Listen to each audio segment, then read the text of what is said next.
The once beautiful Rose Castle now lies in ruins and destruction, with family members, servants, and workers of the Ragnar clan being slaughtered indiscriminately everywhere. In the midst of all this madness stands the young lord of the Ragnar clan from Rose Castle, doing his best to hold his ground against the mysterious faction. This is a battle for the throne between houses of the Ragnar clan, but our boy does not know yet which house has sabotaged him. But before we dive deeper, here's a little background on the Ragnar clan. This faction is part of a grand ducal clan that protects the empire at the northernmost edge of the continent. The reason the Ragnar clan has been able to solidify themselves as the Northern Wall for over 1,000 years is a special constitution said to have been inherited from dragon's blood. You see, everyone in the Ragnar bloodline is born with exceptional magical power, stamina, and swordsmanship talent. But one particular young lord wasn't so lucky, and he's the protagonist of our story, known as Theo, the bastard heir of Ragnar. The opponent he is facing is apparently his instructor and his swordsman tutor, who betrayed the Rose Castle, which is part of Ragnar clan. But our hero does not know his opponent's true identity yet. This filthy man just mocks our boy, calling him a talentless fool who's good for nothing, even though he comes from the prestigious Ragnar lineage. When he pulls off his mask, Theo's eyes widen in disbelief as he struggles to believe that his master, Rendon, would be the one to betray him. The man keeps berating Theo, saying he watched him train tirelessly every morning despite his lack of talent. He says it was a pitiful sight because no matter how hard Theo worked, it wouldn't get him anywhere. He laughs heartily, while Theo can only grit his teeth in anger, taking all the cruel insults. Theo finally tries to stand up for himself, and shouts about how this bastard infiltrated Rose Palace just to teach him those useless techniques, only to betray him in the end. But Rendon doesn't appreciate his disciple yapping back, so he swings his sword and cuts off Theo's arm.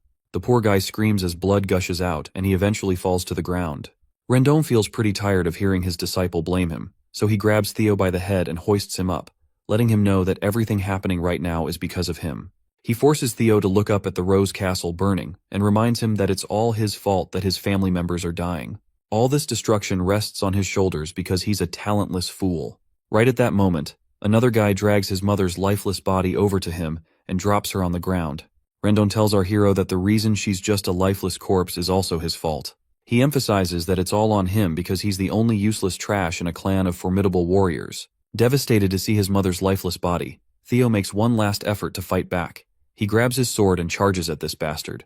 But just as he lunges, a sword comes flying through the air and drills right through his guts. He falls almost 3 meters away, and the guy who sent the sword flying is annoyed to see his friend yapping and tells him to just finish the brat off. Rendon apologizes for this, claiming he was just trying to take a walk with his disciple down memory lane. Meanwhile, Theo begins to notice the world around him fading away. Just like in every typical reincarnation story, he thinks about how pathetic his death is and regrets not having any talent. With those final thoughts, his world goes dark. But as you might expect, this isn't the end of his life. A system window announces that he has died, and his death has triggered a special trait in him, and he will be sent back to a regression point with his new trait. Theo finally opens his eyes for the second time, and the first thing he sees is that treacherous Rendon right in front of him. It looks like they're in the middle of sword training. Rendon tries to snap him back to reality for being so absent-minded, but Theo still has no clue what's going on.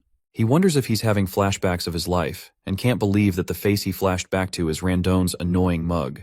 It feels like a cruel joke from the universe. Suddenly, a system window pops up in front of him and he stares at it, completely clueless. The system window tells him to punch Rendon in the face as part of his tutorial quest. At this point, Theo is more confused than ever about what the hell is happening. He wonders if this is how flashbacks are supposed to work. He also notices that Rendon can't see this system window either. I guess Theo isn't complaining. He just drops his training stick, balls up his fist, and with all the power he can muster, lands a solid punch right on this bastard's face. When the punch connects, there's no change in Rendon's expression. He has no clue what this moron is trying to do. Meanwhile, our boy smirks to himself, thinking about how everything feels so damn realistic.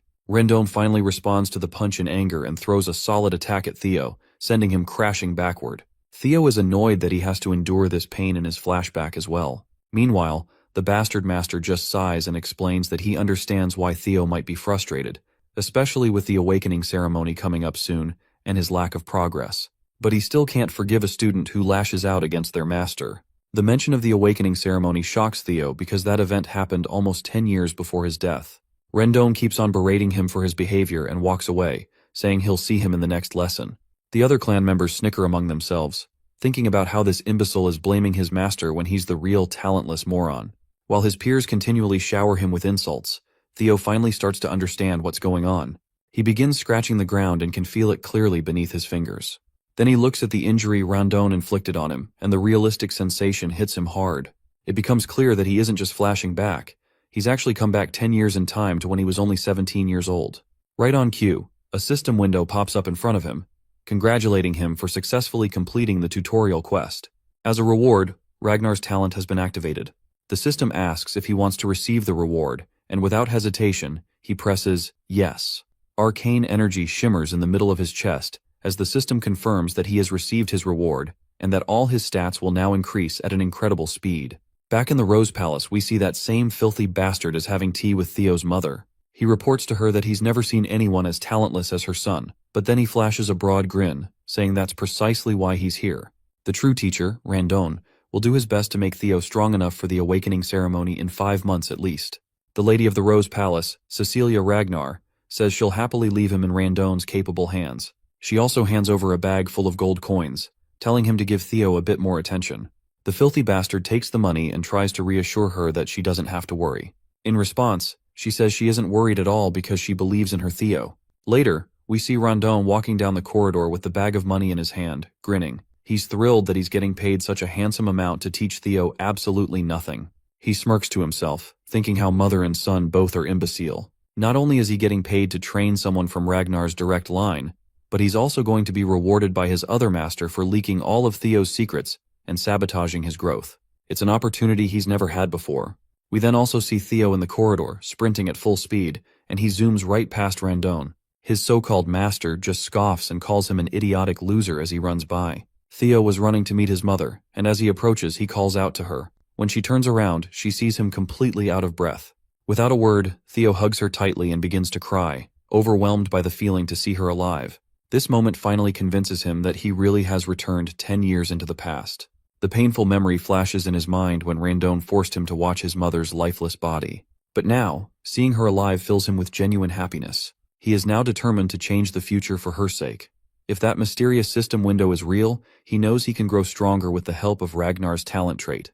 He's sure he'll be powerful enough to hold his ground in the damned war for the throne. Most importantly, he's determined to get strong enough to take revenge on that piece of shit Rondon.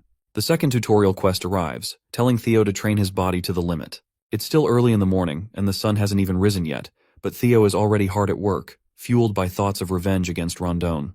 He knows he needs to get stronger as soon as possible. In his previous life, he was part of an intelligence agency known as Black Word, but he was relegated to the information and was never given any major role because he lacked the combat skills. He never expected he would end up using the information he gathered back then like this. One thing he remembers is the potion that greatly empowers the body, known as the Bloody Sword Emperor Elixir. Its true worth will be revealed in the future through the secret manuals. Most importantly, he recalls the extreme training he had given up on because of his lack of talent. But now that he has the Ragnar talent, he's sure that he can gain strength if he works hard. His face twists with happiness as he notices that his running speed is increasing, and the system window promptly shows his progress as well. Other clan members have also appeared in the training halls, and they're quite bewildered to see him running without getting tired. They wonder if he's always been this fit. Afterward, he swings his sword and can definitely see that he's swinging faster than ever before. A few days later, we find him practicing in the dead of night. It's then that we also meet the training ground manager, Evelyn Nerveville, who is yawning and feeling tired. She reflects on how he's been training without sleep for days, and she starts to wonder if he really is the talentless fool people say he is. On the other hand, Theo is so tired that he feels like he's about to collapse, but seeing that progress bar going higher and higher keeps his spirits up. Just last night, he was totally wiped out from all the training. He had hit 90% progress, but right at that moment, his percentage dropped to 89 just because he took a little time to rest. That's exactly why he's been practicing relentlessly, pushing himself without a second thought about what speed even means. Now he's hit 98%, so he picks up his speed, knowing he's almost there. After this final push, he's exhausted and can barely breathe, but there's still 1% left to achieve. Somehow, he manages to push through, and finally, his sweat pays off as he sees the 3-digit number he's been craving for so long. The system promptly congratulates him for successfully completing the tutorial quest, and informs him that he has obtained the Dragon Heart as a reward. But before he can read all those juicy details, he just faints from exhaustion, while the system hovers over him, asking if he wants to receive the reward now. His hand trembles as he tries to lift his finger, but he manages to press the yes button. As soon as he receives the reward, a blue light engulfs him, and the hall manager watches in disbelief as he undergoes this power-up. A while later, we see him in a room. As soon as he opens his eyes and looks around, Evelyn appears and reassures him that he's in the break room of Training Ground 4, and reminds him that there was no need for him to push that hard. When Theo spots her, he recognizes her right away, which surprises her that he remembers her and goes on to introduce herself formally as the manager of the 4th training ground. She explains that he lost consciousness while training alone earlier in the morning, so she brought him here to rest for a while. He thanks her for her kindness, and she offers him some water while reminding him that, within the Ragnar clan, opening one's mana hall before the official awakening ceremony is strictly forbidden. Theo has no idea why she's bringing this up but agrees, saying he's aware of the rule. She then asks if he knows why did he break it. He still looks unsure and asks why she's questioning him like this. That's when she reminds him that right when he lost consciousness, there was a mana wave that perfectly matched the opening of a mana hall. With a menacing look, she demands to know if he opened his mana hall. Theo is completely clueless about what she's talking about, but then he finally remembers the incident that took place before he passed out. As we know, he received the dragon heart as a reward, and as a bonus for clearing the quest early, he also gained the magic power of 10 of his past lives. When he recalls this, he's at a total loss for words, because getting a dragon heart is no walk in the park. You see, a dragon heart is special because a mana hall can be placed within it. Placing a mana hall in the heart allows it to operate more efficiently. However, humans, unlike dragons, typically place their mana halls in the lower abdomen because the human heart can't handle that kind of power. That's why every warrior, especially those in the Ragnar clan, longs for a dragon heart, and it's the quickest way to become overwhelmingly powerful without placing the mana hall into the abdomen. However, humans have never been able to overcome the natural limitations of their heart. But now, with the dragon heart given to Theo as a quest reward, he's in an awkward situation. The rewards are incredible, but it's clear that this has put him in a tricky spot.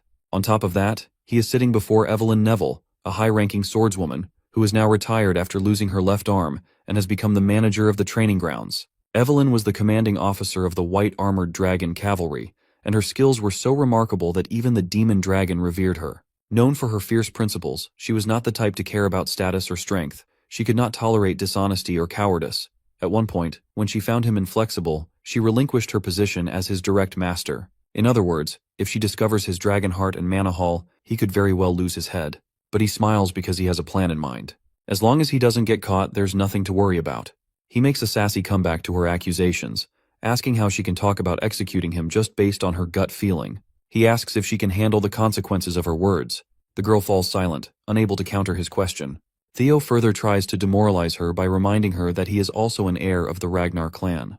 If they find out that the suspicions against him are baseless and false, it could be seen as defiling the Ragnar name. She agrees, acknowledging that these are the rules. With a menacing look on his face, he asks her if she knows what the punishment is for humiliating an heir. She confidently replies that it's execution. He is glad that she understands, and tells her to think before she speaks. The lady is blown away to see this new side of him and wonders if this is the same person she knew. In any case, she's sure that what she saw was definitely a mana wave, so she decides to investigate further. Even if he is of Ragnar's bloodline, rules are rules, and she intends to hold him accountable. However, she soon realizes that he actually doesn't have a mana hall. Her expression quickly falls as she understands she might have been wrong. Theo just feels cocky and asks her if she's satisfied now. According to the rules, she sits down at his feet and, without a shred of hesitation, tells him to just execute her, claiming she will pay for her sins with her lowly life. As she bows her head lower and lower, he reveals to us that dragon hearts are different from ordinary mana halls. The existence of a dragon heart is essentially a mana hall that can be controlled freely by its user. In other words, he can hide his mana at will. Plus, the fact that humans can also possess a dragon heart will only be discovered a few years later, so Theo is confident that no one can accuse him of having one. Instead of executing her, he places a reassuring hand on her back and tells her there's no need for that. He walks away, saying she did her job and that not many would risk their lives to demand the truth from an heir, which he appreciates about her righteousness. But the truth is, Theo just doesn't want to kill her because she is one of the strongest. Keeping her alive would benefit him in the long run. He then explains that the restriction on opening mana halls before the awakening ceremony is meant to prevent overflow. He's glad to see her concerned about someone like him, who is a bastard of Ragnar. And with that, he leaves her sitting there quietly. Theo walks confidently, feeling on top of the world as he recalls that not only does he have the dragon heart, but he also gained 10 years worth of magic power from his past life. A few days later, we run into this shithead once again, screaming at Theo, telling him to swing a bit more to the right. It seems like Theo is pretending to be weak, and it's getting harder to listen to Randon insult him every chance he gets. Theo can't help but notice how this bastard is subtly but deliberately teaching him weird sword techniques. He's becoming more certain that there's a mastermind behind Randon's actions, and he's convinced that the person who gave him that final blow in his previous life must be the true mastermind. Theo decides it's time to find out who that mastermind is, and a smirk spreads across his face as he realizes what he should do next. Randon, meanwhile, keeps yelling at him, and that's when Theo snaps the stick he was holding in two. He lets this jerk know that he can't listen to his yapping anymore because his lessons are utter trash. He further asks this piece of work how he even became a mid-rank swordsman with the trash skills of his. To further provoke him, Theo reminds him that he'd probably struggle even against demonic beasts. Of course, Randon takes the bait and is fuming at this point, but Theo isn't backing down either. He strides toward the old man and makes it clear once again that his skills are pathetic. We soon learn that Theo's plan is to provoke Randon into resigning from his position. And if things go south with Randon, Theo is certain this bastard will contact his mastermind. The scene then transitions to Camellia Palace, where we see a man bursting into a pub with a big grin on his face. He calls out to someone named Axion and announces to everyone that the bastard of Ragnar is going to duel his master next week. The man in question, Axion, just sits there silently, unable to even lift his glass from the table. Meanwhile, the excited guy keeps going on about how Theo was blaming his instructor for his lack of talent, and is confident that Theo will be left disabled after the duel. Suddenly, the glass Axion was holding smashes into the loud guy's face, knocking him out cold with a single hit. The guy is seriously pissed off, and makes it clear that he doesn't care if some bastard ends up half disabled. Of course he doesn't care. After all, he's just another Ragnar, specifically, the Four Hounds of the North, Dark Tiger Axion Ragnar. The man standing next to him is Remington Narcio, one of the Four Hounds of the North, Silver Lion. Just then, another guy makes his entrance, and this pissed-off man is Ed Troyven, the Nine-Dragon Sky Dragon. He looks particularly worried and says that things might go wrong if they let their guard down. But Axion reassures him that this is only true for people with talent, so they don't need to worry about Theo, who is essentially a muddle-headed nobody. However, Ed points out that with the Ragnar clan, unprecedented things can happen, even from the slightest possibility. Axion responds that it's actually a good thing that Theo is trying to mess with Randon, which means that the instructor should be more than capable of handling our boy. A week later, people gather at Training Ground 4, and it's not just members of the clan. There are also other big shots in attendance. In the arena, we see Theo, who appears quite anxious standing under the gaze of hundreds of spectators. He curses himself, recalling how he just wanted to get this shithead fired after the humiliation, but things have spiraled out of control. However, he isn't too worried since this was supposed to happen, and he's fired up to get revenge on Randon. The system notification confirms that his third tutorial quest is to fight Randon and win. We then flash back to a moment when Theo confronted Randon about his pathetic skills, telling him that he's fired and can get lost. Randon tries to protest, claiming there's still time left on the contract, but Theo counters that since he's fired by the employer himself, there's nothing left to discuss. Theo would have loved to punch this bastard in the face, but he isn't sure about his abilities. On the other hand, Randon can't afford to get fired since he hasn't accomplished his main goal yet. As he walks toward our boy, trying to convince him otherwise, a system window flashes right before Theo's eyes, stating that he must fight and win against Randon. This blindsides him, and at the same moment, Evelyn Neville pops into the scene, encouraging Theo to resolve this matter the Ragnar way, which is the rule of the strong. A sword match will decide everything, eliminating the need for a tribunal. They should just follow the will of the victor. The old bastard finds his chance and quickly agrees that this is a brilliant idea to solve the dispute. This leaves Theo at a loss for what to do while Evelyn keeps insisting that this is a great idea. However, Theo isn't so sure about it. He doesn't feel ready to beat this bastard yet. But eventually, Theo finds himself confronting Randon. The people in the crowd smirk among themselves, sharing how pathetic Theo is. They whisper that he doesn't even know how to swing his sword, and are sure he's going to get crippled today, because there's no way he can beat a mid-rank swordsman. Randon then cockily tells our hero that if he apologizes now, he'll pretend nothing happened, as there's no need to risk his life over his pride. But Theo has sass for days and fires back, saying that Randon should be the one apologizing. He warns the old bastard that if he doesn't want to become a one-armed swordsman, it would be best for him to accept that he's been fired and leave quietly. Randon simply smirks with a big grin on his face, thinking about how this fight is in his hands. He decides to take advantage of the opportunity to kill Theo while pretending it's just an accident. Once the battle starts, Rendon invites our boy to come at him first, offering the first strike as his teacher. Theo charges at him with his sword raised, and everyone's jaw drops when they see this imbecile charging recklessly, not even knowing how to swing his sword properly. Rendon delivers a few sword strikes, but Theo manages to safeguard himself. Meanwhile, the old bastard continues his barrage of swings.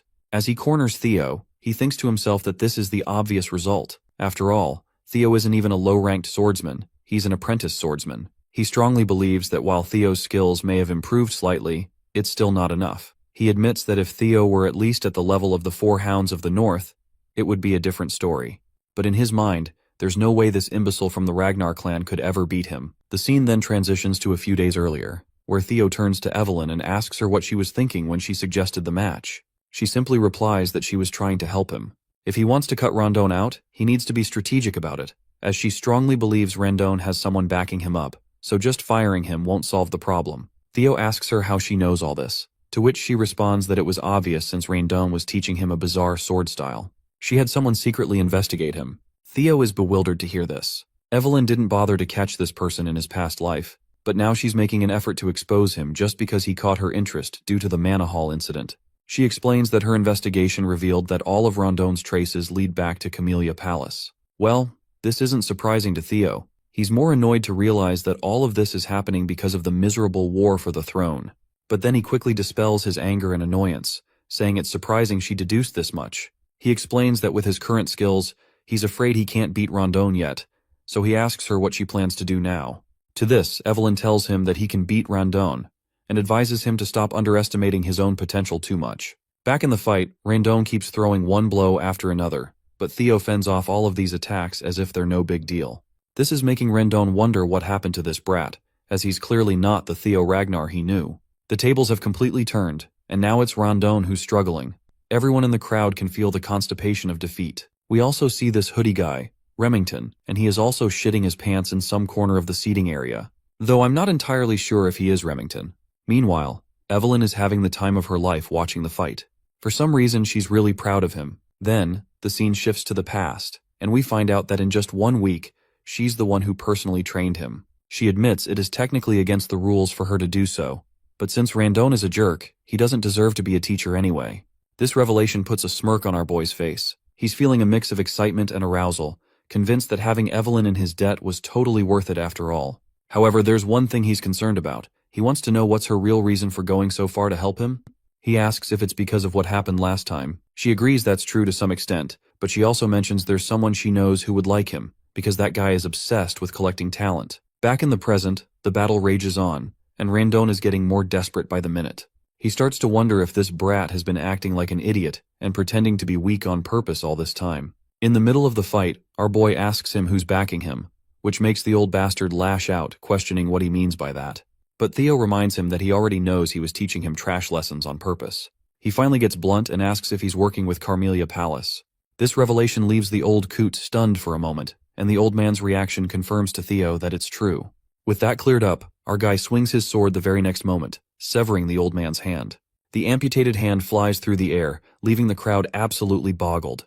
The wannabe teacher cries out in pain and starts cursing under his breath. Theo strides confidently toward this shithead, finally feeling like he's actually gotten stronger. He reminds this old bastard of the words he had said in his past life. It was his fault things had come to this because he had been a weak, talentless fool. With a menacing swing of his sword, Theo throws those same words in the old man's face, reminding him that he is the weakest one here. He tells the old man that given Ragnar's belief in the rule of the strong, someone as weak as him shouldn't have come here. Then, with one final swing, the sword comes down, and this fucker's head rolls across the ground, leaving the blood splattering everywhere. The system window pops up promptly, congratulating him for successfully completing Tutorial Quest 3. Not only did he win the fight, but he also exceeded the objective, so he's earned a bonus reward. The system asks if he wants to receive the reward now, and of course we already know what his choice is. Everyone in the crowd has finally sharted their pants. It's mind-boggling to witness an apprentice swordsman just slaughter a mid-tier swordsman like that. Meanwhile, our guy is feeling like this old bastard was ridiculously weak. He's actually embarrassed that he ever suffered at the hands of someone like that in his past life. But hey, things are definitely different this time around. The system then reveals that the ability known as Observation has been activated as a reward, and as an additional bonus, he's gained 1 year of magic power. That's when a man comes crashing down from the sky, slamming into the ground like a goddamn meteor. Before our boy can even react, this man shouts Theo's name as he grins widely. The man in question is none other than Julius Ragnar, the demon dragon and commander of the white armored dragon cavalry. Theo is absolutely stunned to see him. He can't believe it's really him and starts wondering how long he's been watching this whole time. Meanwhile, the crowd starts losing their minds, because this man is the commander of the white armored dragon cavalry, and everyone's freaking out, trying to figure out why someone of his rank is even here. I think this is the guy Evelyn was talking about, the one who likes collecting talent. We then see Evelyn herself, absolutely devastated and dejected that the commander has literally destroyed the flooring with his landing. On the other hand, Julius looks like a literal beast, and his terrifying appearance leaves Theo sweating and completely unsure of what to do next. But his worries seem unwarranted as the man just laughs, flashing a big broad grin.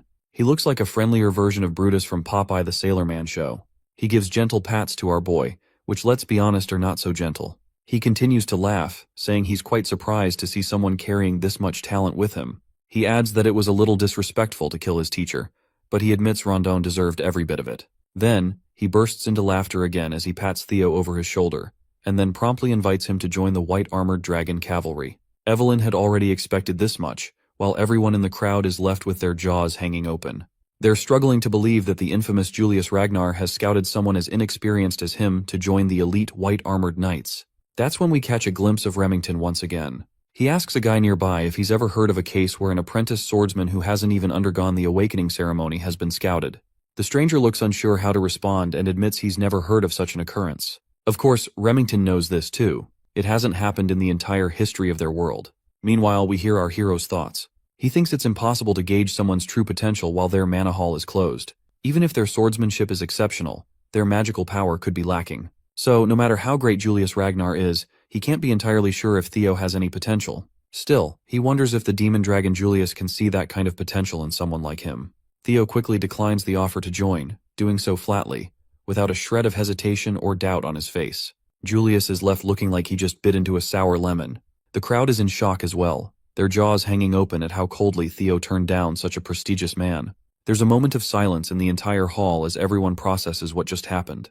As the day passes, news of the incident spreads throughout the clan. Everyone is talking about how this young master Theo, seen as an imbecile, destroyed his teacher, and when the demon dragon tried to scout him into the white armored dragon cavalry, he turned down the opportunity. Opinions are divided on whether he's being humble or just arrogant. The scene transitions to Carmelia Palace, where we see a lady who looks pretty pissed off that Rondon has been killed and everything has gone off the rails. She is actually the lady of the Carmelia Palace, Emil Ragnar. A man steps in to assure her not to worry, reminding her that Rondon was a noob, assigned only because of his terrible skills. She brushes it off, stating that his death isn't a major concern. The man speaking to her is her brother, Sky Dragon Ed Troyven, whom we've seen before at the pub.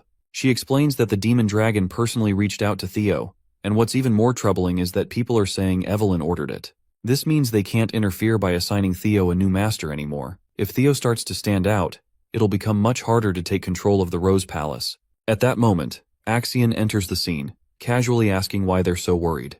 He reassures them that there's no way the clan head will take an interest in this situation, and their plan can proceed as usual. Emil asks if he understands that the best way to take control of the Rose Palace without offending the clan leader is for Theo to remain powerless. Her son acknowledges this and says he knows it already, adding that he's certain Theo is still powerless. After all, how much could someone like him really have changed? He believes that Evelyn and the demon dragon have always been interested in underdogs, so there's no reason to make a big deal out of it. But Ed Troyven isn't vibing with his nephew's nonchalance and warns him not to take the situation lightly. That's when Axion pulls out a letter and, with a sly grin, says that since his mother and uncle are so worried, he'll just play with Theo a little and remind him of his place. Later, the scene transitions to the training grounds, where Evelyn is giving Theo props for his good practice session. He thanks her back, saying it's definitely different learning from a proper master like her. She then mentions that it would have been better if he had joined the white armored dragon cavalry, and she is curious about why he declined the offer. Theo thinks to himself before responding. He considers how it would be a lie to say he didn't regret rejecting that juicy offer since it was his dream in his past life. However, he just smirks, thinking that joining now would be detrimental for him. There's no reason to limit himself this early in the game. When he thinks about the privileges that will come with being at the top after the awakening ceremony, getting into the white armored dragon cavalry doesn't even compare. So he just smiles and says he didn't want to receive any special privileges and that he still feels he's not ready. He's satisfied just training with her for the awakening ceremony. Evelyn then reminds him that the commander will probably be disappointed after being rejected like that. At that moment, Theo decides to use his observation skill for the first time. He reads all of her stats, and without a doubt, she's a high-ranking swordswoman. He learns that she admires his humility and character, and she feels a sense of energy and purpose teaching him, which is something she hasn't felt in a long time. We also read that she misses the white armored dragon cavalry. Theo is thrilled to realize just how useful this observation skill is. He then squints a little and notes the last line about Evelyn missing the white armored dragon cavalry, which he finds quite surprising. That's when a guy enters the scene, introducing himself as Sybil Drea. He mentions that he's come from the Southern Inspection Post, and has something he needs to discuss with Theo. Theo finds this guy a bit intimidating, and isn't sure what this discussion is going to be about. He then decides to use his observation skill again, and he learns that Sybil possesses a strong longing to spar with him. The revelation makes him sweat with anxiety, and he feels terrified at the thought of fighting someone with such a scary face. Right on cue, the system notification pops up, showing the 4th tutorial quest. His main goal is to discard the title of Imbecile of Ragnar, and he has already made almost 28% progress. Sybil Drea was quite frank with his intentions. He declared that he wanted to follow the young master Theo. He even honestly confessed that he was one part of the masses that just ignored the seemingly untalented Ragnar. He used to believe that the title of Ragnar's imbecile was a perfect fit. Theo appreciated the honesty, but he could not help but feel a little pissed off. The bastard was practically bad-mouthing him without realizing what he was saying. Sybil had a change of heart when he came to learn that the young master came out every morning to train harder than anyone else. Moreover, he was honored to see the results of such efforts in the fight against that fraud, Rendon Harvey. Sybil reveled at the sight of the instructor's head flying in the air. He was astounded to see Theo's miraculous growth firsthand.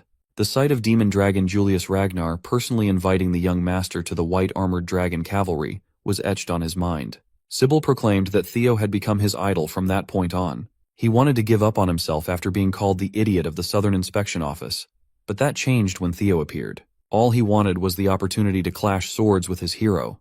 The young man's frankness was quite shocking. Usually Theo would doubt anyone's true intentions, but the observation skill showed the young man's true nature. Sybil Drea held a strong respect for Theo, and all he really wanted was a spar. Everything points to him being genuine. It was a little unexpected, but Theo was pleased. After taking down Rendon, and as the rumor of him receiving Lord Julius's attention spread, Theo thought that people with their debilitating inferiority complex would swarm to test him. He never expected that there would be people who would admire and willingly follow him instead. That means some people still have Ragnar's pride in their veins. This could work out perfectly, as Theo would need people he could trust in his circle too. He will need competent subordinates if he wants to become the clan head of Ragnar after all. Furthermore, he could use this situation to progress the final tutorial quest to get rid of his imbecile title. It was a moniker that he had never been able to escape from in his past life. With the new opportunities that the system provides, he was determined to completely abandon the shameful title altogether. Theo turned to Evelyn to ask permission to spar, and his new master gladly obliged, urging him to show off his skills. With his blade in salute, he formally introduced himself as Theo Ragnar, the apprentice swordsman of the Rose Palace, awaiting the awakening ceremony under the guidance of Master Evelyn Nareville. The one-armed swordmaster smiled with approval. Sybil Drea clumsily saluted back as he introduced himself as an apprentice swordsman of the Southern Inspection Post. He inherited the swordsmanship of the Kurai clan and focused on the quicksword. Finally, the sparring session started, and Sybil blasted off the ground. He looked like a madman going for the kill right from the get-go. Theo blocked the first attack, causing their blades to spark in the collision. The idiot of the Southern Inspection Post was undeniably quick. His speed was the one thing that he was incredibly confident about. Just from their first exchange, Sybil could already feel that the young master's skill was the real deal. Meanwhile, Theo was wondering why the kid was labeled an idiot in the first place. If he faced this guy in his previous life, he would have struggled to take even just a few hits. But of course, he had come a long way from the previous him. Theo went on the offensive and swung his blade to send Sybil flying like a rag doll, losing grip on his sword. For the current Theo, this was child's play. Poor Sybil almost threw up his insides from the excessive force that hit his solar plexus. He eventually crashed against the training area's stands. Fortunately, he wasn't gravely injured. Sybil tried his best to stand up and praise young Master Theo's mastery of the sword. He immediately conceded the loss with gratitude. Theo remained graceful in victory and saluted the young man, telling him that it was a good fight. While holding his sword in salute, he stared at his reflection from the dazzling blade. An idea struck his mind. Maybe he can also use the observation skill on himself. Upon activation, he discovered that it does work. His talents included observation, player, Ragnar, and a bunch more beyond his current access. He's a level 1 swordsman with balanced stats and an abnormally high 190 points in magic power. Now that he has finally perceived stat points, they will be notated with numbers from now on. Under talent, his abilities were on full display. Based on the currently locked slots, he can just keep doing quests to get at least 4 more. Being able to check his own stat values anytime he wanted was also a great discovery. Theo attributed his abnormally high magic power stat to his past life's magic and the dragon heart beating on his chest. What he did not like was his negative 49 points in luck. He wondered if he was cursed to have such an abysmal luck stat. Maybe all the misfortune he suffered in his previous life was all because of this rotten luck. He definitely needs to figure out a way to increase his luck as fast as he can. Theo was so focused on his spar and evaluating his status that he failed to notice the crowd of young men standing all around the arena. They have practically formed a circle surrounding him, their intentions unknown. He considered that no matter how weak and trashy his previous instructor was, that bastard was still a mid-rank swordsman. Since he beheaded Randon, the fraud, and received the approval of a respected commander, the emergence of these young swordsmen was natural. With its rule of the strong motto, there could only be 2 reactions from the people under Ragnar's rule. It's either they become envious of Theo, or he becomes the subject of their undying admiration. As for the ones gathered in the arena, Evelyn could plainly see their stance. They belonged to the latter. They were amazed to see that the rumors regarding the young master were true. Respect and approval were evident in their eyes.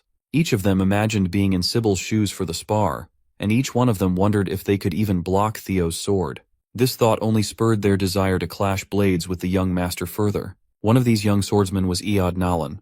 Theo scanned the crowd and was pleased with their reaction. He singled out Eod Nalan, surprising the young man. The young master called him to come forward and have a spar. Eod Nalan stalwartly saluted and introduced himself as the 3rd son of Viscount Nalan, specializing in the double ascension swordsmanship. Theo returned the salute and casually wished for a good fight. Without wasting any more breaths with formality, the fighters assumed positions and started going at it. With each clash of their blades, Theo's basic swordsmanship proficiency steadily increased. Eod was no pushover. He was fast and clever enough to sneak a slash that seemingly had no immediate counter. At that moment, Theo felt like the world slowed down. He shifted the grip on his sword and met the attack with a perfectly angled block. It was enough to make Eod's blade fly away from his hand. The crucial block increased Theo's proficiency in the changing heart swordsmanship. Eod was stripped of his sword. It was a clear and utter defeat in the hands of the young master. The young man acknowledged his loss and gave his eternal approval to Theo. Much to Theo's surprise, gaining Eod's approval also increased his luck. Maybe luck is tied to his reputation. If that was the case, he just found a method to remedy his abysmal luck. He could just keep on fighting until he literally turns his luck around. Next on the chopping block was Banat Ramiro. That was an easy dub. With another gained approval, his luck increased by another 1 point. Then came Eric Moran. He put up a decent struggle, but it was a struggle nonetheless. Next was the approval of Manfred Nonbert. Without stopping his sparring onslaught, he wiped the floor with Manuel Noir.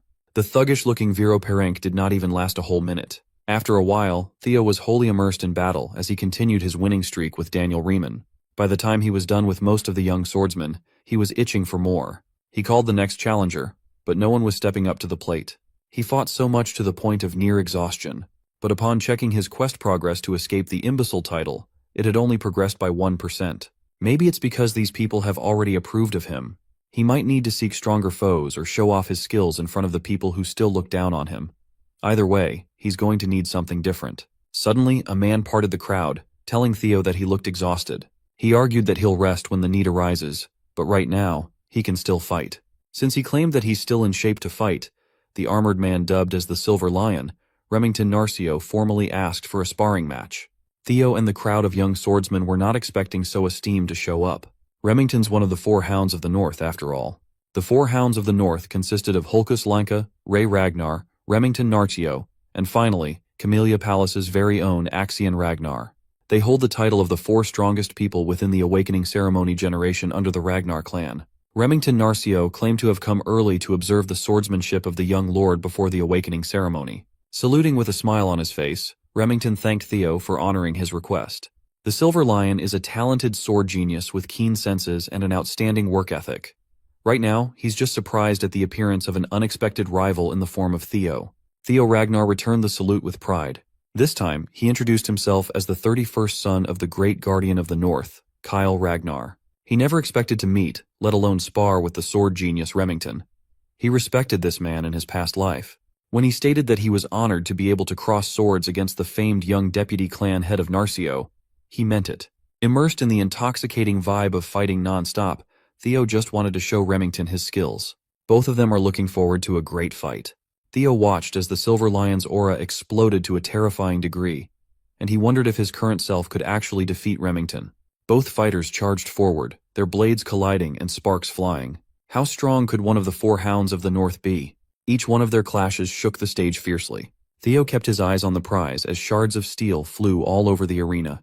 Remington smiled as he did the same. One of the fighters' swords was cleanly cut after sustaining quite a bit of wear and tear. Evelyn did not let her gaze wander as she watched closely.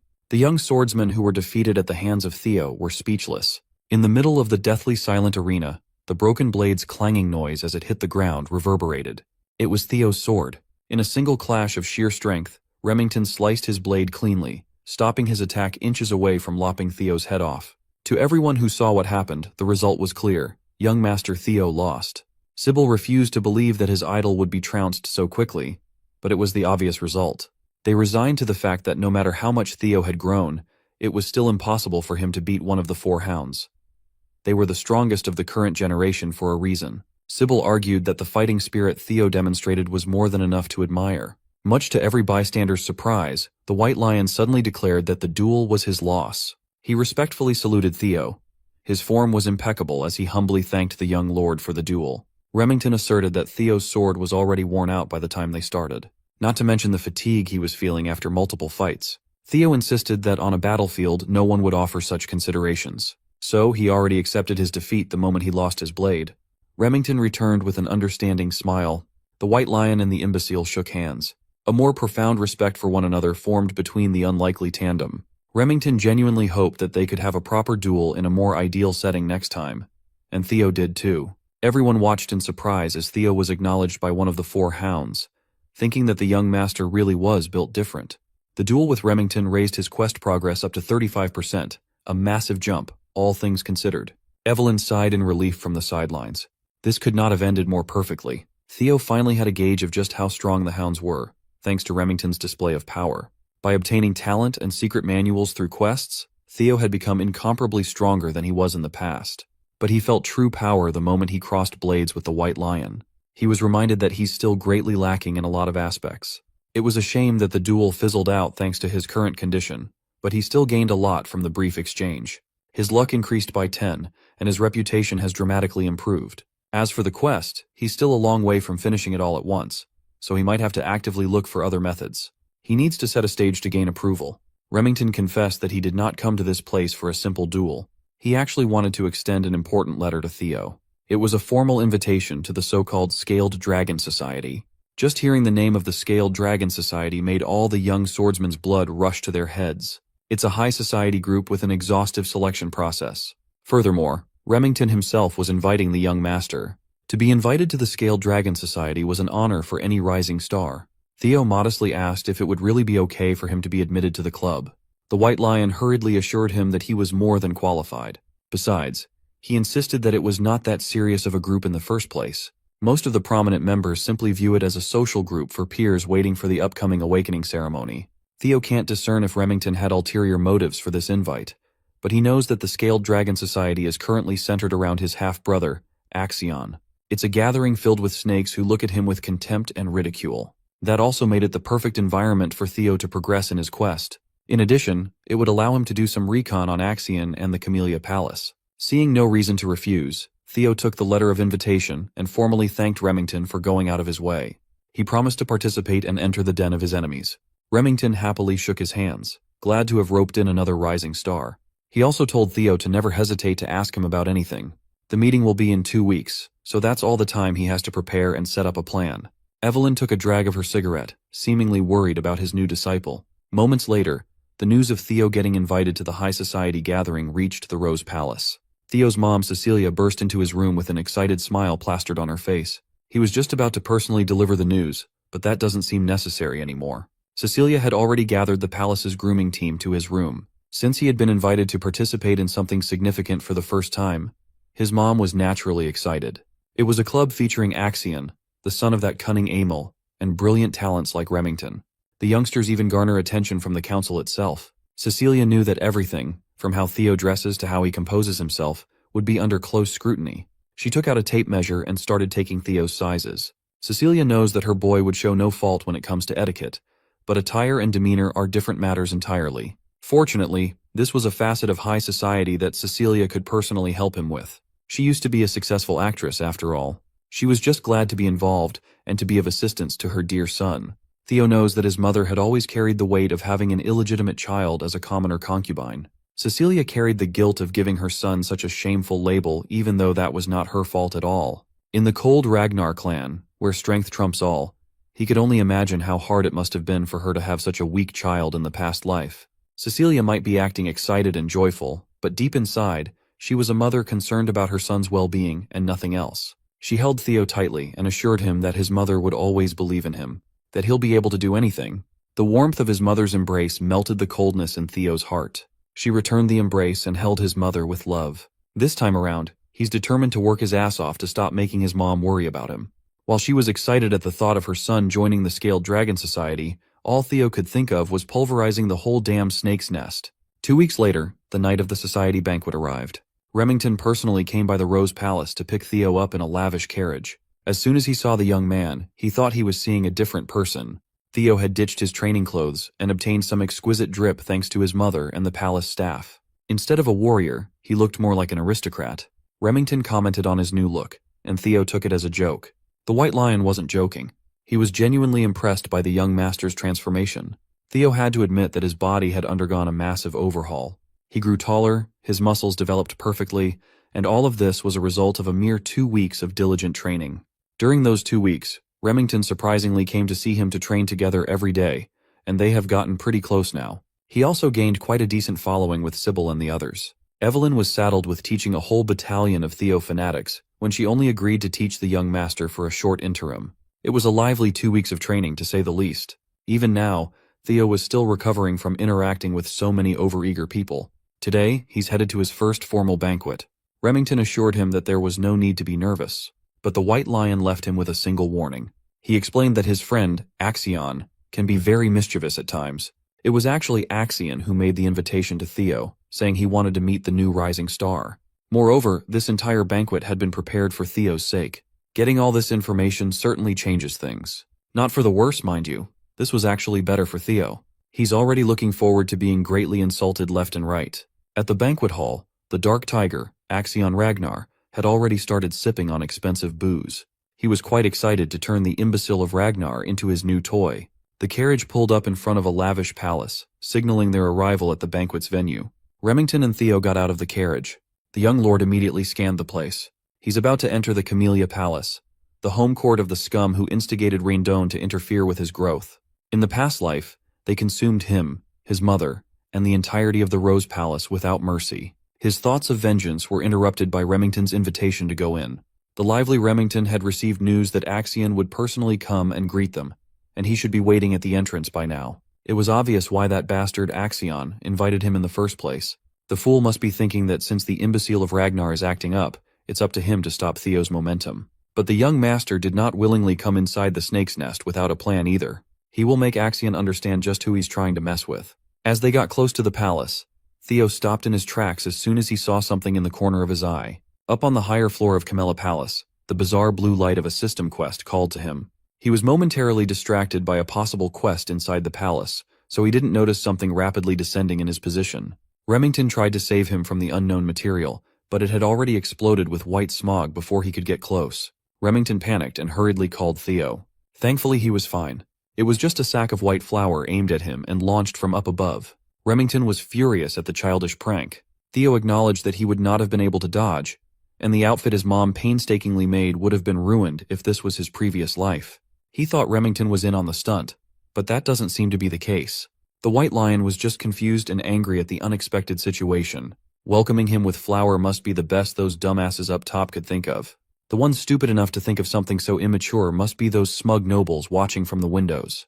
A familiar voice parted the nobles out of the way and asserted that this was just a little greeting between friends. A basic courtesy, if you will. Remington wasn't having any of it, though. He really was angry. Axion finally showed his smug face as he insisted that he was just extending a fun greeting to his brother, Theo. Our boy immediately used his observation skills to assess the Dark Tiger. His talents included madness, psychopathy, and overwhelming swordsmanship potential. He's currently expectant at having found a new toy to play with. Theo smiled and said thanks, confusing his psychopathic brother. He continued that with how welcoming Axion was to him. He was naturally grateful, and he was very much looking forward to the party today. Axion's confusion quickly turned to elation.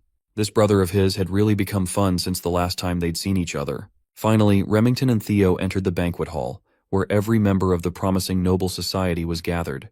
It was an extremely private event, so only a select few were invited to wine, dine, and converse with their fellow talented peers. Everyone was focused on today's special invite.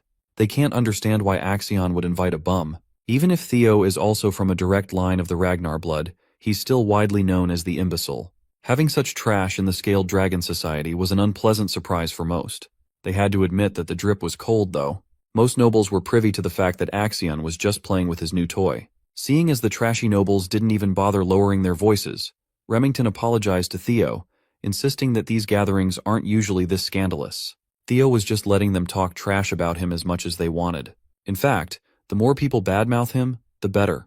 That would make crushing them later much sweeter. Also, he noticed that the location of the blue quest light was nearby. He was pretty sure that it could be significant, but he doesn't have a natural way to approach it yet. Axion, the host of the party, descended the stairs to ask his brother if he was enjoying the party.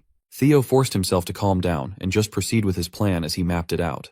He smiled and thanked Axion for inviting him again. Axion sarcastically apologized for the flower incident a few minutes ago, playfully admitting that he went a little overboard. He closed the distance between himself and Theo in the blink of an eye, grabbing his brother's shoulders tightly as he pressed Theo to accept his apology in front of everyone. Remington wanted to intervene, but Theo interjected that Axion had nothing to apologize for. He insisted on using Axion's words that the prank was just a greeting between brothers. The psycho was at a loss for words. Theo was just too calm and composed to rattle. He laughed and patted Theo on the back as if he was a proud brother. He never knew that the kid had spunk. He had changed a lot from how he used to be when they were little. Axion actually liked him more and more now. The nobles took in the sight of Theo smiling, going along with his brother's whim, calling him Axion's bitch. They even commented on Theo's illegitimate lineage compared to the noble blood of Troy Van. While it's true that they were half-brothers, the nobles believed that Theo and Axion were on an entirely different level, even if they were both Ragnars. Troyvan clan is the swordsmanship powerhouse of the East, while Theo's mom is just a random woman who came from bumfuck nowhere. Theo smiled as he took in the blatant insults that the nobles were hurling at him, letting it fuel the flame inside. One thing the nobles were confused about was Remington's closeness with the imbecile. They started extending the insults to Remington, calling him an illegitimate son of the Narcio family. The White Lion had been on edge since they arrived at the banquet. Hearing these nobles broach a forbidden topic almost made him snap on the spot. Theo reckoned that in just a few seconds, Remington might just go and steal his spotlight. He was thinking of observing and listening to more insults for a little longer, but that won't do now. Before Axion could take him upstairs, he paused. Since he had just arrived, Theo asserted that he should greet his new friends as well. So, he walked over to the banquet table where the snickering nobles were gathered. All of their eyes focused on the imbecile of Ragnar. Theo quietly took a bottle of wine from the table. He walked towards the noble, who was running his mouth about Remington's lineage, and motioned to fill his glass. The noble smugly smiled and asked if he said something wrong. Theo shifted his grip on the wine bottle and swiftly shattered that thing on Blondie's head without mercy. Remington and even the psychotic Axion were shocked by this sudden turn of events. Blondie grabbed his head in agony as blood stained his piss-colored hair. Theo stood on top of him, still holding the bloody, broken bottle. The bastard dared to sit up and curse at Theo for humiliating him in front of everyone. Before he could run his mouth with a litany of the usual arrogant noble yapping, Theo sent a kick that broke the bastard's jaw. Theo's straightforward plan had finally started, as his eyes turned cold and crazy. He insisted that he was just giving Blondie a little greeting only to get a hurtful response back. The other nobles stopped in their tracks, scared and confused by what was happening. Meanwhile, Theo's quest progress was starting to go up, reaching 43% now. Remington had spent 2 weeks of training with the young lord, and he knew the guy to not be a hot-headed thug. He considered that Theo might be doing this for his sake. As Blondie continued bleeding on the palace floor, Theo asserted that this was his form of welcome greeting. He stepped over Blondie's arm and situated the noble's limp body on top of a platform, while slowly applying pressure. Since he sent his hellos already, it's time to say goodbyes now. Blondie desperately shouted for him to wait and stop what he was about to do, to no avail. Theo stomped on the bastard's arm and completely shattered Blondie's bones, sending a horrifying cracking sound all over the banquet hall. The nobles who were running their mouths freely just a few minutes ago were stunned and tongue-tied at the ruthless display of punishment. That little breaking bone act raised Theo's quest progress to 58%. Blondie passed out from shock and agony, his drool staining the palace carpets. As Theo discarded the limp body like the trash that it was, he asked the crowd if anybody else wanted to say hello. His intimidating actions pushed the quest progress to 66%. Suddenly, knights that had been hiding from the shadows made their entrance and surrounded Theo from all sides. They drew their blades and focused on neutralizing the threat at hand. 4 blades surrounded Theo, trapping him in place. The knights wanted payback for the sin of hurting their young master. They asserted that the punishment for such vile actions must be death. Theo smiled as his plan just kept on getting better. He asked the knights who's the guy he just trashed. They answered that Blondie was the 3rd young master of the Hanavi clan, young master Ian Hanavi. Theo was amused by their confident answer.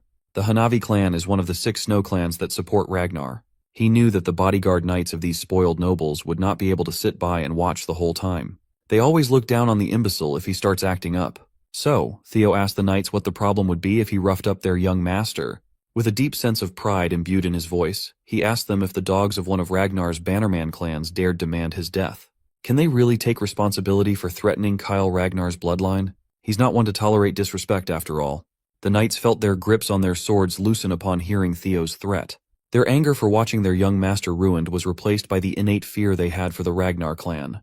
In addition, the oppressive aura the young man was emitting was suffocating them. This was not the imbecile of Ragnar that they knew and routinely made fun of. Now that they're thinking about it, Theo also has the right of succession to the throne as a direct blood of Ragnar. On top of that, Ragnar is the Lord of the North, the overseer who reigns over the 6 snow clans. To declare death to the blood of the dragon is not something that any sane person should do. It is a sin for which the destruction of an entire insignificant snow clan would not even be considered unreasonable. That protection and prestige haven't been applicable to Theo for such a long time as a useless descendant that most people forget. But that won't do anymore. All 4 knights knew that they had made a colossal blunder, and they needed to apologize. But Theo had already issued the kill order to a mysterious presence lurking nearby. The swift glint of a blade blinded everyone with its speed. The next thing you know, 4 severed heads were already flying in the air, night blood staining the palace floor. Theo was as calm as the eye of a storm as the blood of his enemies swirled around him. The mysterious presence he ordered to slaughter the knights steadily landed on the carpet full of grace. It was none other than his master, Evelyn Nereville herself. With more blood spilling all over the place, the arrogant nobles finally felt the threat looming over their heads. This is not a joke anymore. Theo's quest to escape the imbecile of Ragnar title had reached 70% completion. Axion had no choice but to watch as his banquet turned to Theo's show of force and dominance. Evelyn looked at his disciple and asked when he realized that she was tailing him. Well, it was a given, really. He doesn't exactly know why she followed him all the way to Camellia Palace, but thanks to her, Theo will be able to turn the tables on these morons without worry. As the crowd was stunned into silence, they seemingly waited for Theo's next action. The night before the banquet, Commander Julius paid Evelyn a secret visit. He came to rag on her about not taking in any more disciples, yet diligently training her new student every day. Evelyn must have gotten used to this brute sneaking into her quarters, as she didn't even want to entertain his games. Recently, Julius's only joy in life has been tormenting his former comrade. That includes raiding her expensive wine stash for his own enjoyment. Tonight, Commander Julius really wanted to hear just what Evelyn saw in the kid. She knew that taking the bottle away from the brute's hand was impossible now. Evelyn answered that Theo was simply beyond expectations. Considering his attitude about honing his craft and talent, he's truly among the best ones she has ever taught. Considering that even Axion passed through her hands, that's a bold claim. Evelyn did not mince her words. Considering Theo's potential, she could confidently say that he was beyond that of even young Master Axion. She sincerely insisted that she was not just speaking empty words. Well, Julius always trusted her eyes for talent. She had 2, while he only had 1 after all. Julius reckoned that a person cannot change so drastically overnight, so the most reasonable explanation for Theo's case was that the kid hid his strength all this time for some reason. Admittedly, it was odd to believe that someone would do that for such a long time, only to start suddenly showing it off now. As a trainer, Evelyn believes that being hasty in one's steps makes one bound to trip and fall. But what she saw in Theo was different. It seemed like he was being chased by something intangible, like he was pushing himself out of fear. That's also why she's worried about his attendance at this scaled dragon society. Julius finished the bottle of wine and ascertained that the Axion brat really was worthy of worry. He was also the one who suggested that Evelyn should just follow the kid to be safe. Commander Julius feels like something will happen at the banquet. It might be different from what Evelyn's worried about, but something will definitely happen. Being a Ragnar himself, he knew from first-hand experience that when wolf cubs who are hungry for blood gather, they start to establish a hierarchy. The commander laid out a uniform on the table and urged Evelyn to try to tempt Theo to join his unit once more. Not only the kid, but Julius also wanted Evelyn back in the white armored dragon cavalry.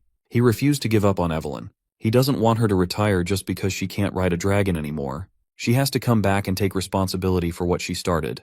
Julius exited Evelyn's quarters, thanking her for the delicious wine. She lost an expensive bottle, but she might have just regained her purpose.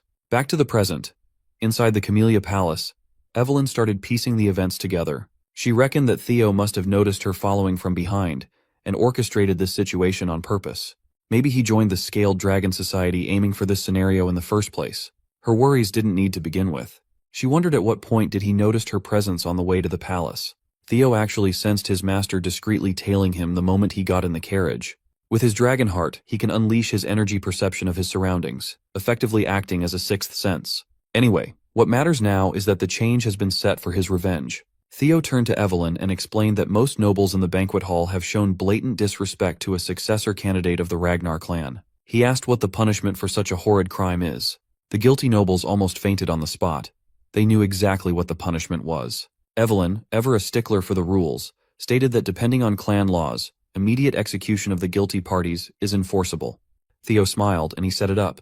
Evelyn perfectly finished it off. Acting like a magnanimous man, Theo asserted that the offenders are just children who haven't even been through their awakening ceremony yet. He would be satisfied with just taking one arm from each criminal to consider the sin forgiven. Evelyn acted quickly. She was an unstoppable slicing machine aimed at the bratty, panicking nobles of the Scaled Dragon Society. The second son of the Byron clan tried to move out of the way, only to get his right arm severed. The first son of the Red and White Mercenary Corps screamed in agony as his blood spurted from his stump. The dainty arm of the fourth daughter of the Ceres Merchant Guild was not spared. The third son of the Clark clan tried to run, but outrunning Evelyn was practically impossible. When the first daughter of the Howard clan got turned into a one-armed Stumpy, Theo's quest had reached 79% completion. One of the pathetic nobles crawled towards Axion or Axe for those close to him to beg for help. Axe just repeated his brother's words. He can't intervene as this was just another form of greeting. The crawling noble saw a glint of blade in his periphery, and then his arm was sliced cleanly, his blood almost staining Axion's clothes. As the first son of the Parent family twisted and turned in anguish, Axe looked at his former teacher. Evelyn nonchalantly met his gaze and nodded. Axe never expected to meet his former trainer in the middle of such a grisly sight. Evelyn saluted with her blade. Axiom observed the bloodied banquet hall and ascertained that Evelyn only aimed for the ones who made outright comments about the bloodline. Theo made it so that even as a fellow successor candidate, Axiom would not have the authority to stop the slaughter. It only took Evelyn a few minutes to cut the right arms of 14 people under Theo's orders. As for their status, they can still take their arm to a priest right away and get them reattached. But their lives as swordsmen will be a different matter. Everything went just as planned. Axion was more interested in how Theo got both Remington and Evelyn to his side. Theo Ragnar, the imbecile of the Rose Palace, had evolved into something terrifying. The psycho in Axion rejoiced. He really wanted to crush this brother under his foot. Since he had finished what he set out to do, Theo called Evelyn and Remington to leave the premises. They slowly made their way out of the palace with the frightened stares of the remaining nobles fixed on Theo. The brothers stared at one another's eyes. They didn't need to say a word. But before they departed, Theo grabbed Axion's arm. He gripped tightly, tight enough to wrinkle his brother's suit. After a quick second, Theo let go and waved goodbye, telling Axion that he had a ton of fun in this bloody banquet. The final tutorial quest to escape the imbecile of Ragnar title was finally completed. Axion was fuming. He wanted to make a move right then and there, but he knew it wouldn't be wise. The psycho vented his anger by crashing out of his own home and screaming Theo's name at the top of his lungs. With all the tutorial quests finished, no one would dare to call Theo the imbecile of the family. The tutorial is finished, but his true revenge is only getting started. His reward for literally changing his public perception was an experience elixir, a tonic that instantly raises one's level by 5 if the user is below level 30. News of the bloodshed quickly reached the ears of other palaces. Anyone would be shocked to hear that Axion's prestigious Scaled Dragon Society was torn limb from limb, literally and figuratively. As for Theo, he was on a very celebratory move after flexing on those nobles. His subordinates took him to a pub in celebration of his flashy and gory high society debut. Every one of his followers was there. Even Evelyn stopped by to get some drinks. He wondered how the Scaled Dragon Society was feeling after being done in by a man they loved to call an imbecile. Inside the Camellia Palace, Emil Ragnar is in disbelief after learning that not only did they give the MC justification for his actions, but he also chopped off everyone's arms in front of Axion. Axion answers positively, which makes her feel frustrated since it makes no sense to her, and she remembers warning Axion beforehand not to take things so lightly. She is disappointed to hear that they didn't just try pressuring him into submission, but have given our boy complete authority to go wild. Axion tries to defend himself and tells her that once Theo gets recognition, it will be hard to conquer the Rose Palace, assuring her not to worry. However, she tells him to reflect on his actions and doesn't agree to listen to him any further. She points out his mistakes, which almost caused their great plan to get ruined. Axion decides to listen to her and leaves. Emil wonders who Axion takes after to be so obnoxious. Ed Troyven replies that Axion resembles her when she was young. She's not in the mood to joke around, so he apologizes and assures her that the incident might not be worth worrying about so much. He explains that the Rose Palace has been a part of the clan head's harem, so it's very difficult to get its ownership. Even though it has been outside of the clan leader's interest since it's a place where riffraff gathers, it still has the support of the clan leader himself. He shares his plan that all they needed was justification, and thankfully, since our boy Theo has created chaos at the scale of the Dragon Society meeting, he is slowly becoming the representative of the Rose Palace. By using the incident as justification, they can suppress the MC through legal procedures. Emil is left speechless after hearing this and contemplates that the reason she was afraid of Theo becoming stronger was that she feared his power and influence would expand over time if the clan leader focused more on the Rose Palace. However, by using Theo, who is slowly becoming stronger, she realizes the Camellia Palace can suppress him through legal procedures, and the Rose Palace will have no other choice but to bow down in front of the Troyvens. She believes the plan might actually work, and asks Ed how long it's going to take to prepare. The guy assures her that all preparations are already finished, and tomorrow morning when she wakes up, she will hear some great news. He comforts her and tells Emil that she can enjoy a bath and sleep well for the night while sharing that he has prepared an aromatic candle for her from the South Akron volcanic region. Emil decides to depend on her elder brother and shows her gratitude. Meanwhile, inside a tavern, Remington expresses how shocked he was and says he didn't know Theo cared so much for him. Our boy doesn't understand what he's saying and finds it funny to see him act drunk after drinking just orange juice. Remington says that despite enduring insults directed at himself, Theo didn't hesitate for even a second and stepped up for his friend as soon as Remington started getting insulted. He feels embarrassed and regrets not doing anything. Remington looks at the MC and feels surprised that Theo has been enduring the times when everyone looked down on him and saw him as an untalented, useless child. But he still ended up not giving up and becoming stronger. Even against opponents whom he doesn't have a slight chance of winning against, he showed strong willpower to win his battle against the Camellia Palace, which no one defies. Remington recognizes that Theo has the courage to wield his sword without any hesitation, and Theo did all that just for him. Theo's friend starts to get teary, and he realizes Remington has greatly misunderstood the situation. The guy gets up and tells our MC that despite the orders of his clan, he wants to follow a different idea and shares that he wishes to follow Theo. The people observing both of them start cheering and call the MC and his friend amazing.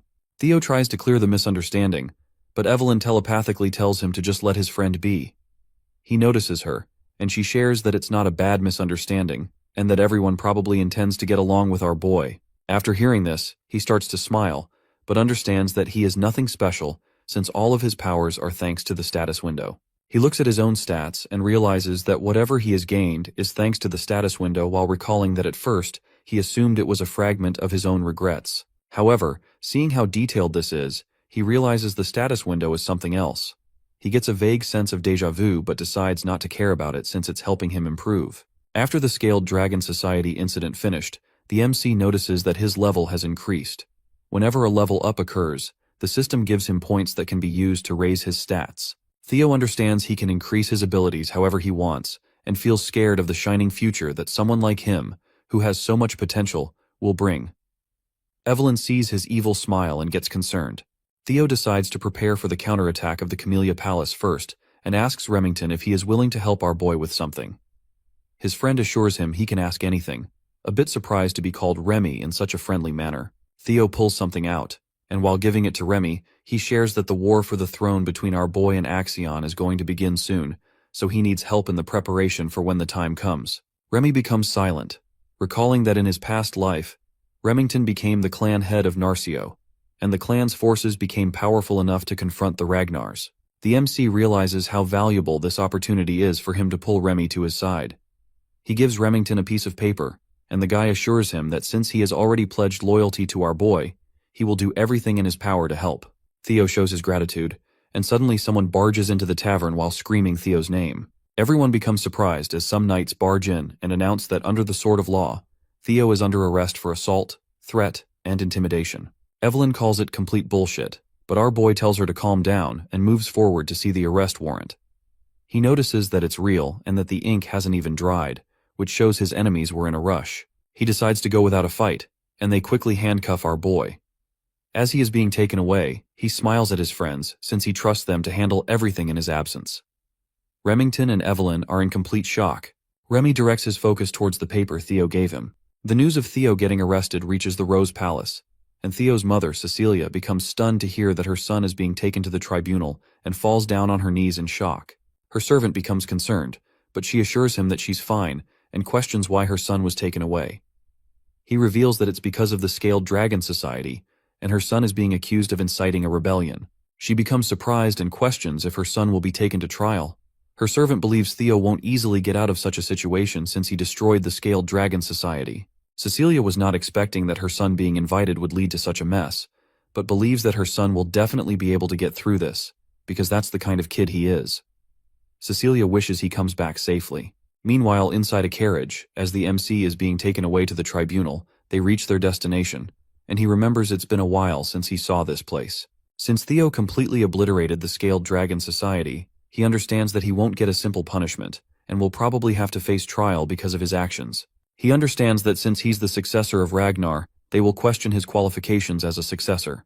The knights order him to get off, and as he walks, he realizes his enemies want to crush him completely, but smiles because everything is going exactly as he planned. The knights announce that the prisoner, Theo, has been escorted, and they get permission to bring him inside. The MC thinks that if he wants to take out what he has prepared so far, he wants to do it on a stage of such magnitude. He stands before some amazing figures and becomes a bit anxious seeing all of them gathered in one room. He sees the demon dragon captain of the white-armored dragon cavalry, Julius Ragnar, and 4 of the 9 dragons who protect Ragnar, Sky Dragon Ed Troyven. The MC admits that he would have been extremely overwhelmed in his previous life, as he notices that the sword dragon lady of the Plum Blossom Palace, Osa Ragnar, and the elder dragon head counselor, Wolfgang Ragnar, are also gathered. Wolfgang sees our boy, and the MC remembers that it has been a while. He was not expecting to see Wolfgang in this place. Our boy understands that Wolfgang values bloodlines, so to him, a half-blooded illegitimate child like our boy must seem completely disgusting, and he notices Wolfgang does not even try to hide it.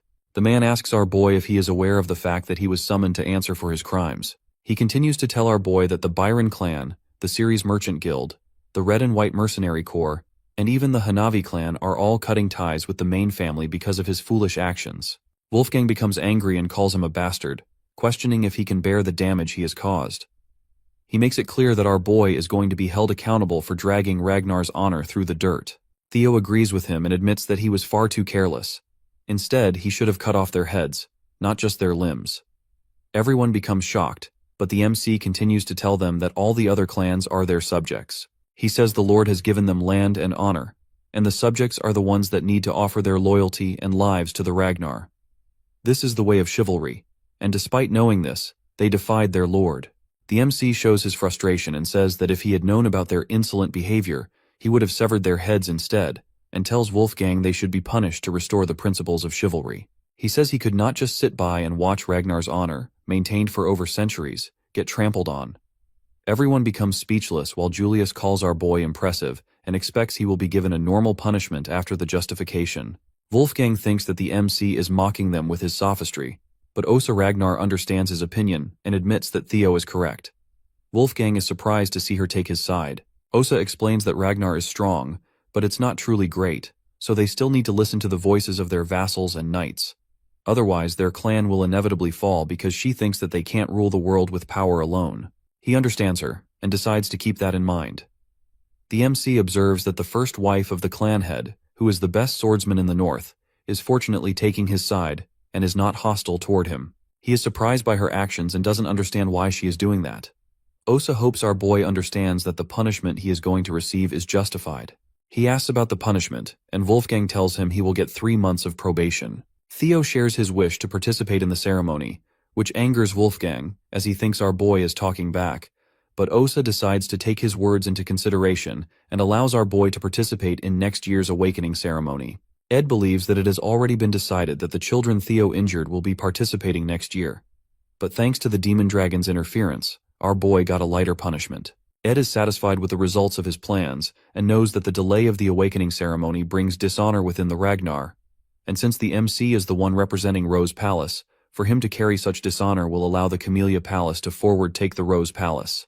He starts smiling and believes that as his plan is put into motion, our boy won't be able to do anything about it, and he will have no choice but to accept defeat. Ed knows that if Theo decides to appeal, he will get killed, but Ed believes our boy is not that foolish.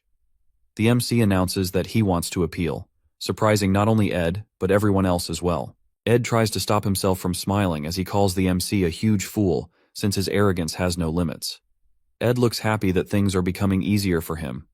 Julius questions if our boy is aware of what it means to appeal. He answers positively and understands it's not something that can be resolved with just 3 months of probation, so the demon dragon definitely pulled some strings.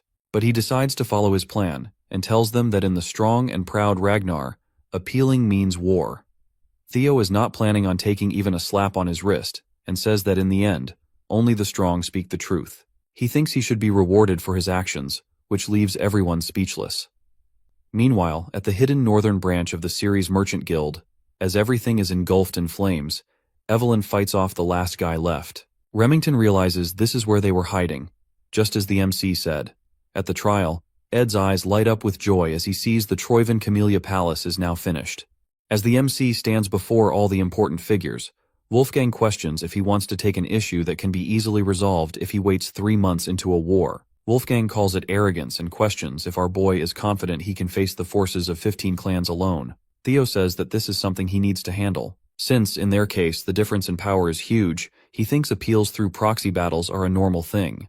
The MC understands that appealing means deciding the winner and the loser through a battle. However, if the war is completely impossible to win because of the sheer difference in power, each force is allowed to send a representative, and the winner gets decided after a 1v1 sword battle. This is how a proxy battle goes, which means our boy will represent himself. While there is a high chance that the representative of the plaintiff is going to be Axion, Julius understands that if this goes on, it is guaranteed that the MC will lose. He questions if Theo has a plan in mind, and thinks that if our boy believes someone will step up to be his representative, he will be disappointed. Theo requests to have a proxy battle in a week, just as the rules say. Ed thinks he can see through our boy's plan and understands that he is planning on having Julius or Evelyn as his representative, but no one is going to agree with him, so he will have to fight personally. Ed decides to send Axion as his representative to make the MC understand his place by finishing him off. Ed decides to announce his representative, but suddenly all of them hear someone and become completely speechless. Someone walks in and praises Theo's clever plans as he observes that our boy has changed a lot since he last saw him. He is the clan head, Kyle Ragnar. As soon as he enters the trial room, everyone bows down to show their respects, and the MC also gets on his knees and greets the incarnation of the great dragon god. Suddenly, the system window opens up, telling him to complete a new quest to take over the Camellia Palace and uncover its hidden secrets. He notices it's his first quest after the tutorial and questions if this is related to the blue light he saw earlier. The MC realizes he completely forgot about it because of what's been happening lately, and remembers that there was something there. He stops contemplating and decides to focus on the present as he faces his father. He needs to take care of the situation first since the king himself appeared, which is an insane variable that can jeopardize his plan.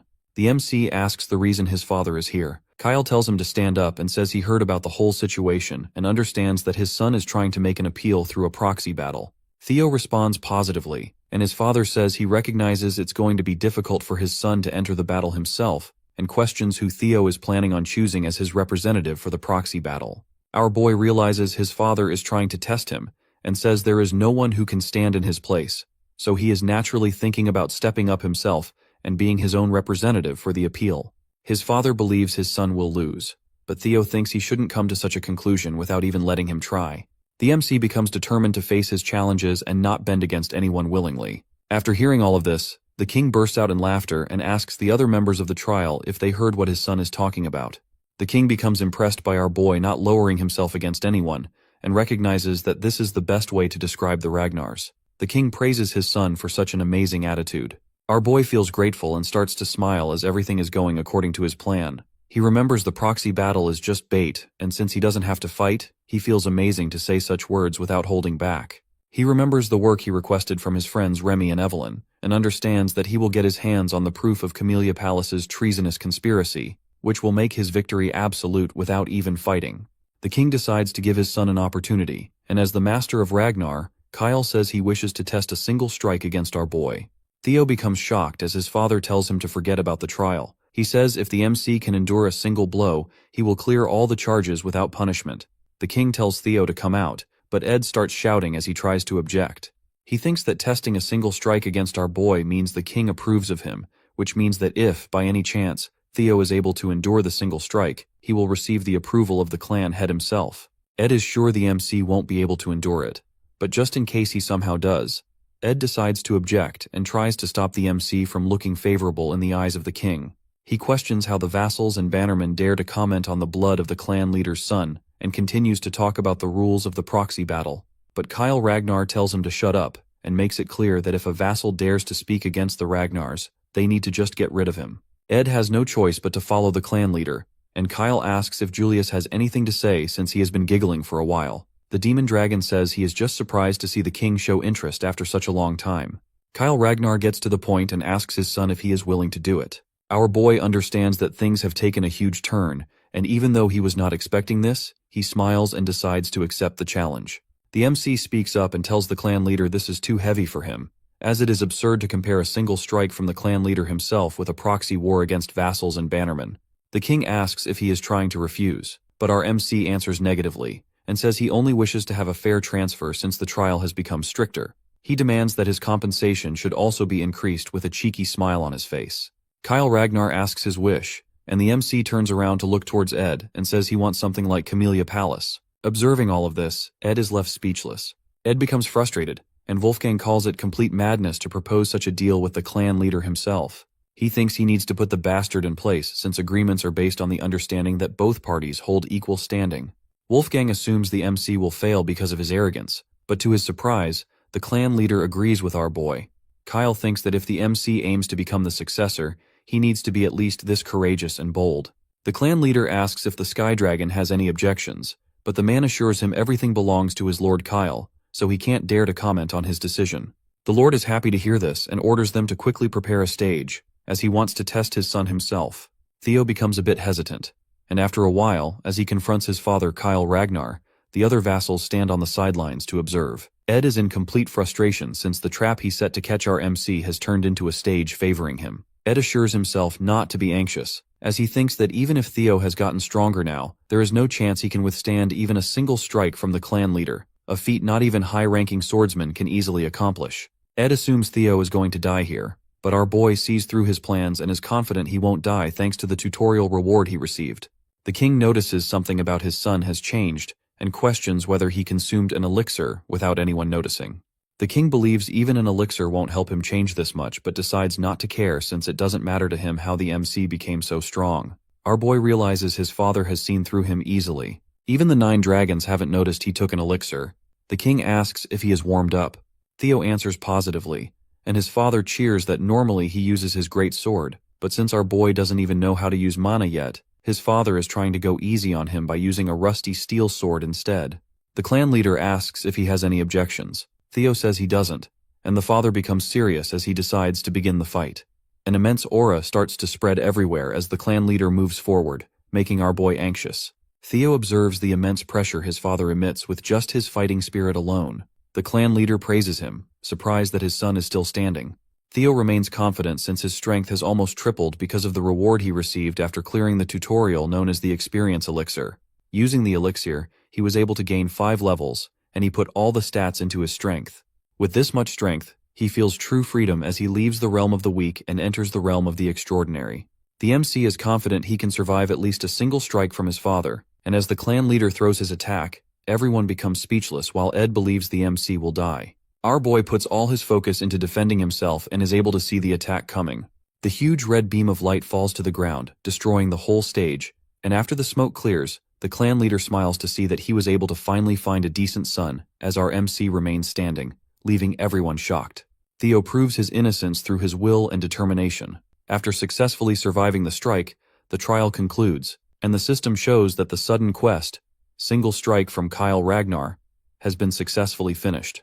Theo receives an inventory and a mysterious blue key as a reward for his achievements. After some time, our boy wakes up while questioning where he is. His mother, Cecilia, becomes happy to see her son wake up and shares that he fainted while standing. She starts to cry while holding his hand as she expresses her feelings about when she found out the clan leader himself challenged our boy. Cecilia becomes concerned and asks if he has any more injuries, assuring him she will immediately call a physician if he has any fractures or dislocations.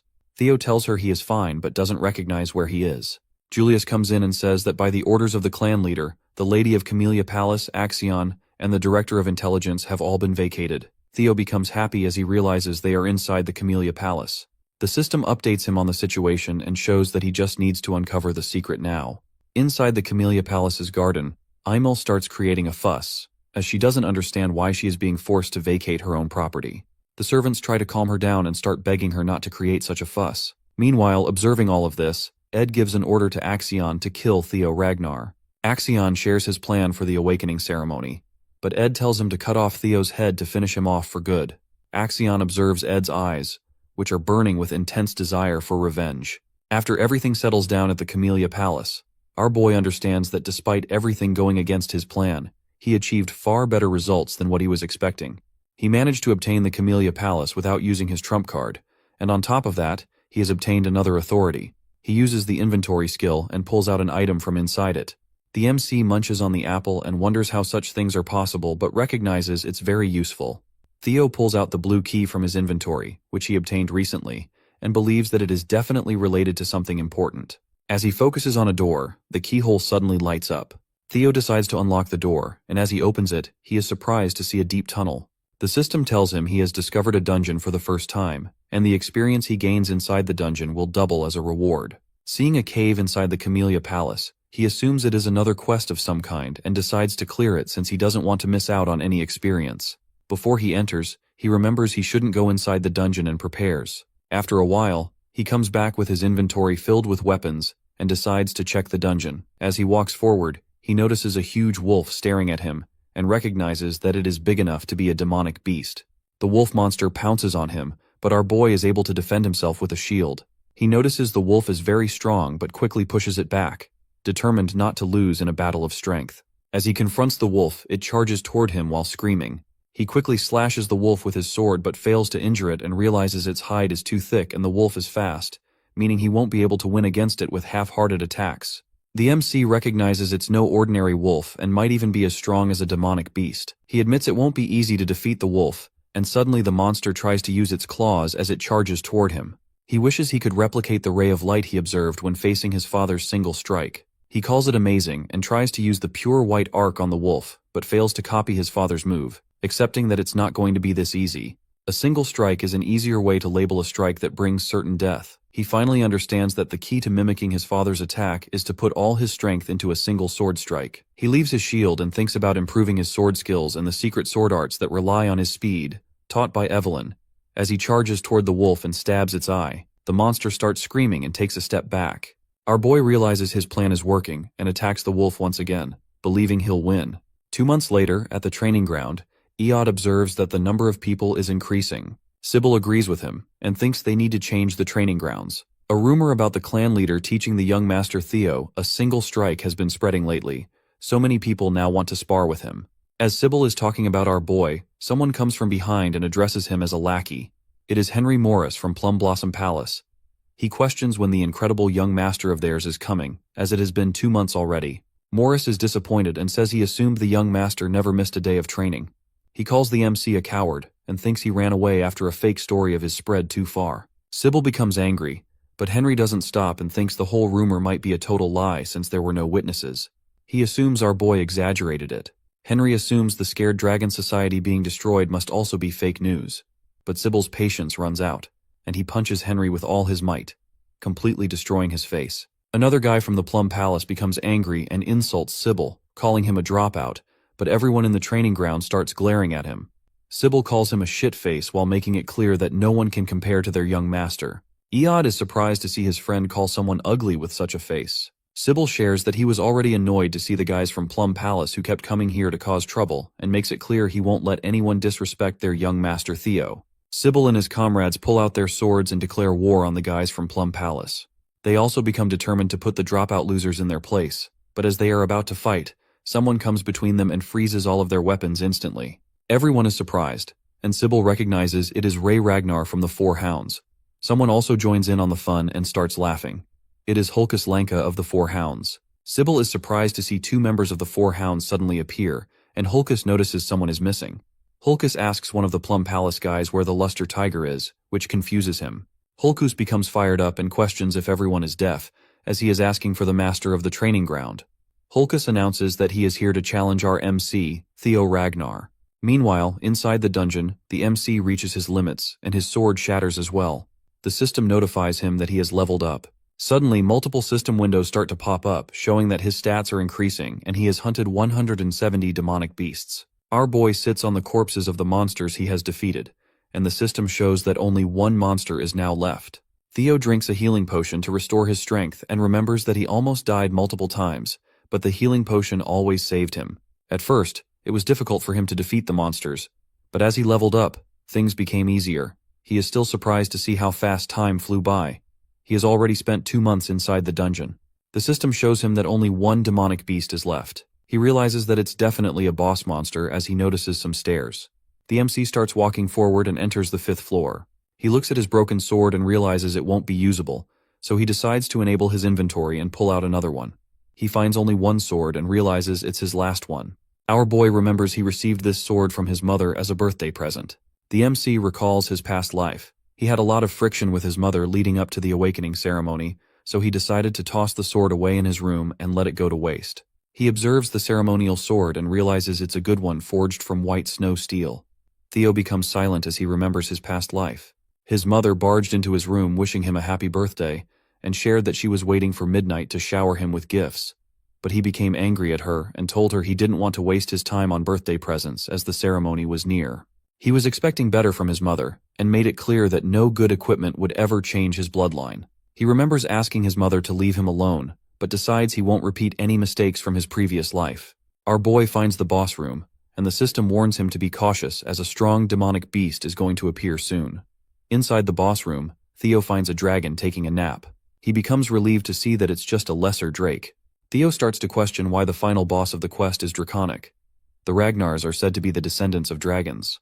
Our boy wonders if it is merely a coincidence but decides to focus on defeating the boss monster as he can't get out of the dungeon without it. The system shows him the quest scenario and the number of monsters remaining. She questions if he can actually win this battle since he is still facing a kind of dragon. The MC starts focusing and decides to use a single flash. He remembers practicing it a lot against the wolves he faced, and even though it might not be on the same level as his father's dragon flash, he charges toward the dragon, believing that if he utilizes his dragon heart to the maximum, he should be able to land a serious hit. He pierces his sword through the monster's eye and successfully wounds it as the monster starts screaming in pain. Suddenly, it attacks our boy with its tail, but he is able to dodge easily and becomes disappointed that his weak attack was not able to pierce through its brain. The drake starts screaming and gets ready to kill our boy, but he is able to see possibilities and confidently charges toward the drake, believing he might be able to win. The MC lands a few hits and decides to distract the monster first with normal attacks so he can look for its weak point. All of a sudden, the lesser drake starts screaming again, and fear begins to dominate the battlefield. Theo's body completely freezes because of fear, and despite being able to see an attack coming his way, he is unable to dodge but blocks it with his sword. He gets thrown away and hits the rock wall, realizing how strong the boss monster is. He admits he can't keep this up for too long and gets up to attack the huge monster coming his way, while hoping he can hit its weak points for a quick win.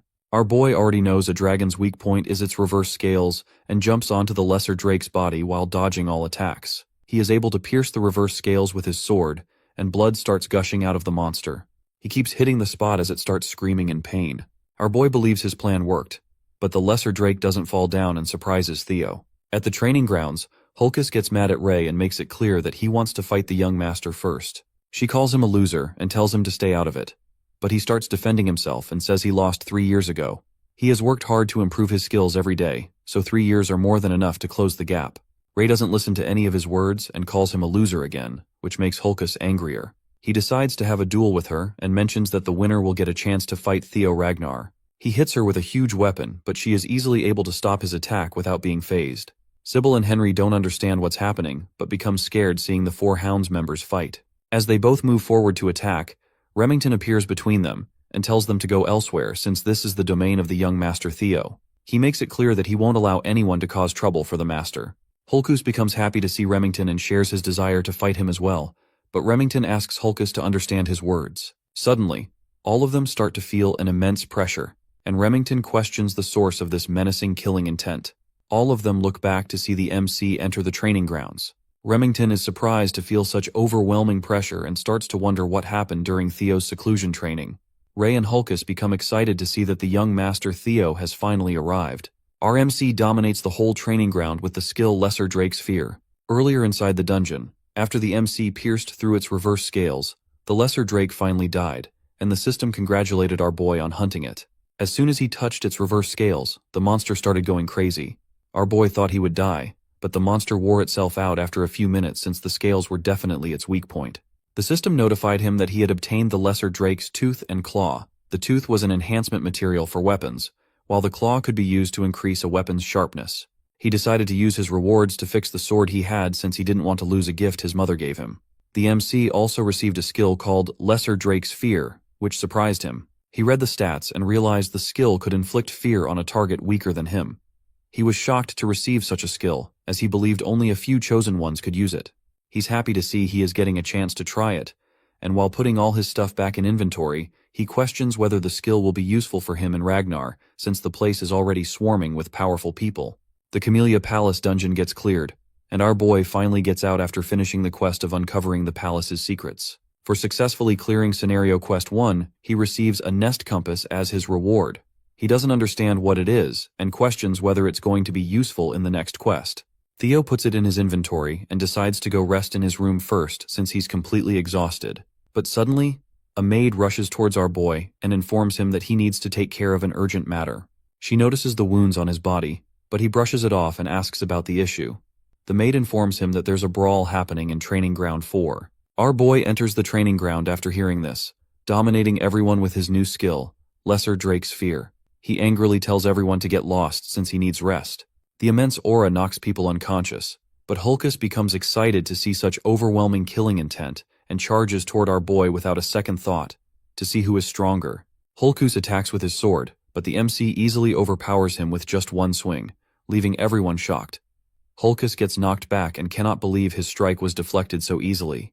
The MC is surprised by his progress after dungeon training, but Hulkus doesn't back down. He has always been considered the weakest member of the Four Hounds of the North because he is very dumb, and never rounds out his arsenal either. Hulkus attacks Theo again, challenging him to block it. Despite being the weakest, Hulkus has never once been outmatched in terms of raw strength, but now the MC is surprised to see that he is able to keep up with Hulkus, and with a single slash, he counters Hulkus and defeats him. He feels amazing after leveling up so much, and Hulkus starts coughing up blood, loses consciousness, and falls down. Theo realizes he was too careless and should have held back but feels glad he was facing Hulkus, who is known for his toughness and can tank such attacks.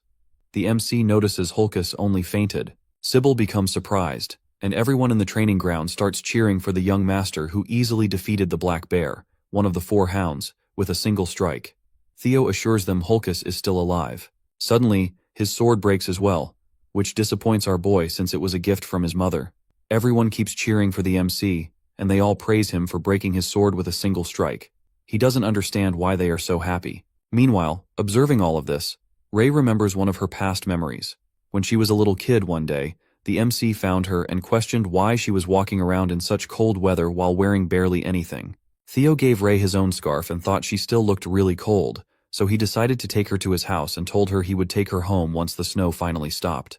After recalling all of this, she starts smiling and leaves the battleground. Remington is surprised to see her smile. After a while at the Camellia Palace, our boy looks embarrassed as the maids congratulate him on getting a new title, Luster Tiger.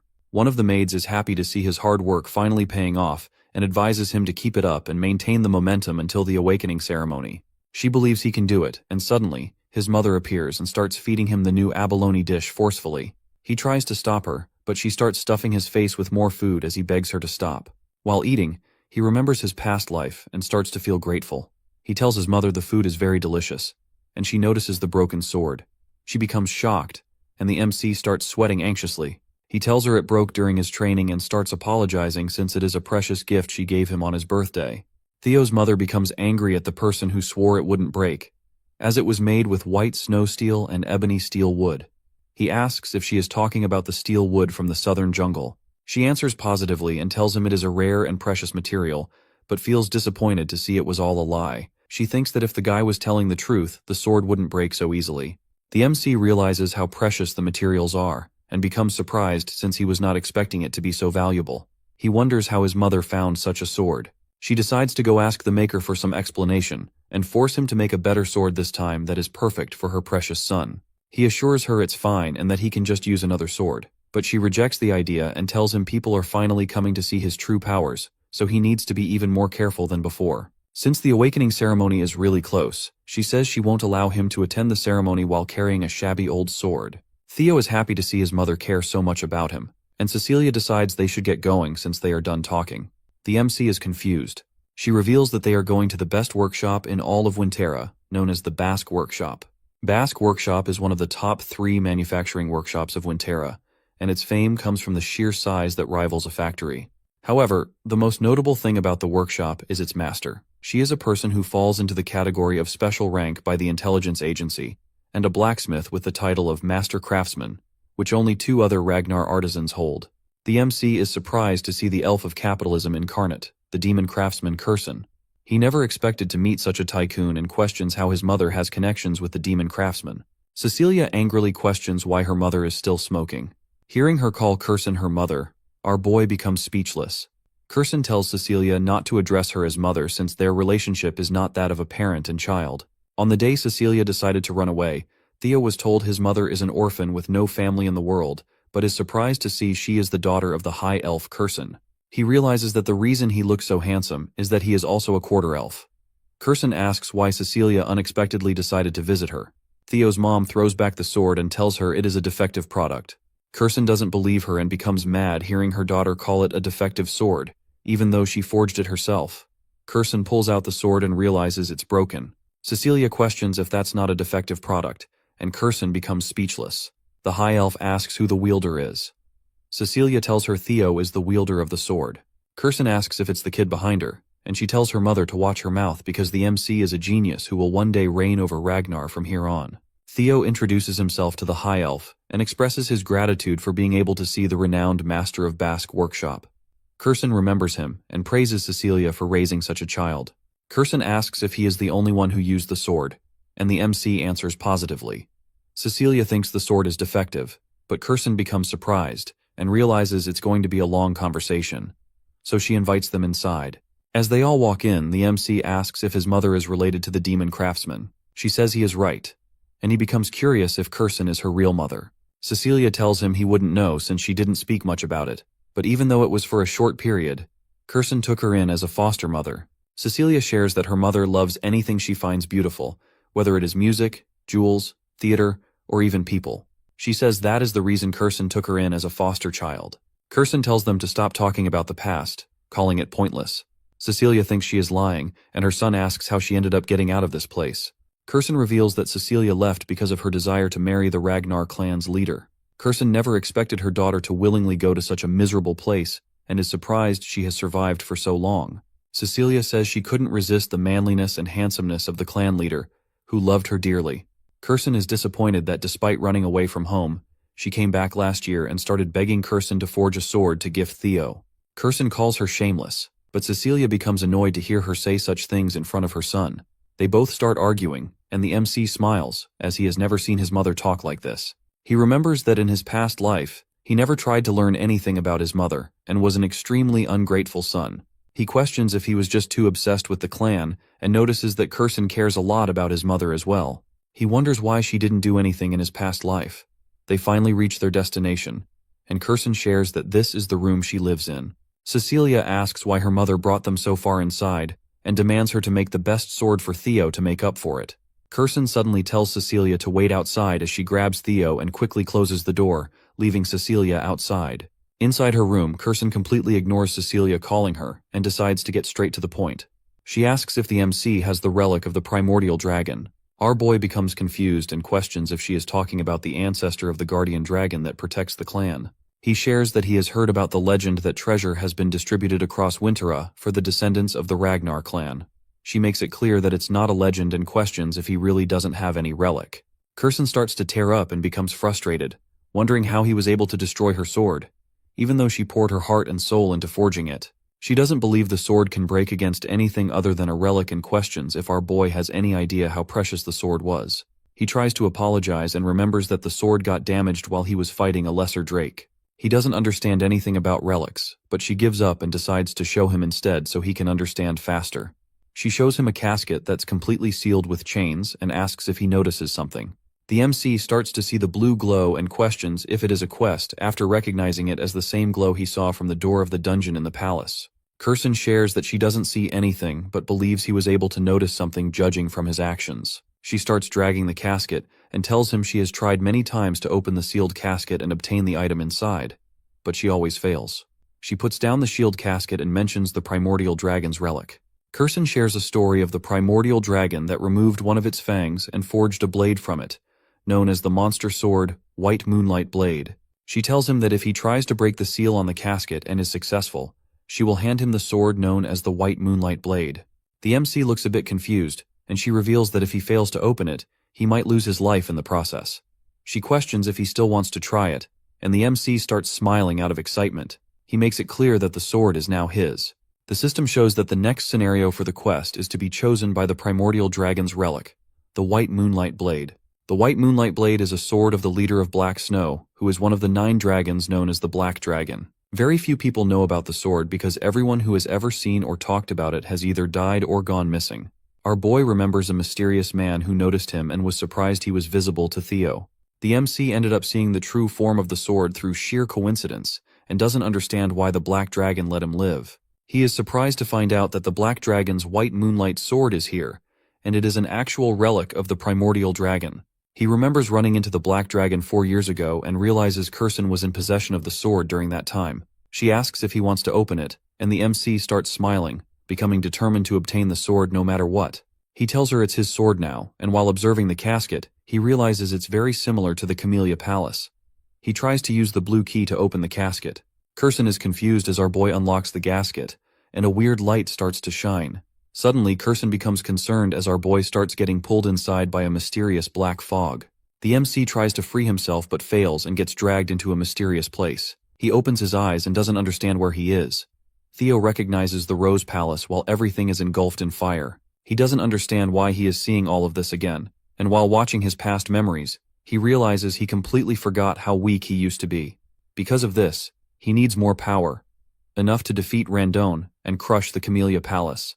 A griffin starts messing with his brain and grabs our boy, ready to eat him whole, but the MC wakes up and grabs its beak, catching it off guard. He becomes aware that the monster is trying to take over his mind by using his desire for power against him. The MC realizes this is why it is called a monster sword. The mysterious griffin calls him insolent and tries to free itself, but the boy confidently tells it he has already conquered all the despair it's trying to show him a long time ago. He questions if the monster was hoping he would be tempted by its useless powers, even though he has already seen many quests. The griffin becomes confused, and our MC notices it looks very different from the griffin in his memory. The monster tries to free itself, but our boy doesn't let go and remembers it was at least 10 meters tall, but right now they are both of similar heights. He questions if the griffin became smaller because it was seen for a long time. He decides not to care about it, and makes it clear that the Moonlight Sword is now his as he tries to punch the griffin with an evil look. The monster tries to talk it out with him. Meanwhile, inside Kirsten's room, Cecilia starts screaming after seeing her son knocked unconscious. She tries to wake him up, but nothing works, and Cecilia starts crying as she questions her mother why her son is unconscious like this. Kirsten becomes speechless as Cecilia cries and says she never asked her mother to do this. She just wanted a sword for her son. Kirsten observes that there is a monster's energy linked with Theo's bloodstream, which is something she has never seen or heard about before. She was hoping he would be okay since he already possessed a relic. Cecilia tells her mother that if anything bad happens to her son, she will never forgive Curson for her actions. All of a sudden, the MC grabs the moonlight sword, and a mysterious light starts to form around his chest. Cecilia becomes concerned and tries to wake him up. Theo finally opens his eyes. She hugs her son tightly as she starts to cry. She tells her son she was very worried, but he assures her not to overthink it as he is completely okay. The system congratulates him on hunting a griffin and finishing the quest. As a reward, he becomes the owner of the white moonlight sword.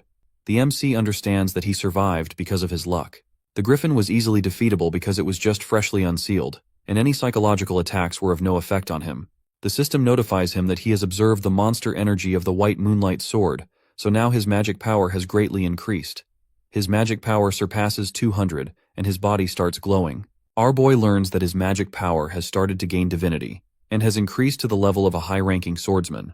He feels disappointed to know he can't use the magic power right away, as he needs to hold himself back until the awakening ceremony. Curson expresses how surprised she was and congratulates him on succeeding. He questions if she is going to keep her promise, and she assures him that elves do not lie. He notices the sword is being rebellious and questions if the sword still hasn't acknowledged him as its master. He becomes a bit anxious, but the elf assures him the sword is acting this way after being trapped for 400 years. She says since the sword is finally out in the world, it wants to release all the pent-up frustration. Curson suggests he can try taking a swing at the wall with all he has. He questions if it will be okay, but she starts mocking him and thinks he is worrying for no reason because, even if it is the legendary sword, a swing from a brat like him who is inexperienced and hasn't even had his awakening ceremony can't damage the Basque workshop. He becomes unnerved to hear this and decides to give it a try.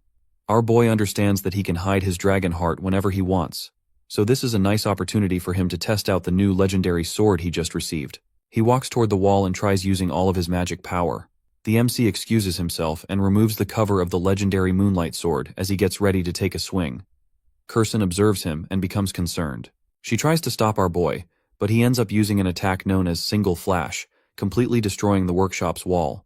Cecilia becomes astonished while Curson's eyes fill with anxious tears at the sight of the destruction. Contrary to what Curson thought, my guy literally split the building wall in half with just one swing of his sword, and he was not even aiming to destroy the wall. Curson couldn't help but sink into despair at yet another costly loss from our boy, especially after the sword he had just broken.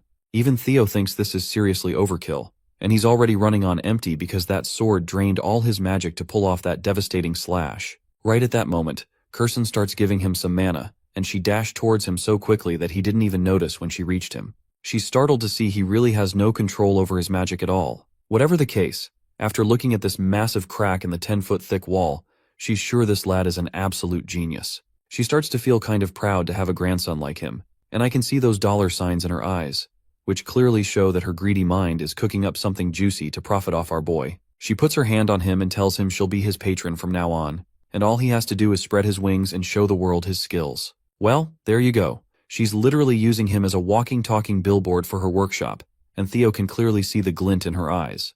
He bluntly tells her he can see those dollar signs shining right back at him. As the night deepens, Theo and his mother prepare to leave Basque's workshop. After exchanging their last goodbyes, they part ways. We see the fangs she's holding, and it turns out Theo gave them to her as wall repair funds. She's thrilled to have this loot from a drake, and is sure he must have snagged it while obtaining the relic. She's also feeling proud of her daughter, thinking about how she raised such an incredible son. Right at that moment, someone drops by and greets her with her title of Demon Craftsman. Curson freezes for a moment at the sound of this familiar voice. She turns around and asks why he's here, but this mysterious crow of Rober Ragnar just simmers with a red glint in his eyes and doesn't say a word, leaving us hanging in suspense. 5 days pass, and the day of the awakening ceremony has finally arrived. As usual, Evelyn and Theo are in the middle of a sparring session. After exchanging blows with him, she can tell that his swordplay has gotten stronger and faster overall. My guy just flashes a grin, saying he's really glad to hear this because he never thought someone like Evelyn would ever praise him. The onlookers, as usual, are sweating their balls because they feel like weak sauce compared to Theo. You see, it's been half a year since Theo began to change, and Evelyn is amazed that he's already grown strong enough to push her back. If he awakens his magic today, it'll be the birth of a monster. After they spar for a while, the lady gives him props, saying he's done a great job, and that he might even aim to become the valedictorian of the awakening ceremony, and her prayers are with him. Theo flashes a big smirk back at her, thanking her for her kind words. He says that if he becomes valedictorian, he'll mention her name during his speech in front of everyone. Of course, Evelyn gives him this worn-out look, wondering if that's even necessary, while his fellows come over, excitedly telling him to mention their names too. Theo couldn't help but feel a bit proud, thinking that being popular is such a drag, while Evelyn just gave him this creeped-out look, clearly thinking how he is getting way too full of himself. The scene then transitions to the central headquarters, where Theo makes his grand entrance, introducing himself to the guards as Theo Ragnar of Camellia Palace. Once inside, he notices the large crowd in attendance, as the awakening ceremony is the most important annual event for the Ragnar clan.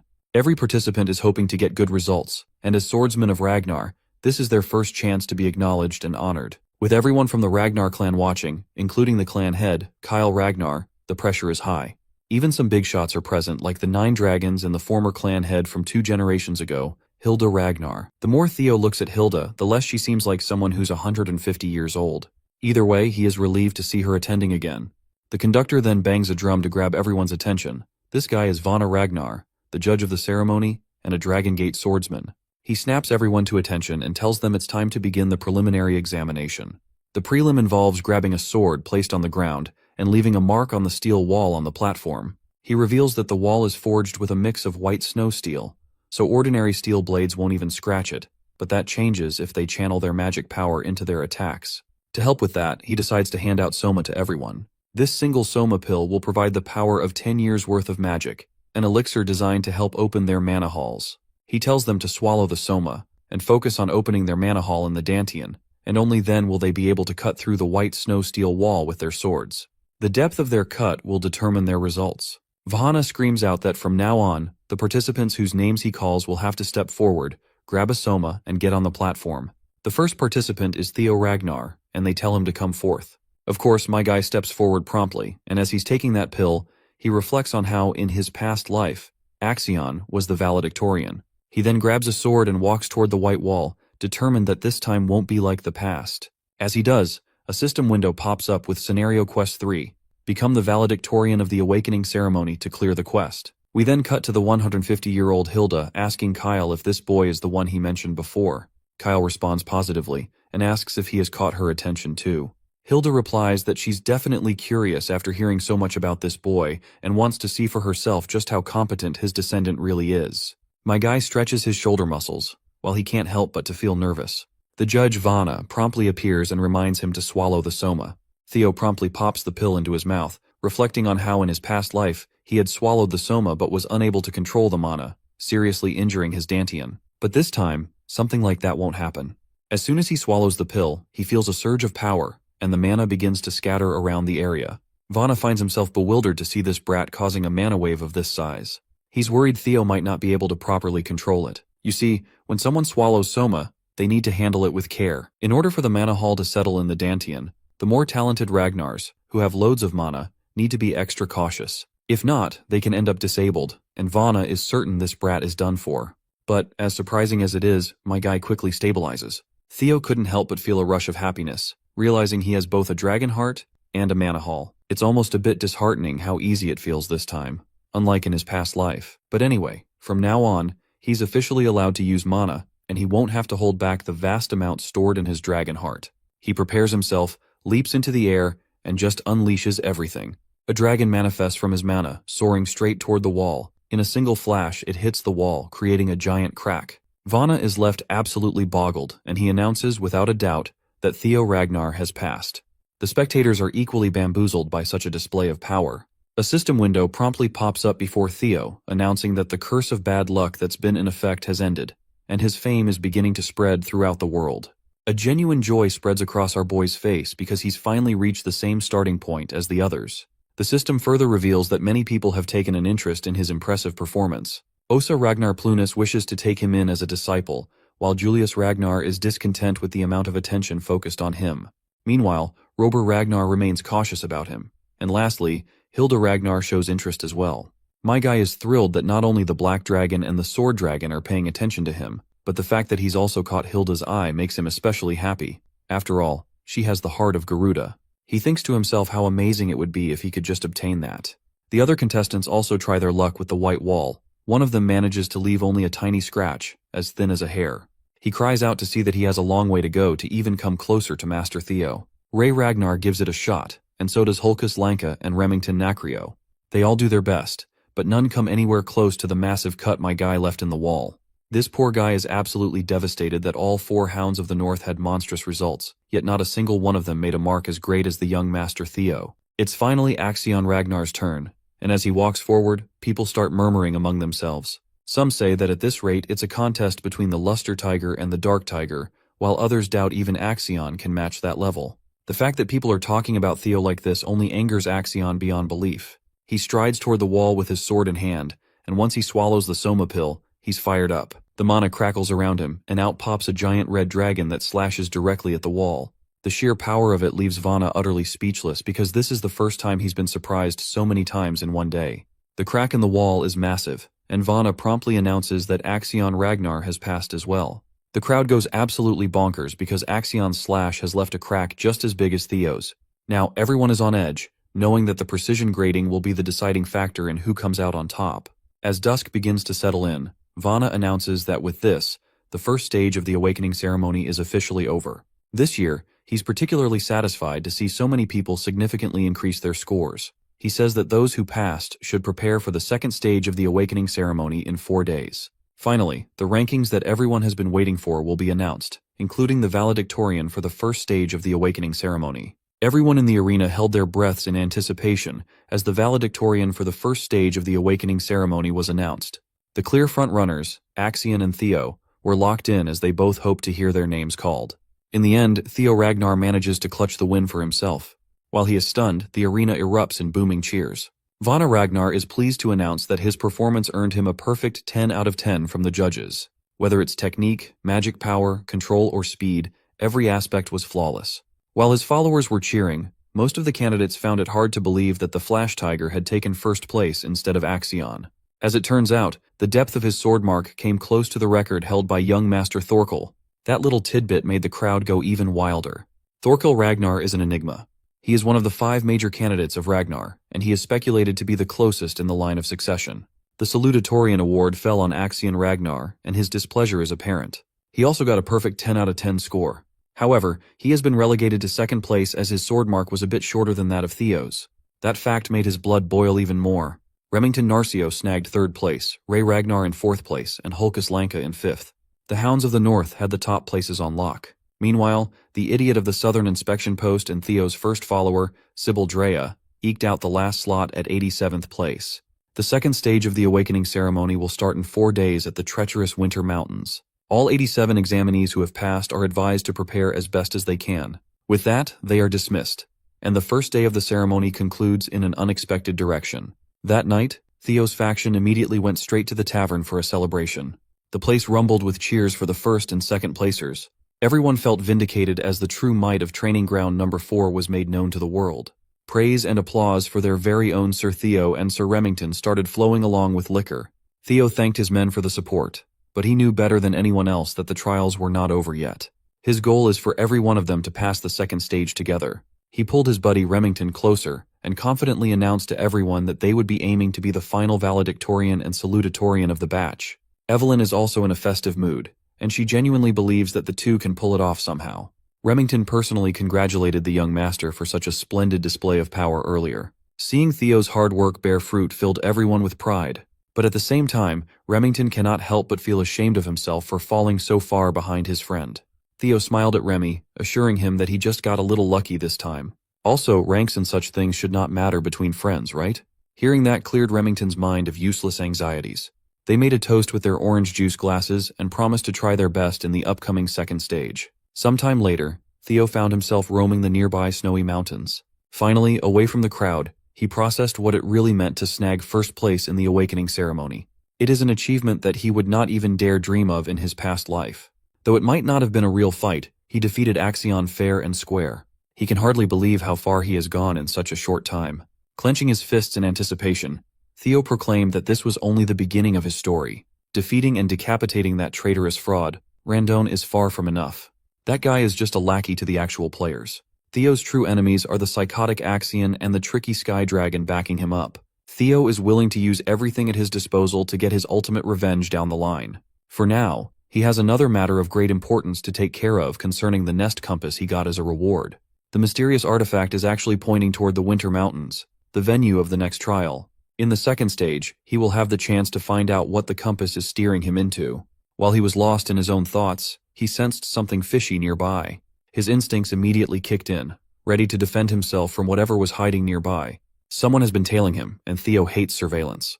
The hooded spy watched in surprise as his target vanished out of thin air, only to feel the cold glint of a blade aimed at his neck from behind. Theo demanded to know who the spy was, and the dude tried his best to convince Theo that he was not Seuss. He introduced himself as Gatsby Yotan of the renowned Gale Sword Platoon. Gatsby insisted that his captain sent him after witnessing such a splendid performance at the first test of the awakening ceremony. Theo had an unreadable poker face as he stared into the man's soul. It seems like the scouting offers are arriving sooner than he expected. Gatsby elaborated that their captain is offering Theo an opportunity to take an admittance qualification test. This offer flabbergasted him. He is offended that the Gale Sword Platoon wanted him to take some useless test rather than a full-on invitation. Gatsby bragged about the illustrious reputation of his platoon, asserting that even a chance to take the test is hard to come by. Before the dude could spout any more bullshit, a fiery voice cut him off, calling the Gale Platoon a bunch of morons. A woman carrying a great sword on her back addressed Theo as a young master and offered a far better deal than the morons of Gale Sword Platoon. This feisty girl is Ayan Sosoli, also known as the Fire Goblin and Vice Commander of the Black Iron Cavalry. She personally came to extend a direct invitation for Theo to join their ranks. Gatsby stumbled on his words as soon as he saw who had just come through. Those that recognize the Fire Goblin's name know not to piss her off. But before Ayan can get close to Theo, multiple scouts from different factions come out of hiding in fear that such a promising candidate might get signed before they can extend their offer. They all ran in, shouting their ridiculous proposals. The Black Sword Platoon is willing to promote him to squad leader within 3 years. The Swords of Law and the Security Bureau also threw their eager hats in the ring. Annoyed at the bidding war unfolding, the Fire Goblin snapped in anger. The scouts were supposed to entice the young master with promises of assisting and advancing his career, only to fight and bicker amongst themselves. Theo just watched from the sidelines as the idiots cursed and jabbed at one another. He figured that he should just quietly slip away before they pester him even more. But his exit plan might have to wait. Pink plum petals slowly filled the area, dancing in the air. A sultry voice silenced everyone with sheer aura.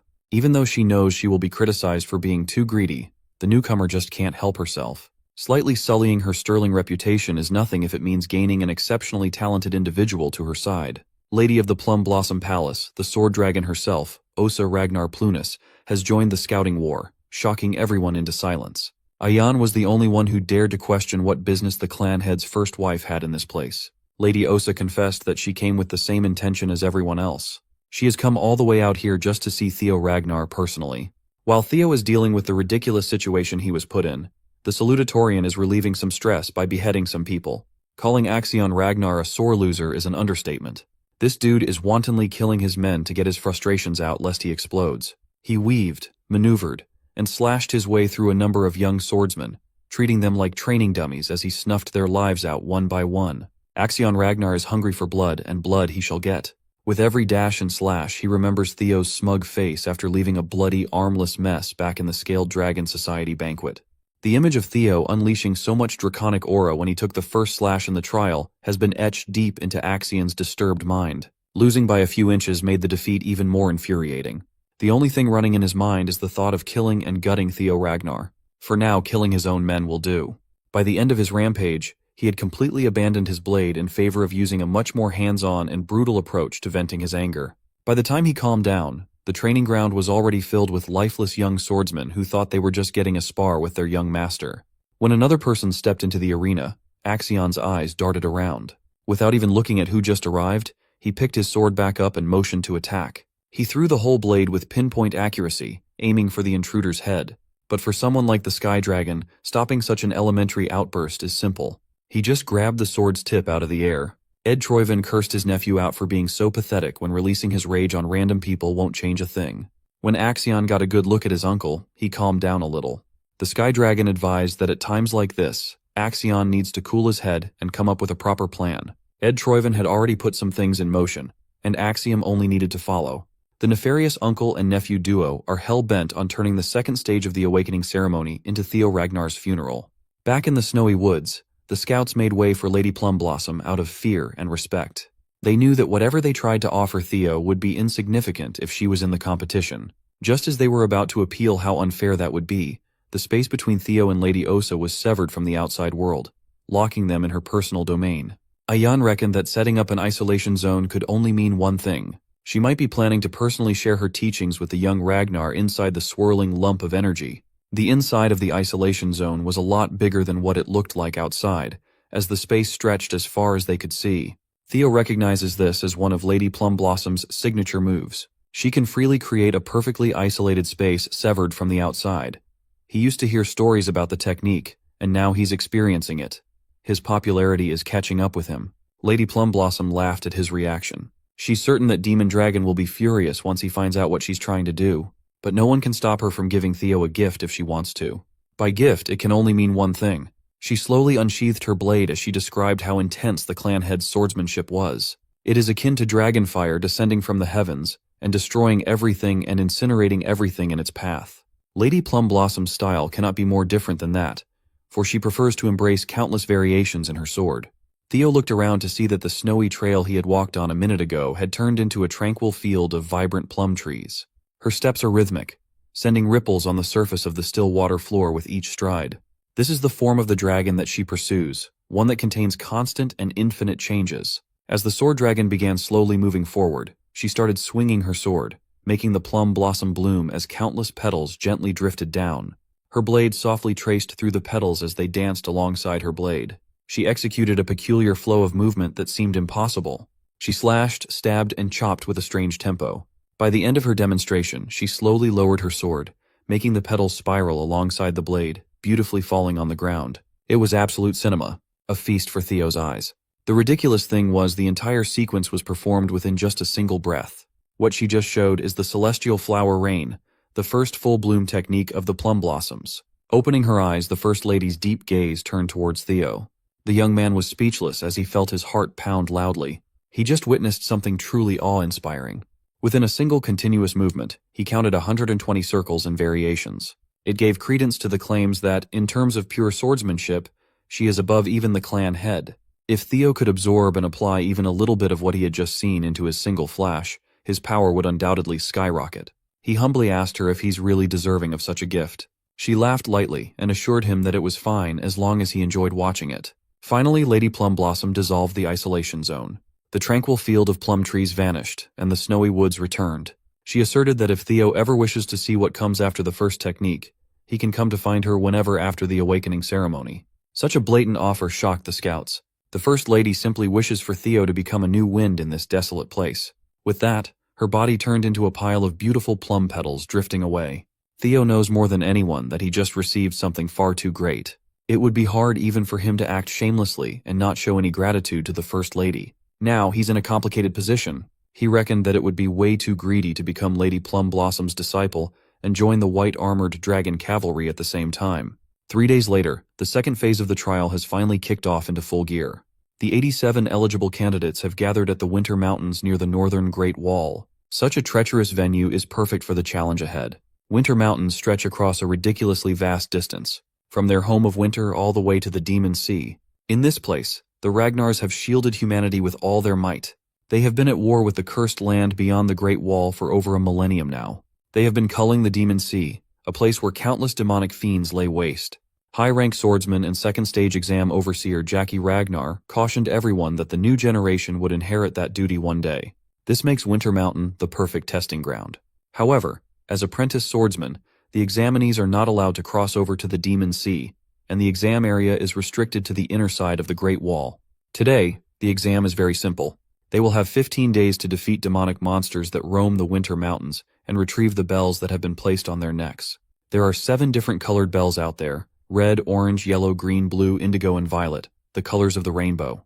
Each bell increases in point value in the same order. Naturally, higher points mean confronting a more powerful demonic fiend. Overseer Jackie emphasized the danger of violet bell fiends. Those abominations are at a level that no apprentice swordsman can touch, let alone defeat. Yet they are worth a ton of points. The hunting method will be left entirely up to the examinees. Whatever method they choose to use doesn't matter. All they have to do is bring back the bells to be tallied before the exam ends. Everyone picked up on what the overseer implied. Since they can use whatever method they want, snatching someone else's prey or bells is allowed. No, it is encouraged. They are purposely sowing seeds of discord amongst everyone. But that's just another reflection of Ragnar clan's law of the jungle approach to things. As a final note, the overseer taught them about the totems that repel fiends installed across the mountains. Inside these safe zones, supplies have been buried nearby, and everyone's encouraged to utilize them effectively. Finally, Overseer Jackie formally signaled the commencement of the second trial. As soon as he dismissed everyone, several candidates rushed off and scattered without hesitation. Most of them had the same idea as Sybil. Since the exam will stretch for 15 days, supplies are essential. First, they must secure those resources, and then go with their own strategies. It had only started, but Hulkus Lanka loved every second of this test. He is in his element. Axion, motivated by revenge, has come into this exam with a malicious goal in mind. His Sky Dragon uncle heavily emphasized that he must move precisely according to plan. All he has to do is play his role, and Theo will fall. As Axion single-mindedly pushed forward at breakneck speeds, he failed to notice someone tailing him from behind. It was none other than the ever-so-mysterious Ray Ragnar. Seeing as everyone was already rolling out, Theo walked towards the woods to get started too. But before he could get far, a familiar voice called to him. Remy ran to his side and asked if Theo remembered how he said they were friends. The Silver Lion has thought long and hard for the past 3 days leading up to the trial, and it seems that he considers Theo both a friend and a rival. With that realization, a desire has taken root inside him. The desire to truly surpass young Master Theo in power. The young dragon was shocked at first, but he eventually grinned with delight. He knows what Remy is feeling all too well. The moment they first crossed swords in that training ground, a mutual respect for one another blossomed. Theo felt the same way as the Silver Lion. He considered him a dear friend and rival too. Remy heartily laughed in relief as he had been stressing if the feeling was one-sided. With renewed clarity, Remy proclaimed that he would try to beat Theo during the second stage. Theo genuinely wished him good luck with that goal. Without wasting another precious second, Remy exploded in speed and headed deep into the Winter Mountain. Theo took a second to soak the feeling in. Someone incredible like Remington has set him as a goal, someone to surpass. It made him feel a thrill he never felt before. He's finally becoming someone that's truly strong, and it is delightful. Opening his inventory, Theo set the mushy feelings aside for after the trial. He retrieves the nest compass and officially starts the search for the dragon's nest. The compass needle pointed him in a general direction, enough to get started. On the side of one of the deadly cliff faces, the familiar blue light of the system shined through a hidden cavern. The nest compass led Theo to the treacherous outskirts of the Winter Mountain. Upon arriving at his supposed destination, he was confused and saw absolutely nothing that stood out. The compass has turned its needle to the ground, so that must mean something, right? Maybe he needs to start digging until he hits the jackpot. If that was the case, he really should have brought a shovel, as using the white moonlight blade to dig in the snowy soil would have been a gross misuse of a legendary blade. As he was considering what to do, Theo's spidey senses started tingling once more. He steadily took his sword out of the scabbard and turned around on a dime, his eyes fixated on the unwelcomed presence. Sometimes, if the wind is not doing its job, then you have to take to the oars. He sent a sweeping attack, the force of the slash mowing everything on its way down. The trees were cleared in a single file and the ground was wrecked. Spilling some killing intent to the presence tailing him secretly, he gravely urged them to come out. Some unsavory characters started coming out of the woods, confused as to how Theo noticed their well-concealed presence. As soon as Theo saw the man's face, he was taken aback. It wasn't just one man, there were 3. In Theo's previous life, he knew these monsters as the 3 scoundrels of Vuk Mountain, Hyde, Cow, and Rune. These aptly named scoundrels are the scum of the earth. They were widely known as the ones who slaughtered civilians under the guise of accidents during missions. They are the cancer that cropped up as a side effect of Ragnar's rule of the strong. Theo especially cannot ever forget the massacre they committed in Vuk village. While he was working in Black Snow, he was assigned to personally pick up after the bastards. He knows the horror that these 3 will inflict upon the world better than anyone else. In public records, the death toll of the single incident was reported at 761, with another 220 people missing. The shocking part was that none of the corpses could be identified at all. It was because their killing method involved absolutely decimating the heads of their targets for fun. He already considered that their terrible nature would get in the way down the line, so he's planning to deal with them at some point. But he never expected to meet them this early. Since they were expertly tailing him, Theo asked if Axion sent them for a hit or something. One of the scoundrels just laughed at his assumption. He cleared up that they cannot be ordered around by kids. Naturally, they were employed by someone so high up that Theo would never even imagine who was behind the hit.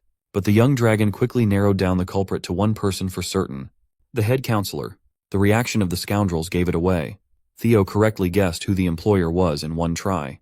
It wasn't too hard to guess, given how much they were talking about blood and heritage. An exam proctor is nowhere to be found nearby, so they must have been included in the conspiracy too. Theo's sharpness was a big problem, but the scoundrels were confident that they would get this job in the bag no matter what. The leader of the scoundrels asserted that he feels the best when he crushes a good-looking face like Theo's. Bro is just glazing at this point. The Flash Tiger remained unfazed as he refused to let the three out of his sight. He did not even let the mouthy scoundrel continue with the childish trash talk. Theo immediately slashed away, summoning an avatar of an ancient dragon with his force. They hadn't even gotten the chance to close the distance yet, and the scoundrels were already at death's door. Theo chopped his sword thrice in quick succession with perfect precision, and executed his newly formulated technique, Triple Dragon's Claw, each one targeting a scoundrel. The young master never shies away from violence, but he does not want to become like these pieces of trash. So they do it as revenge for a crime that they won't commit until a few years down the line. He will do the opposite of what the scumbags did. Only their heads will remain. The destructive power of the dragon's claw was so potent that it could decimate a human body into a pulp while leaving the head intact. He simply flexed on these criminals, giving them the comeuppance they deserved. Theo was actually surprised at how fast these troublemakers fell by his blade. Maybe that's because they were still young at this point in time. He owed this new skill to the celestial flower rain that Lady Plumblossom imparted upon him briefly. He dissected and reconstructed the style for the past 3 days, and came out finding a way to use 3 single flashes in a row. Using circles and arcs to draw curved lines of slashes was hard. A whole new world of different transformations and applications has opened. Of course, completing those transformations 120 times in a row like the First Lady is still out of reach. Theo quickly grabbed the severed heads with the scoundrels' pained and surprised expressions have been preserved. He simply threw the evidence down the cliff for beasts to feast on while he went back to thinking about how to get underground. Much to his surprise, he heard a dull thud as soon as the heads reached a couple meters down. Upon further inspection, he ascertained that there was an invisible staircase winding down the cliff. It's now stained with scoundrel blood. The hidden quest to find the unseen stairs and explore the blue cave has officially started. Theo excitedly jumped down from the cliff to head for his treasure. Unbeknownst to him, a strange bird has been keeping an eye from afar. Back in the palace, the officials posted that they were receiving the test's initial results for the first few hours. Currently, Axion Ragnar holds the first position with 41 demon bells collected as he tears through the exam with 20 of his men. Second place is Ray Ragnar. But everyone has been wondering about one thing. How is Theo Ragnar faring? The messenger had to scroll all the way down to the last page of his report for Theo's recorded progress. Currently, the young man has collected 0 demon bells, and he is off on his own without a team.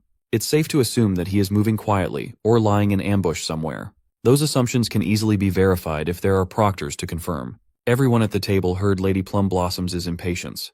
The head counselor argued that there are no rules that exceptional performance in the first stage would lead to the same caliber in the second. He even proposed that the kid's heart might not be prepared for real battles, especially considering that he is a so-called natural child and not a pure Ragnar. The head counselor assumed that his goons must have taken care of business quickly, doing their job better than expected. Suddenly, the old councilman received a telephonic transmission from Ed Troyven, asking him if he did anything behind the scenes. The head counselor did not even bother to deny the allegation. He's bummed that he couldn't tell everyone else beforehand, but it looks like things have worked out, so that's good. Even the Sky Dragon was shocked at the geezer's brazen attitude towards an impure child of the throne. It pissed Ed off that some crazy elitist old coot acted without permission or consultation, potentially stifling his plans. After Camellia had been taken from his family, the Sky Dragon campaigned for an opportunity to take over the Rose Palace. However, he could not find the primordial dragon's relic anywhere. Ed Troyven has come to a hypothesis stating that Theo must hold a clue about Rose Palace's relic. Sky Dragon can feel it in his bones. That boy, Theo, has some clues about the relic on him. Grown and shown that he is a threat. Using telepathy again, Ed jacked into a guard's mind with a message to hurry Axion up. Lady Plumblossom can see that the head counselor and the Central Intelligence Director are scheming something, and they're not as sneaky as they think. The pro-Theo group might have to set up some precautions and countermeasures too. It was a reasonable idea, but Julius Ragnar heavily opposed such a thing. The Demon Dragon genuinely believes that Theo is not someone who would crumble on a mere challenge. Julius trusts his gut that Theo is safe and just stuck in his own unknown circumstance. Also, Julius has not gotten over the fact that Lady Plumblossom sneakily met with Theo. The First Lady feigned ignorance and playfully laughed. Back in the Winter Mountain, Theo finally managed to see where the stairs were leading. Inside was a relatively simple cave structure, but there were a lot of pesky skeletons hanging around on the outskirts. They constantly attack with a pretty strong mental attack trap set up inside. Most people will have a breakdown if they happen to get caught in it. However, such low-level mental attacks are nothing after he passed White Moonlight Blade's tough test. More importantly, Theo managed to follow the compass needle and find something. To check on the situation, Theo expanded his senses outwards, making the wildlife scurry for their lives. For times like this, the special divinity skill is just too juicy. He can even see what's lurking behind every corner. Casting those thoughts aside, Theo was the first to arrive and be tested. Finally, he found the hatchling's lair. 3 years from now, things might be a lot different. Black Snow will end up killing the hatchling and discovering a priceless legendary item. Walking deeper into the cavern, Theo quietly apologized for the future of Black Snow as he planned to take one of their historic records. Behind the gate is the Amon Grimoire, a one-of-a-kind game-changer. As soon as Theo entered the gate, he was frozen in place, overwhelmed at the sight before him. There were literal mountains of gold and legendary weapons, gems and trinkets scattered everywhere. One thing is for sure, this place is not a hatchling's nest at all. In the middle of the gigantic room was a sleeping draconic beast and an ancient dragon, using its sea of gold coins as the most expensive bed in the world. Looking a bit closer, he saw that it seemed to be in a deep sleep, uncaring of the outside world. Theo wasn't delusional. He knew that if this thing woke up and attacked, he could forget about the relic and all the riches in this place, and he would surely die. Could the reports from Black Snow be false? Why is there a full-grown dragon in the chamber instead of just a hatchling? Maybe he's a victim of misinformation, or maybe he just came 3 years too early. Either way, he needs to think of his next move in this unexpected situation. He seriously considered just leaving without touching anything. It's unfortunate, but he can always just come back before the Black Snow can get here again a few years later. But that choice left his hands as soon as the dragon opened its eyes. When he turned around, Theo was locked into a staring contest with one of the most archaic beings in the world. Much to his surprise, ancient dragon Roadbroke spoke in human tongue, calling him the first selector that had come in a long time. The giant beast was actually kind of chill. It even introduced itself without a hint of hostility. Roadbroke explained that the Ragnar calls her the guardian dragon and the owner of Winter Mountain. Everyone who grew up around the clan knew the name Roadbroke. Trying not to be rude and disrespectful, Theo crashed down to his knees and paid respect to his ancestor. Roadbroke was quite interested in the fact that the young human called her an ancestor. As far as Theo was taught his whole life, the guardian dragon Roadbroke is the companion of the Ragnar clan's progenitor, Sigurd, and the mother of Friedreif. The beast asserted that Friedreif the bastard must have been spreading nonsense out there. While it's true that she and Sigurd were old companions for a time, she viewed it just as a sign of respect for the contractor who sold his soul to dragons. There wasn't much emotional exchange between them. It is impossible for humans to mate with dragons in the first place. Maybe the humans in this world are not real monster bangers. This led Theo to ask if his family's line really has the blood of the dragon, or if it is just one big propaganda to lift the Ragnar name up. Roadbroke cleared up that the claim was not wrong at all. Through the long-term contract between her and Sigurd, her dragon's blood is shared. Just as Theo was about to ask more questions about his family's history, Roadbroke cut him off as she was done with the pleasantries. She will now begin her duties as a guardian dragon to the selectors. From this point forward, Roadbroke is going to keep the covenant made at the beginning of the clan, and will allow the selector who passes her test to ask 3 questions. He can finally breathe in relief and thank the gods, as this seems like a non-battle situation. Since his goal is to eventually stand at the peak of the clan, deepening his knowledge of the family's lore is crucial. Through these 3 questions, he needs to get as much information as possible. Outside, the second phase of the awakening ceremony is still in full swing. Axion continued dominating the leaderboard and the beasts in the surrounding area. His 1,000 Dragons roar is already powerful enough to one-shot most enemies. As a white tiger beast fell to the snowy ground, bloodied and lifeless, Axion walked closer. He was heading for the green bell dangling on the poor cat's neck. With another bell secured, that makes 57 confirmed kills. He's quickly racking points up. Nevertheless, killing these monsters was secondary. Axion was just itching to find Theo, but his scouts kept on telling him the same report that Theo was nowhere to be seen over and over. One of Axion's lackeys, Orion Gardner, smugly remarked that Theo must be scared now that he has to risk his life and face real monsters. Orion was determined to attach himself to Axion's entourage the whole way through, no matter what. He fears and believes in the maniac's strength, but he might have run his mouth a little too far when he admitted that Theo got stronger but lived as an idiot for far too long. The next thing you know, Orion's tearing up and gasping for oxygen as Axion's hand slowly crushes his windpipe in a chokehold. Axion reckoned that this pissant of a follower must not know a simple fact because he had never been strong. In the clan, having power means having no need to fear anything. The Dark Leopard is on the brink of mentally breaking at this point, and he's still as cruel and paranoid as ever. Orion tried to eke out an apology between his desperate gasps for air. This little outburst would have continued if not for another messenger coming in with a message from the director of the Central Intelligence Bureau, Ed Troyven. The message was simply a reminder to hurry up and carry the plan out. Axion threw the pissant away like garbage and asked the messenger to send a reply to his uncle to stop pestering him. He doesn't need to be reminded of the goal because no one in this world wants to kill that punk, Theo, more than this psychotic half-brother of his. Meanwhile, Theo is just chilling down in the dragon's den, still trying to think of a fitting question that would give him as much information as possible. After a while, he finally came up with his first question. Roadbroke yawned. She was just glad that the young man finally made up his mind as the boredom nearly knocked her back into a deep sleep. So, the first question was why the guardian dragon is still here. He kept it short and sweet. Roadbroke instantly clocked his strategy of asking basic questions to figure out some hidden background knowledge and praised the kid. The reason why she's still hanging around is quite simple. There exists a monster situated at the very edge of the world. Its body is spread across the seas.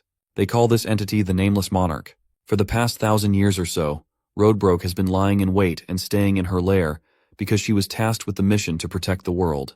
The Winter Mountain and this dragon's den are just an outpost. Theo fell silent, digesting the bombshell that his ancestor had just revealed. He was certain that he did not feel it wrongly. For a brief moment, he felt what seemed like fear in Roadbroke's eyes. Who would have thought that an almost godlike figure who's as powerful as an ancient dragon is still capable of feeling terror? There is an existence out there that brings fear to a deity who has reigned for over 1,000 years.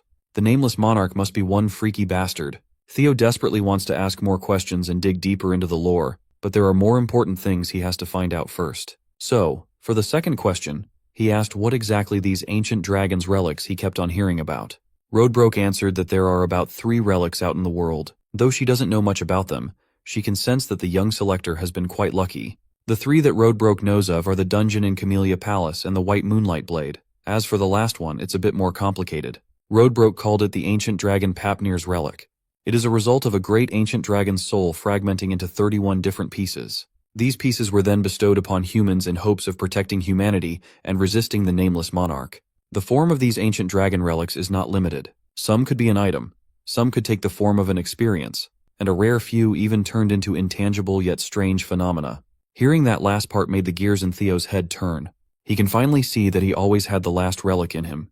Everything he experienced after regressing in time flashed before his eyes. Going through 20 years of life and being brought back in time to the brink of death is the strangest phenomenon one can ever go through. His regression must have been just another form of the ancient dragon's relic, which means Theo himself contains the relic. He must have been given a fragment of Papnir's soul, but something's not adding up. There's always a dragon protecting the relics, but there was no such thing in his regression. Realizing something, Theo came up with the third and final question. He looked at Roadbroke right into her piercing eyes and asked why he was chosen. Why would the hand of fate choose someone as talentless as Ragnar's imbecile to fight something as powerful as the Nameless Monarch? Roadbroke stared back fiercely, and decided to answer his final question with a question of her own. She asked why Theo would think that he was the only one chosen out there. The simple reply made Theo realize that he had not been looking at the bigger picture. He might not be the only one chosen by these powerful relics. Sky Dragon Ed Troyven, Demon Craftsman Curson, and even the Black Dragon all knew about the existence of relics. They even actively go out of their way to find and collect said relics. Chances are, they were also chosen by some form of Papnir's soul fragment. If that's the case, are they also seeing the same messages he has been seeing? Did they also regress back in time? While these series of questions led Theo one step closer to uncovering the world's truth, it also made things a lot more complicated. To summarize, there is a nameless monarch lurking at the fringes of the planet that even the ancient dragon fears, and it is entirely possible that there are more regressors apart from Theo. Now that Roadbroke has answered his 3 questions, the quest is complete, and Theo will be given his reward. The young man was so engrossed in all the implications of what he just found out that he almost forgot that he came to obtain Amon's grimoire. But now that his horizons have expanded, he had changed his mind. He needs something bigger, a lot bigger. He wanted something that cannot be compared to any item in this treasure trove. As a reward for the quest, he is given the chance to pick and take anything from the ancient dragon's treasures. Roadbroke proudly boasted about the variety and sheer quantity of her treasures collected from all around the world. There were gems, relics, elixirs, skill books, armaments, anything you could think of. She had them in stock. Whatever Theo chooses will be a priceless fortune worth beyond his wildest imagination. Roadbroke urged him to pick wisely, and she said she would deliver. Theo's lips slowly twisted into a sly smile. When prompted by the ancient dragon to state his desire, Theo Ragnar proudly proclaimed that he wanted to have Roadbroke herself. That answer was definitely out of her expectations. Theo's remark comes across as a joke to the ancient dragon king, who responds accordingly. However, she's done with kidding around, and wants the Ragnar descendant to speak his real choice. Standing resolute on his words, Theo declares that he just told him what he wanted. First, the dragon pauses, and then asks to confirm if he's really serious. After receiving confirmation, the dragon exerts its menacing aura that makes the ground rumble beneath Theo's feet. Using the tantalizing dragon fear attack, the ancient dragon deems his words disrespectful and lashes at him for overstepping his boundaries. Feeling the sheer weight of the dragon fear attack, Theo does his best to stand his ground. That mere roar of the dragon is powerful enough to make blood come out of every crevice of his face. In response, he counters the roar with a lesser drake's fear of his own. Of course, it's a pointless attack in every sense of the word. Even Lodbrok thinks he's an idiot for challenging an ancient dragon's roar with an incompetent one. Determined on his feet, Theo shouts his request, reminding the guardian dragon that he was told to select any treasure from its nest. According to his own words, there wasn't a condition preventing him from selecting the guardian dragon Lodbrok as his desired treasure. He may be speaking confidently, but even Theo thinks this is a huge risk he's taking, one that he's willing to put his life on the line for. This beast, the guardian dragon Lodbrok, has firmly established the Ragnar clan with the help of the progenitor, Sigurd. Becoming her partner will mean for Theo to have proven himself as a legitimate warrior of the Ragnar clan. In order to prevent the atrocities of the dark past, he's willing to cast his life away for this opportunity. Theo demands the guardian dragon to surrender herself as she promised with her own words. The warrior begs for her aid with his aching voice. Just then, the guardian dragon sees a shadow of the legend of Sigurd. Seeing his image trailing Theo, Lodbrok releases her roar and accepts his request, much to Theo's shock. Seconds later, the dragon materializes into a smaller and more human-like state, her sharp golden eyes peering him down. Lodbrok has been impressed, so she's willing to give him a shot. She stands before him in her majestic beauty, causing him to go speechless for a few seconds. Lodbrok reminds him that she's over 2 millennia old, so there's no point thinking about those thoughts. Addressing the guardian dragon, Theo points to her chest, and he's not talking about the pair of personalities that you horn dogs are probably thinking about. He's referring to the hole which was a result of a battle 50 years ago. Lodbrok lost her heart, and ever since then, awaited her death. She's only got 3 more years in her before she dies. That's why she also can't leave her nest, which means she won't be of his aid in a direct manner. That's why, extending her offer again, she wants to know if he's really in it to select her as the desired treasure. This simpleton smiles and confirms that he hasn't changed his mind, and that he would like to select her as his desired reward. You know guys, under different circumstances, this would sound horrible. The system confirms the selection of the guardian dragon as his reward. Lodbrok deems it a foolish choice, but thinks it's just one of his qualities as the chosen one. The system has granted him the title of the guardian dragon's significant other, as well as the descendant of the progenitor of the clan. Promising to become even stronger and reach greater heights, Theo confesses that he will obtain the rest of the relics of the primordial dragon Fafnir. A soul link between the guardian dragon and the warrior is established as Theo promises to find something that could very well substitute Lodbrok's heart. After all, among the relics of the all-powerful primordial dragon, he believes there has to be something miraculous to help her out. He also levels up after gaining the experience points as a result. Theo thinks it's only right for him to do that much in order to claim the title of the guardian dragon's significant other. You guys see what I'm talking about, right? She gives him a smirk and hopes to be in good care of her new partner. Yeah, this is going on Santa's naughty list. Lodbrok reminds him that she's still incapable of leaving the domain, so he's gonna have to find a solution for himself until she hibernates for the time being. Also, she's got something for him, which appears to be an ancient book. Lodbrok explains that in order for a true soul to synchronize with her, it's necessary for him to read the artifact and awaken one's mind gate. She estimates that he'll be able to pull this off within a month, recommending that he take his time while skimming through. The system informs him about the bonus reward he just received. It's a grimoire called Aemon. Inspecting its properties, Theo is impressed to find that it contains magical principles that date back to the beginning of time. It's a special book containing rich knowledge of everything in the universe. Theo is glad that he was able to get his hands on this baby, but his real concern is the duration she just mentioned. He asks Lodbrok what she means by 1 month. The guardian dragon expresses that it usually takes that long to awaken a person's mind gate, and asks if he's got something more important keeping him busy. Theo is disappointed to express that he's got to deal with the second stage of the awakening ceremony, which is happening as they speak. The problem is, the exam is only 15 days long in duration, which means he's got less than half a month to work things out. That's why Theo wants to wait until the exam is over to get things going. Eyeing him down, Lodbrok unfortunately confesses that while it's possible, she won't allow that to happen. After all, she doesn't want him escaping so soon. That's why, for this dude, she wants him to open the mind gate even before the second stage ends. Until that time, Lodbrok will make sure that he stays here. Now that's a bone-chilling threat. The total time for the exam to conclude is 13 days, or roughly 300 and then hours. So he's got to wrap it up with that. Let's rewind things a little. There were 3 days left before the start of the second stage, when Axion's uncle talked about the details of how totems created anti-fiend safety zones. The cause is due to the fiend summoning marble resting inside the totem. It's a small sphere with amplified fiend energy resting inside of it, making sure that other fiends are repelled from it. Crushing the marble, he demonstrates what would happen. A fiend monster is released immediately after the marble is crushed, allowing for a summoning to occur at any given time or place. We can see multiple fiends surrounding the man, which goes to show how convenient the summoning marbles are.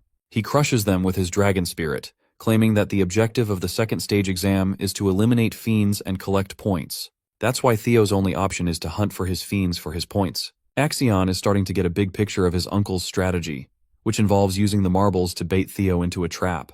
Though that's a part of the plan, his uncle reminds him that things aren't so simple. They won't just kill the guy with a simple baiting strategy, because they need to obtain further clues about the relics of the Rose Palace. Since Axion has a crazy hate boner against Taegai, he wants to torture Theo and force information out of him.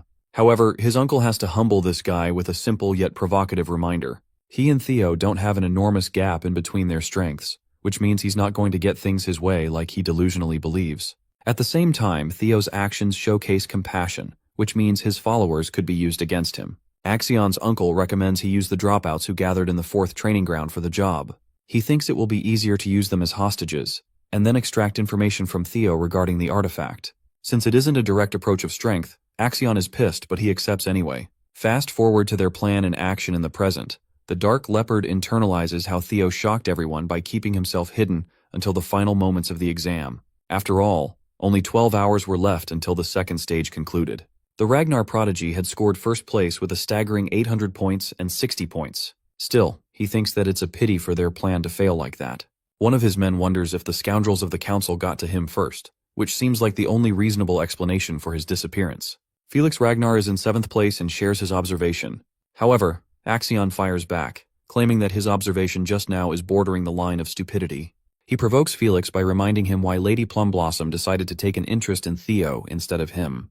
The guy is infuriated that he's reacting harshly when all he's trying to do is help him catch Theo. Felix is pissed as hell by his offensive remark, but it's not Axion who could give a damn about his feelings. He gets up and offers a declaration with his sinister smile. If Theo isn't prepared to come out in the open, he's willing to force him out. He's got both the members of the Scaled Dragon Society and the Plum Blossom Palace working under him. And it's time to lead the charge and murder the failure of the 4th training ground. This psychopath intends to maintain his killing spree until Theo is forced to come out. Eavesdropping on this conversation from her hiding spot is Ray Ragnar, who is in 3rd place on the exam. The scene transitions to a frost lizard fiend getting slayed by the warriors. They celebrate having defeated a yellow bell creature, thinking that it's a monumental achievement. These poor guys barely have any points for themselves, and there's only 12 hours until the exam concludes. They're worried for Theo, especially since they prepared a whole bunch of supplies. Maybe he's out to do something more important. That's what one of them thinks at least. After all, survival is just the bare minimum requirement of the exam, since rankings don't matter at all. Still, they wanted to see him top the charts and become the valedictorian once more. As they're carelessly chatting, one bastard impales them with his thrust. Orion Gardner has just killed Sybil in cold blood, while the rest of his friends question the actions of the Scaled Dragon Society. They're scared to learn that they've become the targets for the day in order to bring out Theo. These poor guys are going to eat shit for literally just existing. During the same time, we revisit Lodbrok's nest of gold and treasures. The Guardian Dragon is fervently impressed by Theo's remarkable ability to open his mind's gate in less than half a month.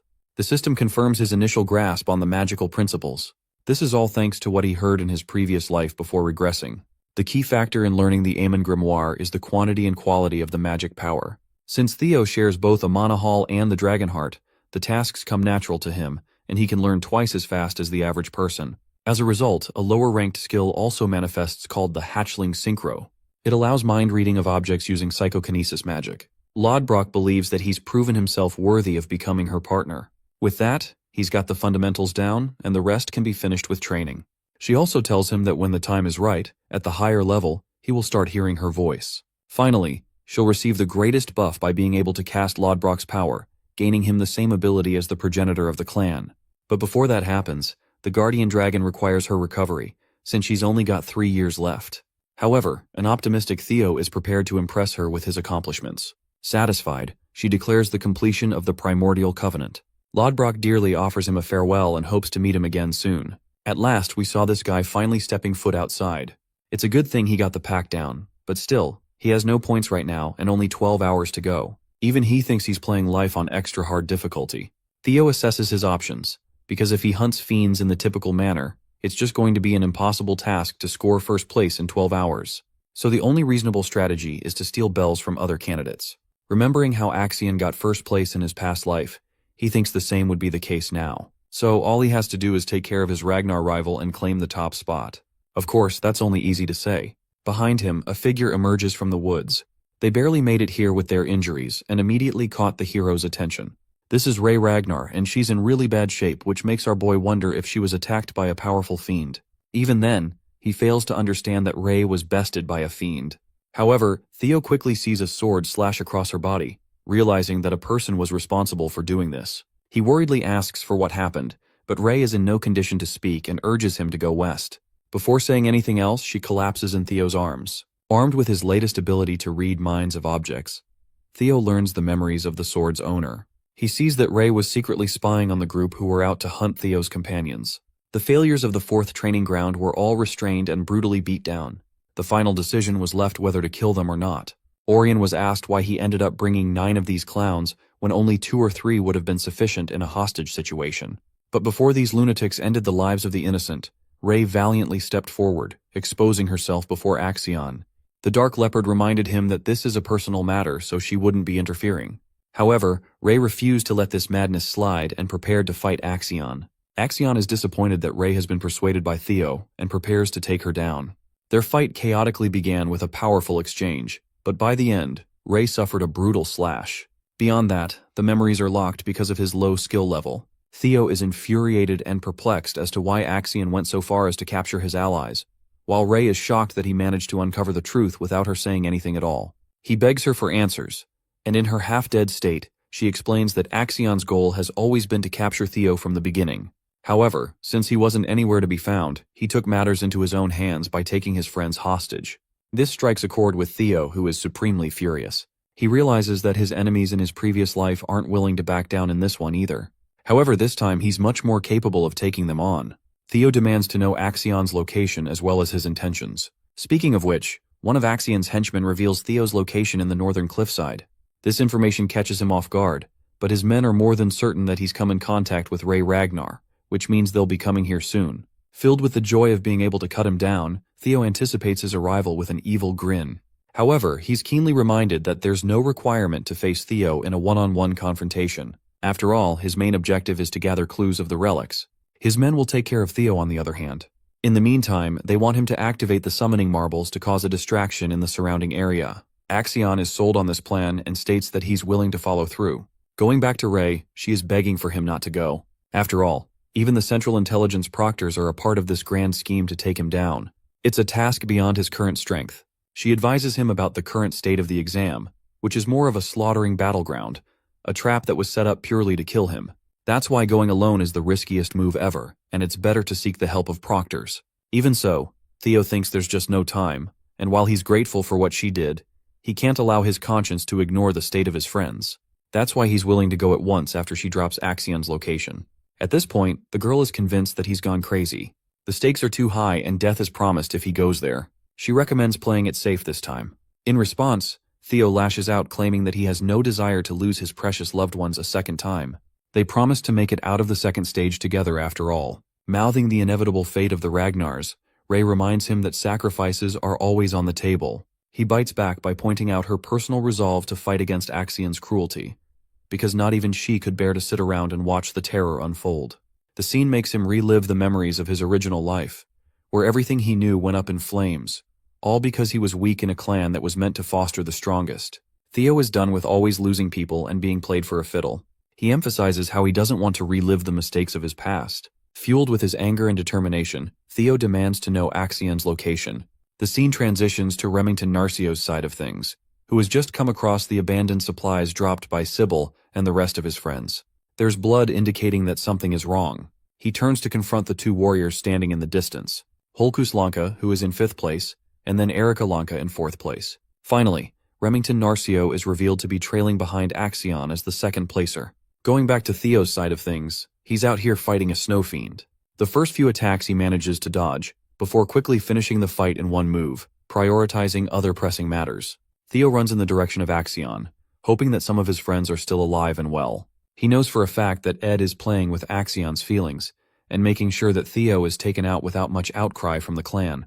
There's the fact that the Intelligence Bureau proctors are siding with Axion, which is the greatest piece of evidence available. Theo cuts down the creatures with his Triple Dragon's Claw Strike, reflecting that the proctors who are supposed to kill him will likely suppress Axion from lashing out. Still, he prioritizes his speed, knowing how Axion is just easy to provoke and impulsive in his actions. Lunging for an aerial strike against the fiend, Theo thinks that he could very well manipulate this nature of his in his favor. The sword pierces the creature's head, releasing a pool of blood. Let's see how Ray's doing. She collects her thoughts, remembering how Theo has never once changed from when he was a child. Despite her injured state, she wishes to help him out this time. The hostages are getting brutally smacked around under Axion's heel, who is prepared to cut them down for even making the slightest noise. Again, he's reminded by the proctors not to act on his own to cause unnecessary conflicts. That's why Axion stops his blade and patiently waits. He knows that 4 high-ranking swordsmen from the proctors are being sent to silently assassinate Theo. After all, his uncle is of the opinion that Axion isn't powerful enough to take down Theo, which is frustrating for him to accept since he regards Theo like an insect. To everyone's expectations, the devil himself decided to show his face. Axion spots him covered in trails of blood like a killing machine of war. Theo is armed with his determined eyes, seeing the hurt state of his companions all around. He glances at the scumbags who caused such a scene, and then turns back to Axion, who had been waiting for him for a long while. Finally, his eyes turn towards the corpse of his friends, making him clench his weapon. Axion picks out his sword, ready to fight, but he's again reminded to stay put. That's why he releases his weapon. To follow up with the negotiations, Axion asks Theo to simply reveal information about the artifacts if he wants to see his friends live. Shockingly, Theo Ragnar questions if he is afraid of him. This is a calculated approach from him, because he was planning on using Axion's nature against him. Theo arrogantly mocks him for being a coward and taking extreme measures, all for the sake of preventing a crushing defeat. Axion's blood boils, but the other guy's shit talk continues. He claims that the only reason Axion is surrounded by his scumbags is to protect his own name. Then, there's the hostage game going on. To Theo, he thinks it's just an all-out effort to prevent a defeat as a man unworthy of the title of the 4 Hounds. Axion is now royally pissed, which is exactly what Theo wants, as he keeps egging him on, challenging him to a duel like a real Ragnar would. Unless he wants to back out like the coward he is, as Theo puts it. This is the final push for Axion, who can't contain himself anymore. Theo lays out the conditions for the fight. If he loses, he'll give up the information and his life. But if he wins, he will walk away with his friends. The Black Leopard has lost himself to his madness, and arrogantly reminds the imbecile of the Ragnar of his place in the clan. He laughs before peering at him with a murderous glare, mocking his understanding of the situation. The CBI tries to intervene, even though they know he's trying to stir up Axion with his words. They urge him to follow the plan, but this guy is done playing around. He accepts Theo's challenge and walks forward to take him on, just like our boy wanted. The proctors watching the scene realize that things are going the opposite way of what they intended. They're prepared to act accordingly as planned if Axion is nearing a crushing defeat. The brutal warrior reminds his group not to step in to carry out the tradition of honor in a Ragnar duel. He also doesn't want anyone to hurt the hostages for the time being. Their fight begins with Theo taking the first slash and surprising his opponent. With that settled, it's time to get serious as both swordsmen clash on equal grounds. Axion talks down to his opponent and goes on the heavy attacks. He wants to show Theo the difference between their strengths by releasing a Heaven Dragon shout. This roaring attack even has Theo concerned for his life. In response, he prepares a charged slash of his own, and responds with the Triple Dragon's Claw, severing Axion's attack and surprising him greatly. Standing before him is a confident man who can challenge the best of his attacks. Theo returns the trash talk and wonders if his opponent is really on his level to be lecturing him. Seeing this clash go down, Orion is sweating bullets after the aftermath of Theo's recent attack. At first he was doubtful of the warrior's abilities, But now, even he's starting to believe in the imbecile's real strength. The situation seems tense, and suddenly Axion is the one who might lose the fight. Concerned for his own life, Orion wonders if he should switch sides when there's still time. He also believes that Axion greatly underestimated his opponent. Ultimately, Orion decides against betraying Axion, as the bastard proctors of the Intelligence Bureau are sharply watching. He thinks they'll still take down Theo regardless. Commanding the rest of his men, Orion tells them to scatter and search for the remaining proctors. They want to avoid getting caught up in their battle. The story explores Axion's past, who was expected to seize the throne of their clan at a young age. Both his mother and uncle sought his success for their prosperity. The Ragnar name is nothing more than a cover, because underneath, they regarded the boy as a Troyvan. Axion can't help but praise his opponent's performance. He lunges forth to strike down Theo. However, his attack is unsurprisingly blocked with a confident smile. He's acting just like Theo intended for him to act. Breaking away from their fight and back at the council, they talk about Theo's resurgence and news of his contact with Axion. His supporters are pumped that he survived safe and sound, while his haters are shocked he wasn't done away with by the scoundrels. Axion's uncle is happy that he survived, and while no one knows what he's planning, their plans could be furthered by extracting information from the guy. He's just waiting for the information to come out, and then he'll send the high-ranking swordsman to destroy Theo. Suddenly, they receive new information regarding the fight taking place between Theo and Axion. As you can imagine, the dude is scared shitless because this is definitely against what he planned. Back to the fight. Theo executes his jester's footwork secret technique, giving him an edge in mobility and evasion. Axion is trying his best swinging his sword around, but nothing connects. Through their exchange, he has come to understand Theo's strength, which has grown immensely. A serious Axion shoots a sharp glare and remarks that he's not as fast as presumed. Now that he's caught an edge on his movements, he tosses his sword full speed aimed at our boy's head. This technique catches him off guard, because he remembers his previous experience with a sword-throwing technique. While he was caught in his thoughts in the past, Theo was inflicted with a sharp sword impaling body from the side. Axion claims that he may be using a secret technique, but it still has predictable movements, which could easily pinpoint the exact location of where he would next appear. Blood trails down the body of the sword, and it seems like Theo survived the attack by catching the blade with his bare hands. Now, he's also confirmed the identity of the assailant who shot him down in his first life. Axion was one of the people who betrayed him and made the downfall of the Ragnar clan come to light. Filled with hatred, Theo is happy to confirm that he's the bitch who knocked him down last time. The same day he died was the day he couldn't even learn about the perpetrators who caused the downfall of the Rose Palace. He had no strength and ran blindly, but it's only thanks to Randon taking off his mask that he was able to understand what was going on. Evelyn's investigation concluded Randon's connection with the Camellia Palace. The rest of it was just a logical conclusion.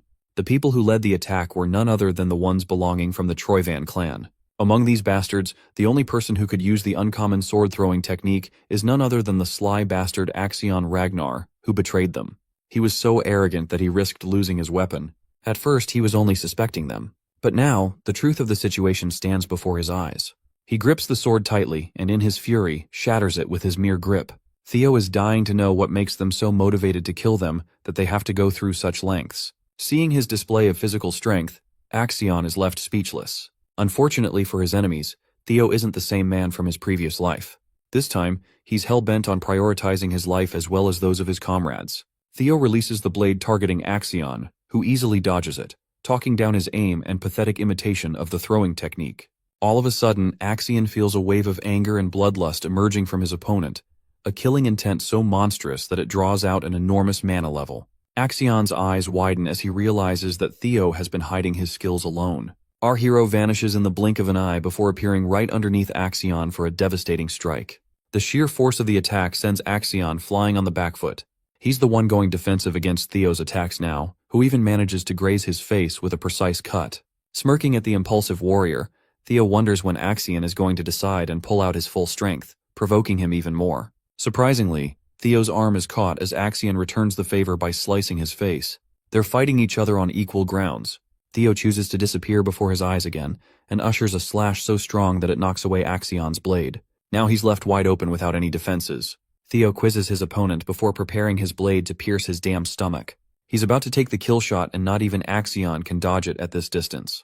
Let's focus on Remington's side of things. He observes that the blood trails are caused by the dragging of an injured body. The only person that comes to mind is Axion, even though it doesn't make sense for him to act recklessly, especially with first place already secured. Remington cleverly deduces their plan to hunt down Theo during the second stage of the exam. Hulkus is pissed that he had to take such measures and took the way of a coward. But Erica is unsurprised, stating that things like these are supposed to be within expectations in the awakening ceremony of the clan. Remington knows this, and claims that it's the very reason he despises the Ragnar way of doing things. They blindly believe in raw strength and cross boundaries. A provoked Erica warns him to watch his tongue. Remington doesn't really give a damn and focuses on saving the lives of his friends just like Theo would do. He wants their help and Hulkus is all in. For Erica, she doesn't care and turns away. She only wanted to meet Theo and he's nowhere to be found. She has no interest in saving weak men, which prompts her brother to ask if she's really that much of an asshole. Remington understands her intrigue to meet Theo, and he advises her that by helping him now would serve her benefits in the long run. The three warriors bounce to uncover the hostages' location. Remington is hoping they are safe and sound until they arrive. However, they're stopped by a bunch of men. Warriors of the Scaled Dragon Society are confronting them out of the blue, indicating betrayal. Orion is a little upset that the white-haired punk ran away to Theo's side, and now associates himself with meatheads. Hulkus is greatly offended while Remington warns his friend to take the easy path and step aside. But this bitch is apparently looking to catch some smoke, so he doesn't want to move. Faced with no other option, he draws his blade. All three of them lunge forward to defeat the Scaled Dragon Society. The scene cuts to the hostages, one of which has grabbed the shattered blade that Theo threw. The purpose of the blade wasn't to attack Axion but to land right next to the hostage. It's an opportunity to escape using the blade. Their only chance of doing so. The man wriggles his knees in an effort to cut the rope. Zooming in on the battle, it turns out that Axion's life was saved at the last second by one of the higher-ranking swordsmen. They finally decided to show up after acknowledging the situation. This man is Liam Troyven, and he's even prepared to accept punishment for his intervention. Liam breaks their clash and suggests his men to take care of Axion. He begins his aggressive attack on Theo, while the rest of the proctors praise the young master for his fight. They even return him his blade. Axion doesn't seem to be furious or anything, just disappointed. Liam's ferocious slashes are really giving our boy a tough time out here. But still, Theo is managing to respond well in a near-equal exchange. Liam launches a forward strike, which Theo blocks handily. From this short encounter, the high-ranking swordsman is rather impressed by his defenses against both Axion and him. Despite this, it's clear as day that he's no match for Liam's sword skill. There aren't any proctors nearby to monitor the fight, making it the best opportunity to kill the swordsman prodigy. So for the sake of the Troyven clan, he takes an aerial strike to finish Theo Ragnar in this one attack. Time for a plot twist. It's not Theo who gets impaled, but rather Liam out of nowhere. The one who impaled him is none other than Axion, who wants to remind his men of the fair warning he issued at the beginning not to interfere. The fight has just experienced a sudden upset by Axion's betrayal to his own men. The other swordsmen confront the young master for lashing out so blindly. Axion turns to them, furious that they thought he was going to lose. He deems it a mockery of his skills as the heir. Theo acknowledges that he's gone completely mad. As for Axion, he finally recognizes the man's skill as Ragnar. His uncle fed the boy the delusions of grandeur from a young age, goading him to climb to the top and sit on the Ragnar throne. Axion claims that while Theo is stronger, he's weaker in comparison to him. He declares himself as the man who is destined to become the strongest warrior to claim the throne, so there's just no shot of him being beaten here in this fight. Axion is prepared to cut down anyone who stands in the way of his ambitions and lunges to initiate a slash. But this sword slash just doesn't catch Theo, who has used his speed to soar to the skies. He manages to shock Axion with an attack that actually connects. Also, turns out Liam is still alive, just gravely injured. He tells his men to go and help Axion no matter the cost. They need to kill Theo while they still have the chance. However, the high-ranking swordsmen are against the idea, seeing how it led to Liam's downfall. Liam doesn't care and orders them to go, since they'll all die if the young master doesn't make it out of the fight. Axion is seriously on the back foot, completely baffled that he's being outclassed right now. He remembers his uncle's words, who told him that the Ragnar clan is a realm of unpredictable outcomes. Anything could overturn the impossible odds. Axion is in denial, inches away from defeat.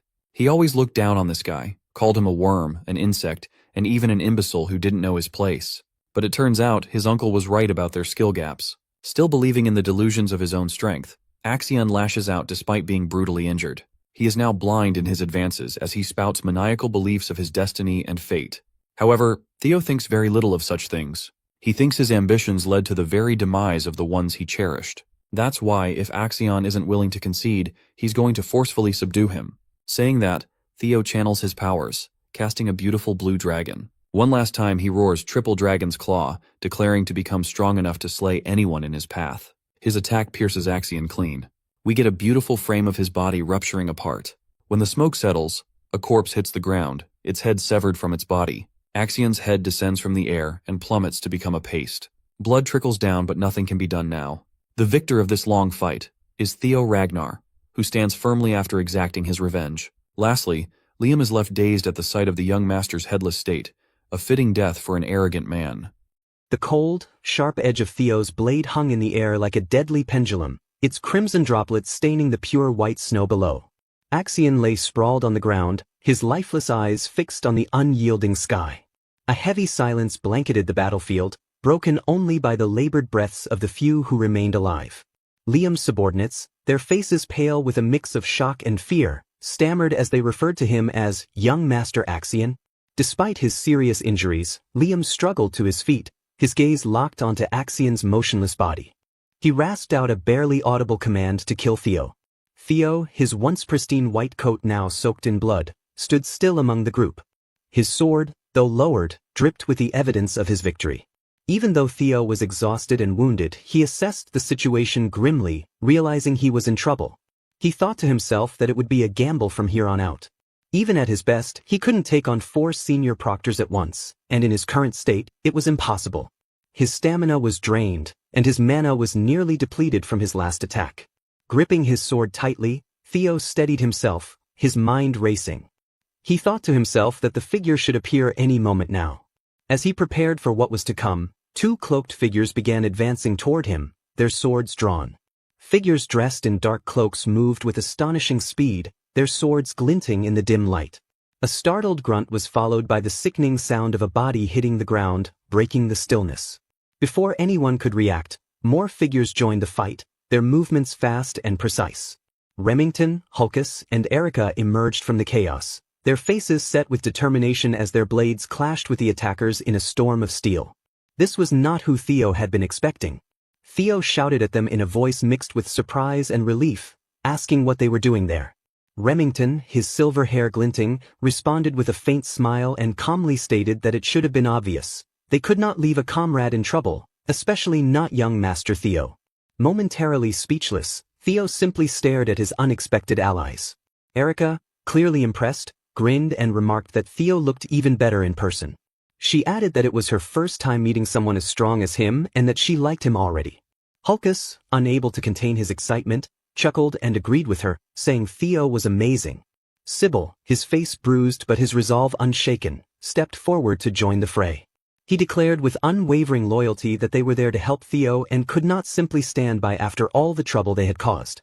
Despite knowing their actions were a direct violation of the rules, as interfering supervisors were strictly forbidden, they had chosen to fight alongside Theo.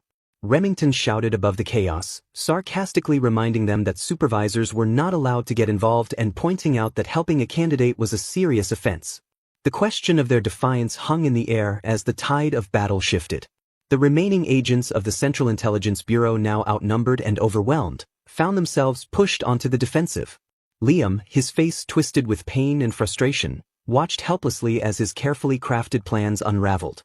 One of his subordinates, trembling with fear, stammered as he asked Liam what they should do and whether they should eliminate everyone there. Another subordinate, speaking urgently, pleaded for Liam's decision, emphasizing that the situation had spiraled out of control. Liam's mind raced, filling with dread as he realized the full extent of their failure. He internally listed their shortcomings. They had failed to uncover anything about Rose Palace's artifacts, they had not succeeded in killing Theo, even Sir Axion was dead, and now they had been caught red-handed. Though defeat loomed, a dark smile crept across Liam's face. He announced his plan to cover everything up. When one of his men protested, saying they did not have time, Liam dismissed the objection and calmly explained that the best solution was simple: kill everyone. Liam's gaze swept over the battlefield littered with bodies as he elaborated on his plan. He proposed staging the scene as an internal conflict, claiming there had been an outbreak among the examinees that led to their deaths on sight. Pulling several dark orbs from his coat, he revealed a 5th-grade monster summoning stones and explained that they would create enough chaos to make the situation look like an accident. His men hesitated, but under the weight of his commanding glare, they quickly nodded. One of them, his voice shaky, agreed to the plan. As Liam prepared to unleash the monsters, his twisted plan began to take shape, threatening to turn the battlefield into a scene of carnage. However, a voice suddenly cut through the tense atmosphere, stopping Liam in his tracks. He gasped as a sharp blow struck him. The arrival of 3 supervisors, representing the White Dragon clan, Plum Blossom Palace, abruptly halted the chaos. Their faces reflected concern and suspicion as they scanned the scene of destruction. Supervisors Selford Gardner and Sally Gardner from the White Dragon clan and Plum Blossom Palace stepped forward, demanding answers. Natasha, the supervisor from Plum Blossom Palace, observed the devastation with a grim expression. The remaining members of the Central Intelligence Bureau were confronted by the other supervisors. One of the supervisors commanded the trio to stop and warned them to follow if they wanted to save themselves. Otherwise, the supervisor added, they would end up like Liam. A tense standoff unfolded, thick with unspoken threats. Amid the turmoil, Theo stood silently, watching the events unfold.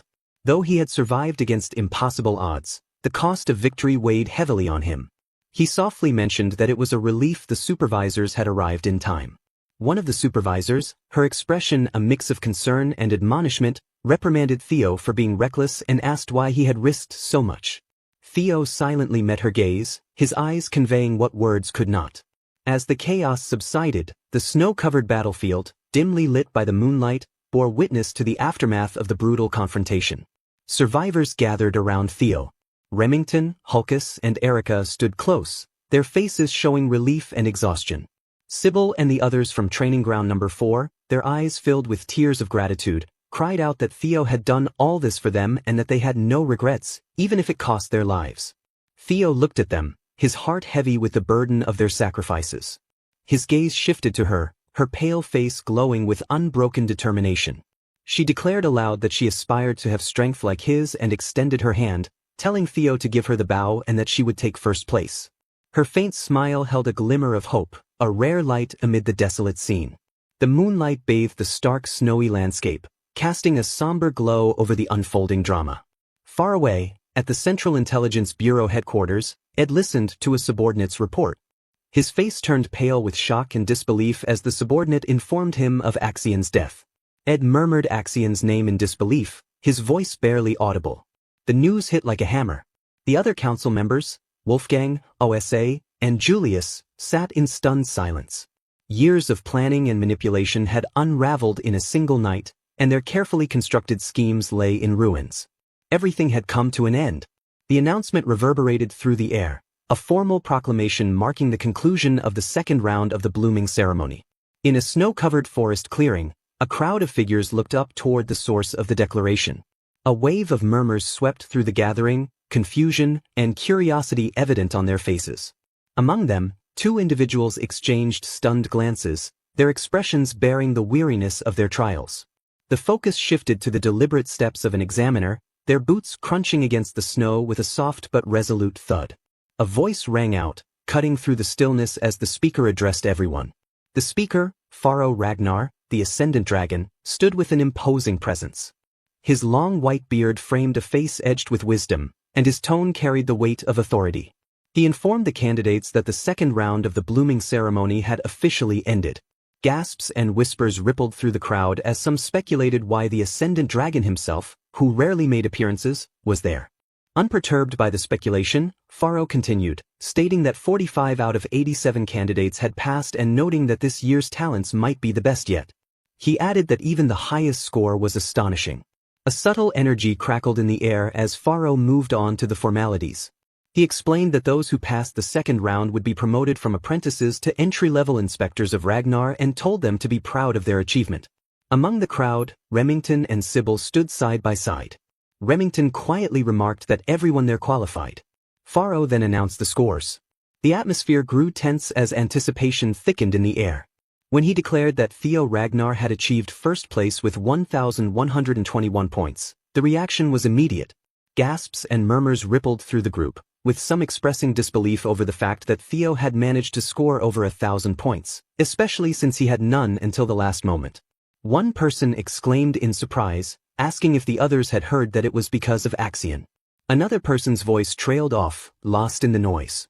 Pharaoh continued, announcing that second place had gone to Remington Narcio with 926 points, Third place to Erica with 843 points, fourth place to Ray Ragnar with 789 points, and fifth place to Hulkus.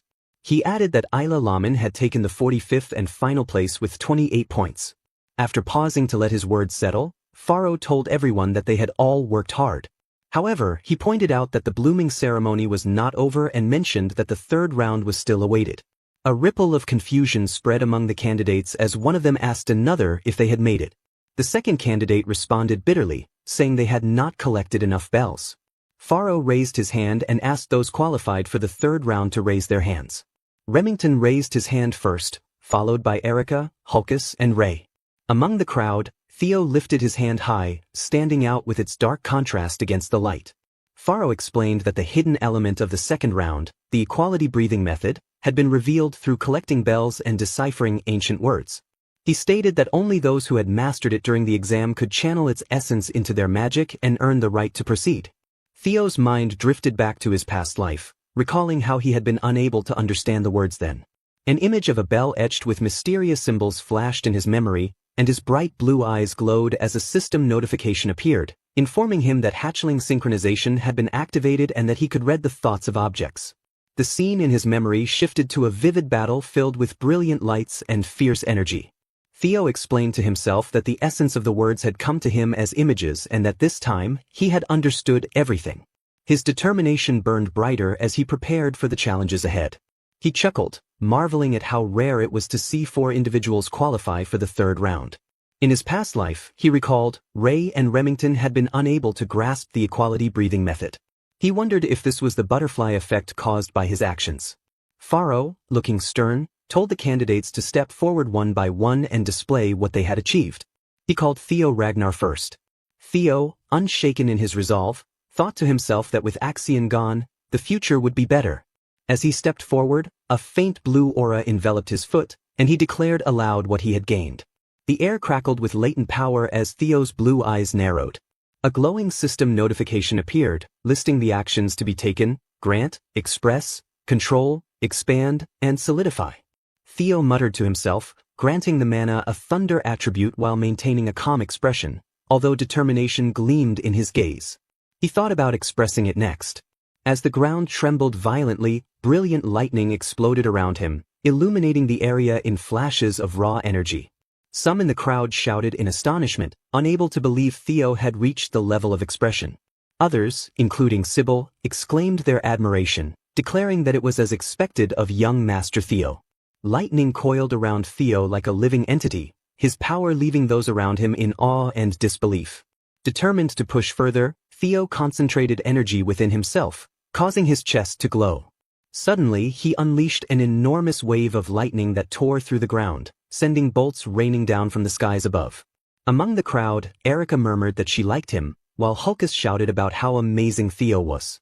Faro, observing with a faint smile, broke the stunned silence, remarking that he was impressed and hadn't expected Theo to wield such control. Theo, keeping his expression steady, said nothing as energy swirled around him. With another explosive display of lightning magic, he left the crowd in awe. His red eyes gleamed as he unleashed a powerful spell called Thunder Dragon. The spell stunned the onlookers, and some cried out in disbelief, suggesting that Theo was attacking the supervisor. Faro, however, seemed amused, chuckling as he noted that Theo had already reached the level of expansion. He countered Theo's lightning with water spiraling around him and declared that Theo had the right to test him. Theo met Faro's gaze without wavering, while the spectators gasped at the exchange. Faro complimented Theo, stating that he would grant him an additional 1,000 points. Theo expressed his gratitude with a simple thank you. The crowd murmured with admiration, calling Theo the Ascendant Dragon and remarking that Faro rewarded those who rose to challenges. An updated score display appeared, showing Theo Ragnar in first place with 2,121 points, Remington Narcio in second with 1,426 points, Erica Lank in third with 1,143 points, and Ray Ragnar in fourth with 1,089 points. Hulkus exclaimed how insane it was for Theo to have 2,000 points, with another voice crying out that he was nearly on par with Lord Thorkel. Faro chuckled softly, clearly amused. The remaining candidates waited for their turn. First up was Remington Narcio. A system message popped up, Remington Narcio with 500 points. Then Ray Ragnar stepped forward, Ray Ragnar with 300 points. Lastly, Erica went, Erica Lank with 300 points. Faro, holding a scroll, proudly announced that this group was incredibly talented. Normally, anyone with more than 1,000 points would take the top spot, but now there were 4 contenders. The updated rankings showed, first place, Theo Ragnar with 2,121 points. Second place, Remington Narcio with 1,426 points. Third place, Erica Lank with 1,143 points. Fourth place, Ray Ragnar with 1,089 points. With snowy mountains behind him, Faro spoke to the crowd, praising everyone's efforts. He announced that those who didn't advance to the third round could leave and prepare for the nomination ceremony, set for 1 week later. As the crowd dispersed, the 4 remaining candidates stood before Faro, who was on a stone platform. Suddenly, a dark, threatening energy surged from the mountain peak. A red aura spread out, and the ground shook. The candidates stumbled as a blast of energy caught them by surprise. Faro's voice changed, now sounding sinister as he asked, "Shall we begin the third round?" Theo's eyes widened as he felt an unfamiliar energy filling him. His vision blurred, and he thought he could see the faint outline of a dragon, Lodbrok. Faro explained that the third stage of the exam was to meet the clan head. Anything could happen in this meeting, which would decide if they'd be nominated to serve in the clan head's manor.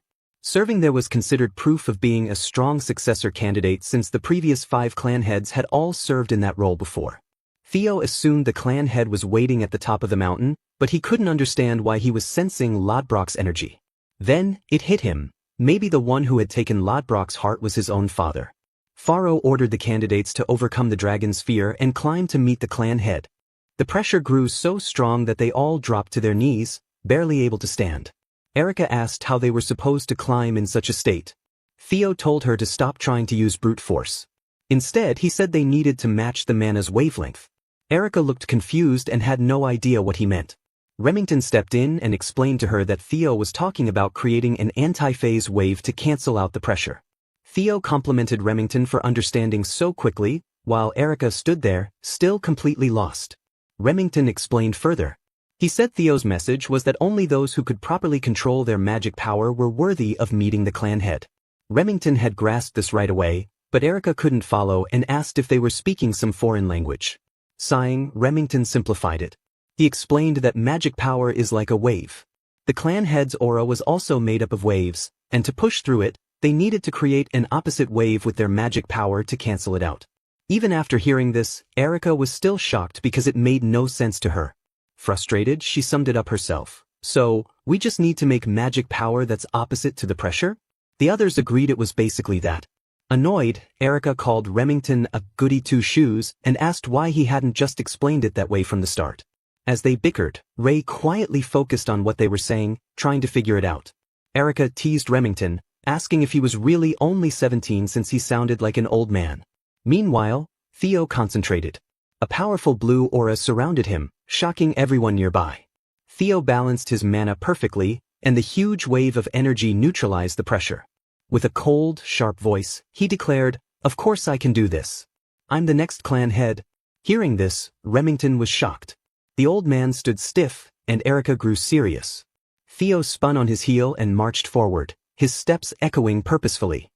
He declared with confidence as if the outcome was already set, "I'll go ahead."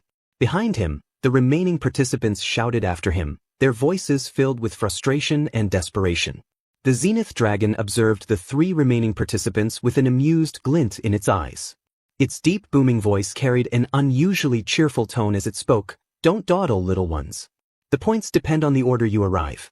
The revelation struck like a thunderclap. The 3 remaining participants exchanged startled looks, the stakes climbing higher yet again. Erica exclaimed, her irritation transforming into determination. Without wasting another moment, all 3 pushed themselves to the limit, breaking through the heavy aura and sprinting toward the next stage. As their hurried footsteps faded, the Zenith Dragon stood alone, laughing softly. "To think I'd start wanting a disciple in my old age. What a time to be alive," it mused. The scene shifted to Camellia Palace. Its grand halls bustled with activity. A voice rang out, "My precious daughter, where are you hiding?" The palace staff exchanged knowing looks as they followed the source of the voice. One maid whispered, "Oh no, the demon craftsman is at it again." The other maid chuckled, Ever since young Master Theo became famous, she's been unstoppable. Inside one of the palace rooms, Cecilia sat talking with a guest. The atmosphere was calm until the door burst open with a loud bang. Grinning widely, Curson strode in. "So here you are, my dear Cecilia," Curson said enthusiastically. Cecilia turned to her mother, her voice sharp but composed. "Mother, please act with decorum inside the palace." But Curson, too excited to care, pulled Cecilia into an enthusiastic hug. "Cecilia, who cares? I'm about to become ridiculously rich," Curson exclaimed. Cecilia raised an eyebrow. "Weren't you already rich?" Curson leaned back, her eyes gleaming. "Yes, but not this rich. Ever since Theo became a star, my workshop has been buried in orders. Weapons, armor, everything's in demand." A soft smile crossed Cecilia's face as she watched her mother's excitement. She thought to herself, "I always believed Theo would succeed, but now that I see him in action, I can't help but worry." Her smile faded, replaced by a worried frown as she clenched her fists. What if he gets hurt? What if the pressure is too much for him, and all I can do is sit here helpless?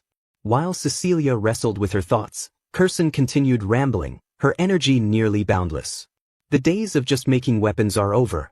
I'm branching out, bracelets, necklaces, maybe even an entire jewelry line. Can you imagine?" Curson's declaration suddenly sparked an idea in Cecilia. Her expression sharpened as inspiration struck. "Mother, listen," she said. "Have you ever made a prosthetic arm?" The scene shifted again, this time to a quiet windswept field. Kyle Ragnar, the head of the clan, sat amidst the graveyard of swords, his deep laughter resonating through the tranquil space. The clan head perched on his shoulder was a crow, its sharp eyes gleaming with intelligence. The bird cawed softly, delivering updates on Theo's progress. Kyle's grin widened as he listened to the report. "I know what you're worried about," he said, his tone calm yet firm. "But even a parent has no right to stand in the way of their child's dreams." He reached for the hilt of his sword, its blade old but still sturdy. Around him, the sword seemed to whisper of battles fought and aspirations pursued. "It's impossible to extinguish the fire of youth," he reflected. "Even we were like that in our prime, weren't we?" He gestured to the countless swords surrounding him. "This place is proof of that, the graveyard of swords. Each one stands for a dream, a challenge, a legacy." The crow let out a sharp, disapproving squawk, as though questioning Kyle's confidence. He chuckled but remained steadfast. "I told you, don't worry. All I want is the prosperity of the Ragnar clan. Anything that threatens that, I'll handle it." The crow tilted its head, still unconvinced. Kyle's grin faded, replaced by a steely, unyielding expression. "Even if my damn son is a regressor," he said, his words hanging heavy in the air. "Well, Guy's Noble is different from Manhwa. They missed a few things from the novel. There are 6 primary elemental attributes in the world: Thruma, the thunder attribute; Vatten, the water attribute; Fror, the frost attribute; and last but not least, Elder, the fire attribute. There is also Vyre, the wood attribute, and Svik, the poison attribute. You're finally here, my son," the clan head rumbled, his voice a deep growl. The words felt heavy, more like a declaration than a greeting. He stood there, an imposing figure with a massive sword at his side. This was the beginning of it all. The air seemed to challenge Theo, thick and suffocating. He struggled for breath, each inhale ragged. The climb had drained him, and every gasp reminded him of his exhaustion. A dizzying storm of red energy swirled around him, a chaotic tempest that pressed down on his trembling body. "It should have taken me just an hour," Theo thought, "but it took 4. His legs shook under the oppressive weight. "What a suffocating pressure," he murmured. The world pulsed with a sinister energy. The ground was scattered with swords, grim reminders of those who had come before. Blades jutted out like fallen tombstones, surrounded by a crimson haze. "Do you know what this place is?" Kyle's voice broke the silence, echoing through the space. Theo had heard stories, but seeing it was entirely different. "This is the graveyard of broken swords," he said, his voice heavy with realization. "I've been told these are the swords of those you've defeated, my lord." Theo tried to steady his voice, but a tremor betrayed him as he faced the enormity of the scene. Kyle's tone was sharp, cutting like a blade. "Correct. That is the position of the clan head," he said. "It's a role where you must stand alone against endless threats and challenges, a position where you can never truly rely on anyone." He paused, letting the words sink in like a harsh truth. His great sword shimmered with a menacing glow. It's a position that follows the rule of the strong, Kyle continued, his voice ringing with authority. You must rise above everyone else with your power. Do you think you have the right to claim such a position? His tone dropped dangerously low. Yes, Theo replied, the word firm but quiet, a small act of defiance. Kyle's gaze darkened, his displeasure evident. Don't answer lightly, he snapped. I've killed thousands to stand here, he growled, his voice heavy with the weight of bloodshed. Can you do the same? Can you bear their hatred? Before Theo could answer, the air crackled with violent energy. Ghostly blue figures appeared, their voices a mix of rage and sorrow. Kyle, they roared. I curse you for eternity. How dare you commit such atrocities? The spirits of those Kyle had slain materialized, their faces twisted with anger and pain. Their hatred was so intense it felt like a physical force. I'll destroy you, they screamed, their voices filled with venom. Despite the storm of hatred, Theo stood firm. The chaos raged around him, but his resolve was unshaken. His resolve was unchanged, he declared. Kyle asked why that was, his tone sharp. Theo replied to avenge his past life, become the clan head, and put an end to this cursed battle for the throne. He clenched his fists around his sword, his determination unwavering. He said he would face any challenge to achieve his mission, but doubt flickered in his mind. He thought he knew that wasn't the answer Kyle wanted. With a sharp movement, Theo raised his sword. His voice rang with determination as he said he would answer with his blade. Kyle's lips curled into a cruel grin, a glimmer of excitement in his eyes. He said very well, his voice laced with anticipation. From that moment on, he wouldn't see Theo as his son, but as a challenger. His gaze pierced through Theo. He wanted to see what he had learned from her teachings. The mention of her startled Theo, confusion flashing across his face, but there was no time to dwell on it. He exclaimed in surprise, his mind racing as a dark thought began to take shape. He wondered if Kyle had just said her. Drawing his blade, Theo's face hardened with grim understanding. His eyes widened in realization, but there was barely time to react. A sharp gasp escaped his lips as the world around him exploded into chaos. He questioned if he was dead, his vision blurring. He felt disconnected, as though his body no longer belonged to him. Suddenly, a shocking surge of power erupted. His heart raced as Kyle unleashed a devastating attack. Kyle's expression shifted from cruel amusement to one of disinterest.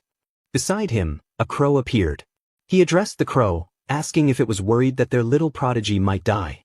The crow chirped twice, its glowing eyes locked on the unfolding scene. Kyle nodded at the bird's response, his gaze growing serious. He said only those with an unyielding will and determination could escape the heart sword. His voice carried a strange mix of pride and uncertainty. Kyle's demeanor grew colder. He muttered it was a harsh test for someone so inexperienced, especially in the middle of the awakening ceremony. His voice hardened, turning icy and calculating. If his resolve wasn't strong enough, he said, it was better for him to die there as nothing more than a wandering soul. He clenched his fist, saying he didn't need a regressor who would only bring ruin to the clan. The world around Theo dimmed, consumed by a suffocating darkness that seemed to seep into his very being. Theo thought he was dead, his consciousness slipping away. He reflected it was only natural since he was struck down by his father. His thoughts felt strangely detached, almost clinical, as he observed his demise. He told himself he had no regrets. A strange peace washed over him as he reviewed the events of his life like a series of fragmented memories. He recalled his past deeds, including stealing Camellia Palace and killing Rendon and Axion. His mind was heavy with the weight of his sins. He admitted everything had just been a stroke of luck. His thoughts faded into the growing void. The truth hit Theo like a physical blow as he observed it. As his life flashed before his eyes, a strange calmness settled over him. He realized this life had been happier than his previous one. His face softened into a serene smile. He said softly that his time had come and it was time for him to go now. His thoughts began to fade into nothingness, the edges of his consciousness blurring. A distant hollow voice echoed as his awareness slipped further away. The last thing he saw was a swirling darkness that soon dissolved into oblivion. But then a harsh guttural voice shattered the silence, startling him. It was loud and clear, and it didn't seem to be meant for him. Out of the shadows emerged a magnificent beast, a creature woven from light and darkness. It commanded him to get up, saying that if he was going to sulk like this, he should have just let it devour him. A small spark appeared, faint but powerful. It grew rapidly, flames licking at the edges of the void. Theo thought he was right, thanking the voice as a newfound strength surged through him. He felt alive again, the icy grip of death retreating as his determination rekindled. He resolved he couldn't let it end like this. His consciousness stirred as he recalled his promise. Lifting his head, Theo's eyes shone with a fierce inner light. His mind was sharp and focused. Drawing his sword, he felt a surge of power flow through him. He thought he may break, his body stretched to its limits, but he would never yield. He roared his voice as a raw challenge to the encroaching darkness. His body moved instinctively, a symphony of power and precision. His sword became a blur of light, unleashing a devastating attack that shattered the darkness into countless fragments. As the chaos subsided, Theo stood dazed, his vision clearing. The shattered world around him began to reform. He lunged forward, his sword glowing with a brilliant blue light. The air vibrated with a violent energy. But Theo had survived. Kyle lowered his gaze, his expression unreadable. His eyes were shadowed beneath his dark brows. He declared that Theo passed. His words were starkly different from his earlier cruelty. Though his tone was still sharp, there was an edge of pride. He had been pushed to his absolute limits but had prevailed. 1 week later, the clan headquarters buzzed with activity. The day of the nomination ceremony had arrived, and the air was thick with anticipation. The grand hall was alive with murmurs. The tension is almost tangible. Hulka stood beside Erica, visibly uneasy. He muttered that there were way too many people there, his voice tinged with nervousness. It was making him anxious. Erica rolled her eyes, a teasing smirk playing on her lips. She asked how someone so big could be so timid, her tone mocking yet playful. Hulkus bristled, his voice defensive.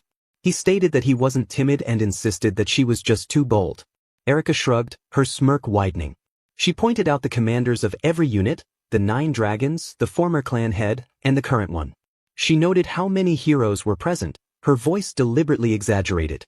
Hulkus glanced nervously around the room, his voice rising as each name Erica mentioned increased his anxiety. He exclaimed that was exactly the problem. So many important people were there. Erica muttered that he was such a baby. She claimed no one would care about someone who couldn't even master elemental breathing, her voice dripping with mockery. Hulkus sputtered, his eyes wide in disbelief. His face twisted in frustration and embarrassment, his lips pulled into a deep frown. A sudden jolt ran through Hulkus as he began to shake. He demanded to know what she had gotten from the clan head during the 3rd stage. "It's a secret," Erica replied coolly. Hulkus's face twisted into a mask of outrage. He yelled that she was so stingy, recalling how his Theo would have been cool about it and shared it already. Erica raised an eyebrow, her expression a mix of skepticism and amusement. She questioned him again about his Theo.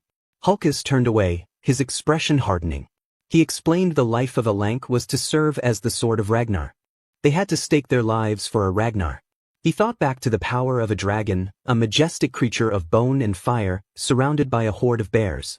He declared that in that case he wanted someone cool and strong, someone who had it all, power, character, and ambition. That was Theo, and he decided to dedicate himself to him. Hulkus spoke firmly, a strange light shining in his eyes.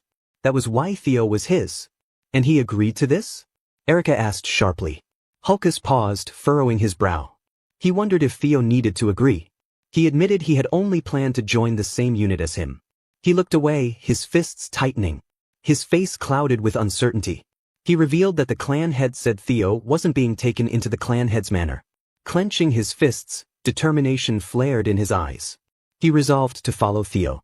A steady thud of footsteps echoed through the grand hall, followed by the resonant clang of a staff striking stone. The sound carried across the courtyard, silencing the crowd. "Attention!" Vanna Ragnar announced, his voice booming, holding his staff aloft. He continued, stating that the nomination ceremony would now commence. He named Theo Ragnar as the overall valedictorian. The crowd erupted in cheers, their excitement filling the air. The sound reverberated through the hall as they chanted Theo's name. Theo stepped forward, his features calm and composed. Behind him was the sprawling headquarters. The crowd cheered, their enthusiasm unwavering. All eyes were on him, young Master Theo. A voice murmured from the crowd, asking where he would choose. The words felt both like a challenge and a plea. Evelyn watched from the sidelines, a hint of longing in her eyes. She wished he would join the white-armored dragon cavalry, but knew it was just wishful thinking. Theo stood alone in the courtyard center. Congratulations on being the overall valedictorian, Theo Ragnar, Vanna declared. He praised his excellence in every category, calling it truly inspiring. A sharp sound interrupted him, drawing everyone's attention. Vanna's face shifted to shock, his eyes wide. Ed, the director of the Central Intelligence Bureau, stepped into view. His expression was unreadable, his eyes obscured by shadows. Sky Dragon, someone whispered. The murmurs quickly spread through the crowd.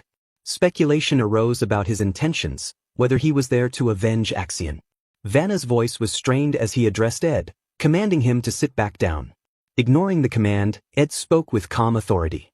Theo Ragnar, he began, his voice cutting through the tense atmosphere. Theo recognized Ed as the Sky Dragon and narrowed his eyes. He reasoned that Ed must still be angry about Axion's death. But even he wouldn't dare disrupt a nomination ceremony. Ed extended a hand, a charming smile on his lips. He offered Theo the position of deputy director. Theo's eyes narrowed further, his face a mask of suspicion. He didn't trust Ed, not even a little. Theo becoming the valedictorian was a big deal. It showed how far he had come as a Ragnar, starting from nothing. A broken dark egg in a pile of twigs represented his humble beginnings, while the image of a mighty dragon soaring through the bright sky symbolized his success. The crowd murmured in surprise. I knew he got strong, but I never thought he'd defeat Axion, someone whispered. Another voice added, I heard he almost killed a proctor before they stopped him. Theo's journey from being mocked to becoming a legend inspired many young swordsmen. People no longer looked down on him. Now they admired him. The fool of Ragnar had turned into someone they respected. Just then, a message popped up in front of Theo. You have become the overall valedictorian of the awakening ceremony. Another notification followed. Congratulations, you have completed scenario quest number 3, Victor of the Awakening Ceremony. You have obtained an ether core as a reward. The item was stored in his inventory. Theo stared at the message, confused. Ether core, he muttered.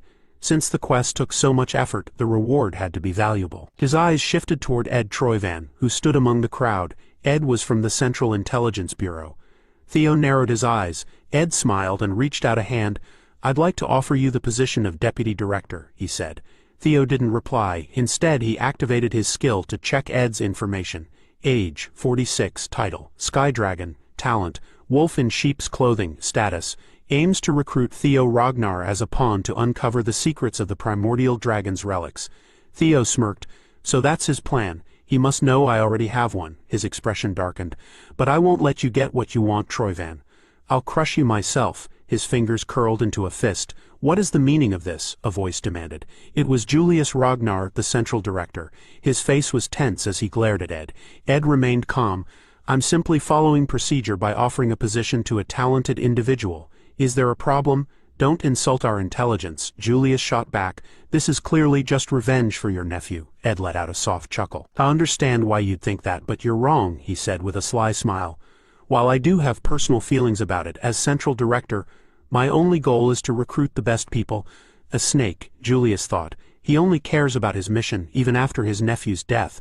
Before the tension could rise further, Vanna Ragnar stepped forward. I understand the need for skilled individuals, he said. But we haven't even started the official selection process. Let's not rush things. He turned to Theo. Theo Ragnar, have you made your decision? Not yet, Theo admitted.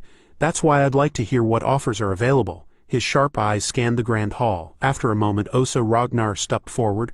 I offer not only to take Theo Ragnar as my disciple, she announced boldly, but to appoint him as junior lord of the Plum Blossom Palace. The crowd started murmuring in surprise. Did she just say junior lord? Someone asked in shock. But Lady Plum Blossom doesn't have any children, another person whispered, sounding doubtful. This is like accepting him as her adopted son, a third voice added, astonished. Theo watched Osa Ragnar calmly, fully aware of the importance of her offer. He'll be the next sword dragon, someone pointed out. Glancing at Theo with admiration, 2 of the 9 dragons have already made their offers, Remington said excitedly. You really are amazing, young Master Theo, Halkus exclaimed. Even most commanders and directors can't compete with these offers, Erica noted. Suddenly, a lone figure appeared among the swirling clouds with a bird flying nearby. I'd like to make my offer as well, a powerful voice announced. A massive force crashed down, shaking the hall with an earth-shattering impact. A figure descended, surrounded by dark energy. As he landed, he stepped forward, revealing himself. A man with long white hair partially hiding his face behind a dark mask. Gasps filled the hall. The Black Dragon, Robert Ragnar, someone shouted in shock. Even he's getting involved. Robert's sharp eyes locked onto Theo. Theo Ragnar, I've been watching you throughout the awakening ceremony, he said. Theo met his gaze without hesitation. So he's been watching me, Theo realized. Come to Black Snow, Robert continued. I'll grant you the rank of Null Snow. Null Snow, the highest position in the Black Snow Intelligence Agency, allowed its agents to live public lives while gaining both fame and honor. Theo remembered that in his past life he had never been able to reach that rank. To think I can achieve it so easily now. Pharaoh Ragnar cleared his throat, drawing everyone's attention. Theo Ragnar, you left a deep impression during the third stage, he said with a warm smile. I hope you won't forget about Zenith Academy. Aaron, the Zenith Dragon and the supervisor who had once saved Theo, spoke in disbelief. That's 4 out of the 9 dragons, Evelyn chimed in. And don't forget, there's still one more. The Demon Dragon, Aaron whispered.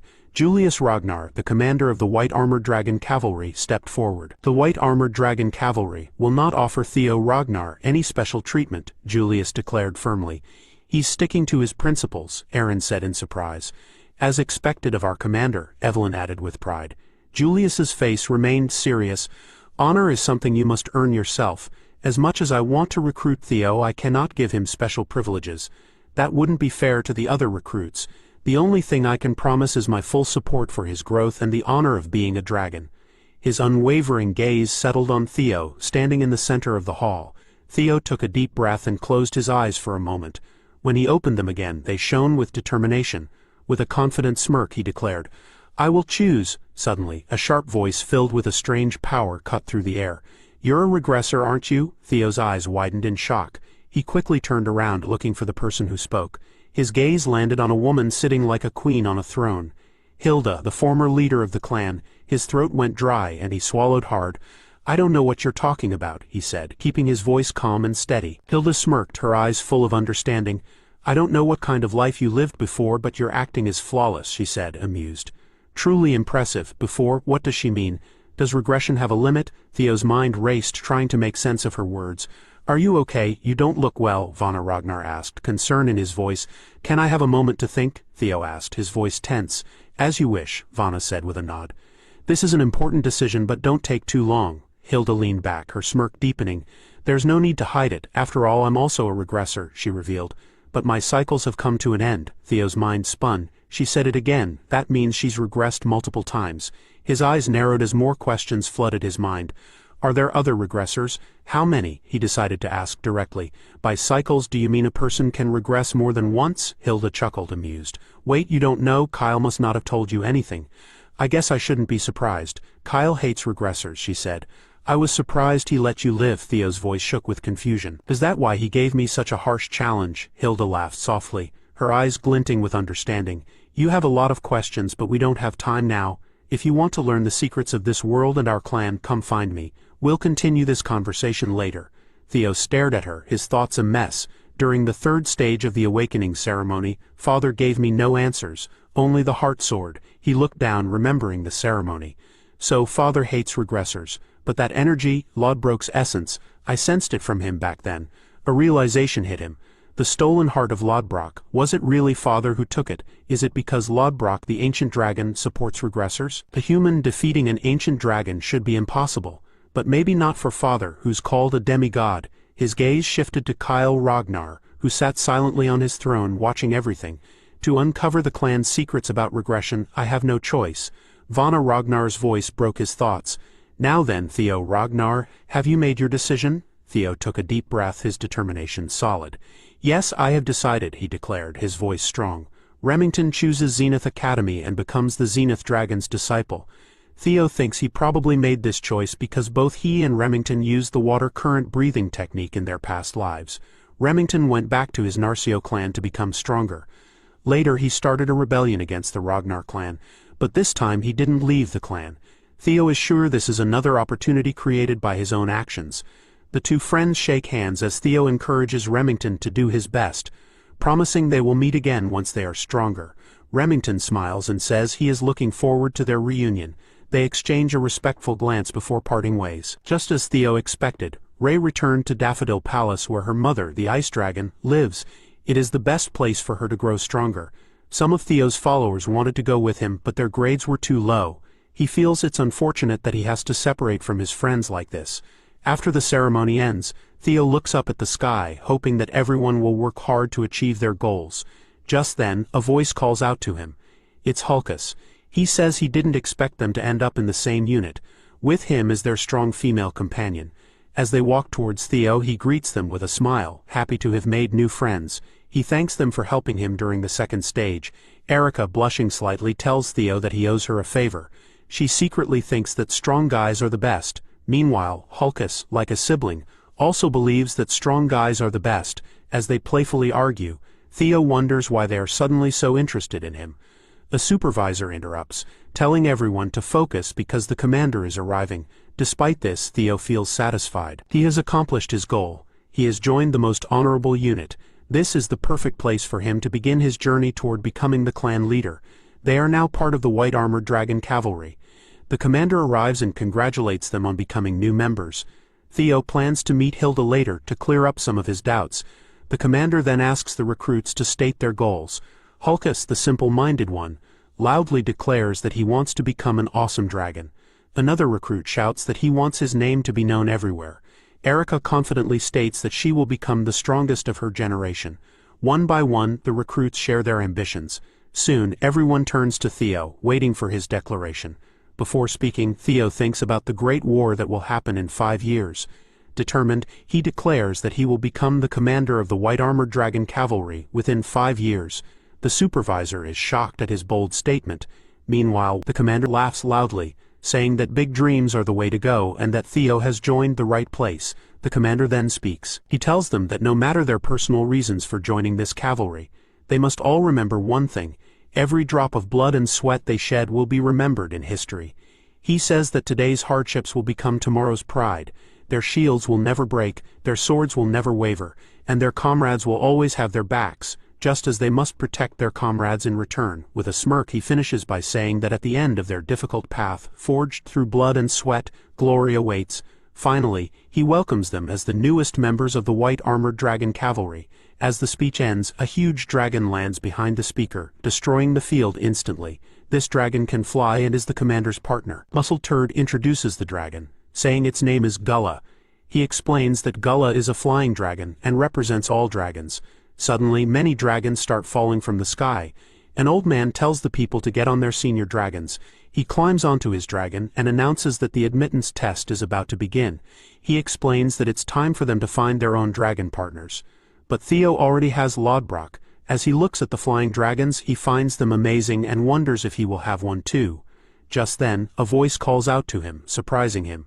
It's Evelyn. She is happy to see that Theo has joined the White Armored Dragon Cavalry. Theo is shocked and asks if she is back on duty. She smiles and tells him that it just happened that way. However, he is clearly surprised, and Evelyn smiles at him with admiration, showing her new arm. A flashback begins. Theo's mother, along with her own mother, visits Evelyn to thank her. When Evelyn sees Theo's mom, she is shocked but greets her politely. Theo's mom tells her that even if Theo hadn't received help, he would have still grown into a talented person. However, she knows that Evelyn trusts and cares for Theo. She believes Evelyn is someone who would help him without expecting anything in return. Theo's mom then says that Evelyn is one of the most important people to Theo. Evelyn is stunned and replies that she is just a one-armed trainer. Theo's mom continues, explaining that light guides people in darkness, even when they don't realize how bright it shines. She tells Evelyn that she is like that light, leading the way for others. Evelyn is deeply moved by these words. The scene shifts back to the present. Evelyn is riding a dragon, looking determined. She thanks Theo's mom and also thanks Theo. She reveals that Theo wrote everything his mom said in a letter to her. Because of that, she was able to regain confidence, take charge again, and return to her squad. Theo thinks to himself that he should have done this sooner, but his mother took care of it for him. He silently thanks her. Evelyn, in turn, thanks Theo again and swears her loyalty to him as his sword. As they fly through the sky, Theo laughs, enjoying the beautiful view. Eventually, they arrive at a specific location. Evelyn tells him that this is the White Dragon's Nest, home to flying wyverns. She explains that the White Dragon unit uses wyverns for their missions. The introduction ceremony is happening here. She then tells Theo that he must find a partner. Otherwise, he cannot join the unit. Theo asks if he can still join if he doesn't find a wyvern. Evelyn says it's possible but very rare. Theo wonders if his friends will be okay, but he doubts that wyverns would suit them. Evelyn advises him to explore the area. She explains that usually people can tell right away which wyvern will become their partner. The first dragon is the Opterex, a huge predatory monster with a massive body that has a massive body and can get as big as 15 meters. These large, brown-scaled wyverns are regarded as tyrannical predators. Next is the poison dragon, Aviarii. With their long serpentine bodies, these poison dragons are able to spray out a violet poison mist. The poisonous stinger on the tips of their tails is a lethal weapon. Then comes the blade dragon, Sigia. As docile herbivores, they normally burrow and nest underground. When they sense danger, they will ambush the enemy from below. Finally, speed dragon species Velociraptor. These small and fast dragons have high intelligence, typically hunting in packs. They can breathe fire. Just by visiting them, Theo turns into a deformed Lego figure. Evelyn explains that the wyverns managed by the White Dragon Corp are usually divided into 4 types. She asks Theo if he feels anything. He thinks to himself that he has a good eye for people, but right now, he can't see what he's looking for. 6 years after the Great War, a wyvern suddenly attacked the White Dragon unit. It destroyed over 100 carefully raised wyverns all by itself. Because of this, it was named the Shadow Evil Dragon. This wyvern burned down 8 villages and killed dozens of inspectors. In the end, it was stopped, but it took both the Demon Dragon and the Sword Dragon to defeat it. The wyvern earned the nickname Evil Shadow Dragon, because it could hide in the shadows. Theo thinks this kind of wyvern would be the perfect partner for him, but then he starts searching for the person he was in his past life. That's when he finds the wyvern surrounded by multiple other wyverns. The scene changes to a strong warrior resting. A voice catches his attention, saying that he looks happy. He replies that it would be stupid to feel happy just because a dragon has joined his group. She tells him it's actually great, and curiously asks if he's thinking of making Theo the next captain of his unit. She finds it impressive that he chooses his words carefully, like a leader. He responds that trouble always starts with words. She believes he's planning something bigger than she thought, but he looks confused. He tells her that since Theo has already joined his unit, he can't just hand him over. She explains that she's here to make a suggestion. She wants him to allow Theo to have double enrollment. Hearing this, he is completely shocked. Meanwhile, Theo, feeling nervous, asks her if she knows about the blue and white wyvern. She explains that this wyvern has been bullied for a long time. They tried to stop it, but nothing worked. She suspects that the reason it is being criticized is because it isn't actually a wyvern. Theo is confused and asks Evelyn if it is not a wyvern. She explains that it was born from a male wyvern, which is why it is a viper. Theo is even more confused because vipers are powerful monsters that live deep inside the forest. Evelyn tells him that this is what makes it strange. Normally, it should have been impossible for one to be born. First-class monsters like the viper are treated as natural disasters because they can cause massive destruction, even breaking through the Great Wall. Among these powerful creatures, the viper is one of the strongest, living in the deepest part of the forest. Theo wonders if its strength comes from being a viper. As Theo laughs while thinking about it, Evelyn tells him that when the creature was born, it caused a big problem in the unit. At first, she decided to observe its nest, but she noticed that the other wyverns did not accept it. She was very worried because isolating it completely was not a good solution. Theo feels like this is another reason why he should choose it. It reminds him of his own life. He tells Evelyn that this creature will be his partner. Before she can say anything, he jumps off the wyvern, determined to make it his. Suddenly, a huge explosion of thunder lights up the whole area. Theo shoots into the air with incredible speed, completely surprising Evelyn. She cries out in shock as she watches him soar through the sky, his face showing both excitement and determination. A blue-bordered system notification appears in front of Theo, showing that he is now using his new telekinetic abilities. With just a thought, he summons several swords to his side. The swords glow with a strange blue light, matching the eerie glow in his eyes. Young vipers can also use telekinesis to control certain objects. Theo lands smoothly, the floating sword circling around him for protection. Using controlled bursts of energy, he propels himself upward again, moving quickly and precisely. Evelyn watches in amazement and whispers, "When did he learn telekinesis, and how is he already so skilled with it?" She is both shocked and impressed by his rapid progress. The wyverns in the nest react nervously to Theo's power. Their cries are full of fear and unease. One wyvern, Umbra, lets out a loud roar, its eyes glowing white with intensity. But Theo does not back down. He keeps flying higher, locking his gaze onto Umbra, remembering how he was treated in the past. Ragnar's fool, people had mocked him before, doubting his heritage. Is he really a Ragnar? He's too useless, even for a bastard child. Theo's eyes narrow in anger, and sparks of blue energy crackle around him. His power surges as he activates his Thunder Dragon breathing technique. The air hums with electricity, and a glowing dragon emblem appears on his skin, surrounded by a blue electric aura. The wyverns, sensing Theo's immense power, shrink back in terror. Their cries grow louder. Some panic and try to escape, fleeing the moment they sense his overwhelming strength. Bullies are just cowards hiding behind masks, Theo said, watching the wyvern fly away. Then, noticing Umbra looking uneasy, he called out, "Are you okay?" Umbra let out a low growl, filled with both fear and defiance. "Key," he cried as he started to take off, sensing the wyvern's hesitation. Theo shouted after him, "I'll wait for you," Evelyn, watching from the side, warned him. "Theo, he's nervous. Getting close to him won't be easy. You should wait and try again later." But Theo was determined.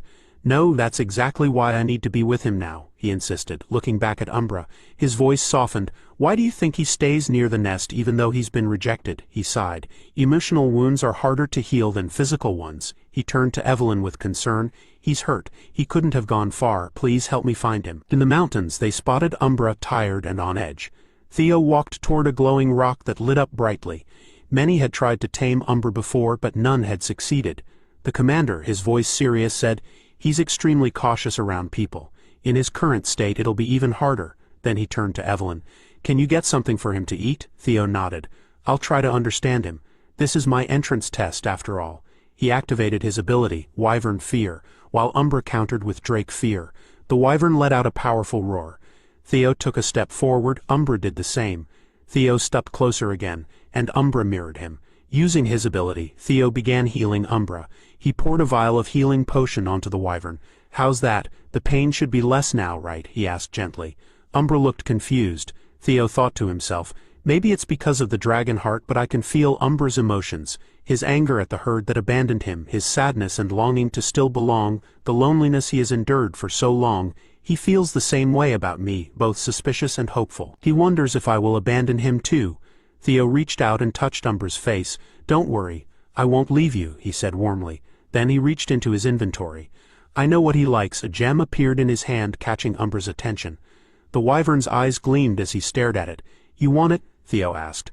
Umbra, clearly interested, reached out for the gem eagerly. Theo handed it over. "Here, it's a gift. If you come with me, there's plenty more where that came from," he said with a grin. He extended his hand toward Umbra. "What do you say?" Umbra was speechless. Meanwhile, Theo muttered to himself, "Guess I'll have to raid some from Grandma Curson." Far away, Curson shivered. For some reason, she had a bad feeling like she was about to lose a fortune. Back with Theo and Umbra, the wyvern let out a loud roar, and nodded firmly. A blue system message appeared in front of Theo. "New skill acquired. Wyvern Taming Rank C Mastery 1%.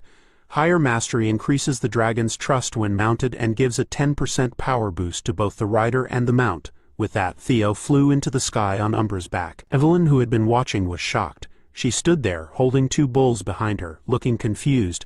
How did you do that? He's never let anyone ride him before."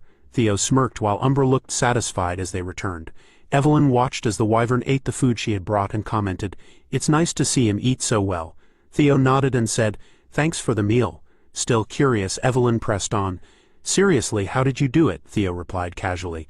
"I just helped heal the wound in his heart. Once his emotions wavered, the gift sealed the deal." Evelyn was speechless. Theo teased her with a laugh. "Ha ha, you wanted him to eat that?" Evelyn, still trying to process everything, thought to herself. "That's so like young Master Theo. He's not just good at winning over people, but even a wyvern." Amazed, she suddenly exclaimed, "Congratulations, young master. He has accepted you as his partner," she explained further. "A wyvern showing its neck and back is a sign of trust." But then panic filled her face. "Wait, what are you doing all of a sudden?" she shouted as Theo got ready to mount Umbra again. Theo remained calm. "It's fine, I've got this." Evelyn tried to stop him. "Even if he trusts you, you've never trained to fly. Riding a dragon without reins or a saddle is way too dangerous." Her face turned frantic as she yelled. "Taking off like this is a disaster waiting to happen." But Theo, confident as ever, just grinned. "Relax. I have plenty of tricks up my sleeve." Just then another system message appeared. activating skill wyvern taming to compensate for insufficient riding skills. With that, Theo and Umbra took off into the sky. Evelyn stood frozen, watching in shock and worry as they flew smoothly. Theo, smiling, spoke to himself. I get it. He wants to show me something, right? Let's go together. As Umbra glided through the air, Theo's thoughts wandered. Something feels off. How did a pure-hearted dragon like him turn into a feared demon, earning the title of Evil Shadow Dragon? The scene shifted to a waterfall where black liquid seeped into the water below. Riding on Umbra, Theo soared through the sky, leaving Evelyn far behind. The wind carried her worried cries. Young master! Theo guided Umbra downward toward a hidden grotto. His movements were smooth and precise. He thought he knew the winter mountains well from his time with the black snow, but as he approached he realized something. A shimmering crystal-like cave was hidden behind a waterfall. As he gently dismounted, he had a surprising realization. He had never known about this secret cave before. Theo turned to Umbra, who loved shiny things, and asked a question with a hint of amusement in his voice. Umbra's eyes sparkled, and a low rumbling sound came from him. Theo suddenly paused. He had noticed something strange in the cave. Footsteps. He moved closer to a group of unusual purple flowers. Then it hit him. Wait, Umbra became the evil shadow dragon, Theo murmured, realization dawning on him. He's been eating these flowers. He knelt beside the plants and examined them carefully. Who would have thought there'd be so many ghost spirit flowers here? A blue-bordered system window popped up, giving more details. Ghost spirit flower, a plant usually found only in the deepest parts of the demon sea. These flowers grow by absorbing pure demonic energy mixed with moonlight. They are an extremely valuable resource for demonic fiends, demonic dragons, and demons. However, they also have opposing effects. Theo thought about how he had absorbed this energy. As he considered it, a sudden wave of power surged through him. Either way, these flowers are too dangerous. I'll have to burn them all later. Umbra let out a low hiss beside him as he made his decision. Don't worry, Theo assured him. He won't mess with the crystals. Then something felt off. Theo's eyes shifted to a dark corner of the cave. There, chained to the wall, was a skeletal corpse. It hung eerily, and a strange sound of agony echoed from it. Theo took a cautious step closer. No way, it's a corpse. Looks like it's been dead for at least 10 years. Yet something was strange. The body hasn't decayed much, Theo noted. The cold must have helped preserve it, but more importantly, this person must have had incredible magical power. He circled the remains, deep in thought. A powerful martial expert died while being tied up in a place like this. I'll have to come back and investigate later. But first, he needed to deal with the ghost spirit flowers. Suddenly, the corpse sprang to life. It lunged at Theo and grabbed him. The skeletal figure let out a chilling scream, its movements stiff and unnatural. Theo reacted instantly, jumping back in shock. Did it just say, Kyle? He gasped. Umbra roared, stepping in to help. Theo quickly prepared to fight the reanimated corpse. Umbra, he shouted. The corpse's red eyes glowed and it growled. Kyle? Theo's heart pounded. Umbra's in danger. Acting on instinct, Theo threw his hand between Umbra and the corpse. A thought flashed through his mind. Kyle Robert would never forgive him if something happened. Both he and the corpse shouted in surprise at the same time. I wasn't imagining it, Theo exclaimed. It's really saying Father and the Black Dragon's name. Who could this corpse be? At that moment, Evelyn stepped in. Using a special technique of the white-armored dragon cavalry, she unleashed a rapid series of attacks. Blade barrage, she shouted, striking with incredible speed. The attack hit the corpse, knocking it down. Evelyn, too weak to stand, collapsed to the ground. Sorry, I messed up, he said weakly. He clutched his chest in pain. This pain, I can't take it. Theo's face was filled with worry. The poison on that corpse is full of demonic energy, he explained. Evelyn could feel his strength fading. My body, it's getting weaker. If I don't get an antidote soon, I'll take him to headquarters right away. It will hurt, but please hang in there, Evelyn said, trying to lift Theo. Just then, Umbra let out a loud roar. Evelyn's eyes widened in shock. What are you doing? I'm not going to hurt him. I'm trying to save him. Umbra gently nudged Evelyn, trying to get her attention. Stop it, Umbra, if it doesn't stop, even if it's young master's companion. Theo struggled to speak. Evelyn, wait, hold on. He looked at Umbra. Umbra has a solution. Umbra let out a soft whimper. Theo gave a weak smile. All right, I'll trust Umbra's method, Evelyn protested. But young Master Theo, if we don't go back now, you'll be in serious danger. The poison inside you is mixed with corpse toxins and demonic energy. Even with proper treatment, the survival rate is less than 30%. I want to believe in Umbra's method, Theo thought.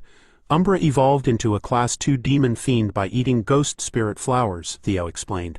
That means he might have faced that kind of corpse before. If so, he probably knows how to fight against demonic energy and corpse toxins. With a weak but determined voice, Theo pleaded, "So please, trust Umbra and do as he says." Umbra let out a loud roar, then began tearing the ghost spirit flowers into pieces. He placed the shredded flowers in front of Theo, clearly expecting him to eat them. Evelyn hesitated. "It wants me to blend this and feed it to him." Umbra nodded. Evelyn turned to Theo for confirmation. Tears welled up in Theo's eyes, his face tense with pain. "Fine, I'll do it," Evelyn finally said. She quickly followed Umbra's instructions, mixing the flowers and feeding the remedy to Theo. Soon, Theo started to wake up. Umbra watched him closely, his eyes full of concern. Theo's breathing grew steadier, and his dragon heart began to glow. Evelyn and Umbra stared in shock. They couldn't believe how fast he was recovering. Suddenly, Theo let out a powerful dragon roar, shaking the air around them. Evelyn gasped. "His magic power, it's turning black? I've never seen anything like this before." She looked at him, full of curiosity. "What's happening to him?" Just then, a blue system message appeared, commencing body cleansing purification. Another message followed, obtaining the trait of the evil shadow dragon. Meanwhile, in Julius's office, he sat at his desk, his face dark with worry. "What has Black Snow confirmed?" he demanded. "Is this report true?" a voice responded. "Yes, sir. We carefully checked all the details. We are 89% sure that this information is correct." Julius clenched his fists in frustration. "Damn it," he cursed. "I can't believe this. I knew something bad might happen during our celebration, but this," his voice shook with emotion, "this is far worse than anything I imagined." Then the shocking news was revealed. Trainer Isvin, the captain of Platoon 5 of the White Armored Dragon Cavalry, along with 15 of his soldiers, had all been killed in a tragic battle. A strong burst of bright energy spread out. You could see it happening because of the old ritual. It was about cleaning and starting over. The person telling the story spoke slowly, their words important. "It takes bad stuff out of your body and changes it so you can hold more magic easily. It's a secret trick from long ago." But the storyteller went on, "It needs many people who are good at magic, and it hurts for days." The scene changed to Theo. Light was shining from his body. Even then, the explanation finished. "It has only worked for kids younger than 5. It felt like something impossible." We saw a close-up of Theo's face. Now, dark, swirling magic from the phantom dragon was on it. The fact that this cleaning process happened to Theo was because many unlikely things happened at the same time. The first of these strange things, the storyteller said, was the really strong poison from a dead body that got into Theo. A scary skeleton figure with glowing red eyes jumped at Theo, its bony fingers reaching for him. The skeleton was shown tied up with chains. The second important thing, the storyteller continued, was the thick magic that built up from eating ghost shade for many years. We saw pictures of dark purple flowers opening up, showing where this strong magic came from. And Umbra, the storyteller added, had figured out how to stop the poison from working. Crystals, flowers, and leaves were shown. Everything came together in a weird balance, the storyteller explained. A see-through picture of Theo's body appeared, with bright and dark magic swirling together inside him. Instead of the poison destroying him or him getting rid of it, Theo's body took in the powerful part of the poison, the storyteller finished. The picture zoomed in on a swirling circle of dark energy, which showed how Theo had changed. Theo's eyes opened wide with surprise and pain. He gasped as he felt the strong power flowing through him. Evelyn's voice sounded worried but also relieved. "Are you okay, young master?" she asked. She knelt down next to him, her hand near him, looking very concerned. "Evelyn?" Theo whispered weakly. A tear rolled down his cheek as he remembered what his father had said. Theo smiled a little and said, "Sorry for making you worry." He looked around the magical cave. "These shiny rocks in the cave are all pure strong energy. Their power made the ghost shade poison less strong and actually helped me," he said. Theo looked at Umbra.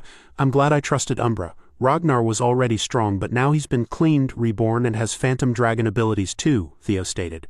Theo then clenched his fist and declared, "From now on, how fast he grows will be unbelievable." Evelyn seemed distant but also relieved. Suddenly, a blue see-through window from the system appeared in front of Theo. It showed his updated information. Theo Ragnar, 17 years old, male. Titles: Flash Tiger, the greatest prodigy in 1,000 years. Talents: Ragnar, player, observation, inventory. Guardian dragon partner, purification, rebirth, phantom dragon. Access denied, access denied, access denied. Below this main information, more details were listed. Status: feeling confused because of a lucky but unexpected event. He got the demonic poison that created the first phantom dragon. If he doesn't handle it carefully, he could become the second phantom dragon. Theo stared hard at the system window. The power of the phantom dragon. Another system window popped up with even more details. Current: Lesser Drake, Fear Hatchling. Synchronization: Wyvern Taming. Access denied, a total of 85 extra points to add to his abilities. That's crazy, Theo said, taking a deep breath. He then focused on the more important question. But the main thing is, who is this old man? He wondered, looking at the skeleton still hanging from the chains. Theo and Evelyn walked towards the wall behind the dead body. There were faint writings carved into the stone. What is it, Evelyn? Theo asked. There's something written on the wall. A journal? Theo wondered, squinting at the faded marks. Yes, but for someone to carve such detailed letters onto a cave wall, he must have been a very powerful master. They looked closely at the writing. The words sadly told the story of someone whose life was all about getting revenge. Defeated by Kyle and Robert. I hid here to get ready for my revenge, but my body is all ready. Theo and Evelyn were shocked by the names written on the wall. Evelyn thought to herself, still in shock. Kyle, Robert, Theo was so surprised he couldn't speak. The writing continued, showing a sad picture of the writer getting weaker. My body is getting worse very quickly. Is it because Robert hurt my monocore? The ghost I ate to stay alive might actually be killing me. I'm starting to lose consciousness. The evil power is taking over, damn it. I haven't even started my revenge, so why? You could feel the desperation and sadness in the fading words. I'm losing consciousness more and more often. It's time to make a decision. And I have to admit, there's no hope left for me.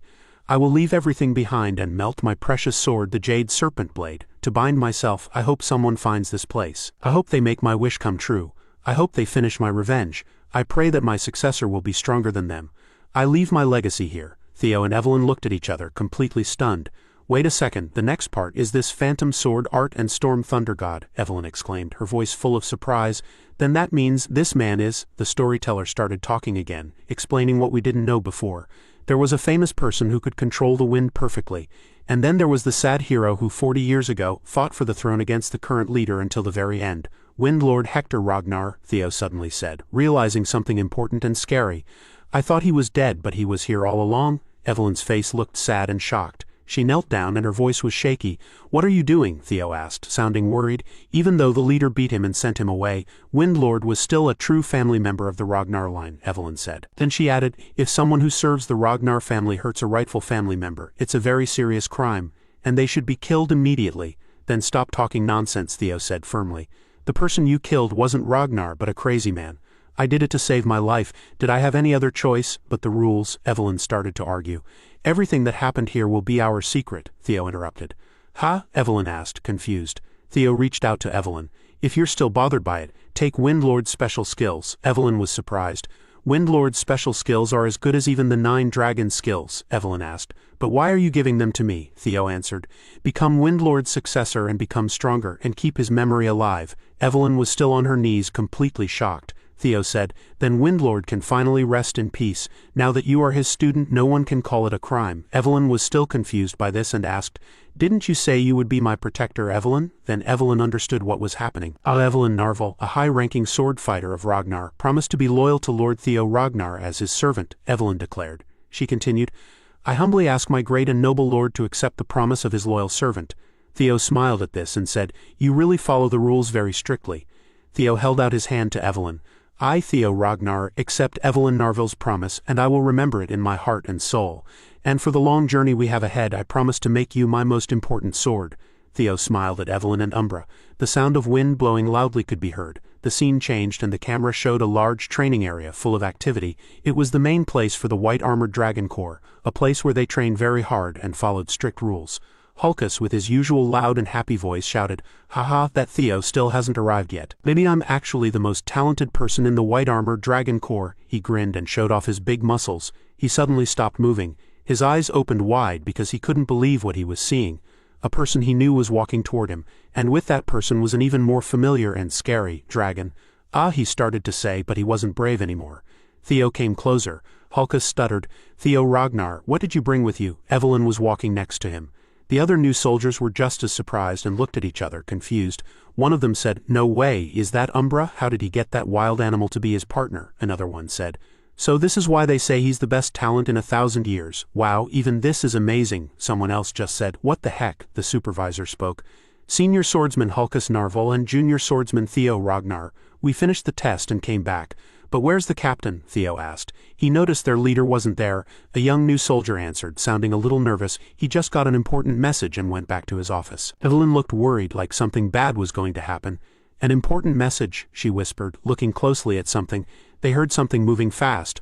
A whoosh of air and sparks of energy like something was moving very quickly. Julius said, "I know you just finished joining, but I'm sorry everyone. You will all be sent to Blanky Fortress." Theo, Evelyn and the others were shocked by this news. "Real fighting?" Theo asked.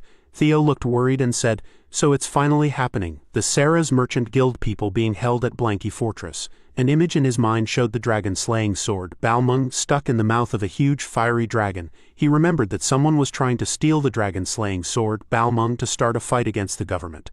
A plan made by Ed Troyvan. But Commander Julius spoke to the new soldiers in a serious voice. "Everyone here will be sent to Fort Blanky." A quiet murmuring sound went through the group as the new soldiers looked at each other feeling uneasy.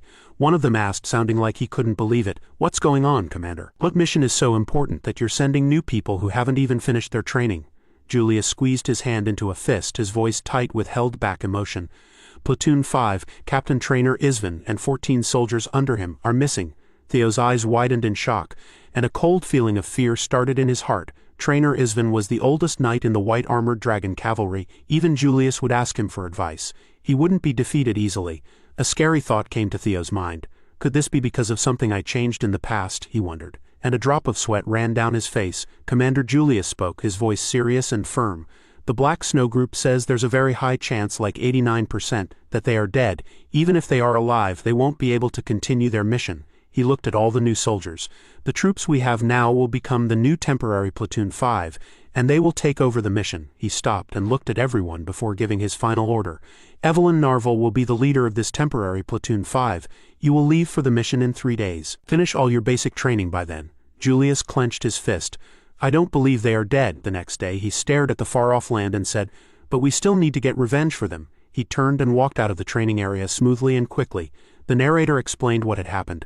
At first it seemed like the Black Skull bandits just kidnapped the Sarah's Merchant Guild, which was sad but simple. Everyone thought no one was hurt because the white-armored dragon cavalry worked hard. But that wasn't the whole story. The real reason for the kidnapping was to steal the Dragon Slayer sword, Balmung, and move it somewhere else. A mysterious person in a cloak and mask made all this chaos happen. Ed Troyvan used the Balmung that was secretly taken out to start his takeover. Theo looked worried as he thought about what was happening. "Things have changed from what I remember," he thought, and a drop of sweat ran down his face. "If this is all my fault, I need to see what happens myself." Suddenly, a see-through blue window appeared in front of Theo. It showed a new and scary task. New hidden task. The Dragon Slayer sword Balmung. 3 days later, the new soldiers stood in front of the big Fort Blanky. They were wearing thick fur clothes because it was very cold. "It's so cold, I can't get used to this weather," one person complained, and their breath looked like white smoke in the air. "Why does the moon look weird?" another soldier mumbled, looking up at the strangely bent moon. Suddenly, everyone started shouting, "It's the white-armored dragon cavalry!" A guard high up on the fort wall yelled a warning, "Sound the alarms, it's the white—" His words suddenly stopped as dark magical attacks hit the tower, destroying it in a burst of energy and silencing him. Evelyn's voice was loud and clear, "Everyone throw the bombs." The new soldiers looked determined and threw explosive weapons. The air filled with the loud sounds of their dragons and the big booms of the explosions. The ground shook hard from the constant fighting. It sounded like a noisy mess of destruction. "Hide inside the castle, don't die for no reason," someone yelled. You could hear the fear in their voice over all the noise. People were fighting each other in a fast, swirling mix of swords and anger. The real battle had started. Blood landed on the snow, making it look scary. Theo and his friends moved quickly and killed the enemy soldiers they came across. "Kill every single one of them. Show them what happens when they mess with the white-armored dragon cavalry," Evelyn shouted. She was so angry that it made her stronger when she attacked. The castle, which used to be strong and safe, was now on fire.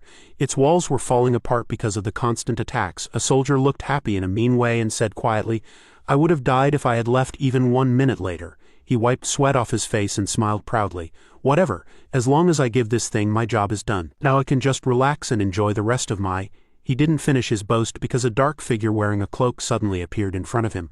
The figure's eyes glowed with a strange red light. "The stuff?" the cloaked figure asked in a low, threatening voice. "Yes, sir," the soldier answered, his voice shaking a little as he handed over a long package that was wrapped carefully. "Good, it's the right thing," the figure said without any emotion. "We have the person we wanted. Get ready for the next part of the plan," he ordered, his voice echoing in the snowy area. "Yes, sir," many voices answered at once, showing they would do exactly what he said. The figure looked around at everything, a mean kind of happiness in his eyes. "All that's left," he looked at a group of people using strange machines with wheels. They were moving in a careful and organized way. "We've taken over completely," Theo said, sounding pleased. Haha, that was easy, Theo laughed confidently. Evelyn answered his happy comment, you're right, it was too easy. Theo thought to himself, it's hard to believe that the original Platoon 5 was completely destroyed, and also, he used his hatchling synchro power, which let him see the memories of the enemies he had defeated. This guy, well, he knows they stole Balmung, but he hasn't actually seen it himself, Theo thought, looking worried. I would understand if the lower soldiers didn't know, but how can even their important leaders not know? Am I missing something? While Theo was thinking, Erin came up to him. What's wrong, Theo? Is there a problem? She asked, sounding concerned. No, I was just thinking, Theo replied, shaking his head slightly. Safford spoke, trying to get Theo to move. Hey, you might be called the Flash Tiger or whatever, but I guess a newbie is a newbie. You can just say you were nervous for your first mission, Erin said. Now that we've saved the people being held, let's meet up with the rest of our group. With a sigh, Theo replied, Yes, whatever you want. I want to go home soon. Safford walked past him. I smell like gunpowder. Theo scrunched up his nose, looking disgusted, and mumbled something. He quickly jumped into action, moving smoothly and gracefully. His sword shone in the fading light. What's wrong with him? Safford asked, sounding a little amused. Maybe he didn't like how you smelled, Erin said. Theo jumped again. He threw things skillfully, and each one hit exactly where it was supposed to, causing serious damage.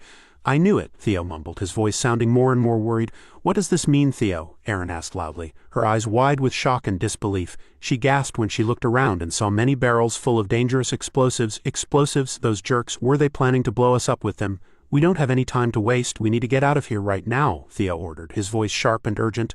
Okay, they answered, their voice just as determined. A dark swirling circle appeared. Theo, look at that black ball coming towards us. Theo shouted angrily, his voice full of frustration and despair. The ground shook as the fort was hit by a huge explosion. The force of the blast sent waves of pressure through the air. Reload, someone ordered in a cold, emotionless voice as they got ready to fire again. With a precise, almost robotic movement, he reached out his hand and disappeared into the swirling darkness. Another set of explosions ripped through the fort, making the ground shake under the constant attack.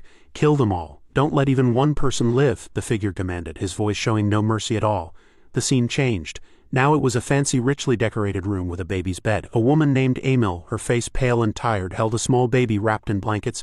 There, Axion, my sweet baby, she whispered, her voice gentle against the loud noise and destruction. Did it hurt a lot, Mommy Will? Her eyes, filled with a scary mix of sadness and craziness, glowed with a strange light. Bring you the head of that disgusting creature, she promised, her voice full of bitter hatred. The group of shadowy figures came down on the fort, moving quickly and silently like ghosts. Evelyn had her sword out and stood firmly, ready to fight the attackers. Don't let anyone get away, she shouted, her voice echoing through the chaos. Yes, many voices answered as they ran into the fight. Evelyn looked at the attackers, her face showing disbelief. Their whole fifth team, led by Trainer, was destroyed by these people, she mumbled quietly. No, it can't be. There has to be. Her eyes got smaller, and for a moment she looked like she didn't trust something. A bad feeling came over her, and she looked scared. Suddenly, many fiery things fell from the sky and exploded all around them, making the air shake. Leader, someone yelled, sounding worried and afraid. Evelyn moved quickly and blocked the things that were coming at them. She quietly said a curse word and looked around the battlefield to see where the attack was coming from. It's a trap, she yelled, her voice loud and urgent. Everyone get down, a soldier who was hit by the explosion screamed in pain as he flew through the air, his body on fire. Ah! Evelyn's face showed pain and worry as she reached out her hand towards the falling soldier as if she could stop him from dying. The soldier's scream suddenly stopped as he hit the ground, his body broken and still. Theo and the others ran to find a safe place. Leader, the soldier shouted. Everyone's here, it's a trap, we need to leave now. I agree, Evelyn said. Theo looked at what was happening. Okay, let's go the opposite way from where they're attacking. A blue box appeared in front of Theo. Thundergate opened. Theo could think faster, see better, and understand things more easily. Theo's eye glowed. Theo quickly figured out the best way to go. Theo's eye went back to normal. Evelyn shouted, Theo, why are you just standing there? You need to get out of here now, so pay attention. Theo grabbed Evelyn's hand. Evelyn got scared. What are you doing? We don't have time. You have to. No, we have to go inside the fort. Evelyn looked at Theo. Theo kept pulling Evelyn as the fort started to fall apart. I can't believe we have to go back to that place that almost burned us. The lives of 21 people depend on you, Theo, Safford yelled. Theo kept going. If we run outside, we'll just get bombed or attacked. It's a trick. Theo used his special ability to see the layout of the fort. He kept explaining. They probably think we can't survive inside the fort. Theo's eyes shone as he added. But right now, with this ability, we definitely will survive. Theo used his abilities to see everything inside. There's gunpowder buried on the left and big metal balls on the right. So we have to go up the stairs ahead. The group ran up the stairs. Evelyn noticed something. It's a dead end. The soldiers looked like they had been lied to. Hey, you told us to trust you and follow you. Theo, what's the plan? We can't even go back now. The fort started to fall down. The group looked scared as they fell with the pieces of the fort. Theo, Hulkus and others watched the rocks fall. Theo landed safely on the ground even though broken pieces were falling all around him. Outside, a soldier said, "The fires are spreading. We've used up all the cannonballs," he went on. "Remember, this is our revenge for young Master Axion. I don't care if he's completely crushed. Just bring back his head." Theo, who was on the ground after the explosion, said, "I thought we were going to die." The others in the group were tired and replied, "That's just like you, Theo. You had a plan. You figured out how to break the floor in a blink of an eye." As they were talking, enemies suddenly appeared behind them. "What's going on? Why are you guys? How did they get here?" Theo asked. "Black Skull, why are they?" Theo then explained, "I only came here because the ground was especially strong." Theo was shocked as he looked through the holes in the walls and saw soldiers. He looked down and saw a man tied up with chains. Fifth team leader, trainer Isvin. He kept looking at him.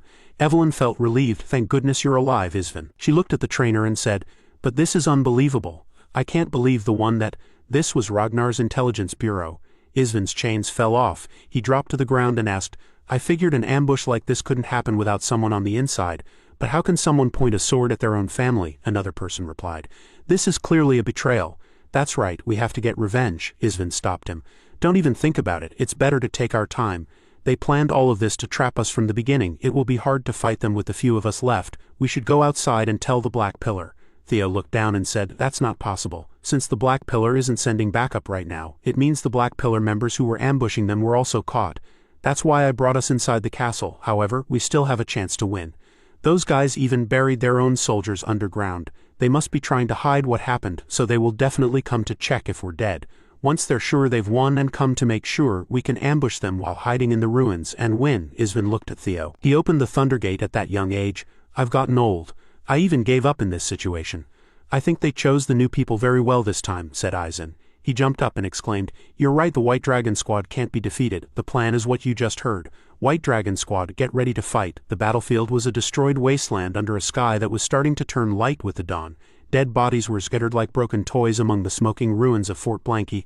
A lonely figure, hidden in the shadows of the fallen fort, walked through the destruction. His boots crunched on broken stones and bones. He stopped next to a body that was barely alive, a soldier holding on to life by a thread. A soft "help me" came quietly from the man, then weaker, he begged.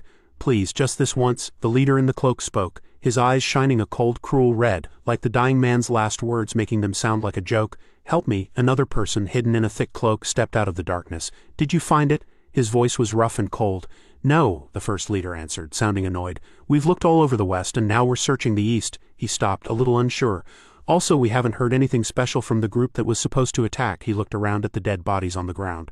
"But then how come there isn't a single body from the White Dragon Squad?" "Wait, hold on," the cloaked leader ordered, his voice loud and sharp. "Has anyone seen the White Dragon Squad?" Before anyone could answer, something moved quickly out of the shadows. It was the White Dragon Squad. They attacked suddenly with fast movements and angry sword strikes. The cloaked figure made a surprised low sound as a sword flashed a silver line in the dim morning light. Evelyn was right behind, her sword moving in a deadly dance, accurate and sharp. The fight began, a messy mix of clashing swords and desperate shouts.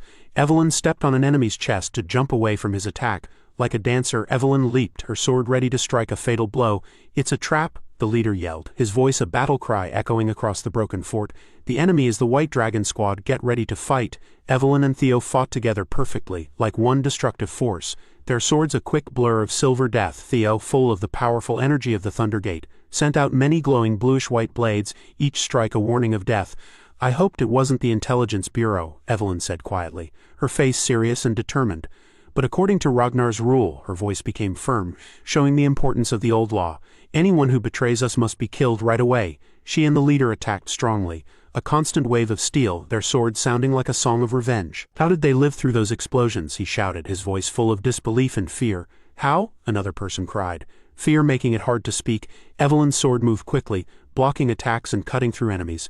"Cook," the leader made a painful sound as he blocked a desperate attack. His eyes became narrow, focused and dangerous. She attacked back with many quick strikes, each one precise, her sword a silver flash in the growing light. "Intelligence Bureau, fighting anymore is pointless." Evelyn shouted loudly at the enemy, her voice sharp like a whip. "Now that our surprise attack worked," she yelled, sounding happy, "you have no chance left, but if you give up, we will let you live. Everyone use the secret power," their leader ordered desperately. The enemy leader and his friends were shocked by what was happening. The people in cloaks looked serious and determined. They used all the energy they had left, getting ready to use a forbidden power. Secret powers, what are those? Theo asked, not knowing what that meant.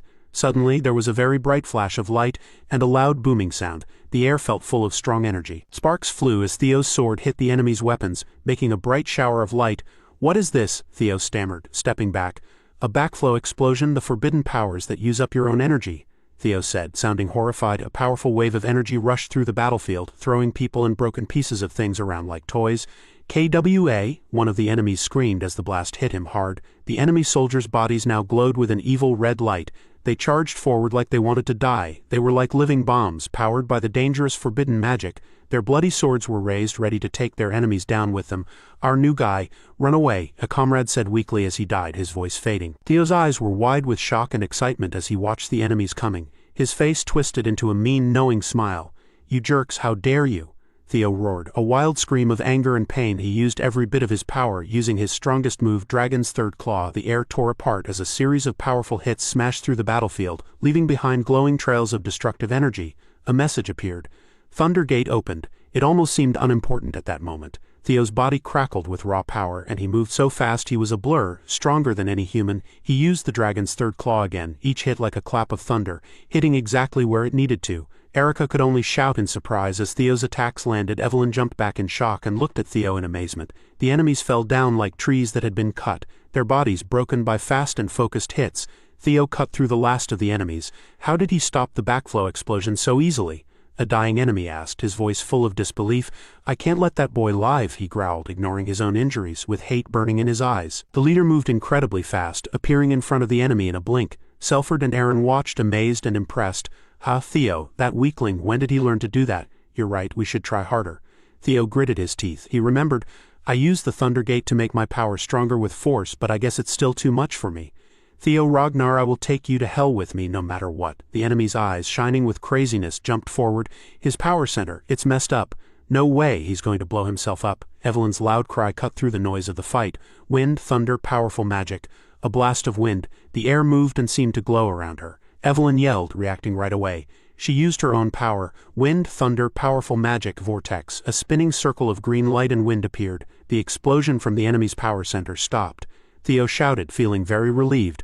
With a final, very strong burst of energy, Evelyn attacked. Her attack was the result of her skill and desperate power. The enemy soldier fell down, his body broken and dead. Theo, very tired but alive, fell heavily to the ground, breathing in short, uneven breaths. You've worked hard, Theo. Evelyn's voice showed both relief and respect. Hulka, Cell, Ford, Aaron and Ray stared, their faces showing a mix of amazement and thankfulness. As I expected, this man I recognized. Don't want to take the position of Lord Theo's first sword, it belongs to me. We lived, thanks to you. Thank you so much. Theo, exhausted and quiet, could only nod weakly. He took a shaky breath, the air making a whistling sound in his lungs. Slowly, with effort, he reached out a hand. Evelyn took it, her grip strong and comforting, helping him stand up. Isvin, his voice full of wonder, asked, Captain survived too. When did you learn those skills? A feeling of great relief spread over the survivors. They gathered together, sharing a moment of weak friendship. Isvin's eyes looked thoughtful and calculating. The sky above was starting to get lighter. The long, scary night finally ending and a new day beginning. The broken remains of Fort Blanky stood dark against the rising sun, showing how brutal the battle had been. And there, among the destruction, was a single shiny sword, a quiet promise of more fights to come. Inside the fancy rooms of the Rose Palace, far away from the smoking ruins of Fort Blanky, a woman moved wildly against unseen ropes, tears and spit on her face showing her pain. Ed Troyvan, the Sky Dragon, stood over her, his face cold and hard. He spoke angrily to the woman, hitting her hard across the face. She cried out. Troyvan coldly asked for an explanation for what she had done, especially for taking his helper, likely talking about the main agent Evelyn had killed. He held up a wrinkled piece of paper with an official mark, the order she had apparently given. Kill that bad person Ragnar and the White Dragon Squad. He questioned her boldness, asking if she even understood how serious it was to give such an unauthorized order. The woman was crawling on the floor and angrily shouted that she had done it for Troyvan. She said it was to protect his important plan, and then she claimed she had messed it all up. Her voice became a loud, wild scream as she demanded that Troyvan cut off the head of the person who killed her Axion. Was that really so hard for you to do? She yelled. Her sadness turned into strong, hateful anger, and she focused all of it on Theo Ragnar. Everything she shouted was about that terrible person. They had to be separated. Everyone connected to him had to be killed. Only then would her heart and Axion's spirit find any peace at all. Hearing Axion's name seemed to bother Troyvan. His face didn't show any emotion, but he bent down, grabbed her hair, and told the foolish woman firmly what she was supposed to do. He asked if she had forgotten. Fear showed in her eyes, replacing the anger. Troyvan's voice was full of dislike. They had lost the dragon's sword, called Balmung, which was the most important part of their whole plan. Also, his nephew, Axion, was dead. Because she had failed, he said she would no longer be called daughter of Troyvan. The woman looked up at him, shaking. The cold anger in his eyes reminded her very much of her own father. Troyvan turned away, thinking she was useless. He told his guards, who were standing nearby without any expression, to take her somewhere he couldn't see her. He also ordered them to get rid of anything connected to her, or any information to stop secrets from getting out. The woman begged her brother desperately to change his mind, promising she would do anything if he would just let her live. Troyvan ignored her cries and walked away as she struggled to breathe among the bodies of other servants lying on the stairs. They were probably victims of her earlier anger that she wasn't supposed to have. All his careful plans were ruined, and Troyvan was very angry inside, all because of one thing, Theo Ragnar. He promised himself right then and there, his eyes burning with cold determination, that he would kill the boy himself. It seemed like this family had problems that were way beyond just needing to talk things out. Meanwhile, back in the quiet of his room at the White Armored Dragon Cavalry headquarters, Theo was looking at the rewards shown on a screen. A beautiful large sword appeared from the system, shining in the light of the room. The screen gave details about it. Dragon sword. Strand of Fate, type, Greatsword, Divine Relic. It said how to use it was unknown. And what it did was also unknown. A note said it was currently locked and needed a special release to be used. Theo quietly said the sword's name, Dragon Sword, and reached out to grab the handle. As his fingers closed around it, a burst of dark, thick energy shot out, pushing his hand away hard, and making the heavy sword fall to the floor with a loud clanging sound against the stone tiles. Theo wiggled his hand, which was still stinging. He knew it held a powerful force. It truly lived up to its name. This energy felt strange, completely different from the natural power that people from the Ragnar family had. It was the total opposite, in fact.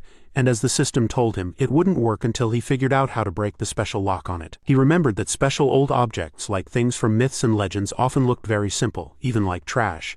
They wouldn't just fall into anyone's hands, but if someone could break their locks, they could get power like the heroes in stories, making these objects truly legendary. In his past life, Ed Troyvan had somehow managed to break the lock on this very sword, the Strand of Fate. Thinking about what Troyvan did back then, one important thing stood out to Theo. Until that lock was broken, the sword, even though it had great potential, was just a fancy and very dangerous toy. A gentle knock interrupted his thoughts. Evelyn stood in the doorway saying sorry for being late. She told him that the captain, Commander Julius Ragnar, wanted to see him and asked if he had a moment. Commander Julius sat behind a big desk looking surprisingly relaxed. Julius greeted him with a rough smile, saying he was really relieved that Isvan had come back alive. Then, the commander's face became more serious, and he put his hands together in front of him. He got straight to the point, asking if Captain Isvan was planning to retire. A moment later, Isvan himself walked in, looking tired but calm. He nodded, agreeing with Julius's guess, saying it was a shame but he had to. He explained that the last battle had been hard on him. He had lost his dragon partner and his leg. Continuing to work would be too difficult for his aging body. He planned to go back to his hometown and spend the rest of his life remembering the comrades who had died before him. Julius slowly took a sip of tea and nodded in understanding. He agreed that Isvan had earned his rest, and no one could fairly stop him. Isvan thanked his commander with a respectful nod. But before leaving, Isvan offered some information as maybe a final thing he could do. He said it wasn't much, but he could tell Julius about the new recruit, Theo Ragnar. Julius leaned forward, very interested, and simply said, "Tell me." Isvan then described what Theo had done, highlighting the most amazing thing. Even though he was young, Theo's Thundergate was already open. Julius's visible eye opened wide in shock, and he repeated Thundergate to show his surprise. He wondered out loud what it meant. Could this boy really overcome the limits that separate normal people from superhumans? Isvan said he was just as surprised as the commander when he first saw it, and he put his cup down firmly. He explained that Theo's ability wasn't something he was born with. It felt like a door had been forced open, maybe through a lot of hard work or a strong will pushing past what was normal. He compared it to a bowl. Theo's ability to grow had suddenly become much bigger than what he currently knew. It seemed impossible, but it had happened. A fierce smile spread across Julius's face. He understood. So their job was clear. They needed to fill that big bowl and help Theo's sudden potential grow. He said that this was all the advice he could give as someone more experienced. Julius looked towards the door, where Theo was probably waiting. From now on, the commander announced, Theo would have to learn and find his own way forward. Theo walked fully into the room, understanding the important conversation he had partly heard. Later, under the huge, snowy training area for the cavalry, Julius went up to Theo. He praised Theo again for doing a great job during their mission. Theo humbly said that their success was because of his teammates. Julius chuckled and playfully called him a little rascal before becoming serious. He asked about how Theo's fighting skills were developing. Theo thought about the question, at first thinking Julius meant his general fighting ability. He said he felt more comfortable in fights now. Julius shook his head slightly to make it clear. He wasn't asking about basic fighting. His eyes were sharp, looking at Theo's sword hand. He wanted to know what level of swordsmanship Theo had reached. Surprised, Theo admitted he wasn't sure. He explained that he had just focused on copying the sword techniques of the Ragnar head family. Julius made a neutral sound, saying that everyone says that. He lifted his large training sword, and with a small change in how he stood, the world around Theo seemed to break apart. Reality disappeared, and in its place was a swirling mix of red energy and sharp floating pieces of ruby-like crystal. The air buzzed with power. Theo immediately recognized this. The demon dragon glass domain. He noticed that this looked very different from the calm flower-filled glass domain that Osa Ragnar, the sword dragon, had shown before the nomination ceremony. He started to understand. Was this realm a picture of someone's own fighting style? A flash of understanding appeared in his eyes. Julius nodded seriously, confirming it. This violent red world was how his demon sword looked. Energy glowed around the commander as he got into a low, strong fighting stance. He moved, a fast burst of controlled anger, showing his fighting style. His sword cut through the red space with powerful slashes, each hit filled with raw, wild power and the ability to destroy. Theo watched with wide eyes, a little scared but also amazed. It was like the whole area around them roared along with Julius's movements. He felt strong, wild energy all around, like a storm that Julius was somehow holding back. When it stopped, Julius stood in the middle of the swirling red light, his sword still shaking a little. He looked at Theo and simply asked, "What did you think? How did you see the demon dragon fighting style you just saw?" Theo answered honestly, still feeling the raw power of it. "It was incredibly strong, like it could destroy anything," Julius grunted, agreeing. "That's what the demon is like," he explained. "It's natural and direct. It's like a will that never gives up and breaks through everything. It's a straight path of fighting, destruction, strength, and even death, smashing through anything in its way." After showing his own way of fighting, Julius then changed the subject. He asked Theo to remember the sword of Osa Ragnar, the Lord of Plum Blossom Palace, that he had seen. Theo said it was beautiful, like looking at blooming flowers. Julius nodded. "Osa's sword is about the meaning of life," he said. "It's like a seed growing into a bud and finally blooming into a flower, life showing itself. It's a process that's slow but steady and can't be stopped. Even if it's pushed around, broken, or forced to go a different way, life, like the plum blossom tree, keeps growing." Suddenly, Theo understood what Julius meant by martial arts and the world of the sword. It wasn't just about the moves, but the basic ideas and beliefs behind them, which could be very different even among the 9 dragons. A small smile appeared on Julius's face. He asked Theo a question. "Do you think these two ideas, Osa's life and my demon, which is like death and violence, are completely opposite?" Theo hesitated and stammered. "Aren't they?" Julius stepped closer and leaned in a little. "It wouldn't teach you much or be very interesting if I just gave you the answer," he said. Instead, a thick leather book appeared in Julius's hand, glowing softly. Theo stared, curious. Julius explained what it was. "This book has the records of a discussion about sword fighting ideas between the master of the Plum Blossom Palace and a sword dragon from the past." Theo's eyes widened in surprise as he realized what this meant. Julius looked straight at Theo. "This is very unusual," he said, as glowing plum blossom petals floated through the fading red light. "But Theo Ragnar, you are now the joint successor to both the demon dragon and the sword dragon." Way up high above the clouds, among pointy mountains with strange blue plants, Commander Julius Ragnar was sitting and thinking quietly across from Osa Ragnar, the plum blossom dragon. She held a book with a leather cover, looking calm and ready, like she was about to write the last thing in it.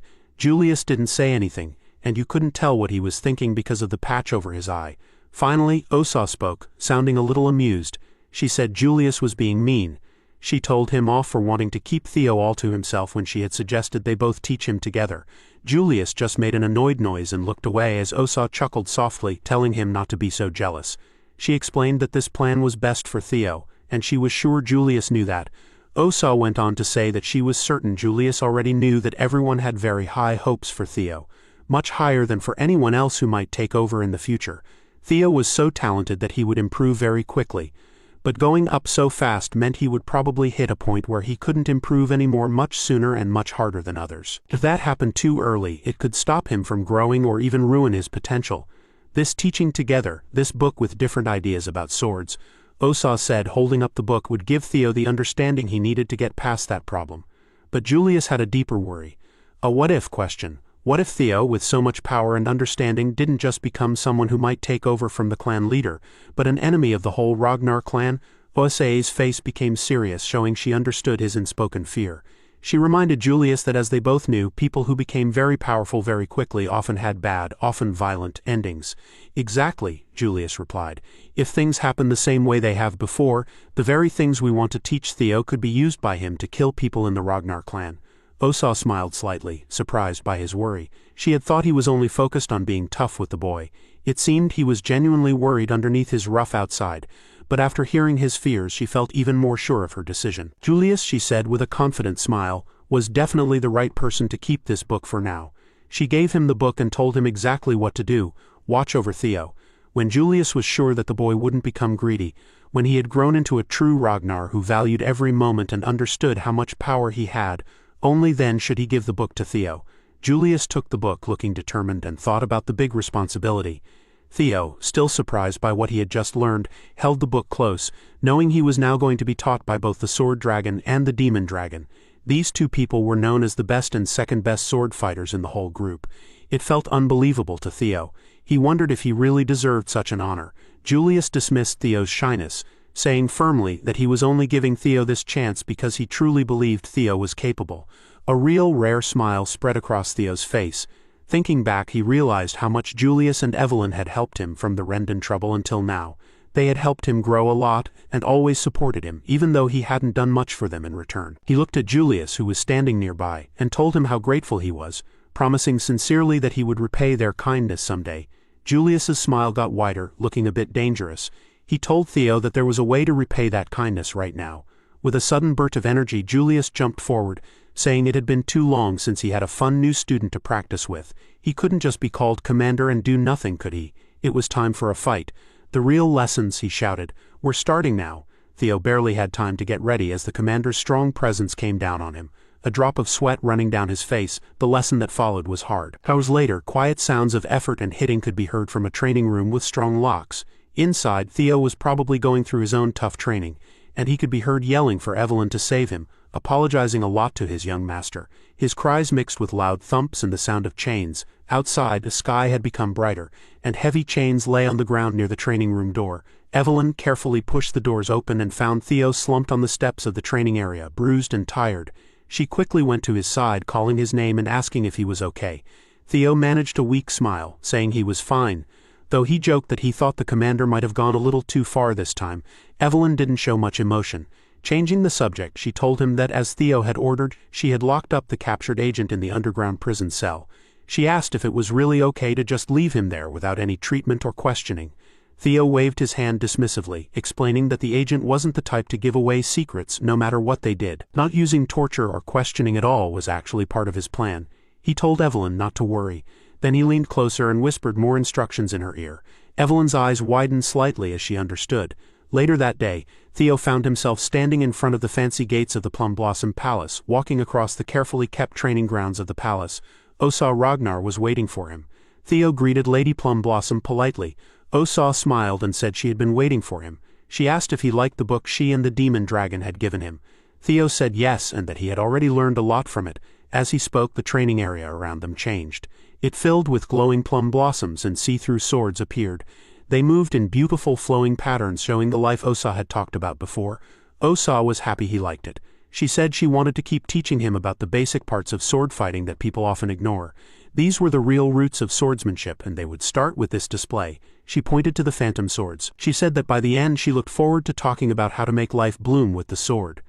Then her face became serious. She asked again, "Theo Ragnar, will you become my student?" Theo bowed his head a little. Before answering, he asked if he could ask something first. He wanted to know if Osa was asking him as the Heaven Dragon Sword Master.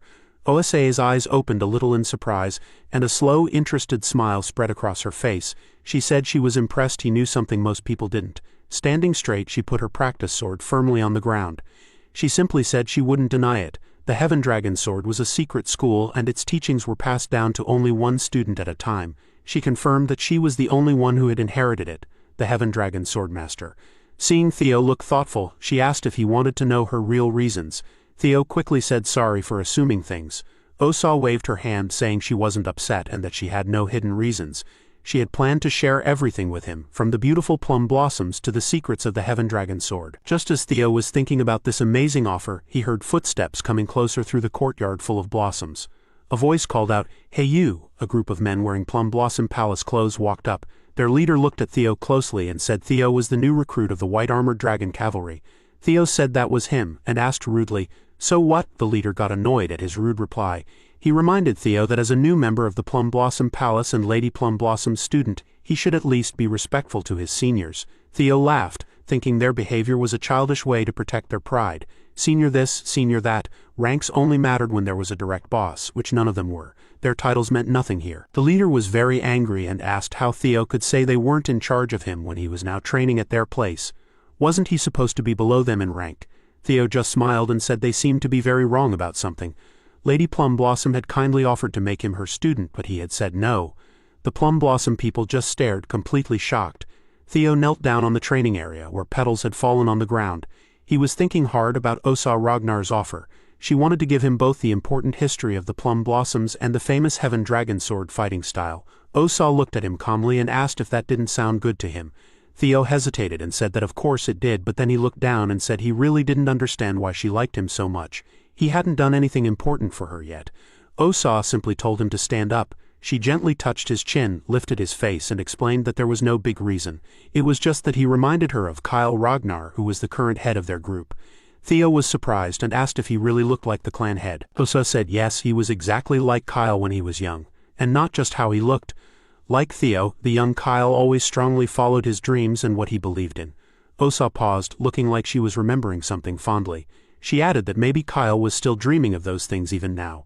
That strong determination, she explained, was why Kyle could never become hopeless. He worked very hard, overcoming any difficulty or challenge in his way.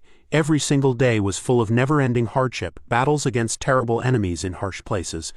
But even with all of that, Kyle never gave up or went against his basic beliefs. Osa smiled warmly and said that when she looked at Theo she saw that same strong idealistic side of Kyle that she had fallen in love with. Seeing that spirit alive again in Theo, how could she just stand by and do nothing? Now that she had answered his question, she said it was time for him to give his answer. Theo took a deep breath. He said it was a very attractive offer, even more tempting than an all-you-can-eat meal, but he would have to refuse. Osa asked him why. Theo explained honestly that he already had too many teachers. Besides Lady Plum Blossom herself, who had already taught him a lot, there was the powerful demon dragon leader Julius, his older dragon friends Evelyn and Aaron, his other friends Wellington, Hulkus and Erica, even his friends from the first training grounds. He even considered his rivals, Axion and the Sky Dragon Ed Troyvan, as people who had taught him valuable even if difficult lessons. They were all his teachers in different ways. Osa raised an eyebrow, surprised that Theo would want to include Ed Troyvan, someone she thought they didn't get along with. Theo said yes, that was exactly the reason. The tough times his enemies had created were what had made him the person he was now. Osa's face softened a little. Theo went on to explain that his way of using a sword had learned and completely changed because of everyone who had loved him or done him wrong. Because of this he felt he couldn't just follow one sword fighting style and teach it exactly as it was to the next generation. Osa thought that Theo not being able to pass on tradition because his sword skills kept changing was both sweet and a bit sad. Theo looked at her seriously. He might not be able to be her student, but he would be happy to be her son. Osa's eyes opened wide, showing real surprise, and then her face lit up with joy. Later, in a garden area with blooming plum trees under the moonlight, Osa was leaning back, sipping wine while her servant poured. Osa smiled, enjoying the taste of the wine. The servant said that Lady Osa must really like Theo. Osa agreed right away. She explained that the heavens, or maybe fate, had never let her have a child of her own. And now, here was a young man who reminded her so much of the person she loved, who had just promised to be her son. How could she not be happy? The servant smiled, saying she was happy to see Lady Osa so pleased. Osa felt she should thank Theo for finally making her a mother, in a way. Then she told her servant to prepare a letter for her husband to tell him the news. The servant asked what the letter would say, and Osa said it was about Theo's promotion test. The servant looked very surprised and respectfully pointed out that excuse her for saying so. Theo was still new, and had just finished his awakening ceremony. She worried that if he got too much attention so young it might put him in danger. Surely Lady Osa understood those risks better than anyone. Osa put down her wine glass, her face becoming determined. That, she said, was exactly why she needed to hurry. before the big, strong winds that were gathering arrived to destroy the Ragnar family. She wanted to give Theo as much strength, knowledge, and support as she possibly could. Deep underground, below the cavalry headquarters, in a plain, cold cell, the captured leader of the enemy sat slumped against the wall, heavily chained and bandaged with one arm missing. His one good eye snapped open when he heard footsteps in the hallway. A figure wearing a cloak, chilling mask-like face paint, and sharp claws stood outside the bars. The agent knew who it was. The person wearing a mask told the agent not to be angry with him. He said it was all part of a plan. Probably Ed Troyvan's plan. The agent said he would never question it. With his last bit of strength, the agent told the masked person to kill him right then. The masked person did what he was told and jumped forward. But just as his sharp claws were about to touch the agent's neck, the chains holding the agent suddenly glowed with green light and broke apart. The masked person jumped back in surprise as Evelyn Narvel quietly dropped down from an opening in the ceiling. The masked person made a hissing sound, recognizing her. He realized too late that the whole thing was a trap. Evelyn said she had been waiting and immediately started fighting him.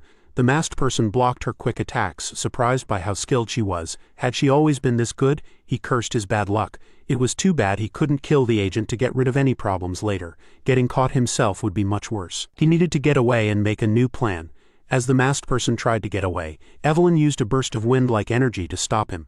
She told him she wasn't going to let him just walk out of there. She used another move that belonged to Hector Ragnar. The secret technique called Squall, which was like a storm.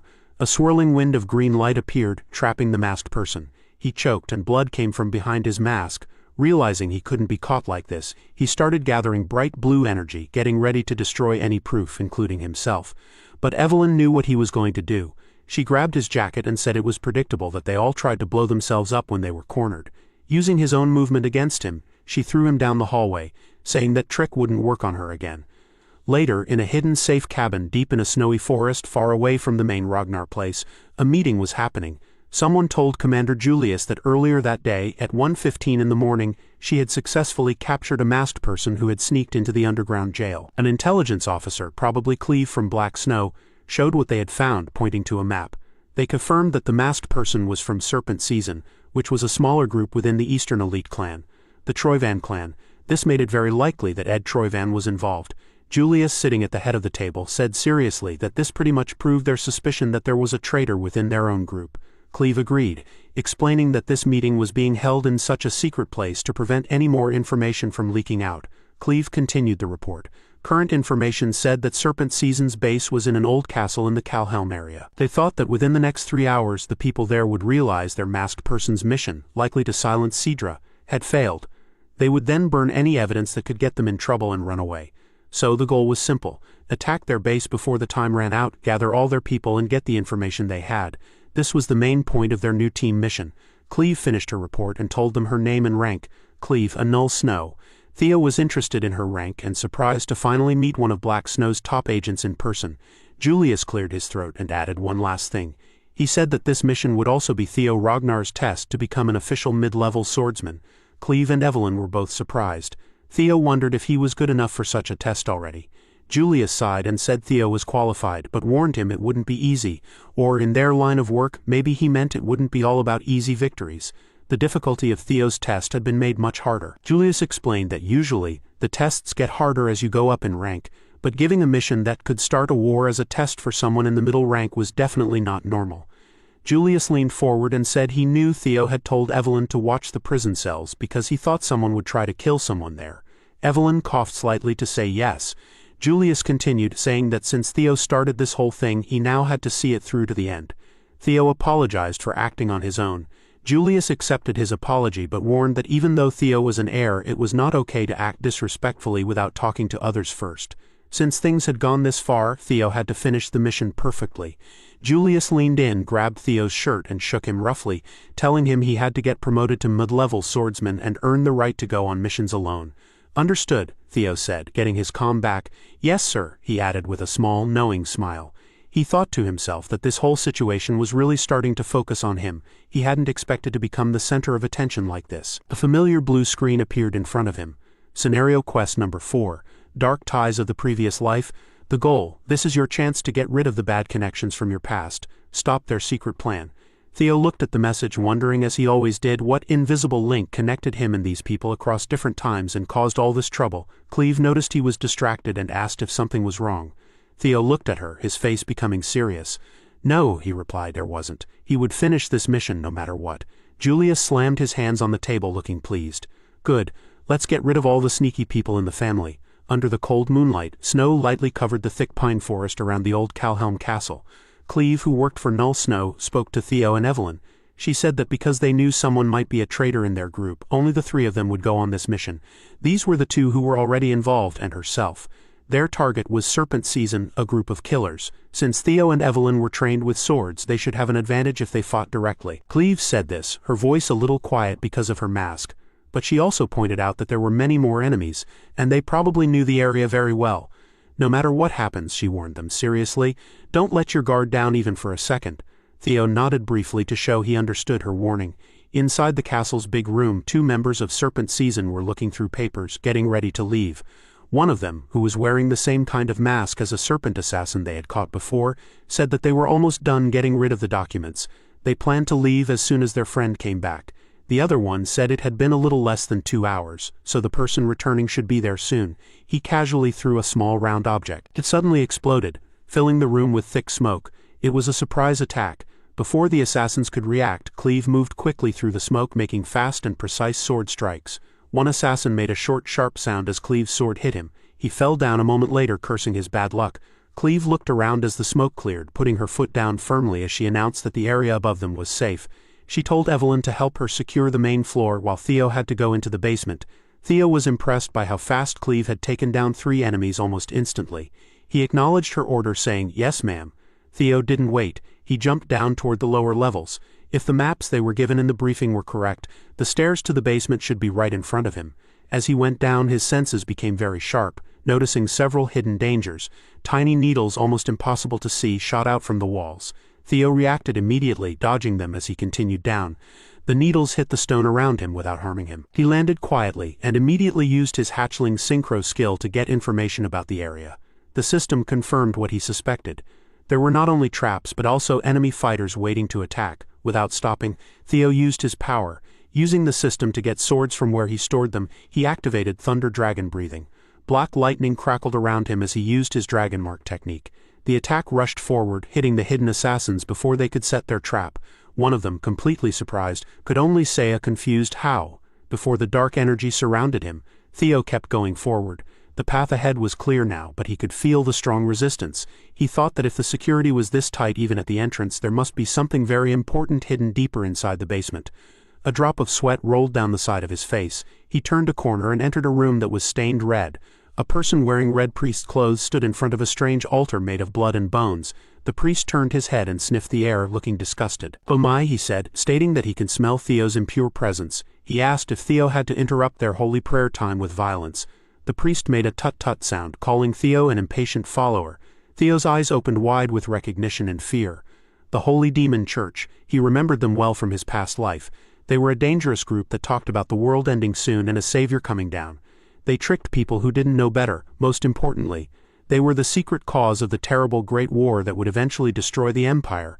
The Blood Priest smiled slightly, noticing that Theo seemed to know who he was. Theo didn't say anything. He focused his senses and used hatchling synchro again, this time to understand the flow of magical energy around him. He felt a cold feeling. A strange, corrupted magical energy that didn't follow the normal rules was coming from the priest's open mind gate. It was a source of power completely different from anything Theo had ever known. Was this the grace that the blood priests always talked about? The priest chuckled sadly, seeing that Theo still didn't believe. But that was okay, he kindly told Theo, because he would give Theo the special honor of being a sacrifice for the one and only true God. A powerful wave of bloody energy rushed toward Theo. He quickly moved to block it, his sword hitting the priest's outstretched hand. The impact shook him. The priest's hand felt strangely hard, like stone, not flesh. Sparks flew as Theo blocked the priest's next attacks. The strange power behind them pushed Theo backward. Theo dodged another hit and quickly swung his own sword. His blade made contact. The priest's hand only had a small cut. The flesh underneath was strangely tough. House Cadenitz. The priest had stopped Theo's full power attack easily, and his hand was already healing the small wound. Theo frowned, tasting blood in his mouth. This man was supposed to be just a blood priest, one of the lowest members of the Holy Demon Church. Yet he had this much power. And even worse, using the triple dragon's claw here was too risky. The explosion could bury him and the priest alive. But simple magical attacks weren't working either. What could he possibly do? What could he achieve with the sword he was holding? His mind raced, remembering the different sword ideas that Osa and Julius had taught him. Julius taught that swordsmanship's base was strong, destructive power, like death itself. Osa showed that swordsmanship could also bring life, like a flower blooming from a sword. So, violence held both life and death. Julius had asked Theo if he thought these two ideas were completely opposite, like two swords fighting each other. The priest lifted his hands and chanted, "Dear Lord, this young person is wasting precious life." He got ready to attack again with great force, asking his god to accept this poor young person as a sacrifice. The floor cracked from all the energy building up, but at that moment Theo understood something. Life and death weren't truly opposites, they were part of a natural cycle. Death always comes at the end of life, and life grows again using what's left from death. They weren't two separate powers but one. If he could use this idea, gather the power that was being wasted by spreading it out too much, combine the opposite energies of destruction and life from what both his teachers had taught him, and focus it all into a single bright flash of light. The priest smirked and called Theo foolish. He asked if Theo hadn't realized that his sword just didn't work on him, blocking Theo's attack with his strangely tough hand. Theo rushed forward, his sword aimed carefully, using his new technique called Dragon Flash. The attack, a mix of violent darkness and bright life, hit the priest's hand. The priest noticed the attack was louder, but it didn't seem any different than before. Then his eyes opened wide in shock. The attack wasn't just strong. It felt alive, digging through his defenses and exploding outwards in a powerful burst of black and white energy, leaving behind only scattered remains. The defeated priest, his body fading away, whispered that Theo had gained knowledge through killing. He called Theo a source of evil, saying he couldn't be allowed to ruin the Lord's world any longer. As the priest disappeared, Theo quickly moved forward, placing his hand on the dissolving figure's head. He used hatchling synchro again, this time to read the priest's memories. He needed to use this chance to find out where the Holy Demon Church's strange power came from. Energy rushed into him, twisting and confusing his senses, pulling his mind away. He felt like he was floating in a huge empty space filled with stars. This was completely different from any other time he had read memories. It felt like he had been moved to a different place. He felt a very strong presence. His system information flickered, showing messed up text for his current task, followed by a loud red warning. "Warning, you have encountered an enemy who is much stronger than you. Please run away." What was this? A giant, unclear being stood before him, its voice echoing not in his ears but directly in his soul, asking, "Who are you? What are you that you disturb my peaceful sleep?" The empty space filled with countless sharp blue-green eyes. "My sweet slumber." Floating in the dark emptiness filled with stardust which looked like the dying memories of the blood priest, Theo looked up at the huge thing in front of him. Was this giant, unbelievable shape the creature that the Holy Demon Church worshipped? Many bright blue-green eyes looked at him. The strong pressure around him grew stronger as a voice spoke directly into his mind, asking, "Tell me, who are you?" Theo felt a cold fear mixed with a new understanding. The special favor that the cult members always talked about, it wasn't just crazy talk. This being, the source of their power, was terrifyingly real. Then the biggest eye closest to him seemed to recognize him. Theo saw his own shape reflected in its depths. "Oh, it's you," the voice said, sounding old and tired and also like it knew him. "Theo Ragnar." Theo stepped back suddenly, shocked. This being from space knew his name. "I have been looking for you," the powerful being declared, its dark, thin arms reaching out not just for Theo but also towards the glowing computer screen nearby. It called him something terrible, the blight of this world. Theo quickly got ready as the swirling dark emptiness rushed forward, forming a crushing spiral aimed right at him. Just as the darkness was about to swallow him completely, a bright, warm, golden light burst out from the center, pushing back the shadows. The light became solid, turning into the grand shape of a golden dragon. "Lodbrok," Theo shouted, feeling very relieved. Lodbrok's voice, full of worry, answered him, calling him her special nickname. "Oh, significant other," appearing, Theo yelled, wondering how Ladbrok, her dragon form, had shown up here. The golden dragon turned its huge head towards Theo's spirit form, warning him that this thing, the nameless sovereign, was not something he was strong enough to fight yet. Ladbrok explained that even if Theo was as strong as the legendary Siegfried, she couldn't promise victory against such a powerful enemy. Theo couldn't speak. The power of this sovereign was almost impossible to understand. "So leave this to me," Lodbrok ordered, using her power. Theo felt a strong force pushing him out of the emptiness, his mind flying back towards reality as he shouted her name one last time. He gasped and fell onto the cold stone floor of the basement, the change feeling sudden and rough. He was back. He touched his face, feeling the little bit of blood from his fight with the priest. His mind was still spinning. What was that? Had Lodbrok really been fighting against a scary monster like that all by herself for centuries? He couldn't imagine how difficult that must have been. A weak, quiet voice got his attention. The blood priest was kneeling close by. He looked like he was fading away, his body shimmering and disappearing. He stared at Theo in total disbelief. "How could someone who doesn't even believe be allowed to see the Lord?" the priest cried out, sadly. He had spent his whole life devoted, but he had never been shown such a thing directly. He screamed in pain and confusion, demanding to know how Theo had done it, before he finally turned into nothing. Theo watched him go. A god like that, he didn't want anything to do with it, but this encounter had given him important information. The thing the Holy Demon Church worshipped, the source of their power, was the nameless sovereign that Lodbrok had warned him about. He remembered Lodbrok's serious words. For 1,000 years she had been trapped, doing her duty to protect the world from its influence, and then came her sad admission. Because she had lost her heart, her power was getting weaker. She wouldn't last more than 3 years. Theo's mind started putting the pieces together. The big war the Holy Demon Church was planning would happen in 5 years. The guardian dragon Lodbrok would die. Ed Troyvan would start his rebellion around the same time. These terrible events weren't just happening at the same time by chance. No, he realized with growing fear, holding his head, they were all connected. A hand touched his shoulder, making him steady. Evelyn helped him stand up, praising his great work, though she looked worried. Cleve came closer, her calm face hiding any surprise she might have felt. She said they had quickly searched the upper floors when they realized one of their targets was a blood priest. She looked closely at Theo, thinking about how he had defeated one all by himself. It was very impressive. Evelyn agreed, calling it incredible. Cleve nodded briefly. By defeating a blood priest alone, Theo had definitely shown what he could do. Back in the main hall, they looked through the documents they had found in the castle. Cleve sighed, saying that most of it was evidence that suggested things, but wasn't direct proof. It was useful, but not enough to openly accuse Ed Troyvan. Theo then showed them the small fancy box he had found deep in the basement. Asking Cleve to look inside, Evelyn gasped quietly, recognizing it right away. It was the lockbox she had kept safe for Theo before his awakening ceremony. It held the secret records of illegal trading between the Sarah's Merchants Guild and the Troyvan family. She wondered out loud why Theo hadn't used this important evidence sooner. Now realizing how much he had planned ahead, Cleve opened the logbook. Her eyes narrowing as she looked through the pages, she pointed to specific entries that showed trades directly involving Ed Troyvan, confirmed with his official, unmistakable stamp. "Great job, Theo," Cleve said, snapping the book shut. "With this clear evidence, we can finally prove Ed Troyvan is planning to betray us and show that the Holy Demon Church is involved. We have enough proof now," Cleve then announced their next plan. "We're going to attack the Sarah's Merchant Guild right away." Theo watched her, a strong cold feeling settling in his eyes. "Just wait, Ed," he thought. "It's finally your turn to be crushed." Meanwhile, in a fancy office at the Ragnar clan's main building, Julius Ragnar slammed a first report down on his desk, his face twisted with anger.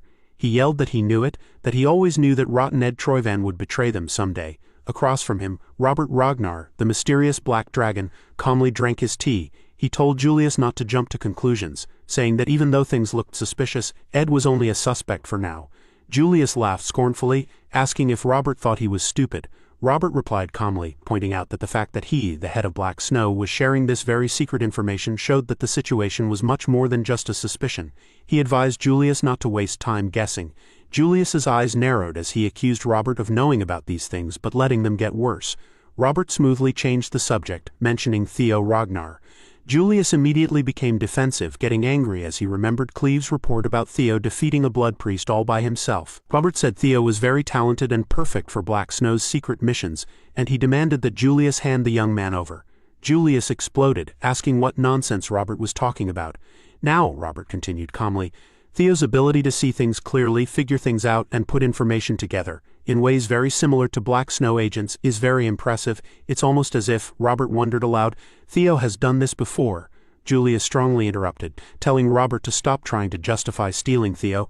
"I already claimed Theo like finding treasure," he warned Robert. "So keep your greedy hands off." Julius called both Robert and Osa thieves. A small smile touched Robert's lips behind his mask. It had been a long time since Julius had called him Big Bro, he said with a hint of warmth in his voice. "It's been too long." A quick picture flashed in his mind. 4 young figures standing together against the setting sun: Kyle, Osa, Robert, and Julius. Robert sighed, remembering how it felt like only yesterday the 4 of them had become like brothers. Julius didn't care at all. He told Robert that his sad story wouldn't work, and that Robert would be sorry for trying to steal Theo. Robert chuckled quietly and said that Julius still didn't get it. He leaned in close and whispered like they were sharing a secret. "It's normal for an older brother to take things from his younger brother." Before Julius could say anything, Robert turned and grabbed a fancy bottle of liquor from Julius's shelf. He told Julius to get something even more expensive next time to make up for it. Then Robert happily skipped away, humming a tune, leaving Julius standing there making confused noises like a cartoon character.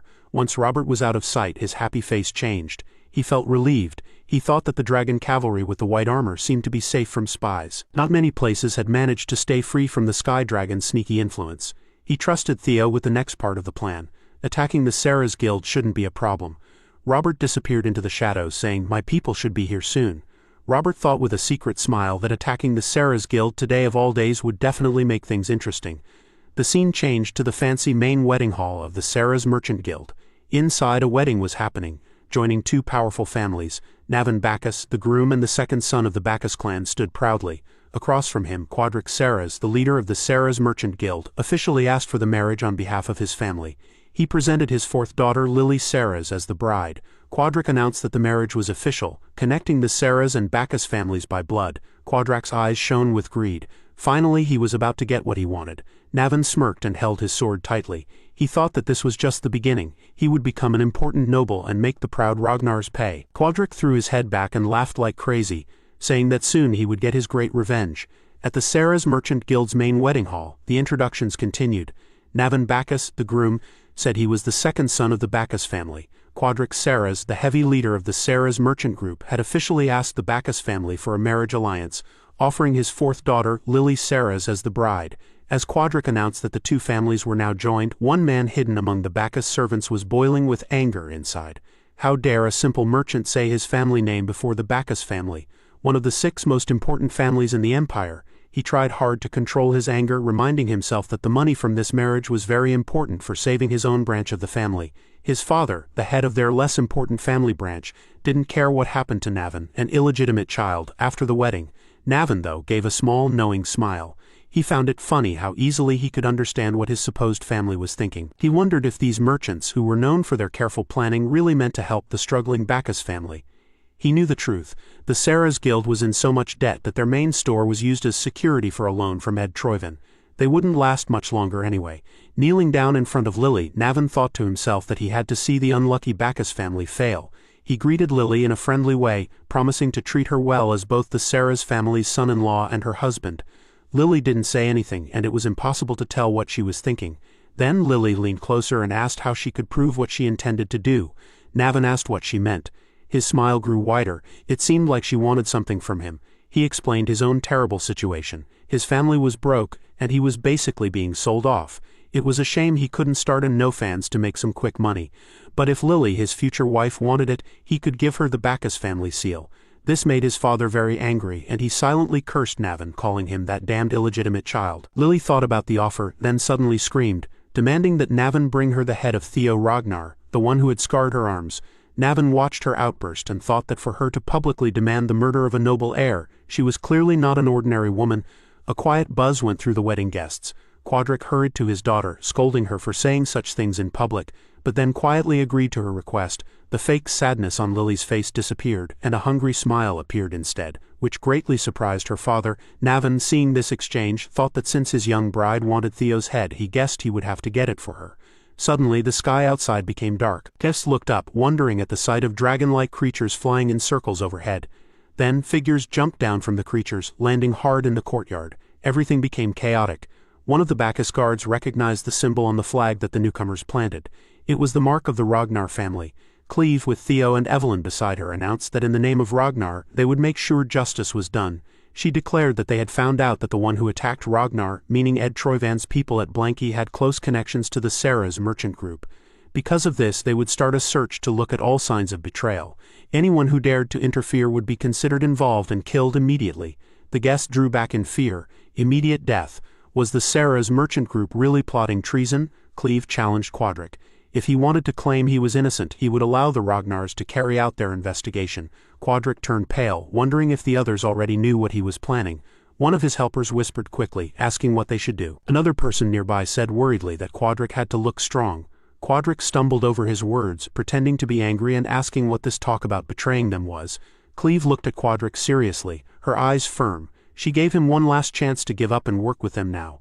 One of Quadric's people asked him nervously what they should do. Quadric suddenly got angry and shouted at them not to joke around, talking about a small piece of paper. He said the record of trades could easily be faked. He insisted that someone was trying to set them up, no matter how unfair the Ragnars played.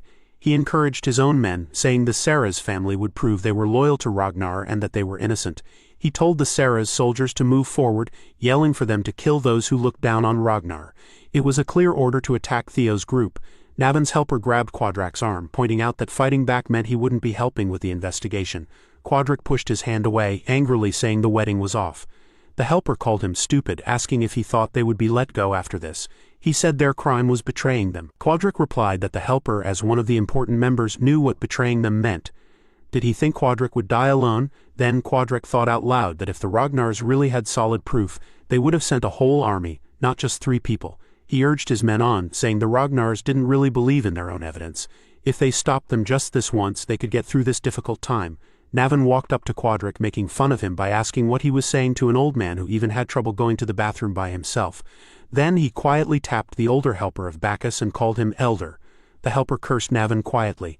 Navan, not bothered, said this was better, a chance to bring a wedding gift to his future wife quickly. He jumped onto a nearby balcony before the Bacchus helper could react, then leaped down into the courtyard, his sword shining. The helper cursed the illegitimate fool.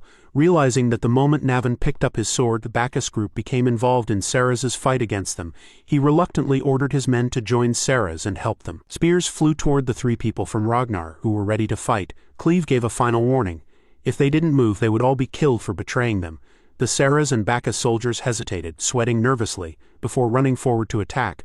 Theo, Evelyn, and Cleve faced the attack directly. Navan watched the chaos unfold, a small smile on his face. People from Ragnar, he thought, really seemed to enjoy killing people. The 3 warriors with Ragnar became alert as Navan spoke to them. He moved so fast it was hard to see as he stopped their attack. Navan greeted Ragnar's group, especially Theo. He said he never thought he'd say this when they first met. Theo was very surprised to see him there. It was Navan Bacchus, the ghost sword. Theo remembered him from the Great War as someone who caused big problems for Ragnar, working with Sarah's and Troyvan. Navan smiled widely and said he was going to cut off Theo's head. He jumped forward, his sword a flash of silver aimed at Theo's neck. Theo just barely blocked the very fast attack, but Theo was already thinking about what to do. He realized that if he used what he knew from his past life, this could be a chance to become much stronger. He said he would fight Navan himself. Evelyn shouted to warn Theo, but Cleve stopped her, saying it was okay to trust Theo. Cleve pointed out that the others were probably getting rid of evidence and they didn't have much time. They needed to finish quickly. Evelyn hesitated but agreed to do her best. Navan was happy they wouldn't interfere. He asked Theo if he would be all right, bragging that even though he might not look it, he was quite strong. Theo smiled confidently back and said that he had to say the same. Then Theo asked if he could ask one question first. Navan was curious and told him to ask whatever he wanted. Theo pointed out that holding a sword at Ragnar was clearly an act of betrayal. Did this mean Navan was a traitor? Was he trying to ruin the Bacchus family? Or maybe, Theo asked, was this revenge for Navan's mother? Navan's smile disappeared. He said that the great young leader of Ragnar was bringing up a sad memory that just gave him another reason to take Theo's head, and he would chop it off well. Just listen to me until I'm finished, Theo said, looking serious. Let me help you get your revenge. As the Bacchus family fell, a message appeared in Theo's mind. Secret task, get Ghost Sword Navan to become your ally. Navan Bacchus is the family's unofficial strongest sword. The reason he didn't receive any recognition from his family was that, despite having abilities comparable to Thorkel, it's because he's an illegitimate child born in a brothel. Because of this exceptional talent, his mother was killed as he cried in deep agony. Because of that, he must also have the intention of taking his revenge against the Bacchus family. If he can make use of this information, he can come to his side. Theo says he will help him with his revenge and the downfall of the Bacchus family. He holds his head, telling Theo that he is not aware where he got this information about his mom. But one thing is certain, that in that instant, he launches an extremely strong attack, which Theo blocks. As Navan says that he has no reason to accept his offer, even without working with Theo, the Bacchus family is going to fall because of treason. Theo says that he is right, that without his help the Bacchus family is going to disappear together with him. That is this lazy ass size telling him that there is no need to worry since he doesn't have any regrets in life anyway, so he doesn't mind disappearing with that useless family. He remains quite the second. Theo says that it is because of the ether fever, an illness he got because his young body couldn't bear his talent. If he received intensive treatment in the early stages, it would be curable. But if one misses the time, it becomes an incurable disease and dramatically shortens his lifespan. The Bacchus family didn't treat his illness on time, so his remaining life expectancy was reduced. Navan says that he has 5 years at max and elaborates that, as expected from a young master of a noble clan, he must have done a dirty investigation on his background. As he gets ready to attack Theo, saying that nothing is going to change anyway, since the Bacchus clan will disappear today, and he will meet his demise. Theo blocks his sword, smirking and telling him that he can cure his disease, but Navin cannot accept that Theo pushes him back, thinking to himself that in his past life the cure was found just after his death. So now only he knows the cure for the disease. Theo assured him that the cure can be cured 100%. Hearing this, he instantly loses his composure. Theo says that just like he said that the Bacchus family will disappear even without him working with them. But if he takes his side even after the Bacchus family disappears, he can live as a hero who helped the Ragnar family, telling him to trust him this once. Moving to the Sarah's Guild main building, they are throwing cannons at the ladies, but they are easily deflecting them. Evelyn thinks they are very annoying. Cleve agrees but wonders if Theo is done. Looking at them from afar, they are having in conversation. Cleve throws aside the spear and thinks it too much for her and wonders if she should kill everyone. In a flashback we see the Black Dragon ordering her not to act up since their priority is to analyze his potential and they should recruit him soon. She asks him if what he means is for her to observe him. He agrees, saying that although he caught the priest she didn't witness it directly. She agrees, and he says that is why they will have to confirm it. The mission of the Black Pillar is to accurately analyze the individuals who will lead the future of Ragnar's. She should keep that in mind. Securing additional evidence is Theo's mission in this operation. So she should focus on assessing Theo's capabilities. She says that she will keep that in mind. But what is the limit beyond which she can intervene? He thinks for a second, and since it is related to the demonic sect, he will let him interfere at the level of bishop and above. Moving to the present, she thinks that the leader is going to nag him a lot if she interferes only at this level. But if the mission is delayed, her time off will also be delayed. That's when a figure rushes forward at blazing speeds at none other than Navin Bacchus. Evelyn is worried that Theo has lost to him, but he is rushing behind him. Seeing all this, she gets shocked as he blazes through all the arrows, telling the ladies that if they will forgive him for the discourtesy with this. Since now they are on the same side, the hidden quest of making the ghost sword Navin an ally has succeeded. The three of them charge towards the minions, with Navin being overexcited. As he leaps in the air, one of the turds says that they can shoot him down since he won't be able to avoid the arrows mid-air. But he is no ordinary fighter, as he jumps over them and lands on top of one of the weapons. Then he proceeds to destroy the weapons along with the people operating them. The clan leader curses him, saying that he dares to betray the family that raised him, telling him how he could point his sword towards his family. Hearing the word family, Navin charges towards him. With cold-blooded eyes, he says that for an illegitimate child, there is no family. Then, in a heartbeat, he splits him in half. In a matter of seconds, he finishes them off. Seeing the display of power, she is surprised that he lives up to his reputation if being able to fight equally with young Lord Thorkel. She wonders how he managed to convince him. Hearing this, Theo says that he just promised him what he wanted, telling them not to stay still and follow him.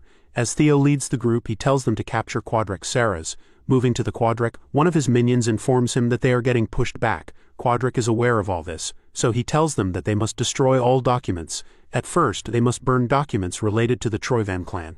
He tells the minions that they cannot burn those documents. He tells Quadrek to think rationally, or else there will be unnecessary casualties. Quadrek says that if they burn those, how will they get back their investment, asking him if he is going to give up on that money just because of these turds. A figure enters the scene, telling Quadrek that he cannot think far because he is drunk on his greed. With a frightened look, he says that he is here and requires his help. There are two shadowy figures. As for Theo, he is charging straight towards the castle. In an instant he neutralizes the minions guarding the door. But the door opened by itself, and a huge figure, followed by his minions, said that it was time for his believers to rejoice. A turd chants religious terms, saying that mortal beings have been blinded by greed and failed to see the bigger picture. Quadrek says that he requires his help right now. As the two evil worshippers walk towards him, he says that they have come at the perfect time. As fat rapidly burns from his body, he says that the universe wouldn't let him die in vain. Telling them to think the Holy Demon Church sent their bishop since they came, a bit of help would suffice. This blabbering dog claims that since they are in the same bed with the Troyvan clan, they are all in the same boat, and he is sincerely asking for their help. One of them turds says that they will be needing him on the day of the judgment, so they will lend a hand. But before all that, they want all the documents related to Troyvan. He asks them why they are looking for it. He has hidden them since they are his cash cow. He blabbers about money. But before he could finish, one of them grabs Quadrek by his mouth, calling him another fool. He called Quadrek a worthless non-believer, asking him if he is trying to defile the Great Lord's grand plan. The bishop tells his minion to just kill him since they have people standing in line to fund them. Anyways, as Fatty was getting crushed, he apologized, telling him that he had committed a great sin by showing discourtesy. He says that if he dies now, Troyvan will continue to be under suspicion. He tells him to stop, so the mini cosplayer throws him to the side. He tells Quadrek to burn all documents related to Troyvan right away. The priest then warns him, telling him not to even think about running away, which will be the best for him because their lord is watching everything. Moving back to Theo, he breaks through the armed forces. As the door opens, the bishop is leading his huge force. Seeing that Theo is ready as if he were waiting for this moment, the bishop of the demon church tells his followers that with their blood, the god shall descend and worship their lord. As these crazy lunatics charge towards him as they come face to face with each other, Theo slashes through them as he says to himself that he had suspected that the holy demon church would be hiding here, but he never expected them to send someone as high-ranking as a bishop. As Theo continues to charge through the pile of turds, everyone on their side is getting overwhelmed because of their sheer number. Cleve stands still as she thinks to herself that the bishop has come. So, this is going to be way more of a hassle than she had thought. Or maybe this is a good thing as she puts her hand on her swords and draws two at the same time. After all, this is more than enough reason for her to step in. As Theo is serious, he says that if they go back to where they started. As Cleve enters the battle with a single strike of her sword, she eliminates hundreds of them. As she tells Theo that she will take it from this point, as she won't allow those standing in Ragnar's way to head away with it. She will annihilate them all here. Theo tells her to stop saying that they must not forget why they are here, since they have to secure the documents before they destroy them. She sides, telling Theo that she seems to have overestimated him. As she continues to chop them up like slicing butter, she says, since the demon turds have intervened, they don't need any more evidence. Theo runs with her as he disagrees with her, telling her that they are currently trying to stop them right now, which means the documents are much more important than they thought. Cleve understands and asks him what his plans are. Theo says that no matter what happens, they need to go through here before anything else. As Theo kills more of them, he says that he has a solution to this. For the first time, he opens his mind gate and uses the hatching synchronous to scan the surroundings. As Cleve continues to kill them, he says that he doesn't have any solid proof, but considering the black dragon said she will wait and watch. One of the turds tries to act up in front of her. She is so quick that she instantly finishes him off, telling her that she will trust him just this once. As Theo leaps forward, hundreds of the turds surround him. A strong gust of wind rips through them, but Navin interferes, killing more of them, as he tells him that his humble self has cleared the way ahead for him. Hearing this, Evelyn gets pissed as she asks him when he started calling him Lord. Theo uses the dragon's footwork to leap through them as he thanks them before leaving. It's called the Thunder Dragon breathing the Dark Mark. He swiftly travels through them in a matter of seconds, since they wouldn't leave the task of destroying classified documents to someone else. The right person for this job would be Quadrek. Moving to him, he stares at the documents. As for Theo, he is pissed. The status window says that he can resolve an ill-fated relationship from a past life and stop his evil scheme. As they both land on the ground, blood drips from the sky like rainfall. Then, like a savage, he says that he is the Lord's first sword, Navin Bacchus. Hearing this, Evelyn says that the joke is too much for him. Navin says that judging by her reaction, she is the first sword, so he doesn't have to worry too much. But if it were Cleve, he would gladly be the second sword. As she continues to chop them up like cutting vegetables, Evelyn asks him if he thinks he is better than her. Hearing this, he charges towards her and uses his sword, but instead of attacking her, he chops multiple of them who tried to attack her as he points his swords towards her neck. She says that it just so happens that they are on the same side, so they can decide it here, and the one who catches the most believers becomes the first sword. She says that they are on a mission, and she has no time to participate in trivial stuff. Evelyn gets pissed because he taunts her by saying that she is scared to lose. Evelyn charges towards him, shocking him, as he thinks he might have said too much, but he gets surprised as she kills multiple of them behind this chatterbox. I mean, she will be the wife so he can take the first sword. As she goes past him, she says she will clearly show him why she is the first sword. Even Navin gets motivated as he rushes towards her direction. Moving to Quadrek, he goes past multiple hidden passages to reach the place where the documents are stored. Seeing the documents, the turd is nervous because this is the evidence to collect money from Troyvan. He will just have to burn this, and they can escape from being charged with treason to some point. He says that he needs to burn this since all of this is worth so much, and it will not be easy to recover this. Furthermore, if he counts the business they have given to the Sky Dragon, he must get it back no matter what. As he lets go of the torch, thinking he has no other choice, but before it could land, Theo barges into the room, grabbing onto the lamp in the last moment. Quadrax asks Theo how he managed to reach here. Theo tells him that it seems his fourth daughter was not enough, as the fatty leaks blood. He apologizes, telling him that he will do anything if he spares him. Without any hesitation, Theo uses a simple strike, finishing him off instantly, saying that a traitor of Ragnar must be executed. As Theo is done with the task, a system panel says that the fourth quest has been completed. Theo wonders if this is worth mobilizing the demon forces. The secret ledger given to Cleve is more than enough to take him down. But with this, they can take down the Troyvan clan, since the Sky Dragon is just a tail. But he must go for the Troyvan itself. With the documents presented, all ties to them. Every document is important evidence. So he is not sure what to take first. As he looks around, he finds the Rose Palace investigation report. Theo gets shocked as he sees the opening that warns about the Black Dragon's surveillance when trying to acquire relics. It is Ed Troyvan's handwritten document, and they have acquired 2 relics so far. It says he has found 2 relics and the rest are in the Rose Palace. Theo gets pissed as he realizes that it means that the discrimination, false accusations and miserable ending happened for no reason in his past life. As such, Theo and his mom shall be removed. All this just because a relic might exist. He tears the paper and says that nothing will change even if he opens it. He will need to slowly take revenge, and as a first step he will take away the relics he has acquired with effort. A system information pops up saying that he has discovered 2 relics of the ancient dragon. It's already night, and the duo is fighting non-stop. Evelyn says that he remembers him now. As they continue to charge towards him, they continue their attacks.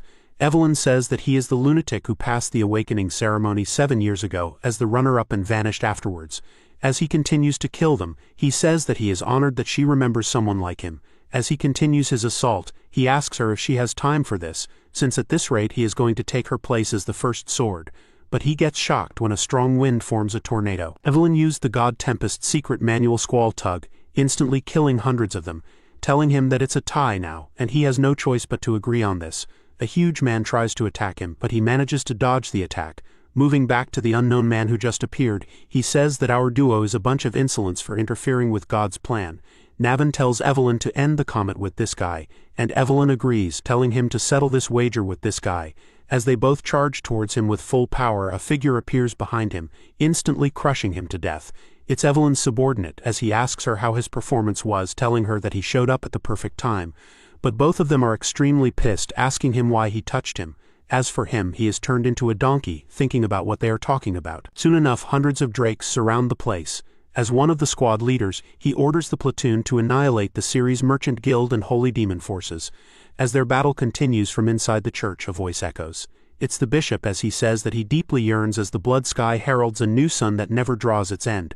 And their faith shall not falter, and their sacred guide shall bring in peace. As for Cleve, she is exhausted after her battle. She sighed, saying that being calculative doesn't sit right with her as she went all out for this battle. As for the bishop, he has been turned into a pile driver, as she says that it feels like weight has been lifted off her chest. After the battle, Evelyn sits with townspeople and tells them to show their trade association ID, and they are free to go. She orders the damage control people to move over to another desk. As for the guy helping her, he has gone mad, telling her why she even needs this information. Everyone has gone crazy as rumors mention that someone ate Flying Dragon's cargo horse. Another turd asks if they will get a special allowance for this commission. Their voice floods her ears as she cannot control her temper. As she loses her control, she throws them away, telling them to figure it out themselves since she sucks at paperwork herself. She then starts looking for Black Snow, since they dumped their work onto them and ran away. Theo reports that the files he has submitted are the ones they try to destroy. It contains evidence of stealing property and intel from Ragnar, and even a detailed treason plot. Cleve shocks Theo as she praises him, calling him a mid-rank swordsman. She says that he works well like someone who has been with Black Snow, so it might not be bad to accept the Black Dragon's offer. Theo acts like a turd, so she says that she was only acting joking, so there is no need to get flustered. He says he cannot figure out if he is joking. She tells him that she has good news for him. The Sky Dragon operation is underway, as the ledger from last time was enough to prove their treason after all. She says that Black Snow's elite arrest team is on the way. They are likely taking them to the capital. Somewhere else, another masked dude enters the scene, telling them that Ed Troyvan has been hiding his power all this time. As he slaughters them, only a fool reveals all his cards. As he is done with the elite force, he congratulates Theo, saying that he has destroyed everything he has worked hard to build, and he is tearing it all down this time. As he laughs like crazy, saying that he will go crazy if that is what he wants because the Troyvan's plan is still in motion. Although they might have lost the Dragon Slayer's sword, he got his hands on this, which is more than enough. He says to his father that the time is coming, and he will need to call him forth. At the Camellia Palace, which is filled with people, everyone is busy making clothes, and it seems that they are serving customers. The blacksmith is surprised because this place is getting busier day by day. Cecilia greets her mother as she asks her what it is with the tailor. With enthusiasm, she says that they are starting a new business, a high-end brand dealing with luxury fabrics and accessories. How did she get prettier, her mother thought. She laughs, telling herself that it has been ages since she saw her smile like that. Cecilia tells her mother that she does not have to worry about payment anymore. Before she could say anything, she told her that she must be here for money, and Elf tells herself that she catches on way too fast. She agrees, but that is not the only reason she is here. Hearing this, Cecilia asks what news it is about, but hearing that it is about the Rose Palace, fear struck her face. With a worried look, she asks her if anything has gone wrong with her son, then says that wicked Emil did something to hurt him again. Looking at her face, she wonders how worried her daughter has been all this time. She holds her head, telling her to calm down since it's the opposite of what she is wondering. She tells Cecilia not to be surprised, but her information shocks her to the core. Back at the Rose Palace, everyone is shocked to the core, since what they are witnessing is her at the top of the gates. Just the sight of this is enough to shock everyone present. Back at the place, she fell to the ground saying that she had thought about all this, and her legs gave out. She continues to cry, telling her mother if it happened, and she asks her if she has ever seen a lying elf. As she cries, she tells her that all this time she didn't let it show since she felt like she was walking on a blade's edge. There have been constant plots, false accusations, and even assassination attempts. She has never told anyone, but she almost died many times, and every time she prayed and begged that her son would be spared. As tears pour down her face, she asks if all this is over. Elf gets shocked by her answers, so she calmed her down, saying that it's all over and she has endured a lot on her own all this time. Moving to Navin, he tells Theo that he has turned into quite the celebrity. As for Theo, he is making tea, telling him that it took him long enough. Asking him if he has wrapped things up, Navin says that he told Black Snows not to let it out, but he already knows about it. He says that the Bacchus clan will be dissolved from the head of the clan to anyone who has signed the merchant receipts. They will all be stripped of their titles at least. He laughs, saying that they are reaping what they have sown. With this, the Bacchus clan will be done for. Theo asks him if this is enough. Hearing this, Navin cannot figure this out, so Theo proposes something to him. He gets shocked because he says that he will become the head of the Bacchus clan. With a focused look, he says that if everyone besides him loses their title, he will be the only one who can become the head. Also, he should join hands with him for the coming war with Troyvan. Navin laughs, realizing what is happening, and thinks to himself that he was aiming for this from the start. The power struggles between them are in the open, and a war with the Troyvan is inevitable. The involvement between the Holy Demon Church and Troyvan has been confirmed in the Sky Dragon Rebellion. Outside, this information is available on the notice board, and the people of Ragnar think that it is a declaration of war between the clans. Since they have been exposed, the Holy Demon and the Troyvan won't stay silent. Navin says that these mean nothing to him since he has no time left. He also needs to be getting something in return.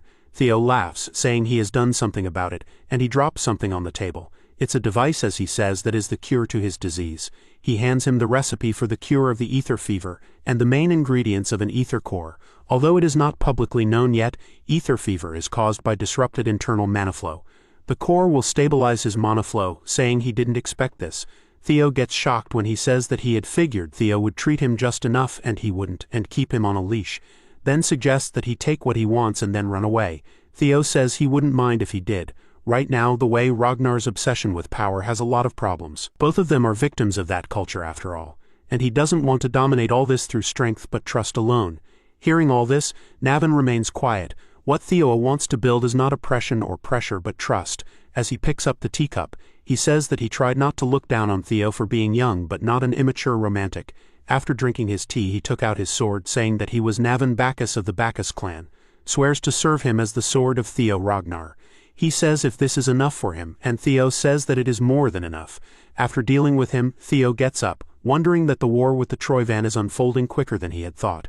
But he is not worried since everything is going smoothly so far and it's time for him to open the treasure box. The second he touches one of them, a sub-quest pops up telling him to conquer the 2 relics. As Theo touches the artifact, he says that till the relics he has absorbed are of the Lesser Drake and the Griffin, which have been very effective. As he opens the box, he comes across a ring, which, according to Theo, is the relic. As he wears the ring, a system panel pops up. It says that the primordial dragon relic, the Thirsted Ring, has been equipped. As such, the entire space distorts and he gets teleported to a desert. All Theo can see is sand and rock, and if this is the desert he talked about, it is hotter than he had expected. As he sweats crazily, he wonders what he is supposed to do here. The system panel informs him that he has entered the Guardian's territory, and he must survive for 72 hours. Theo continues to sweat. He cannot believe that he has to survive for 72 hours. As he feels like he will have a heat stroke, all of a sudden the ground starts shaking, and from the ground something bursts out. Seeing the entity, Theo has a face of déjà vu. A huge worm which is the boss has appeared. In front of it, Theo looks like an ant. Seeing Theo, it recognizes Theo as an intruder and opens its smelly mouth to eat him. As Theo creates distance, he summons his sword and instantly uses the Thunder Dragon breathing mark. Although the strike looks strong and heavy, it just left a small mark. Theo is shocked that his dragon mark did nothing to it. That is when an attack shocks Theo, turning him into a white-faced turd. Huge waves of thunder are emitted from it as Theo realizes it's a thunderworm. His earlier attack was not effective because they possess the same element. This ugly worm continues to blabber intruder die as it spams its thunder attack. Although it is stupid, it knocks the mountain in front of Theo, blocking his escape route, and then opens its ugly mouth and tries to eat Theo, but he manages to escape in the nick of time. He was so fast that he used his footwork to create some space. Theo checked his timer, just to see that all of this happened in a span of 5 minutes, and with the time left, he cannot survive. This worm travels underground, so it is hard to attack this as it blasts out again from the ground, releasing immense thunder, and since they are from the same element, it's ineffective. Moreover, even the terrain is on its side. Thinking about this, he generates an idea, putting a smile on his face. He then takes something out from his inventory, and it's another relic he got from his last mission. As he continues to barely dodge this ugly worm, he gambles and equips the beautiful earring. Since it might be worth a try, the system window pops saying that he has equipped the primordial butterfly, saying that Theo is about to enter the third dungeon. An error occurs, and the system says that he is currently in the middle of another mission, so he may not enter another mission. Theo already expected this, but to his surprise, the space starts cracking, ripping open, and from an extreme amount of cold is released. The system pops up and says that the two dungeons are attempting to invade each other from the portal. And it says that the ice bloom as the huge creature arrives. It has a unique design as it is a dragon with butterfly wings. It tells Theo that it has been a while since he saw a chosen one. This guardian is the fairy dragon. As it starts raining ice shards, it says that Theo has to pay for his arrogance. Theo manages to save himself in the nick of time, saying that this is not what he had expected. Theo realized that from both sides he has been surrounded, and he has no way to escape, so for the next 72 hours all he can do is defend himself. So he should survive on his own, getting ready to kill them. That is when a huge wave of energy ignores Theo and instead is aimed towards the dragon, which it manages to block by curling itself into a ball. He asks the guardian, and it says what this worm is doing, and the response is intruder should die. The dragon agrees, saying there cannot be two guardians. Seeing all this, Theo is flabbergasted. Meanwhile, a huge fight between the two turkeys starts. The system window pops up, saying that two guardians are fighting for priority. As the two colossal guardians turned their rage upon each other, their temporary truce shattered in an instant. Theo watched the unfolding chaos from a safe distance. The sheer power on display sent a shiver down his spine. He felt his weapon tremble. The spirit of the white moonlight blade, the griffin, was itching for a fight. Theo smirked, patting the blade and telling it to hold on a little longer. He had a feeling this glorious mess would be over soon. The battlefield became a storm of elemental fury as lightning met ice. The fairy dragon's crystalline form was battered by the worm's electrical assault, while the worm writhed in pain from the dragon's frost attacks. The fairy dragon pierced the worm's hide with a shard of ice, but the worm simply coiled around its foe, its massive jaw preparing to crush the elegant beast. The fairy dragon retaliated, unleashing a beam of pure frost that froze a section of the worm's body. The ground was littered with shattered ice and scorched sand. The worm howled as its flesh was torn by the dragon's ice. The two beasts mauled each other relentlessly. A flurry of scales and teeth. The worm chomped down hard, its teeth scraping against the dragon's icy armor. The impact sent the fairy dragon reeling. Though both were bloodied and bruised, the fairy dragon found an opening. Tearing at the worm's side with a furious counterattack, it ripped and clawed, finally managing to tear one of the worm's limbs clean off. Seeing his opportunity, Theo decided it was time to crash the party. He shot forward like a dark arrow, spinning his blade as it glowed with power. He declared that the worm was first on his list. His attack, amplified by the chaotic energy, struck the wounded dragon. The beast shrieked in pain. Theo then gave his blade permission to run wild. With a surge of power, he unleashed the spectral form of the griffin. The ethereal beast dove towards the shocked desert worm, its phantom claws tearing through the monster's spiritual essence. The fairy dragon could only watch in stunned horror. The battlefield fell silent. Theo landed softly on the now frozen ground. A pair of system notifications confirmed his success, congratulating him on hunting the desert worm and updating his sub-quest progress to 1 of 2. As he suspected, hunting the boss was the same as conquering the relic. He turned his cold gaze to the last one standing. Panicked, The fairy dragon pleaded for him to wait, asking for a moment to talk. Theo calmly asked what it wanted to discuss, as the dragon insisted this was not the proper way to conquer a relic. It claimed to be the most knowledgeable of the guardians, there to test his wisdom. It offered to spare him if he could solve its riddle, a proposition Theo found amusingly timed. He simply stated that he had proven his wisdom already, much to the dragon's confusion.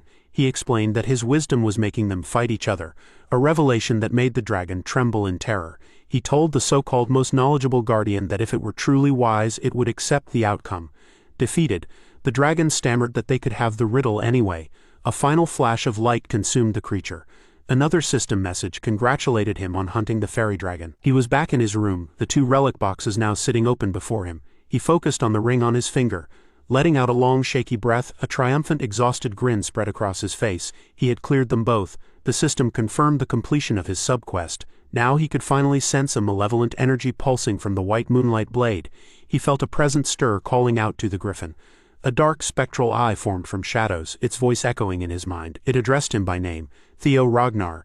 The entity declared its desire to eat his heart, lunging at him with shadowy claws. He instinctively grabbed the manifestation, wrestling against its power. He cursed himself for forgetting. The blade was constantly craving flesh. He realized with dawning horror that before returning the blade must have consumed the guardian's powers. The dark energy grew exponentially, erupting from his arm. It had eaten both souls and now it was far stronger than before. If this continued he was going to be consumed. The griffin's voice boomed in his head, promising to swallow him whole and chase the moonlight once more. The darkness closed in. The darkness closed in around Theo, a prison of shadows. His world condensed into a black sphere suspended in nothingness, woven together by ethereal threads. He snapped back to awareness with a gasp. He found himself standing in a rippling, colorless void, wondering where he was. Shadows coalesced around him, revealing the spectral forms of the guardians he had defeated. It became clear he was inside the griffin's stomach. The fairy dragon informed him that the griffin had finally swallowed him. Having waited for such an opportunity, it warned him that the beast would soon consume his heart, a fate Theo seemed grimly prepared to accept. The guardians called him a foolish chosen one for desiring their power when he couldn't even control a single griffin. He calmly asked what would happen when his heart was eaten. The fairy dragon stated the obvious: he would die. The desert worm added that they as guardians do not die. He was the only one facing oblivion. The fairy dragon confirmed this, noting they would simply revert to relics and wait for the next chosen one, though it would be quite boring. Theo remained silent for a moment, letting their words hang in the air. Then he asked if they had forgotten their mission from the ancient dragon, which caught them completely off guard. He reminded them of their duty to aid the chosen one against the nameless monarch, warning that if he died, the world would collapse again. He chided them for their irresponsibility, leaving the fairy dragon speechless. With a smirk, he questioned whether they only cared for their interests just like the griffin. The fairy dragon erupted in fury, accusing him of bluffing by invoking their master's name. It threatened him, saying it seemed he truly wanted to die. It reminded him that they could simply wait for a new chosen one. Theo looked the dragon dead in the eye and toned it to kill him. He dared it to stop the empty threats and just do it. He added that they should if they truly wanted to see the world ruined by their failure. The guardians fell silent, their threats deflated. The worm was the first to speak again. Its crystal prison shattered. Both guardians conceded. The worm called him brave while the fairy dragon admitted he was good. The fairy dragon confessed it liked his confidence. It announced it would open a door for him to escape. The worm declared it was opening the way as well. A portal began to swirl into existence before him. They explained that opening the door was all they could do. The rest was up to him. They urged him to get in. Theo didn't hesitate. He leapt toward the portal. He vowed to teach the griffin a lesson once he was out. He shot through the swirling void, emerging into a different part of the internal space. The griffin spirit had finally found Theo's core consciousness. It was prepared to swallow the orb of light, certain that Theo's body would soon be its. Suddenly it let out a choked cry. Theo burst out from within, impaling the spirit with his essence. The griffin writhed in agony. As Theo stood over it victorious, he had escaped. The griffin's physical form collapsed, stunned at how he got out of its stomach. It looked around wildly, accusing the other guardians of helping him and having no pride. Theo promptly grabbed its beak, shutting it up. He reminded the talkative creature that they had first met through subjugation, not discussion. The griffin stammered, asking to be let go so they could talk. Theo stated he wasn't expecting cooperation, pointing out that if they all kept fighting for dominance, they would just exhaust each other. The guardians considered this. The griffin's glowing eyes dimmed slightly. Theo simply told them to be sensible. As the griffin relented, Theo noted it was a wise choice, but he was interrupted by another presence. The lesser drake, his first relic, materialized, greeting the chosen one and asking if the others had forgotten it. The drake explained that pitting the spirits against each other to control their power was a method used by past chosen ones. When Theo asked about these others, the drake dismissed the question as something he didn't need to know yet. It simply promised that they would all help him grow. Now they would be looking forward to what he did from now on. Back in his room, system notifications confirmed new buffs. The fairy buff granted enhanced immunity, while the worm eater provided resistance and increased attack power. The dark corrupting energy receded from view. Theo staggered slightly. The ordeal is finally over. He was surprised to find that the guardians were not dead, but living inside of him. His eyes narrowed. The white moonlight blade lay still on his desk, its malevolent aura gone. It was finally calm. He walked over and asked if it had finally settled down. He mused that things had turned out for the better, as he now had a deeper understanding of the ancient dragon's power. He picked up his relic boxes. Whether they liked it or not, he would be in their hands. Meanwhile, in a desolate, snow-covered graveyard of swords, two powerful figures stood. Robert Ragnar, the Black Dragon, asked Kyle if he was truly going to recognize Theo as a successor candidate. Kyle confirmed it, but asked if Robert was worried because Theo was a regressor. Robert admitted he was, and Kyle noted his well-known loathing for them. Robert recalled that Kyle had killed every last Ragnar regressor with his own hands.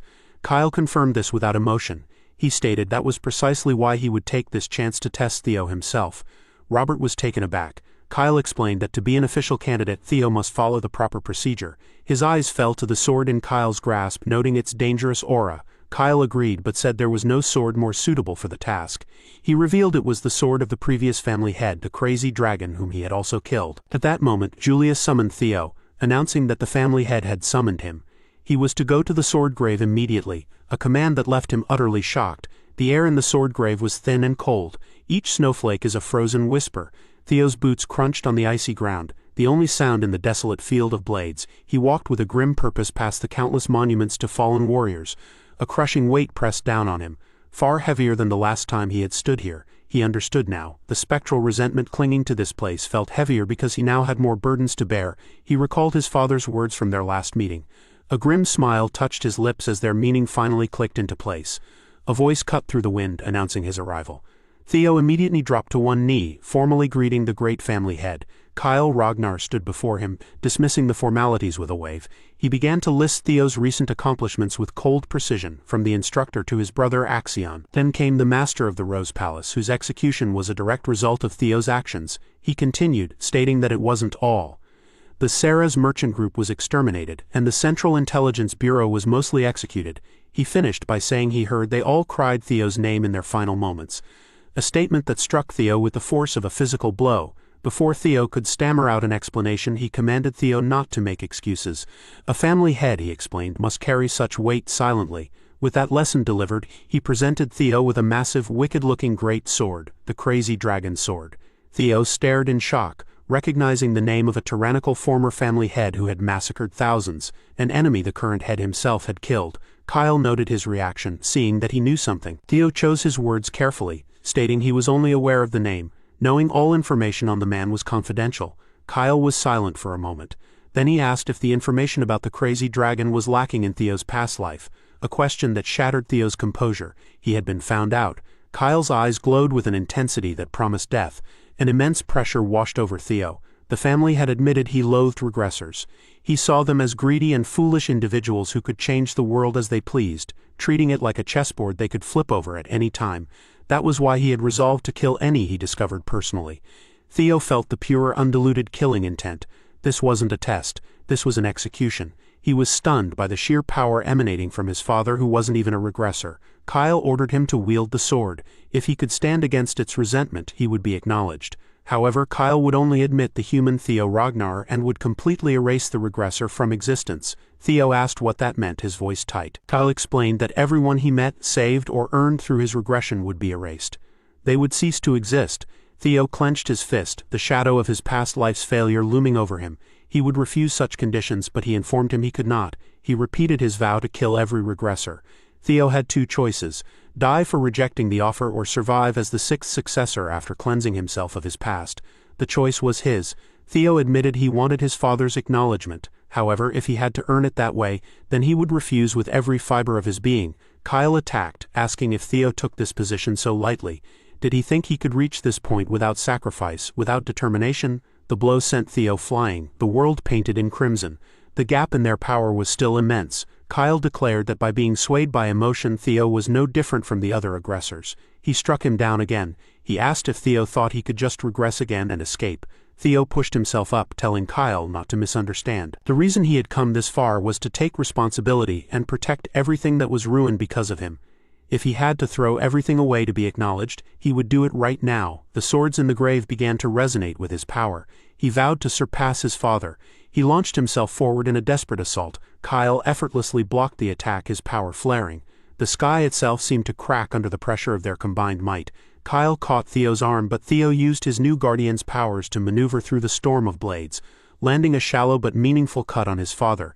As the dust settled, Theo stood before a silent, colossal dragon spirit. But Kyle's sword flew at him, piercing him. He grunted, the impact rattling him to the bone. He landed on the ground, battered but standing. He was alive. His will had not broken. Robert admitted he hadn't expected Theo to fight back. Kyle noted that Theo was unique.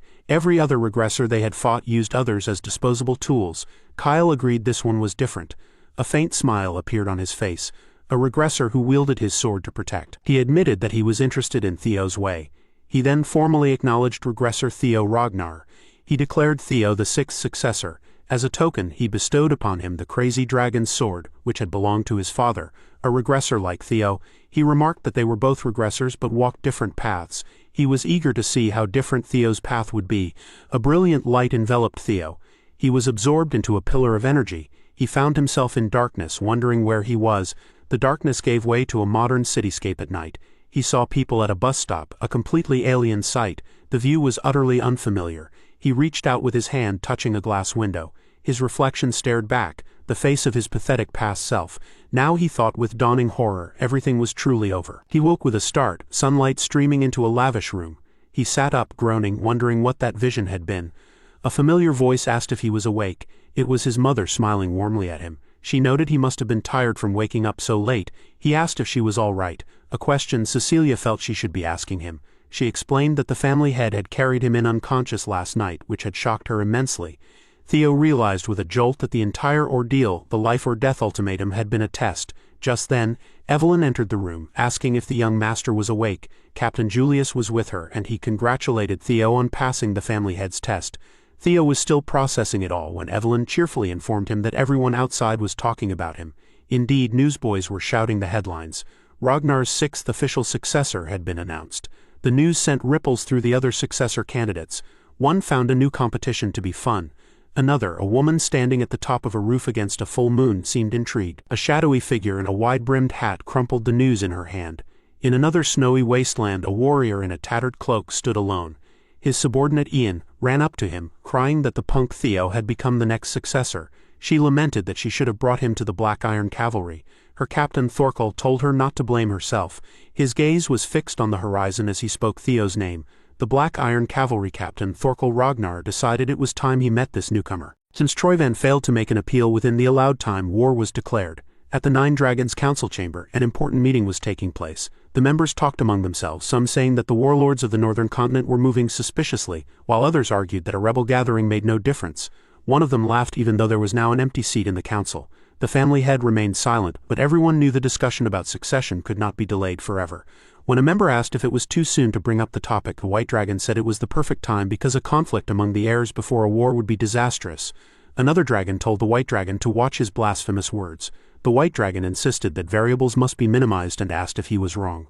Another member stepped in and told both of them to stop, saying a proper meeting with everyone involved was needed. He promised to arrange it soon and said they would make decisions after observing the upcoming event. The scene then moved to Lord Brock's lair, where Theo was training hard, swinging his sword again and again. The half-sword his father had given him whispered darkly in his mind, urging him to kill and take whatever he desired. After the intense training, Theo stopped and his guardian dragon, Lord Brock, appeared. She asked if the grudge of the Mad Dragon Emperor was still bothering him. Theo looked troubled and admitted that it was. Even though a long time had passed since his father had given him the sword, the grudge inside it still tried to interfere with him. It was not unbearable, but the fact that it had once belonged to the Mad Dragon Emperor troubled him. Theo added that because of the sword he had caught a glimpse of the Mad Dragon Emperor's realm. Lord Brock said she could never forget that name because the Mad Dragon Emperor had once stolen her heart. Theo replied that she had told him that before, which made him even more confused about why his father had entrusted him with this sword. Calling him her contractor, Lord Brock advised him not to be impatient, warning that if he rushed ahead again he might face something beyond his strength like before. She then asked if his severed arm had healed completely. Theo said it had, thanks to the high priest who treated him right away. When Lord Brock touched the spot where the arm had been severed, Theo was surprised and wondered if she was worried about him. After checking, Lord Brock said it looked fine. She then asked why he was staring at her and told him that was enough for the day, saying he could go because someone else was looking for him. Before he left, she scolded him for making a mess in her lair every time he came. When Theo asked what she meant, she irritably said that one made the mess and another had to clean it. Theo admitted he had no excuse. At the Chimelea Palace, Theo looked at a messenger and a letter and realized it was from one of his squad members. The squad member respectfully called him young Lord Theo and asked what he was saying. Theo replied that it was nothing and that he was just talking to himself. After opening the letter, Theo cursed softly and wondered why he had received an invitation. The squad member saw that it was for a banquet at Daffodil Palace celebrating Lady Ray Ragnar's 18th birthday. The squad member found it strange that such a grand event would be held when war was so close and asked if it was necessary. Theo explained that it was precisely because of the turmoil that the banquet had to be extravagant. Troyvan's betrayal had shaken Ragnar's internal balance. Instead of Axion, whom Troyvan supported, Theo had become the sixth successor. To make matters worse, one of the 9 dragons had lost his seat because of Ed's treason. The banquet, he said, was more than a birthday party. It was a political show to prove that Ragnar still stood strong and a chance for the successors and dragons to measure each other's strength. Impressed by Theo's insight, the squad member praised him and eagerly asked if he planned to attend. Theo said that since everyone wanted to see him, he had no choice but to go. The scene then shifted to Daffodil Palace. In the grand banquet hall, the guests whispered among themselves that the new heir, young Lord Theo Ragnar, had finally arrived. Seeing the crowd and hearing their murmurs, Theo thought that as expected, all eyes were on him. He knew the birthday celebration was only an excuse. Everyone was there to judge the new heir. If he wanted to make an impression, he had to act boldly. Navin approached from behind and said Theo had caused quite a stir because he couldn't sit still. Addressing Theo respectfully as his lord, Navin said he had been waiting for him. Theo smiled pleasantly and said he almost didn't recognize Navin. Joking that even at the wedding he hadn't shaved his beard, Navin became flustered and said that day had been too hectic. As the two talked, the guests whispered again, recognizing Navin as the sole survivor of the Bacchus family purge. Some remarked that even though the family had once fallen, it was still one of the 6 great pillars, and now its new head was addressing the 6th successor as lord. The crowd found it unbelievable. Hearing the murmurs around them, Navin said that everyone was talking about them thanks to Theo's well-timed appearance. Theo replied that it seemed they had managed to set the right mood and told Navin that the important part was about to begin. Just then, someone approached and remarked that this must be Theo Ragnar. Both Theo and Navin were surprised. The man said it was their first meeting and introduced himself as the 5th successor. Theo thought that this man had come sooner than expected. The man introduced himself as Thorkel Ragnar, commander of the Black Iron Cavalry, and extended his hand to Theo. People at the banquet murmured that the former leading heir and the new rising successor were finally meeting. Thorkel told Theo not to be so tense, saying he had only come to see the 6th heir in person and was glad it was not the childish Axion. Theo thought Thorkel's impression was good and proper, but wondered if in a family like Ragnar, where only strength mattered, anyone could truly welcome a rival. He then shook Thorkel's hand and said it was an honor to meet him, introducing himself as Theo Ragnar of the White Dragon Squad. Thorkel laughed, released his heavy aura and remarked that Theo was very formal, saying there was no need for such manners and that Theo could call him brother. Theo thought this attitude was more fitting for a Ragnar. He then released his own aura, surprising Thorkel. Regaining his footing, Theo smiled devilishly and said that if Thorkel wanted him to speak comfortably, then he would call him brother. Thus began a silent power struggle between the 2 brothers and successors. The Lanka siblings arrived at the banquet.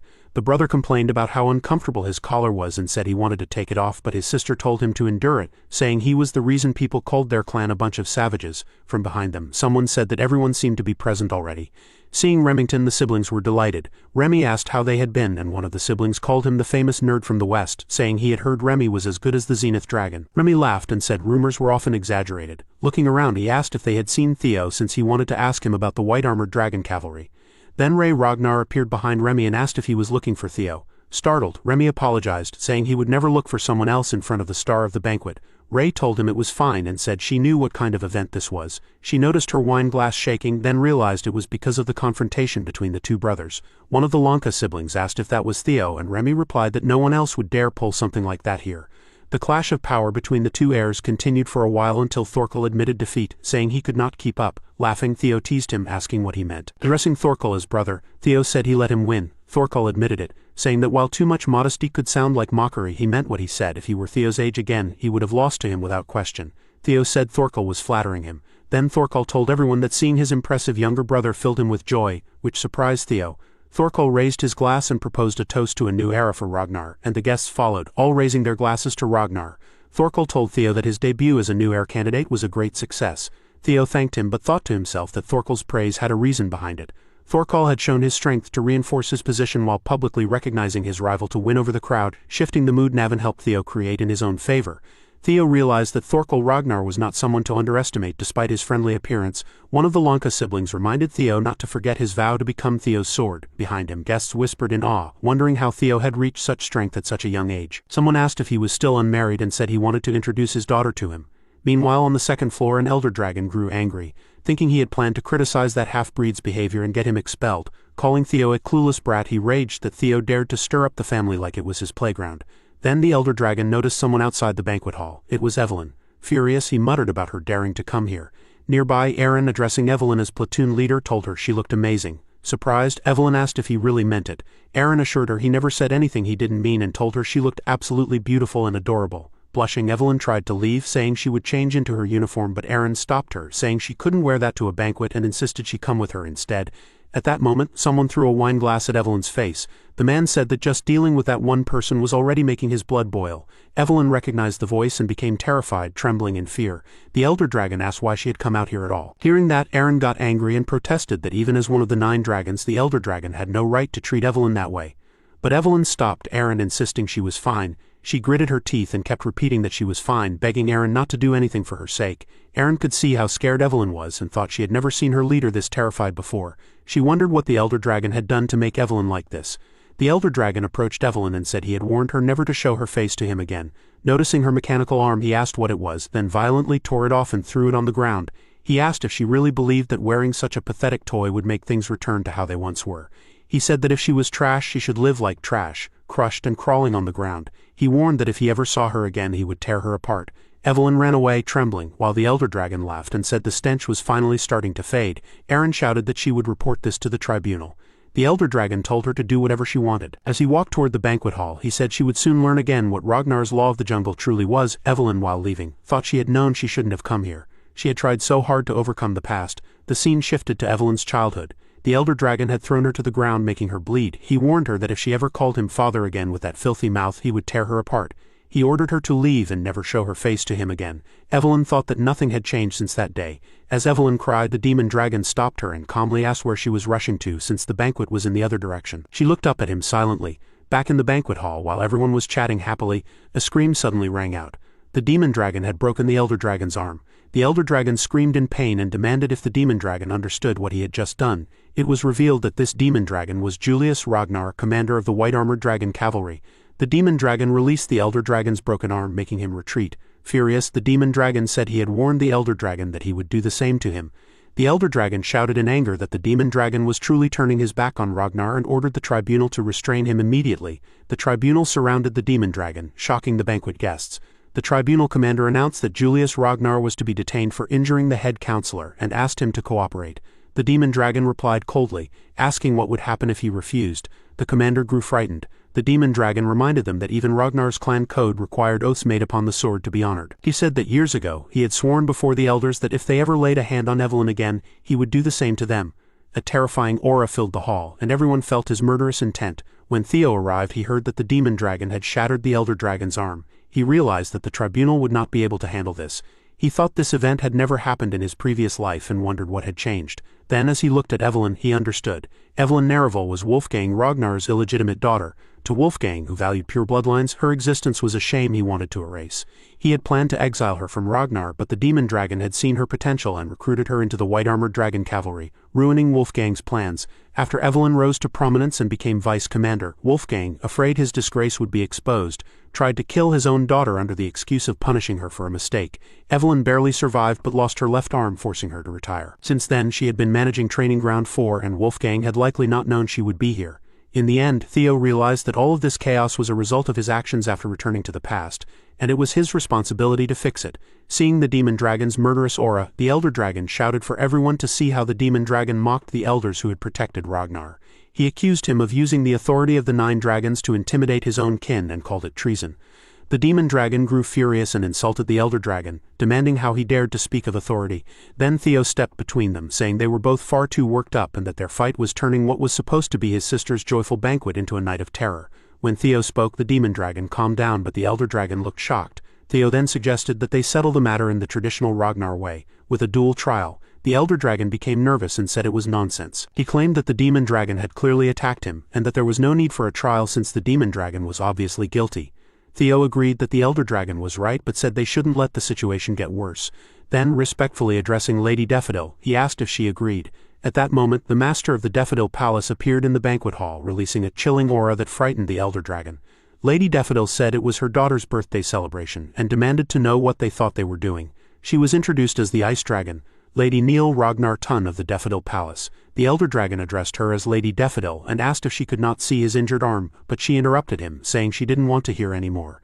She had no interest in petty quarrels and said that as Theo had suggested they should reach a quick conclusion. Speaking with anger, she added that it was the last courtesy her patience would allow. Whispers spread through the crowd about the dual trial.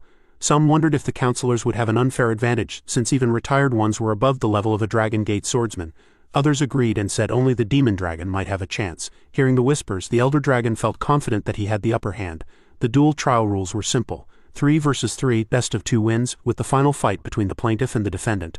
The first 2 battles had to be fought by their chosen representatives. The elder dragon thought the demon dragon had only a one-armed weakling and that annoying man as allies. Feeling confident, he decided the match would never reach his turn. He would win in the first 2 rounds. He then accepted the challenge and declared that the purity of the sword would decide what was right and wrong. Thorkel thought Theo had surpassed his expectations. Knowing the demon dragon's temper, the situation could have easily gone out of control. If Theo hadn't intervened, the elder dragon might have used it to destroy the demon dragon politically. In such a short time, Theo had found a way that satisfied everyone. Thorkel thought this would be interesting to watch. Outside the Daffodil Palace at the duel ground, the tribunal hall commander announced that under the tribunal's supervision, the duel trial would now begin. To ensure fairness, all use of magic was forbidden, and everything that happened in the duel would be protected under Ragnar's law. The commander then asked both sides to swear that there would be no revenge or grudges afterward. Both the demon dragon and the elder dragon took the oath. Then the commander called for the first duelist to step forward. Theo Ragnar stepped out from the demon dragon's side. One of the Lonka siblings wondered if Theo would be okay, and Remy agreed, saying that Theo's opponent didn't seem like an easy one. When asked if the elder dragon's duelist was really that strong, Remy explained that the elder dragon's aide, Gale Sword Beta, was an elite even among high-ranked swordsmen, though it was still better than having the counselors fight. The elder dragon told Beta not to hold back any deadly moves. Beta asked if that meant he should kill Theo Ragnar, since Theo was now an heir candidate. The elder dragon told him not to worry, as everything that happened in a duel trial was pardoned, but at the very least Beta should take one of Theo's arms. The demon dragon worried if Theo would be alright and felt guilty for dragging him into this because of his reckless actions. When he apologized, Theo assured him that he was fine and told him to trust him. He promised that through this duel he would resolve their long-standing feud. Then Theo took his fighting stance, ready to face Beta. Beta also prepared himself. When the tribunal hall commander blew the whistle, both of them rushed forward at incredible speed. Beta swung his sword fiercely, but Theo blocked it with ease. The clash of their blades echoed through the hall, forcing both of them a step back. Without losing focus, Beta narrowed his eyes and attacked again, his blade slicing through the air. The real duel began as steel met steel. Blow after blow, sparks flew from their swords while the crowd held its breath. Beta grew increasingly shocked. He had thought Theo would fall quickly, but Theo was keeping up with him. Even while exchanging rapid strikes, Beta couldn't believe what he was seeing. He realized that this was what it meant to be an heir candidate. Then, trying to gain an advantage, Beta kicked a small rock toward Theo's eyes, making Theo raise his hand to block it. Beta took advantage of the brief moment, smirked, and rushed in, convinced that Theo's lack of combat experience would betray him. He angled his blade toward Theo's neck and told himself that out of respect for Theo's status as an heir candidate, he would make the death painless. The blade shone as it came toward Theo's throat, but Theo simply tilted his body and dodged easily. His movements so smooth that Beta felt as if Theo had never taken him seriously. Beta stared in shock, wondering if Theo had shown him an opening on purpose. And while his thoughts raced, he barely noticed Theo preparing another strike. When Theo's blade arced down, Beta scrambled to raise his sword and block. The collision shoved him backward and his arm shook. And then he realized Theo had stopped his sword at the last moment. If Theo had not restrained himself, Beta would already be dead, and a chill ran down his spine as he asked himself why Theo had stopped. Before he could recover, a terrifying change began. A blood-red aura started to wrap around Theo, swirling like angry flames, and the half-sword in his hand began to whisper into his mind, its dark, insistent voice urging him to kill everyone who had mocked and humiliated him. Beta noticed Theo's odd behavior, his stance loosened and his defense opened, and for a moment Beta suspected another trick. Anger rose in him at what he saw as Theo's casual contempt, and he resolved not to be fooled again, charging forward determined to cut Theo's neck before anything else could happen. At the last moment Theo deflected the strike, then shouting in fury he spoke back to the half-sword, rejecting its commands and saying he did not need it, telling him to kill. His voice boomed through the hall and the blood-red aura crackled more fiercely as he tried to wrest control from the cursed blade. Before Beta could understand what had happened, Theo moved with terrifying precision. His blade cut through and severed Beta's arms and legs in a single devastating motion, and the strike sent a shockwave toward the audience. The ice dragon in the stands reacted instantly, using huge power to intercept the attack just before anyone could be hurt, then stood very still, staring at Theo with narrowed eyes and thinking that the boy was truly exceptional to have such raw power without using magic. Beta lay on the ground, limbs gone, writhing in pain, his confident eyes now only fear and despair. The tribunal hall commander was stunned into silence, but after several seconds cleared his throat and loudly announced that the winner of the first round was Theo Ragnar, which sent gasps through the crowd and whispers spreading like wildfire while Theo stood in the middle, his presence terrifying and his aura strong enough to silence even the bravest voices. As the half-sword's influence faded, Theo finally exhaled and wondered about the strange feeling he had just experienced. It felt different from the usual grudge whispers that haunted him. This time it had been as if someone or something guided him, and when he surrendered to that feeling he had unleashed power at a new level. So he let his lips curl into a faint smile and admitted to himself that trusting those grudge thoughts was dangerous, but if he could control them would make him far stronger. The commander cleared his throat again and said the second round would begin, calling both duelists forward. Theo raised his hand and firmly declared a consecutive match, and the commander announced that the defendant had declared a consecutive match and that the defendant's second-round duelist would again be Theo Ragnar. The elder dragon grit his teeth in fury, vowing to kill Theo for good, and at that moment a new figure entered the arena. The tribunal introduced him as Page Grayson, the Mystique Sword and former Dragon Gate swordsman, whose very presence made the air heavier. Page Grayson stepped forward with a massive sword on his shoulder and addressed Theo in a calm, intimidating voice, saying he looked forward to the fight. In the stands the Lanka siblings leaned forward in excitement. The brother admired how the Mystique Sword could wield such a huge blade without magic and spoke with sparkling eyes, while the sister smirked and teased Remington for looking so serious. Remy frowned and said he was worried, and when the sister asked what he was worried about and suggested Theo would not die, Remington said the worry came from the fact that while Theo might not win, he also might not die, and that was precisely what troubled him. He explained that unlike the first round where the council had only sent a high-ranked swordsman to protect their honor, this time a counselor himself had stepped into the arena.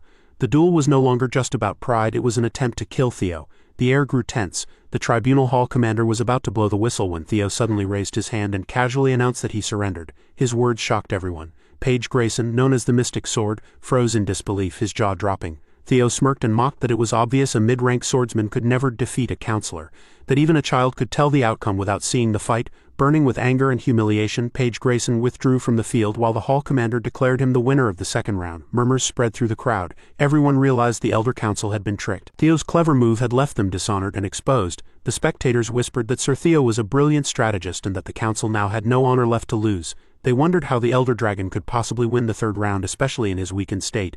The elder dragon began to panic inside. He cursed Theo, realizing he must have planned everything from the start. Fear slowly gripped his chest. From the stands, Evelyn noticed his shaken expression and smiled faintly, having never seen him look so rattled. She turned to Theo and whispered an apology, saying it was all because of her. Theo firmly told her not to be sorry, saying comrades should help each other. The demon dragon beside them nodded in agreement and told her to watch carefully, saying he would crush the demon dragon in this fight. Evelyn smiled slightly, lost in memories. She remembered when the demon dragon had begged her to join the white-armored dragon cavalry, saying she was too talented to waste her life away. She also remembered his harsh words, that she could not simply retire just because she could no longer ride a dragon, that she had to take responsibility for the one she had recruited. Then she recalled Theo asking her if she had not promised to become his sword and his vow to settle both Rosalind's and the demon dragon's grudges. Her heart ached. Both Theo and the demon dragon cared deeply for her, yet she had been trapped in regret. She shook her head, determination filling her eyes. She resolved to end this cursed relationship once and for all. With resolve burning in her chest, she called out to the demon dragon, saying she had something to say. The hall commander's voice echoed through the chamber, announcing the start of the third round of the duel. Both duelists were summoned to step forward. The elder dragon strode onto the ground, fury in his steps. His thoughts burned with hatred. Because of Theo, his honor was ruined, and even if he died, he wanted to take one of Julius's arms with him. But before he could fully prepare, the commander made a shocking announcement. The court had accepted the defendant's request to change the third-round duelist. The elder dragon's eyes widened in disbelief when he saw Evelyn step forward, her rapier gleaming. His face twisted with rage, and he let out a bitter laugh, calling the situation ridiculous and accusing her of reckless bravado, wondering if she intended to beg for mercy. Evelyn took her stance gracefully and said that if anyone should beg, it should be him. Then mockingly called him father. The hall erupted in shock. No one could believe what they had heard. The air grew heavy with disbelief as whispers spread. Could the elder dragon really be Evelyn's father? They looked nothing alike. Some in the audience dared to suggest she might be his illegitimate child. The murmurs filled the hall, creating unease and tension. The elder dragon was enraged beyond control. His cold eyes burned with fury, his fists clenched, and his body trembled. He shouted at Evelyn, calling her a wench and demanding to know what nonsense she was speaking. Evelyn, still wearing her mocking smile, tilted her head and said that if she had known he enjoyed being called father so much, she would have done so long ago. Her words cut deep. She then added that since he loved to talk about the past, perhaps she should share some stories of her own. The elder dragon's face darkened, but Evelyn continued. She spoke of the cruel memories she had buried for years, how he used to scream at her for calling him father and would beat her nearly to death when she was just a child. Her voice trembled slightly, but her eyes stayed cold. She went on to reveal that he had even tried to have her killed after she joined the white-armored dragon cavalry, just to hide that she was his illegitimate daughter. The crowd gasped in shock. The elder dragon's rage boiled over, veins bulging on his forehead as he screamed for her to shut up. He shouted that there was nothing wrong with what he had done, saying that in the Ragnar clan only the strongest survived. But in his rage he didn't realize what he had just admitted in front of everyone. The crowd began whispering again, now certain of the truth. They muttered that she really was his illegitimate child and mocked the elder dragon for always boasting about pure bloodlines. The audience sneered, calling him a disgrace. Even the council members began to whisper among themselves in low, disappointed voices. They say that the elder dragon had always been too reckless and arrogant, and now he had caused a terrible mess. Some murmur that they had warned him many times that such a day would come. One member even quietly wonders why the elder dragon allowed his illegitimate daughter to live in the first place. Their hushed voices are full of judgment and disapproval. The demon dragon, who has been silently watching, finally speaks and tells Evelyn that she does not need to push herself any further. He says that if this is what she truly wants, he can step in to help her. But Theo, standing nearby, shakes his head slightly and tells the demon dragon not to worry too much. He softly says that they should just trust her and watch, because this is Evelyn's determination. His words linger in the air like a promise. Then, without another word, both Evelyn and the elder dragon charge forward. Their blades collide with a thunderous clash that echoes through the arena. Sparks fly as the fierce and violent duel between the estranged father and daughter begins. The atmosphere trembles with their killing intent. The demon dragon watches closely, his eyes widening in surprise as he recognizes Evelyn's sword technique. It comes from the secret manual of the god of Tempest. The council members notice it too and are shocked beyond belief. One whispers that it looks like the swordsmanship of the Wind Baron, while another gasps and wonders how Evelyn could have learned such a long-lost and legendary technique. As Evelyn's movements become more fluid and sharp, the crowd starts cheering in spite of themselves. Her sword cuts through the air like a storm, graceful yet deadly. The whispers grow more excited as they realize she is not only blocking the elder dragon's attacks, but actually pushing him back. The audience can hardly contain their amazement. Some wonder how she managed to master the Wind Baron's lost swordsmanship, while others say that a swordsman of her level, rivaling one of the 9 dragons, is unbelievable. Compared to her, the elder dragon's swordplay seems lacking and clumsy. Hearing the growing admiration from the crowd, Theo watches silently and thinks that it all makes sense. Since mana cannot be used in the duel trial, any advantage from magical power is meaningless here. He also reflects on the elder dragon, realizing that without the strength of his pure bloodline, the man's actual skill would never have been enough to make him one of the 9 dragons. The battle grows more intense. The elder dragon, breathing heavily, feels his pride being crushed. Enraged, he shouts at Evelyn, demanding how she dares to challenge him. He charges forward with renewed fury, swinging his blade violently and snarling that she should think carefully, asking if she really believes she can escape his grasp and threatening that she would only understand after he beat her until she begged for her life. His words are full of hatred and arrogance. Evelyn, however, remains calm and unshaken. Her eyes are fierce and steady. Gathering her strength, she blocks his attacks and replies coldly that she would like to see him try. The elder dragon's eyes widen when he realizes she is pushing him back. His attacks grow weaker, his balance falters. Evelyn's voice rings out clearly across the arena as she tells him that when she was a child he had been her whole world, and that was why she had feared him. But now, she says, she has many people she can trust and who trust her in return. So she is no longer the weak little girl she once was. Her words strike deep into the elder dragon's pride. Then, in one decisive moment, Evelyn breaks the stalemate. Her sword flashes like lightning, slicing through his defense, and she strikes him down with tremendous force. The elder dragon is thrown backward, blood spilling as one of his arms is cut off. The hall falls silent. Overwhelmed with emotion, Evelyn shouts in anguish that no one would ever cling to him. With that final cry, Evelyn Nerval defeats the elder dragon. The once proud warrior who stood among the 9 dragons now lies beaten, trembling and humiliated. Gritting his teeth, he tries to rise, his face twisted with rage and disbelief, shouting hoarsely that the duel is not over yet. But as he attempts to stand, his hand freezes solid. The ice dragon steps forward, her cold voice sharp as frost, telling him that if he truly is one of the 9 dragons, he should stop this disgraceful behavior and accept defeat. Her words pierce through his arrogance like a blade of ice. Then the tribunal hall commander raises his voice and firmly announces that the winner of the 3rd round of the duel trial is Evelyn Nerval. His words echo clearly through the arena. Evelyn Nerval not guilty. Cheers erupt from the audience. Evelyn lowers her blade, catching her breath, and walks toward the demon dragon and Theo with a bright, beautiful smile. She proudly says that she, Evelyn Nerval, is back on duty. The demon dragon nods gently and tells her she did a great job. Hearing that, Evelyn smiles warmly and says that it was all thanks to him, her voice soft but filled with gratitude. Several members of the Elder Dragon's faction rushed to the Elder Dragon's side. One of them knelt and said he would take care of the Elder Dragon's sword, adding that the Elder's injuries were serious and needed treatment first. But the Elder Dragon did not hear them. His mind was filled with anger and humiliation. He grabbed his sword again, his eyes burning with hatred, and declared that he would kill Evelyn no matter what. Without warning, he charged at her in blind rage. Before he could reach her, the demon dragon stepped in front of him and blocked his path with ease. His expression darkened as he asked in a low, threatening voice if the Elder Dragon wanted to lose his remaining arm too. The power in his tone made the Elder Dragon freeze in fear. Just then, a loud horn sounded outside, cutting through the tense silence. A soldier ran in and shouted that they were under attack. Though Ivan had launched an assault, he ordered everyone to return to their posts at once. The demon dragon let go of the Elder Dragon and turned to Theo and Evelyn, his face serious, telling them they were now under wartime conditions and must return to the white-armored dragon cavalry immediately. His commanding tone left no room for argument. Still consumed by madness, the Elder Dragon called them bastards and screamed that they could not stop because the duel was not over. His voice was hoarse and desperate as he kept shouting that the duel must continue. The Ice Dragon finally lost her patience. Seeing his disgraceful behavior, she raised her hand and countless ice swords appeared above him, their sharp edges shining coldly. She warned in a freezing tone that she would not say it again and told him not to disgrace the 9 dragons any further. The Elder Dragon, shaken, stared at her in disbelief and asked if she did not care that they had humiliated him and the council. But the Ice Dragon's expression stayed calm as she said she doubted anyone else felt differently. The Elder Dragon looked around and saw that the other council members were already leaving. One of them said bitterly that no matter how much their honor had fallen, they could not allow someone who swung his sword just because he could not accept a duel's result to represent the council. These words struck the Elder Dragon harder than any weapon ever could. His pride shattered, and it felt as if the sky itself had collapsed on him. The demon dragon watched quietly and thought that it was finally over. The disgrace of a greedy old man had reached its end. The scene then shifted to Ed Troyvan, who sat calmly while his commanders stood before him. They reported that they had successfully occupied the Central Highlands, and that Harmon Castle would soon fall. Ed Troyvan asked how the Ragnar forces were moving. A soldier replied that the clan head's personal cavalry and the 6 Sword Clan soldiers were expected to meet at the Central Highlands soon. Ed Troyvan laughed darkly and said the Ragnar fools were acting exactly as he expected. He added that it was time to show them this war was only part of a much larger plan. His eyes gleamed with ambition as he smirked and declared that while the Ragnar clan focused on the Highlands, they would seize another target, 6 noble houses within the Bacchus family's territory. In the Bacchus territory, the mood was heavy and bleak.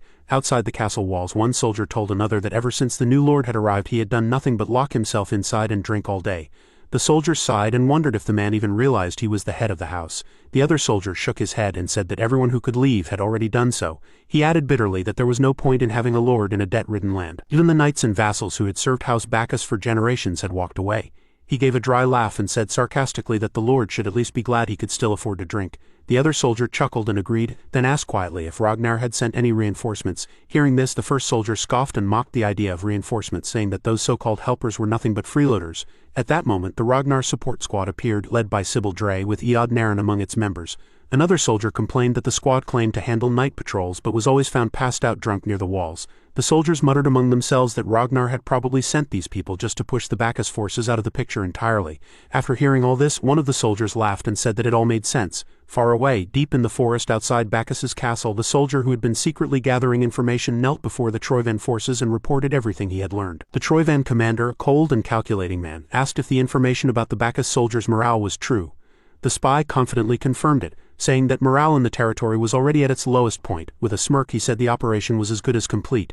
The Troyvan commander let out a cruel laugh after hearing the report. He raised his voice so all his soldiers could hear and told them that the enemy was already broken and they should finish quickly so they could return. The soldiers cheered, and soon the Troyvan army began marching toward Bacchus's castle under the darkening sky. On the castle walls, Sybil Dre, leader of the Ragnar support squad, sighed and stretched lazily, still drowsy from drinking earlier. The air was calm and the night was unnaturally quiet. Then a sudden gust of wind swept over the wall. Out of the shadows, a Troyvan soldier climbed silently up the stone wall, his dagger glinting in the moonlight. He saw Sybil sitting idly and smirked, thinking that the guard had passed out drunk on duty. He muttered that it worked perfectly for him and raised his dagger, whispering that Sybil could finish his drink in the afterlife.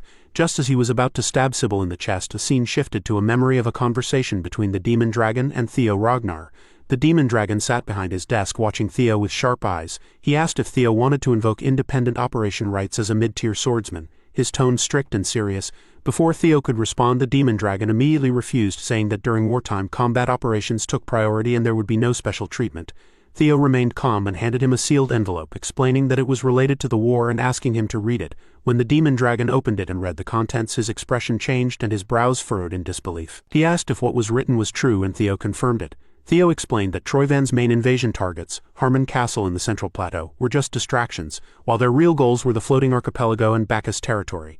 The demon dragon paused to think and admitted that it made sense. Theo continued, saying that during the series' guild hostage incident, Black Skull's actions showed clear cooperation with Troyvan, and since Black Skull's predecessor was the Archipelago's Shipping Federation, which handled all Imperial funds, that explained Troyvan's vast war resources. The demon dragon agreed, saying that this clarified the source of Troyvan's war funds. Theo said that because the archipelago's location was strategically important, it would become a greater threat as the war went on, and that reinforcing the neglected Bacchus territory should be their top priority. However, Troyvan had concentrated a large force at the Central Plateau and Harmon Castle, making it look like an all-out attack. Ragnar had responded by deploying troops, leaving no soldiers to spare. Theo admitted that they could not abandon such key locations, which was why he had requested independent command, to both reinforce Bacchus territory and investigate the archipelago suspected of funding Troyvan.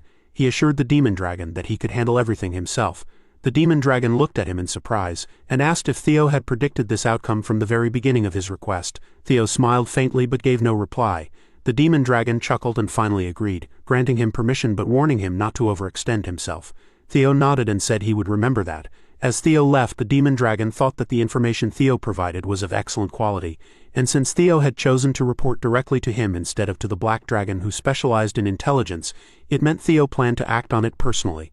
The demon dragon quietly concluded that his permission was merely a formality, as Theo had already made his preparations. In the present, just as the Troyvan soldier was about to stab Sybil, the supposedly drunk leader suddenly moved. Sybil threw his bottle straight at the attacker's face, splashing liquid over his eyes. The soldier stumbled back and wiped his face, realizing in shock that it wasn't alcohol but orange juice. Sybil grinned and mockingly said he didn't usually drink alcohol. Before the enemy could react, Sybil moved with lightning speed and killed him instantly. Another support squad member rushed up and reported that they had already taken care of the infiltrating Vanguard soldiers. Sybil nodded sharply and ordered them to light the beacon. His subordinates spoke with excitement and confidence, saying that their swords would cut through Troyvan's forces, something unimaginable during the blooming ceremony. Another soldier laughed and said they hadn't been idle either. As Sybil prepared to light the beacon, he teased them for never listening to their leader. At that moment, one Troyvan soldier who had been pretending to be dead suddenly lunged at Sybil with a dagger. The squad noticed too late and the blade was already swinging toward Sybil. But before it could strike, a flash of steel cut through the air and the Troyvan soldier's head fell to the ground. Standing behind the corpse was a calm, confident man with a faint smile. Navin Bacchus, the head of House Bacchus, lowered his sword slowly and told them to be careful. He added that if anyone got hurt, he wouldn't know how to face their lord. His tone was light but firm. Sybil, flustered by his presence, quickly bowed and promised to correct himself. Navin laughed warmly and waved his hand, saying he was just joking and that Sybil should make himself comfortable. As Sybil began to relax, Navin's expression suddenly grew serious. He said sharply that if Sybil wanted to be comfortable, there was something the Lord should handle, and asked if he was all right with that. Sybil stiffened and said he would light the beacon immediately. Navin laughed again, saying he was joking, but by then the beacon was already lit. One by one, all the beacons along the castle walls burst into flames, casting light across the dark night. Soldiers rushed to their positions, shields raised and bows drawn, ready for the attack.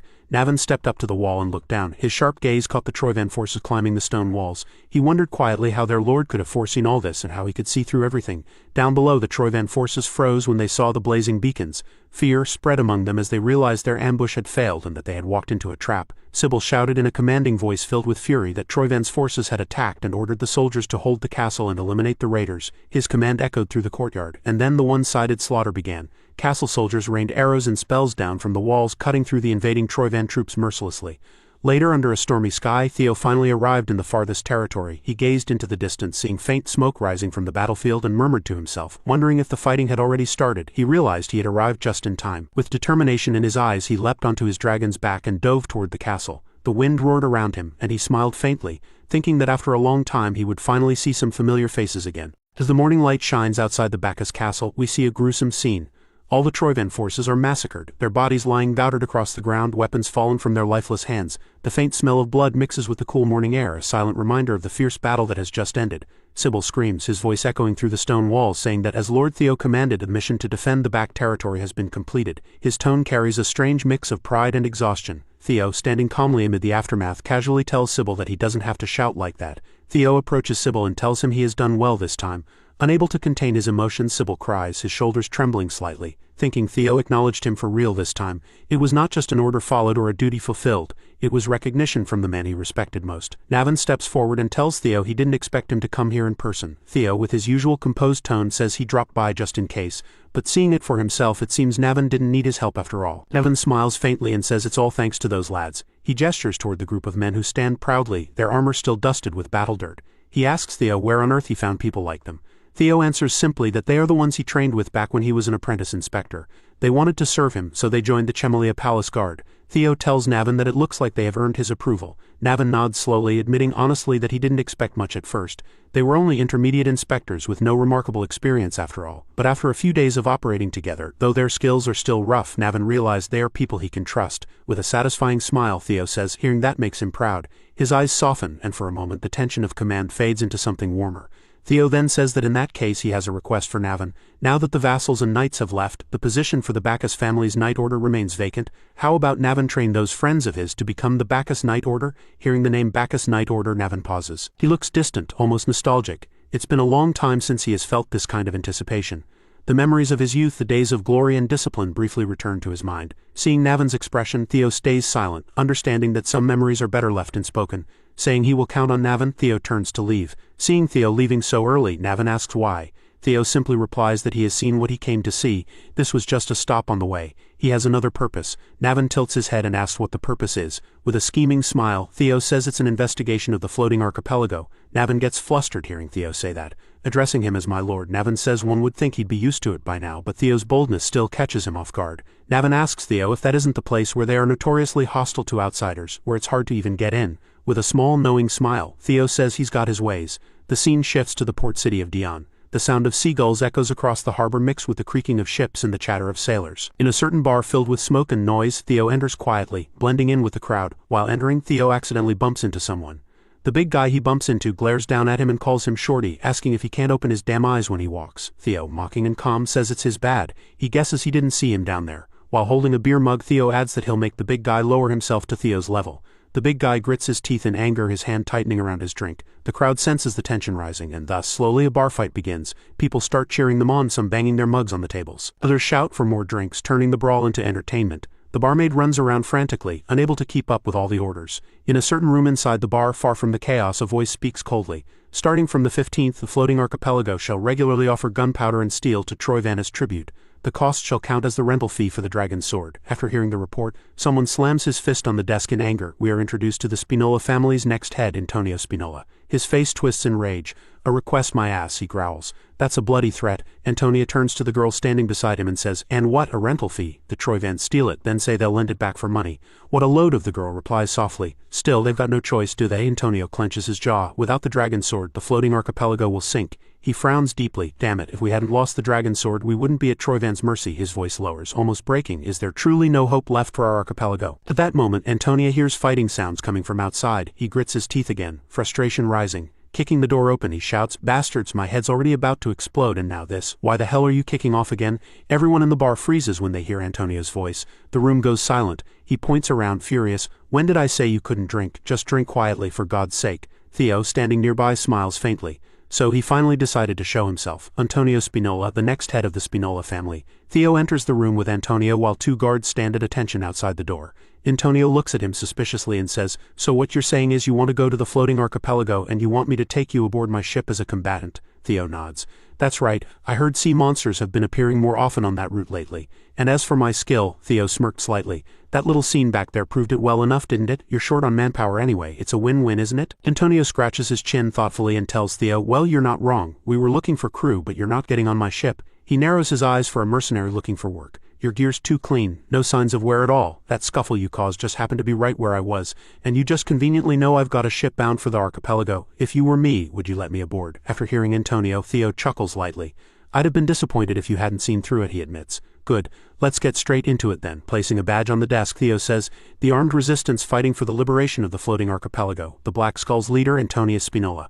How about we make a deal? Hearing Theo's words, Antonio's eyes widen. He goes stiff, nervous, and shocked. How do you know that I'm the Black Skull? Theo smiles faintly. Come now, that's not the important part, is it? It's not about how I know, it's about what I know. For example, that dragon sword you're so desperate for. After Theo says those words, Antonio's eyes widen even more. In anger, he kicks his chair back and yells, bastard. So you're a dog of Troyvan after all. Theo remains calm. Calm down. The basis of any deal is composure, isn't it? Hearing the noise, one of the guards peeks in and asks, Sir Antonio, is everything all right? Antonio gestures for the guard to go back. He faces Theo again, even thinking calmly, it's nonsense. If you're not with Troyvan, there's no reason you'd mention the dragon sword. Theo leans forward slightly. What if I told you I have the dragon sword? Antonio picks up his chair slowly, scoffing. That's ridiculous. It's a fact that Troyvan stole it and now you're claiming you have it. Absurd. Theo tilts his head. Why is that absurd? Like me, the Troyvans probably only said they had it too. Hearing that, Antonio freezes, his mind races. Come to think of it, the Troyvan have never shown the real thing. Could it be possible to think their judgment has grown so clouded even with the archipelago's fate at stake? Theo says, you've got nothing to lose, right? Why not just hear me out? Antonio exhales slowly. Fine, I'll hear you out, Theo begins, his tone calm but serious. The legend and mystery of the floating archipelago. It all begins with the tale of the hero Krimha. Antonio frowns slightly, flustered. Looks like you already know the story. Theo nods. Krimha drove his sword into the head of the sea dragon that once ravaged the ocean, sealing it beneath the waves. The hero of legend, Krimha, that fairy tale, Theo continues, is real. The floating archipelago is said to float above the sea thanks to mysterious currents. But that's not true. The dragon Krimha's sealed lies deep under the sea, and the immense mana it releases creates an updraft that holds the islands aloft. The dragon sword is the device that maintains that seal, a medium that keeps the mana flow stable. He pauses briefly before continuing. But ever since Troyvan stole it, the mana currents have grown unstable. If the dragon sword isn't returned soon, the archipelago will sink back into the sea. Antonio leans forward. You're not joking. The lives of our people are at stake. If you truly have the dragon sword and you return it to us, we'll grant you anything you wish. Theo thinks quietly for a moment. Returning the dragon sword isn't a real solution. Troyvan could steal it again at any time. More than that, it would mean giving it up forever. Most importantly, it means he would have to abandon it. The very thing he's fought for. Antonio looks at him seriously. Let's continue with the deal. Then what do you want? If it's money, we can pay any amount. Theo shakes his head. I don't need money. His voice is calm but resolute. I've already prepared for this, a way to keep the dragon sword and save the archipelago. With a faint scheming smile, Theo tells Antonio, all you have to do is take me to the floating archipelago. Hearing that, Antonio grits his teeth in frustration, but deep down he knows he doesn't have much choice. The fate of his people might depend on trusting this man who seems to know too much and hides even more behind his calm smile. Heading toward the floating archipelago on Antonio's ship with the sea breeze on his face, he says, finally I see it. The floating archipelago. Theo explains that the floating archipelago is a merchant federation with its own unique history and traditions, so much so that even the emperor recognized their autonomy. However, with the Great War as a turning point, it was occupied by Troyvan and reduced to a mere production base for their war supplies. Toward the end of the war, the entire archipelago sank and vanished from the map, he continues. For the sake of both Ragnar and the floating archipelago, I must drive Troyvan out of the floating archipelago, Antonius says. You're not just bluffing, are you? You're promised that saving this archipelago will stop it from sinking any further. The part about moving the entire archipelago. Theo smiles and replies, yeah, it's possible. Then he explains that the sea dragon at the bottom of the ocean here is the guardian of an ancient dragon's relic. The scene shifts to Theo asking his dragons, what do you guys think of this sword? The dragons reply, oh, it's a relic. Another says, an ancient dragon's relic. When he touches the sword, it emits lightning toward his finger. Theo declares, so it really is a relic. Then why is it so incompatible with the Ragnars? The other dragon explains, well, I don't know the specifics, but it seems the guardian of the Dragon Slayer sword abandoned its duty and escaped the relic. Theo is surprised, and the dragon adds, there's precedent for that. So we can overlook it for forgetting its duty, but Theo says, it escaped from the relic, you say. Can you guys get out too if you pay the price? The dragon answers, don't be ridiculous. Only because it was that guy could it escape and continue to live, Theo says, so it's not something just anyone can do. Of course it's a being with enough power to keep this archipelago afloat just with the mana it radiates. Then he says, wait a second. If that's the case and I can subdue it, does that mean I can move the archipelago with my own power? The dragon replies, theoretically yes, but you'll have to seal it again first. Think you can handle it? Theo stares silently. Then another dragon adds, it may have lost most of its power when it escaped the relic, but it's still one of the most powerful guardians. Another asked, first of all, do you even have a way to get to the bottom of the ocean? Theo replies, of course I have a plan for everything from how to get to the seafloor to how I'm going to seal it. The scene returns to the ship where Antonio says, does that colossal statue really hold the power to save our home, a power that even we who were born and raised in the floating archipelago don't know about? Theo replies, even after I showed you the Dragon Slayer sword, you're still not convinced. Antonio answers, it's not that I doubt you, I'm just worried. The fate of my home is at stake, so I hope you can understand. Theo says, yeah, whatever. Just get me there. I'll make sure to save it. A sub-quest screen appears for Theo. The Dragon Slayer's sword Bong wishes to return to its rightful place. Find its location, subdue the Guardian, and prove your worth as its master. They arrive on the island. It's already dark, and inside a workshop the mercenaries of Antonio and Theo are gathered. Antonio explains, our mission is simple. We are to guide this man to the Cream Hill statue. After that he will take care of the rest, he continues. As you all know, the heads of the major families have all been bribed by Troyvan. Security around the statue is extremely tight. We'll use our usual infiltration route, everyone yells. Understood. Antonio continues for the floating archipelago, then turns toward Theo and says, well then I'm counting on you. Among the mercenaries, there's a suspicious young man. The soldiers are watching the Krimhis statue, and below them, through a small door, Theo emerges with Antonio's mercenaries. Through a secret passage, they reach the statue. One of the mercenaries says we're inside. The sound of the waterfall makes it hard for us to get caught, but please be careful. Theo summons the Dragon Slayer sword and says, thank you for your hard work. I can take it from here. One of the mercenaries watching it says the real Dragon Slayer sword. The mercenary behind him seems surprised to see it. As Theo observes, he thinks the reaction is definitely getting stronger the closer I get to the statue. Is it up there? Then immediately after, Theo jumps onto the head of the statue. The mercenary says, really, you had the Dragon Slayer sword all along? And looks happy. He continues, finally there's hope for the floating archipelago, but another mercenary cuts off his head, he says. From now on I will retake the stolen Dragon Slayer sword. Bao Meng, the infiltrators spring into action. Above the dragon's head there is also a statue of a man with a sword driven into the stone dragon's head. As Theo looks at the statue of the man, he thinks the reaction is strongest here. That's for sure. The problem is what to do next. Theo also tries to drive the sword in like the man in the statue and is repelled, injuring his hand. Then he says there's no reaction even when I try putting it in a similar spot. Let me think, the system message definitely said. And in the meantime he drinks a potion. Immediately after, a mercenary attacks him, trying to catch him by surprise, but Theo dodges, leaving the attacker speechless. Then he kicks him in the stomach, making him bleed. The surprised mercenary thinks, when did he get behind me? Other mercenaries arrive and ask him how he is, and we discover his name is Gray. He replies, I'm fine, but he's incredibly skilled. Don't engage him recklessly. Theo laughs and watches them. The guards around the dragon statue hear noises coming from above and say, did you just hear something? It sounded like something shattering. A soldier yells, look over there. The statue, the Krimhis statue. They are shocked to see the statue collapse. At the foot of the giant colossus, Antonio wondered why everything was taking so long and grew impatient as he questioned inwardly what Theo was doing. One of his soldiers soon approached with urgent news, reporting that the gray man and his brothers who had entered with them had suddenly attacked the guest. Antonio was taken aback and could hardly believe it, muttering in disbelief that Troven lacked the ability to infiltrate this deeply. Meanwhile, Theo's fight with the Troven men continued to rage. Despite his efforts, he found himself steadily pushed back, frustration building as he realized that even when he created an opening, they refused to advance. It became clear to him that they were stalling for time, having already seized the third harbor zone and choosing to hold their position while waiting for reinforcements. Realizing this, Theo's anger flared, and he told himself that he would never let them get away with such a tactic. Charging forward, he struck the ground hard enough to make the earth tremble. To everyone's surprise, the ground collapsed, exposing the location where the Dragon Slayer sword had once been hidden. Gray, seeing the lockbox revealed, grew nervous and sharply ordered his men to stop Theo. Theo approached the lockbox with his heart racing. As he examined it, he recalled the system's instruction to return the sword to its original place and concluded that this must be the correct location. With renewed resolve, he opened the box and placed the sword inside. For a brief moment, both he and Gray paused, sensing that something significant was about to happen. A deafening roar then erupted as a massive shockwave burst out from the lockbox, throwing the Troven men off their feet. The blast was so intense that the giant colossus itself began to break apart, its massive structure crumbling piece by piece. The soldiers guarding it were alarmed, shouting to one another in confusion as they demanded to know what was happening. Horrified, they watched the colossal structure shatter. Amid the chaos, Theo lost consciousness. When he awakened, he found himself in a strange, ancient-looking place. Disoriented, he wondered if he had passed out and questioned whether he was still alive. It soon became clear that he had arrived in the relic dungeon as he had expected. One of his relic guardians appeared in its smaller form and remarked that this was indeed the dungeon's domain. Surprised by their appearance, Theo asked himself what was going on with their unusual forms. The guardian explained that they had manifested directly through his mana as a medium, adding that because his mana was insufficient, their forms appeared ridiculous, though still fascinating. The relic guardian appeared to hold an unusual longing and pity for a human, a notion that took Theo by surprise. At the mention of a human, he wondered in disbelief whether the guardian might be referring to Kriemhild. The Griffin, one of his guardians, replied that they did not know and that they merely read lingering thoughts.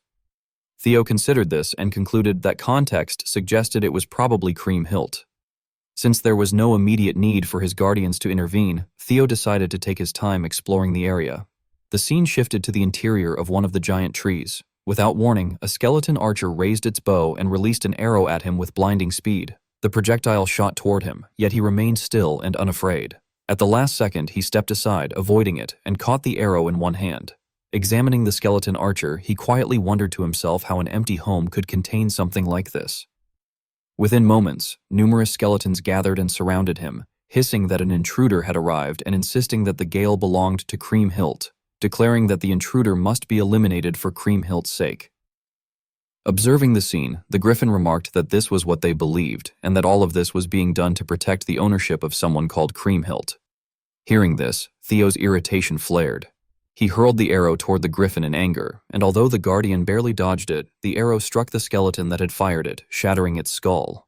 Theo noted that there were many of them, though none particularly impressive, and thought that defeating them should be simple. One of his Guardians, however, warned him that the fight would not be as easy as he assumed. Startled by the sudden caution, Theo asked what the Guardian meant, and the Guardian explained that these were not ordinary skeletons, but immortal soldiers, Dragon Knights. As the skeletons charged him, Theo braced himself, muttering that the battle would certainly not be easy. The fight began in earnest. Theo cut down one skeleton after another, but each one simply regenerated. From afar, the Griffin called out that Theo could not keep fighting endlessly. Gritting his teeth, Theo demanded to know if the Guardian had a better idea. The Griffin, speaking with arrogant disdain, claimed he had a piece of advice, even if it would be wasted on Theo. He suggested that since Cream Hilt was supposedly a human like Theo, Theo should tell him to relinquish ownership. Theo's expression twisted in fury at the suggestion. In his mind, Cream Hilt was a legendary hero, and if such a man were still alive, Theo doubted anyone could still call him human. The Griffin, clearly irritated, retorted that Theo was an arrogant and foolish human and insisted that his advice was wasted on him. Unable to contain his rage, Theo seized the Griffin. At that exact moment, a system notification appeared, stating that the dungeon was Leviathan's final gift left for Cream Hilt and instructing Theo to take ownership of the gift from Cream Hilt. The message stunned him, and he began to consider the possibility that the Griffin might actually have been right. While Theo was deep in thought, the Dragon Knight seized the opportunity to launch a coordinated attack, but he reacted quickly, vanishing from their sight. Using the vines stretched between the massive trees, he moved with speed and agility while activating hatchling synchronization. His eyes sharpened as he scanned the skeletons, searching for something or someone. After a brief moment, he noticed a single skeleton that appeared different from the rest. Theo told himself that this was it, feeling his excitement steadily grow. As the Dragon Knights charged at him, the special skeleton turned its back and began to flee. Realizing that his suspicion was correct, he rushed toward the escaping skeleton, closing the distance in an instant. The skeleton, noticing his approach, appeared visibly terrified. In a desperate attempt to finish the fight quickly, Theo unleashed the Thunder Dragon Rapid Fang technique. Lightning bolts crashed down onto the skeleton, electrocuting it with overwhelming force, and with one final blow, he destroyed it completely. A system message then appeared, indicating Thunder Needle and confirming that Cream Hilt's remains were secured. It instructed him to gather the remaining bones and confront Cream Hilt, showing a progress of 1 out of 256. Theo picked up the bone fragments, and the system identified them as Cream Hilt's cervical vertebrae number 3. His excitement deepened as he realized things were proceeding exactly as he had hoped. Convinced he had found the correct approach, he resolved to continue collecting the bones one by one. The scene then shifted to a harbor on the floating archipelago. A masked man descended from a ship, and another man approached him, asking why he had arrived later than expected and whether something had happened. The masked man responded that nothing unusual had occurred. As they continued walking, he added that at the very least, the rain would be helpful. Their exchange abruptly ended when they noticed something horrifying ahead of them. All the passengers from the ship lay dead. Blood mixed with rainwater and streamed across the ground. The masked man stared at the scene with a frightening gleam in his eyes, muttering under his breath that the fools of the floating archipelago had been ignorant. The Dragon Slayer sword had walked right into their hands, yet they had still allowed it to slip away. He went on to remark that whoever possessed the sword no longer mattered because the floating archipelago was already under Troven's control. With that ominous statement, the narrative revealed his identity. Number 9, Noel, the 9th pillar of Troven. As heavy rain poured across the floating archipelago, the residents reacted in shock to the scene unfolding before them. Dark clouds swirled overhead like a furious beast, and thunder rumbled across the sky, its echoes rolling against the cliffs. Raindrops shattered against rooftops and flooded the pathways. People clung to one another, pointing with trembling fingers as they witnessed something they had never imagined possible in their lifetimes. The 100-year-old guardian colossus of the archipelago, the ancient protector that had stood for generations like a silent deity carved from stone, was collapsing before their eyes. They found themselves unable to believe it.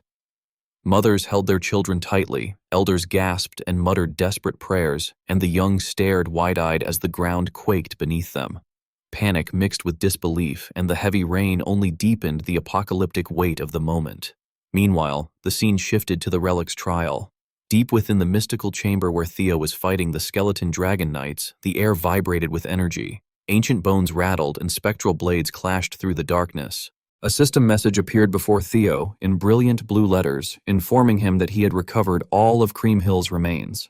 Theo froze for a heartbeat before erupting into joy. His expression brightened, his eyes gleamed, and his heart swelled with accomplishment as he thought that he had finally done it.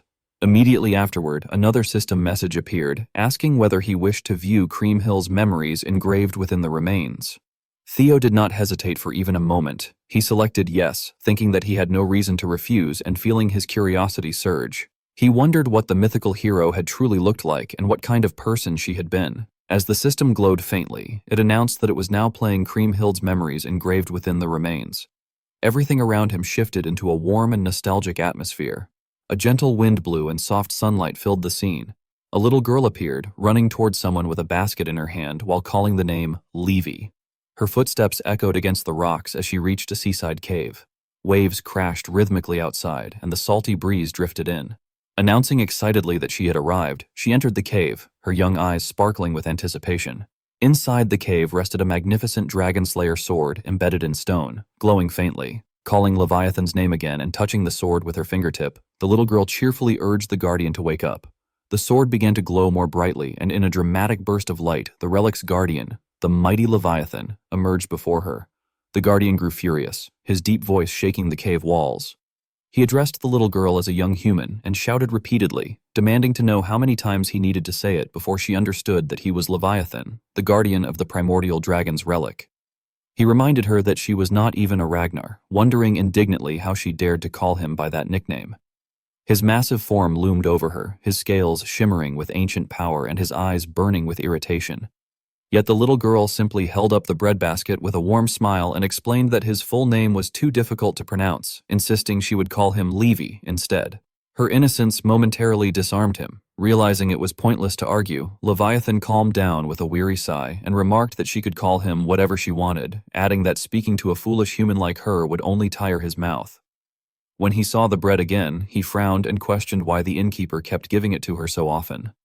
The girl giggled and told him that something very amusing had happened that day. While chewing the bread, Leviathan frowned once more and muttered that she was starting again. She then continued rambling happily, sharing her daily stories, her small joys and frustrations, as if the world belonged to her voice. Time passed in that manner. Days blended into years. The girl grew from a child into a young woman, yet she continued to visit Leviathan with a basket of bread, still talking endlessly about her life, and Leviathan, despite his constant complaints, listened in silence every time. Years slipped by. On a moonlit night in the same cave, Leviathan waited for the girl to arrive. The waves outside shimmered silver beneath the moonlight, and the wind hummed a quiet tune. His massive form leaned against the stone wall as he pretended to be uninterested, though in truth he was waiting, expecting her footsteps, her stories, her bright presence. Suddenly he heard sounds outside the cave, footsteps, rough and unfamiliar. He emerged quickly, acting arrogant as usual, and declared that he had told her repeatedly not to come, insisting she never listened.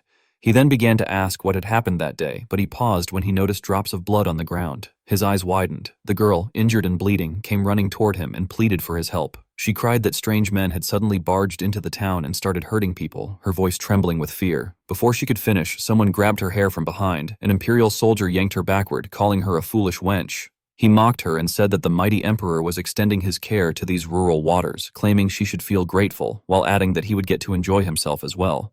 Leviathan's fury erupted like a volcano. In a rage, he called out for Creamhill. His roar shook the cave and his eyes blazed like molten lava.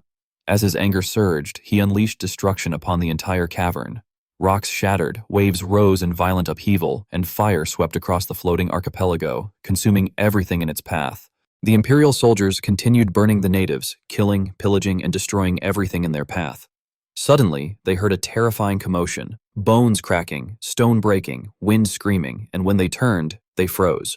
All the imperial soldiers were cut down like tofu. Chaos erupted among them as Leviathan tore through their ranks. Limbs flew, armor shattered, and blood stained the sand.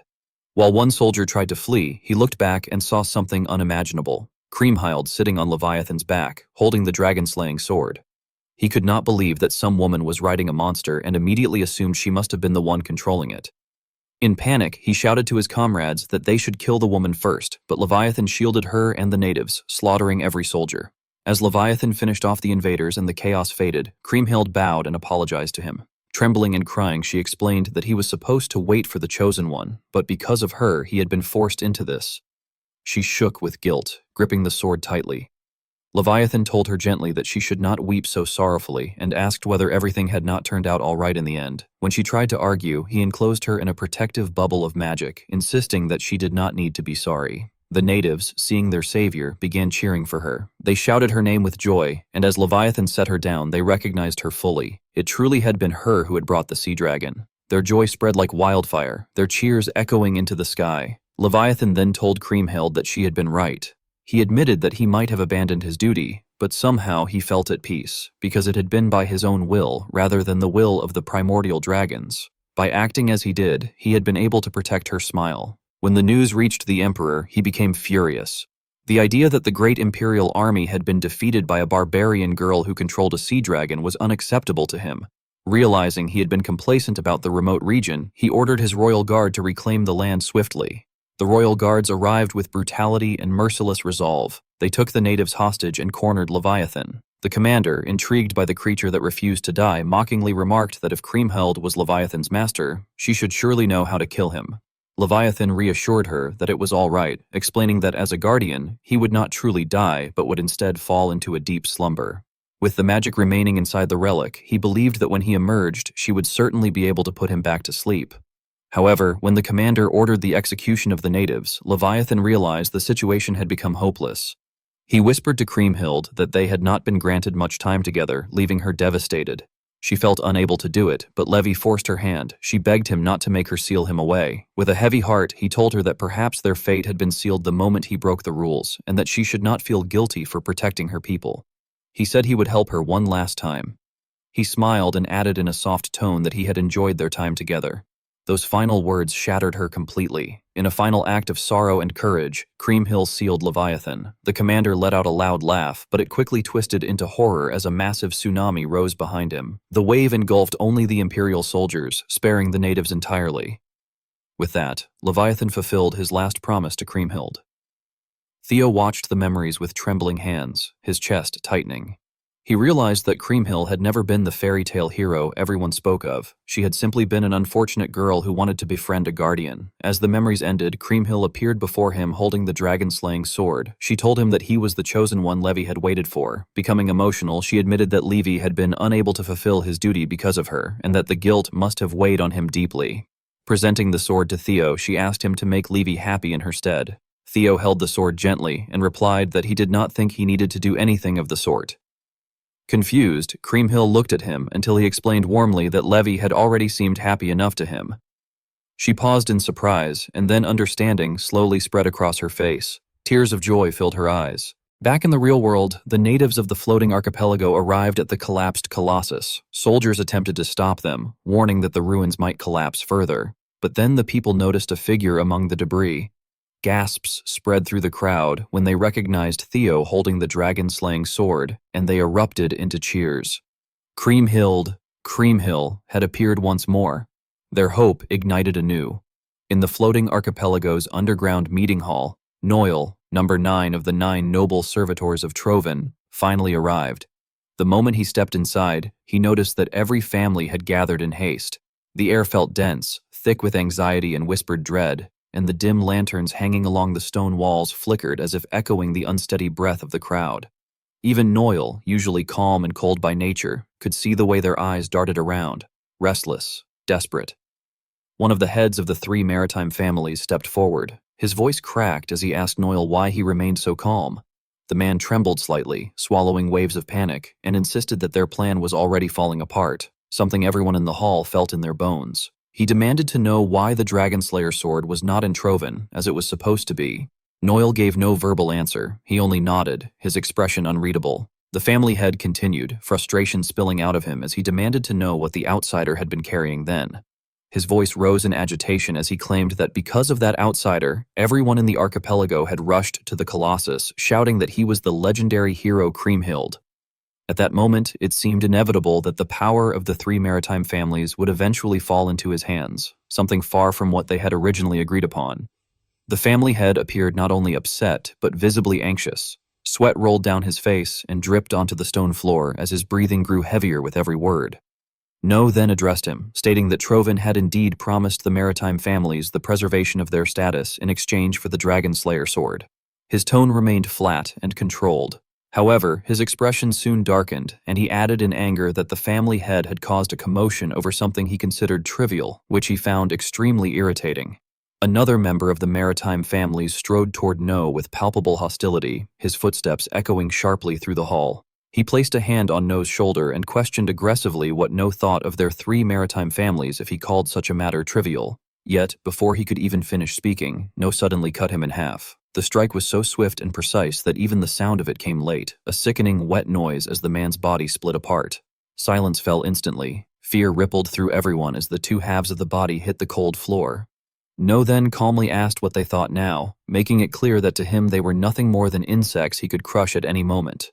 The family head gasped in horror, his legs weakening as he instinctively stepped backward. Shock, fear, and confusion blended on his face as he struggled to speak. He eventually managed to ask what No was doing. No slowly turned to him, his gaze cold and blade sharp, and stated that they were traitors, people who had sold out their own country for personal gain. He said they should simply obey Trovin's orders, yet they complained about ruling the floating isles even as those lands were sinking. He added that greed needed limits if they expected any tolerance. The family head swallowed hard and asked in a trembling voice whether No was serious, insisting that without the archipelago's capital, even Trovin would fall. In an instant, No grabbed him by the collar and pulled him close, his eyes gleaming with icy menace. No called him a fool and warned that if he did not want to be slaughtered on the spot, he needed to stay silent and follow No's instructions exactly. The family head began trembling violently, his voice faded entirely, swallowed by fear, while sweat streamed down his temples. No went on to call the three maritime family members pieces of trash and told them that if they wanted to live, they would have to bring him the Dragon Slayer sword. At that moment, one of Trovin's soldiers knelt before No, his armor scraping against the stone floor. Bowing deeply, the soldier respectfully asked for permission to pose a question to the ninth noble servitor. No granted him permission with a subtle nod. After a brief hesitation, the soldier asked whether No truly intended to entrust the retrieval of the sword to the three maritime families. No answered calmly, saying he knew exactly what the soldier was worried about. He stated that although he would prefer to retrieve the sword himself, the current situation made that impossible. One of Ragnar's 9 dragons, the Overlord dragon, had appeared, and restraining it was their highest priority. The scene then shifted to the colossal giant, now lying in ruins after the recent turmoil. Large chunks of stone lay scattered across the ground, the dust settling slowly in the air. A crowd had gathered around the massive statue, buzzing with awe and excitement. They were cheering Theo's name, calling him Kriemhild. Hearing their enthusiastic cries left Theo slightly flustered. He had known they worshipped Kriemhild like a god, but he had not expected the devotion to be so overwhelming. Voices from every corner praised him, hailed him, and reached out to him.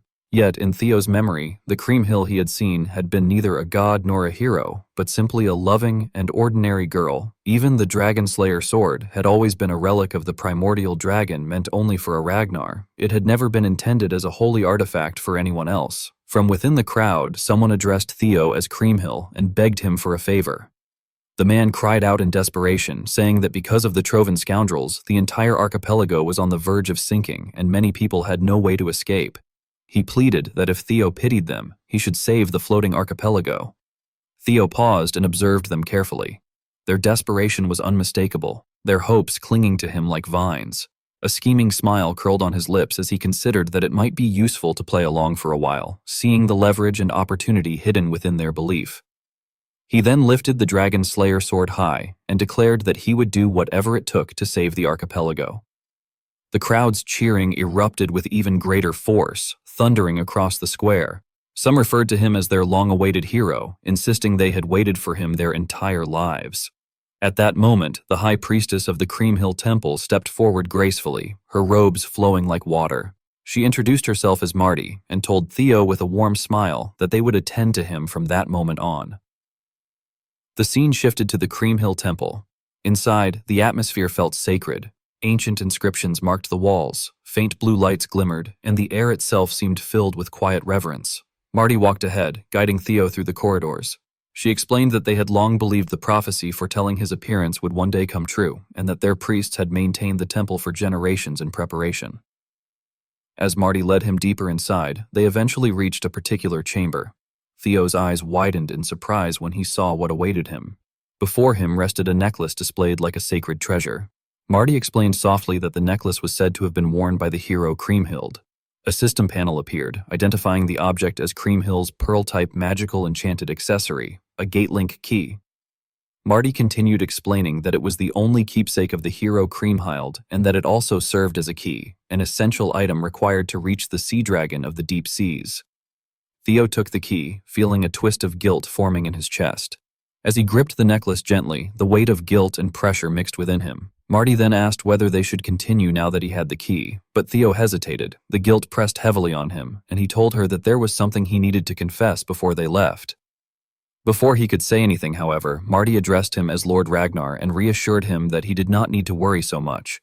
Her words shocked him. His eyes widened as disbelief washed over his face. He had not expected her to know. He asked how she had discovered the truth, and Marty explained that the Dragon Slayer sword was the primordial dragon's relic, making it natural for a Ragnar to be the one to awaken it. Theo then asked why she had referred to the situation as Kriemhild's comeback.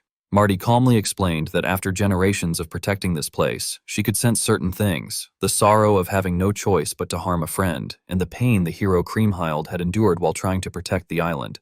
She told Theo that Kriemhild had acknowledged him, and for that reason, it was only right for him to receive the treatment he deserved. They soon arrived at the designated location, a chamber with ancient stairs descending deep underground. Marty informed Theo that if he descended to the bottom of the stairs and threw the necklace, a gate linked to the sea dragon would open. She handed him a ring, explaining that it would allow him to breathe and move underwater as long as he kept it with him. She added that she would pray for his success in saving the floating archipelago. Meanwhile, outside the Kriemhild temple, people were praying to Kriemhild, chanting with a mixture of hope and fear. Suddenly, the three maritime families arrived and ordered them to stop. The atmosphere shifted instantly as confusion rippled through the gathered crowd. The families announced that their investigation was complete and declared that the man who had appeared earlier, Theo, was actually a terrorist falsely impersonating the hero Kriemhild. The people gasped, their shock echoing across the temple courtyard. One of the three families, represented by the Spinola family head, Umberto Spinola, stepped forward with grim authority and announced that an operation to reclaim the Dragon Slayer sword, which Theo had allegedly stolen, was already underway. He requested that the citizens disperse immediately. Soldiers from the three families surrounded the people and began pushing them back. Privately, Umberto reflected that even if his reputation suffered because of this action, he had no choice. Without the Dragon Slayer sword, he would lose his head. It was a choice between disgrace and death, and, he thought, when a man stood on the brink of death, reputation hardly mattered at all. He felt certain that even if it meant killing everyone present, he would have to retrieve the Dragon Slayer sword at any cost. Umberto then announced that from that moment onward, regardless of the reason, anyone who stood in their way would be eliminated. Following that order, the soldiers charged forward. Inside the temple, Theo descended the ancient stairs at a slow pace. The deeper he went, the colder and darker the stone steps became. When he finally reached the bottom, he found himself in an underground water chamber where the water lay still, dark, and unnervingly silent. He quietly wondered whether he had reached the right place. Taking out the key, he dropped it into the water. The liquid began to twist, swirling fiercely until it opened a gateway, a portal that rippled like liquid glass. Without hesitation, he leapt inside. He soon discovered himself submerged in an unfamiliar underwater world, unsure of where to go. Everything around him appeared distorted, immense, and strangely quiet. Then he sensed that something was wrong. His instincts sharpened as he scanned the surroundings for movement, though he saw nothing at first. Still, he could feel a presence. His eyes widened when he realized he was surrounded. Sea serpents, the guardians of the deep sea, were coiling around him from every direction, their glowing eyes fixed on him, their massive bodies rippling through the darkness. One of the serpents suddenly lunged at him with ferocious force, yet instead of fear, something else surged within him, excitement. A wild, strange exhilaration rose as the sea serpents closed in from all sides. The commander's rough voice shattered the sacred silence as he ordered his men to secure the perimeter, insisting that no one be allowed to escape the purge. Panic spread through the civilians as fearful whispers rippled across the plaza. Many struggled to understand why the three maritime families sworn to protect the archipelago had turned against their own people. Rumors flew. Some wondered if talk of a terrorist plot was true, while others argued the real reason was greed and the stolen Dragonslayer sword. Then the priestess stepped forward, her ceremonial robes fluttering as she confronted the soldiers with fierce indignation. She demanded they halt and accused them of abusing their authority on holy ground. She rejected their claims about Theo, insisting he could not be a terrorist and declaring with unwavering certainty that he was the reincarnation of Kriemhild, swearing this upon the honor of the temple priests. Standing alone against the dark wall of armor, she demanded an explanation before any harm was done. Her defiance emboldened the crowd, and scattered whispers became shouts as people realized the mercenaries had not merely arrived but had ambushed the maritime families to steal the sword. A man cried out in horror when he understood the invaders planned to capture Kriemhild and hand him over to the enemy, betraying the very one meant to save them. The truth struck a nerve in Antonio's father, Sir Spinola, an aging mercenary leader whose stern, lined face tightened with rising irritation.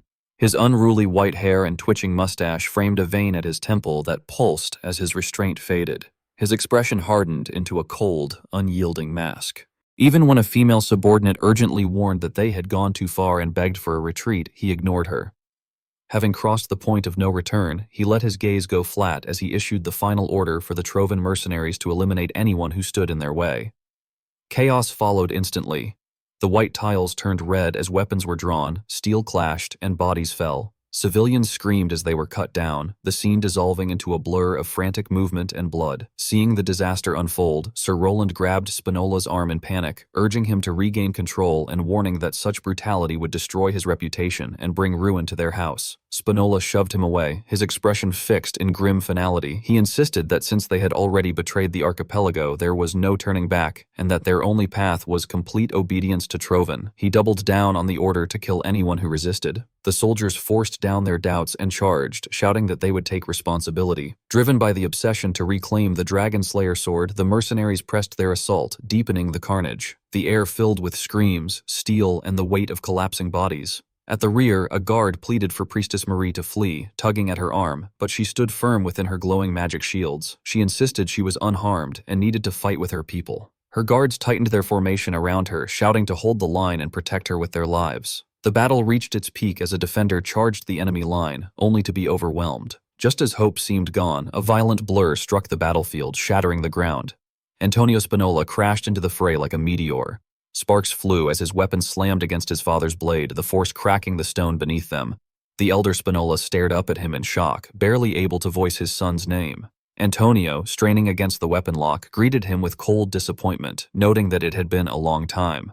The shock on the old man's face twisted into contempt as he mocked Antonio for returning after abandoning his position years ago and suggested he had come back only to make another foolish choice.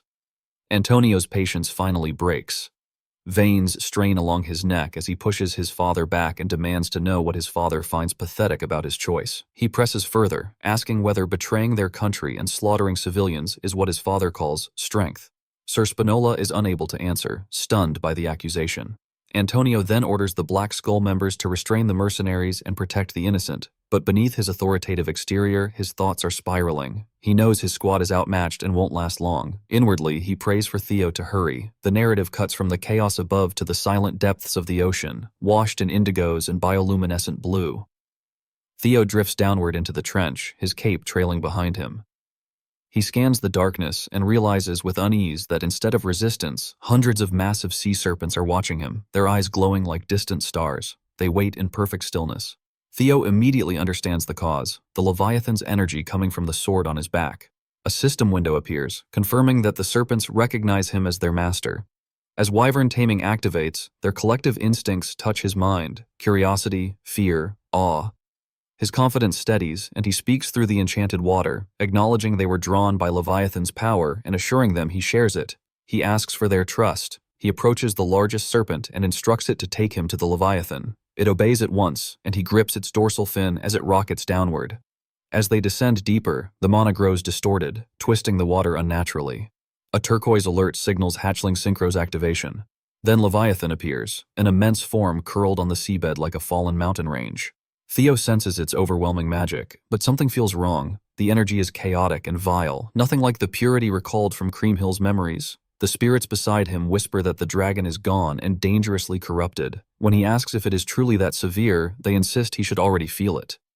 Focusing his senses, he finally perceives the full, unsettling truth. A dark, jagged purple aura leaked from the dragon's scales, tainting the water like oil. Theo recognized it instantly as demon shadow toxin. When Leviathan opened its eyes, there was no reason left. Only madness. It released a warped roar, its maw opening like an abyss lined with serrated, toxin-dripping teeth. Theo understood with sinking dread that the guardian deity had become a mindless beast he now had to face in the crushing depths. Far away on a lone cliff in the drifting archipelago, wind slid through ruined stone. Inside a cracked, desolate hall marked by ancient battles, Trovin's ninth noble servitor, Noil, arrived. His footsteps carried the weight of a mission that could not fail. Stepping into the dim chamber, he addressed the figure hidden in the dark, saying that although their nations were at war, there was an urgent matter that transcended the distant bloodshed. As the shadows thinned, the imposing form of the overlord dragon, Dante Rowe, emerged, lounging with predatory arrogance and a smile that never reached his cold eyes.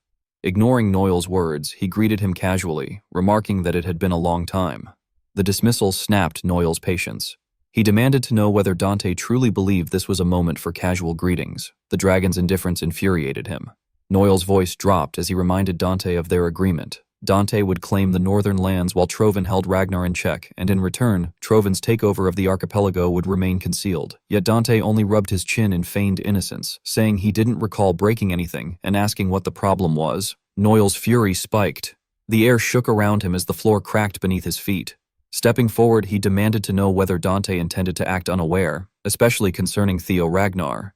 The outsider's name hung heavily. Noil insisted the dragon could not be ignorant of the sixth heir candidate's movements. He demanded honesty and stated plainly that if Dante refused, their pact would end immediately. The scene plunged back underwater. In the dark, pressurized depths, Theo hovered before the corrupted Leviathan. A chill ran through him. The creature looked entirely wrong, twisted beyond recognition. He wondered if demon shadow toxin had truly consumed it. The dark corruption pulsing beneath the dragon's scales looked disturbingly familiar. One of Theo's guardians spoke in his mind, confirming that the creature had lost all reason to the demon shadow toxin. The diagnosis was bleak. Theo struggled to understand how such a mighty being could fall so easily and wondered if Trovin was responsible. The Guardian immediately confirmed it, the weight of the truth settling heavily on him. The Guardian then explained the ancient lore. Once the Dragon Slayer sword was drawn and the seal lifted, Leviathan was meant to protect the archipelago. What troubled him more was how anyone could poison a Guardian at all, beings nearly untouchable by mortal means. Some twisted method must have been used. Regardless, the toxin had completely overwhelmed Leviathan, pushing him toward madness. The massive dragon thrashed violently, sending walls of water surging. Another guardian urgently warned Theo that Leviathan hadn't noticed him yet and urged him to retreat.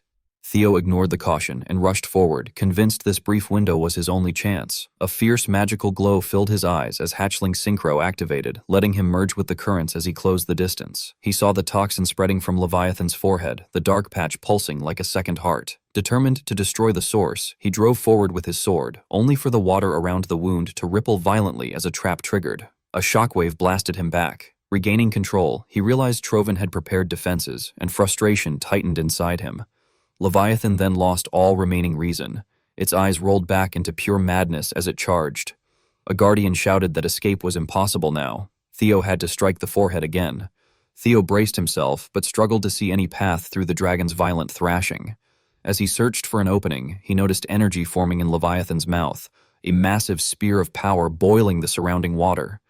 The dragon released it, sending a beam of destruction tearing through the ocean. Theo barely evaded it, the passing heat scorching the water around him. Still exposed in the wake of the blast, with the next strike moments away, he saw movement in the deep. The sea serpent that had carried him here was racing toward him, cutting through the currents like living lightning. The sea serpent intercepted Leviathan's attack just in time, allowing Theo to grab its scales. Moving underwater had been difficult, but with the serpent's support, his speed returned. He signaled his intent to strike the wound on Leviathan's head. As they advanced, he sensed the demonic energy intensifying around the forehead crystal. He launched himself from the serpent like a torpedo, recalling the harsh lesson he learned from fighting the griffin. Equal force must answer equal force. With renewed focus, he activated all his abilities.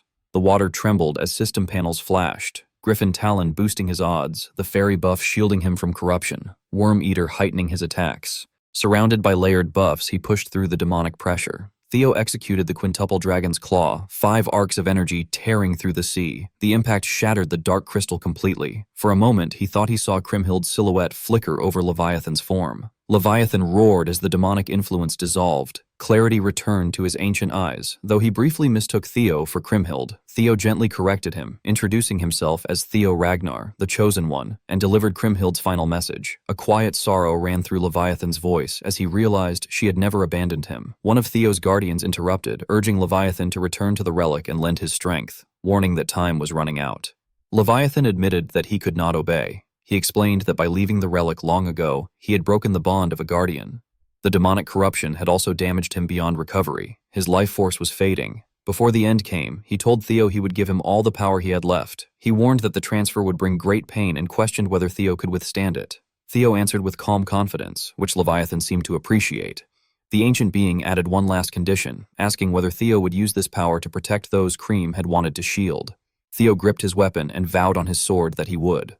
Leviathan thanked him sincerely, saying that thanks to Theo, he could finally return to his friend and end his long wait. The power transfer began as Leviathan's body dissolved into drifting particles of light. Theo watched the scene, briefly thinking about the long bond between Leviathan and Kriemhild. The beauty and sadness of it held him still until one of his guardians snapped him back, warning that Leviathan's sea currents were fading and the archipelago would sink without its buoyancy. The guardian urged him to absorb the power immediately. As Theo began taking in the ancient energy, he reassured the fading spirit and vowed once more that he would use this strength to move the entire archipelago. Above, the islands trembled as Leviathan's power ebbed, awaiting its new master. As soon as Levi's physical form disintegrated, the currents that once held the floating archipelago afloat weakened. At this rate, the whole damn place will sink. There is no time to dawdle. Theo must absorb the Leviathan's final gift quickly. He dove straight into the vortex that housed the crystallized form of the sea dragon's power. He grabbed onto the gift and held on as his life depended on it. Once he receives this power, Theo Ragnar intends to move that entire floating archipelago by his damn self. His confidence was sky high after freeing Levi from the clutches of demonic poison. He was quickly humbled as soon as he tried absorbing the sea dragon's remnants. Theo's flesh started to tear from the sheer force he tried to take in. He had been arrogant. His guardians warned him that the Leviathan stood on a different tier compared to other relic guardians, but he did not expect something this overwhelmingly mighty. The vortex produced by Levi's power dwarfed his body. At the rate he's going now, he could not possibly absorb all of it. His body will give in before he can house a fraction of it. Suddenly, Levi's thunderous voice echoed in his head with a tip to use the sword. He drew Balmung and used the blade instead of raw dogging the absorption process. Because of the inherent link between the sea dragon and the relic, it dampened the damage in Theo's body. This time, the giant vortex of pure power seemed a little more manageable. Theo held his position and slurped it all up. The griffin reluctantly praised its master for using his head for once. Fairy concurred. By passing the overwhelming force through the dragon-slaying sword, the strain on the flesh was heavily reduced. Even in death, the Leviathan still rendered assistance at the final moment. After what felt like forever, Theo finally seized the sea dragon's gift completely. He sensed an overwhelming mana coursing through his veins, as if the Leviathan itself was within his grasp. The initial pain and hardship were definitely worth it. Fairy had to rain on his parade, though. This is not the moment to relax. If he wishes to move the archipelago to safety, now is the chance to do so while he has a firm grasp on the sea dragon's power in its entirety. Following her advice, Theo commanded the sea itself to move according to his will. He tamed the wild currents and made them lift the massive landmass up above. Theo had already decided upon a destination. There is no location more perfectly suited than the one he had picked. The floating archipelago must return to the northeastern region of Ragnar, the very place where it once rested. With the power of a dragon, god, and anime by his side, he made the sea his servant. In front of the hero temple, the war between the three clans' army and the Black Skull was still raging on. The fighting only ceased when gigantic tidal waves started crashing into the bloodbath. The citizens who were caught in the crossfire looked and prayed to their hero, afraid that their homeland would sink into oblivion. No matter which side they were on, everyone in the archipelago was struck with the same fear. Finally, one of the soldiers noticed that instead of sinking, the coastline was actually moving. With the help of the tidal waves, the entire landmass was inching away from the position it held for all their lives. The mountains, cities, and everything within were being transported to the northeastern region. As the archipelago moved, the dilapidated place of worship housing Noel and Barian had started crumbling. The ninth vassal felt the movement under his feet and was plunged into confusion. He reckoned that the outsider had finally absorbed the power of the dragon-slaying sword. Barian kept the mischievous grin on his face as he offered his apology for cutting their meeting short. This is not the time to be loitering around these parts. Noel refused to let go, still fuming at Barian's obvious lack of commitment. The heir reasoned that even he failed to foresee the actions of Theo Ragnar. Nevertheless, the plan is nearing its conclusion. He reframed Theo's taming of the sword as a good thing, a convenient thing. With Balmung unlocked, all they have to do is kill the guy and reclaim the blade.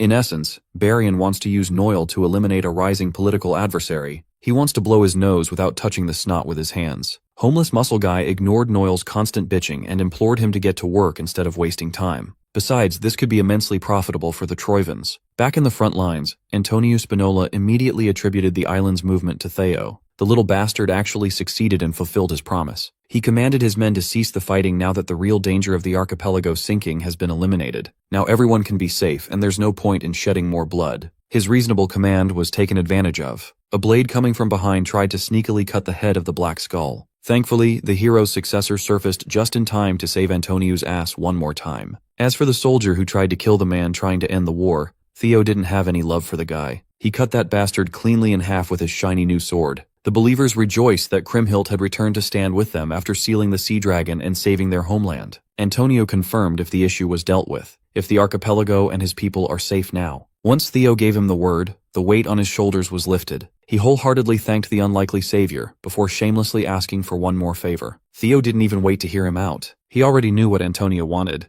Looking around the battlefield, the corpses of civilians and severely injured survivors can be seen all around. It's easy to understand what went down in this supposedly sacred place. The Black Skull and the citizens went to bat for him to protect the archipelago and their hero. It's only fitting that he pays them back. As soon as the three clans' army saw him closing in on them, they seriously contemplated tossing their weapons away in terror. On the contrary, their master, Umberto Spinola, sees this as the dragon-slaying sword, walking towards their grasp on its own legs. He forced his men to stop hesitating and seize the prize. Afraid of the Spinola patriarch, they did as they were told and charged at Theo. Before their weapons could reach the target, an absolute menace rejoined the battlefield, covering it with thick killing intent. In the short time he was away, his useless pawns turned the place into a complete mess. Theo's instincts gave him a jolt. Someone monstrous just joined the fray. As loudly as he could, he implored everyone around him, friend and foe, to lie face down. A single slash traveled across the bridge in a clean and unbroken line. Those who fell victim to the terrifying attack never saw it coming. It was as though time stood still. The first one to fall was the banisters of the bridge, cleanly cut by the base. Next were the scalps of every soldier who didn't listen to Theo's warning. At least they get to keep half their brains. The already bloody battlefield was painted with a deeper and thicker shade of crimson. In a split second, the entirety of the three-clan coalition was wiped out.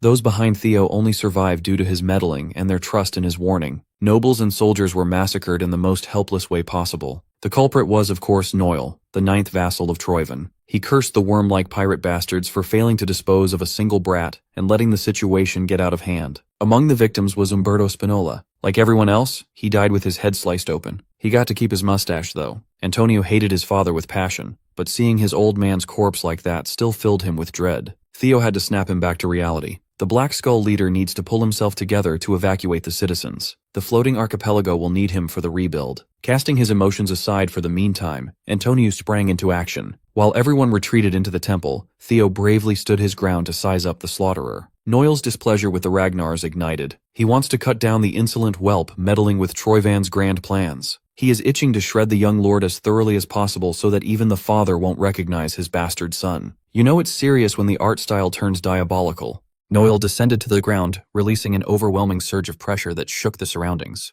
At that moment, Theo also grasped the severity of the situation. Gritting his teeth, he reasoned internally that a warrior of such caliber would never appear without cause, and that if this were the case, then the most plausible explanation could only be Troivan's 9 vassals, enhanced humans created specifically to counter Ragnar's 9 dragons. He recalled that during the Great War, these beings had demonstrated power comparable to the 9 dragons themselves, making them a threat that could not be underestimated. As Noil's gaze locked onto him, Theo launched into an attack. Though a lingering doubt still occupied his mind, he wondered whether this meant that the project had already been completed. Raising his sword, he flew straight toward his opponent. However, before he could reach Noil, Theo abruptly halted in shock, quickly realizing that Noil had already leapt above him. At that instant, only one thought crossed Theo's mind. He realized that Noil's speed was extraordinary. Theo retreated just as Noil's sword slashed downward, narrowly grazing the ground and carving a devastating line through it. Witnessing the sheer destructive power of the strike, Theo was deeply shaken and concluded that this truly was a strategic weapon designed to counter the 9 dragons. Noel then slammed down onto the floor, shattering it into countless fragments. Seeing the murderous intent flashing within Noel's eyes, Theo began to lose heart, realizing that if this opponent truly was one of the 9 vassals, then at this rate, victory was impossible. Before Theo could organize his thoughts, Noel launched another assault. The direct blow forced Theo to raise his sword defensively, yet he was still sent flying backward. Clenching his teeth, Theo struggled to endure the pain coursing through his body. Before he could recover, Noel emerged from the thick cloud of dust and smoke, attacking while demanding to know how Ragnar had managed to absorb that power. Noel then leapt high into the air, raising his sword with absolute confidence as he declared that it was achieved through the power of dragon slaying. Facing the blade poised to cleave straight into him, Theo could only grit his teeth and swing his own sword in resistance. At the same time, Noel brought his weapon crashing down, obliterating everything in its path, asserting that even merely wielding such power should have been unbearably taxing. After delivering that vicious strike, Noel sprang back from the massive cloud of smoke and urged Theo to give up, warning that continuing would only result in greater pain. Immediately after his words ended, 3 daggers were silently hurled toward him. Noel casually caught all of them with a single motion of his hand, without even looking. While Theo stealthily approached from behind, Noel remained unaware, and instead raised the 3 daggers mockingly, ridiculing the attack as absurd and dismissing it as nothing more than childish play. Moments later, he glanced downward with scorn and questioned whether Theo had not already passed the age of toying with such tricks. Completely caught off guard by the situation, Theo froze. Noel struck directly toward the oncoming Theo, causing dust and debris to explode outward and obscure all visibility. When the dust finally settled, Noel stood revealed, now acting with heightened caution as he reflected that after exchanging blows directly, he finally understood the meaning behind Lord Ed's warning. He recalled how Ed had solemnly stated that among Ragnar's new generation, Theo Ragnar was someone they must be especially wary of, and that if a clash ever became unavoidable, they had to ensure his complete elimination. Returning to the present, Noel swept his sword horizontally, dispersing everything around him. The surrounding earth and stone shattered under the immense pressure. Noel's eyes grew cold and calculating as he concluded that if Theo were left unchecked, that brat would undoubtedly become a major variable in the coming war. The blood seeping onto the tip of Noel's blade proved that he had successfully struck Theo. Filled with killing intent, Noel steeled himself, convinced that Theo had to be eliminated at this very opportunity. On Theo's side, as he fled, drops of blood slowly trickled down from his forehead. From behind him, the fairy dragon expressed its concern, asking what he intended to do now and reminding him that more time was still required before it could provide assistance. At that very moment, the system displayed a notification stating that he had failed to activate the fairy buff and that the cooldown time was still in effect.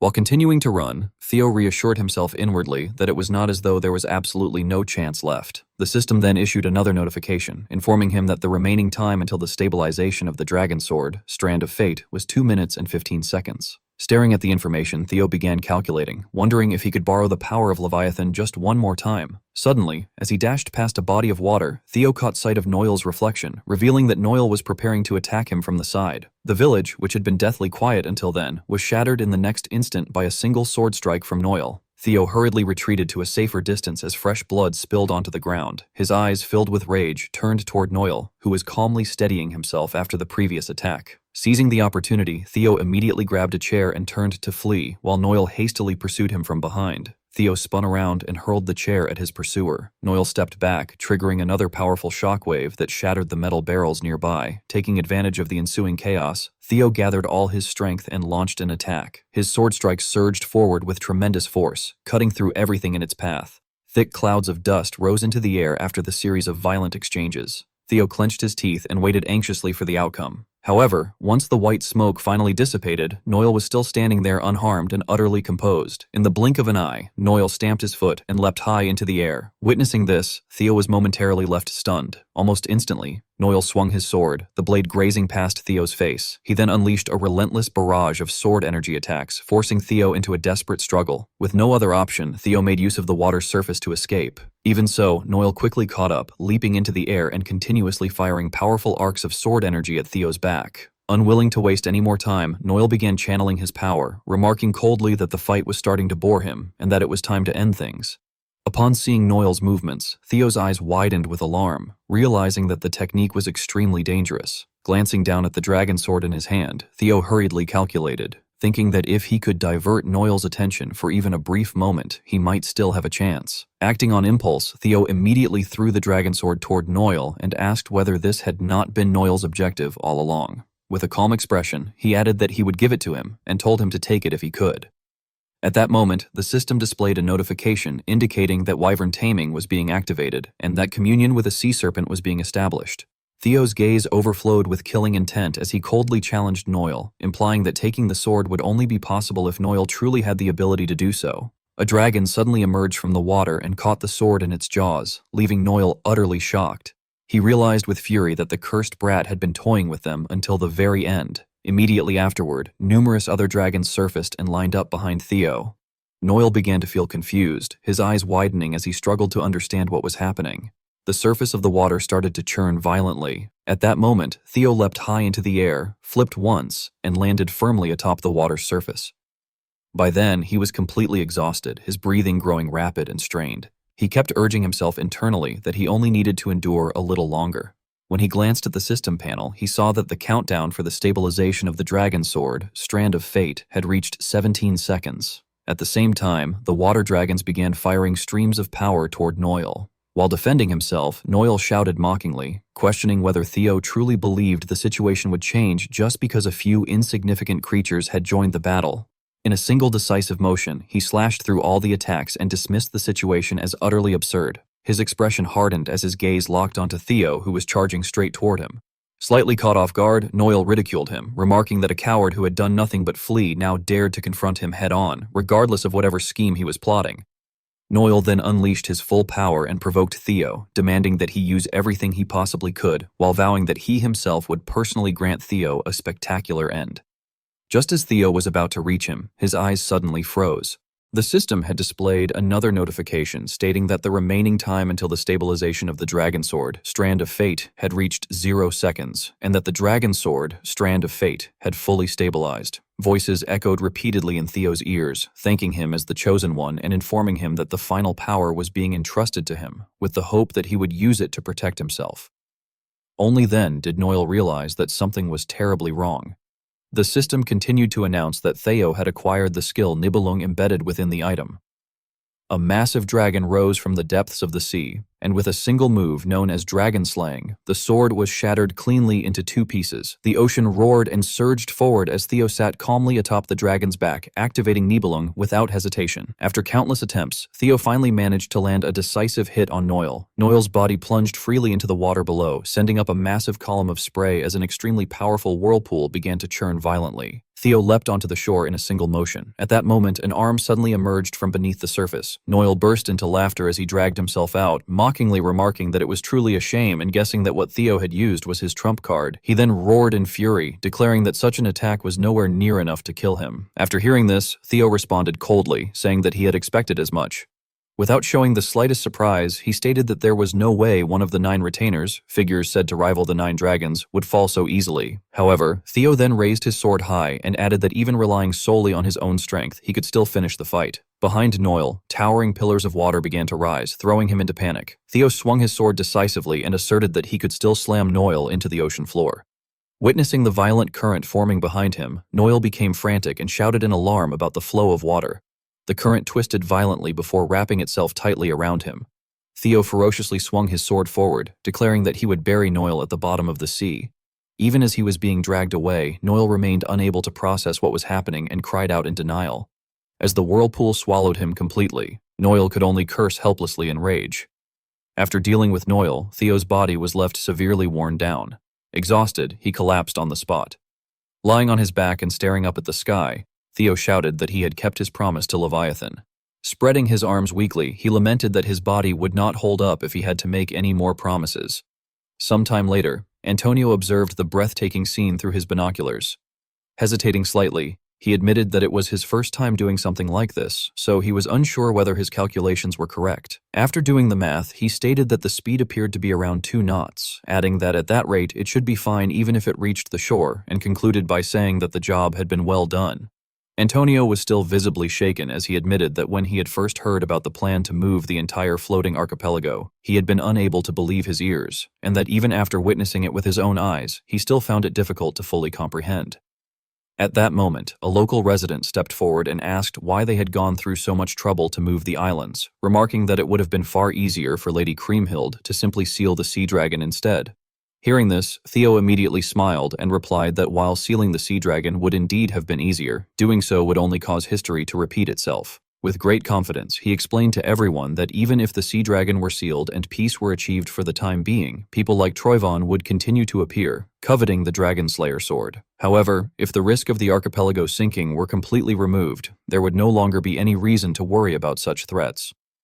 The townspeople were filled with joy at Theo's assurance as he promised that the floating archipelago would settle in the shallow waters of Ragnar's northeast bay and regain its stability. A serene and peaceful scene took shape in his mind. Then, as if casually, Theo closed his eyes and added that they might have to change the name Floating Archipelago now. Standing behind him, Antonio could only stare in silence. Feeling a deep sense of shame, he lowered his head, unable to say a word. After a moment, as though he had finally made up his mind, Antonio bent deeply at the waist and shouted an apology. He quickly went on to explain that during the recent Ceres merchant group hostage crisis caused by his Black Skulls, the White Dragon Squad had suffered massive casualties. Antonio, overwhelmed with remorse, admitted that even if they had been coerced by Troyvon, they could not claim to be blameless and acknowledged that they should bear responsibility for their actions. Before he could finish expressing this, Theo stepped forward, placed a hand on Antonio's shoulder, and firmly stated that taking responsibility should be done immediately. Antonio froze for a moment as he listened to Theo's demand. After a brief silence, he declared that Theo should name his price, insisting that he was willing to give anything, even his own life, if necessary. In response, Theo smiled faintly and revealed his true request, stating that he wanted Antonio to become the president of the Northern Shipping Union. Hearing this, Antonio was thrown into confusion and asked what Theo meant by such a proposal. Theo then patiently explained that the North currently lacked an organization capable of handling large-scale logistics due to Ragnar's purge of the Ceres merchant group, and that the Floating Archipelago's shipping union was the most suitable force to fill that vacuum. After listening to the explanation, Antonio hesitated and said that he did not believe he had the right to take such a position. At that moment, Theo turned toward the crowd and loudly announced that Sir Antonio himself claimed he did not have the right, repeatedly asking everyone present what they thought about it. As soon as Theo finished speaking, a hand was raised from the crowd.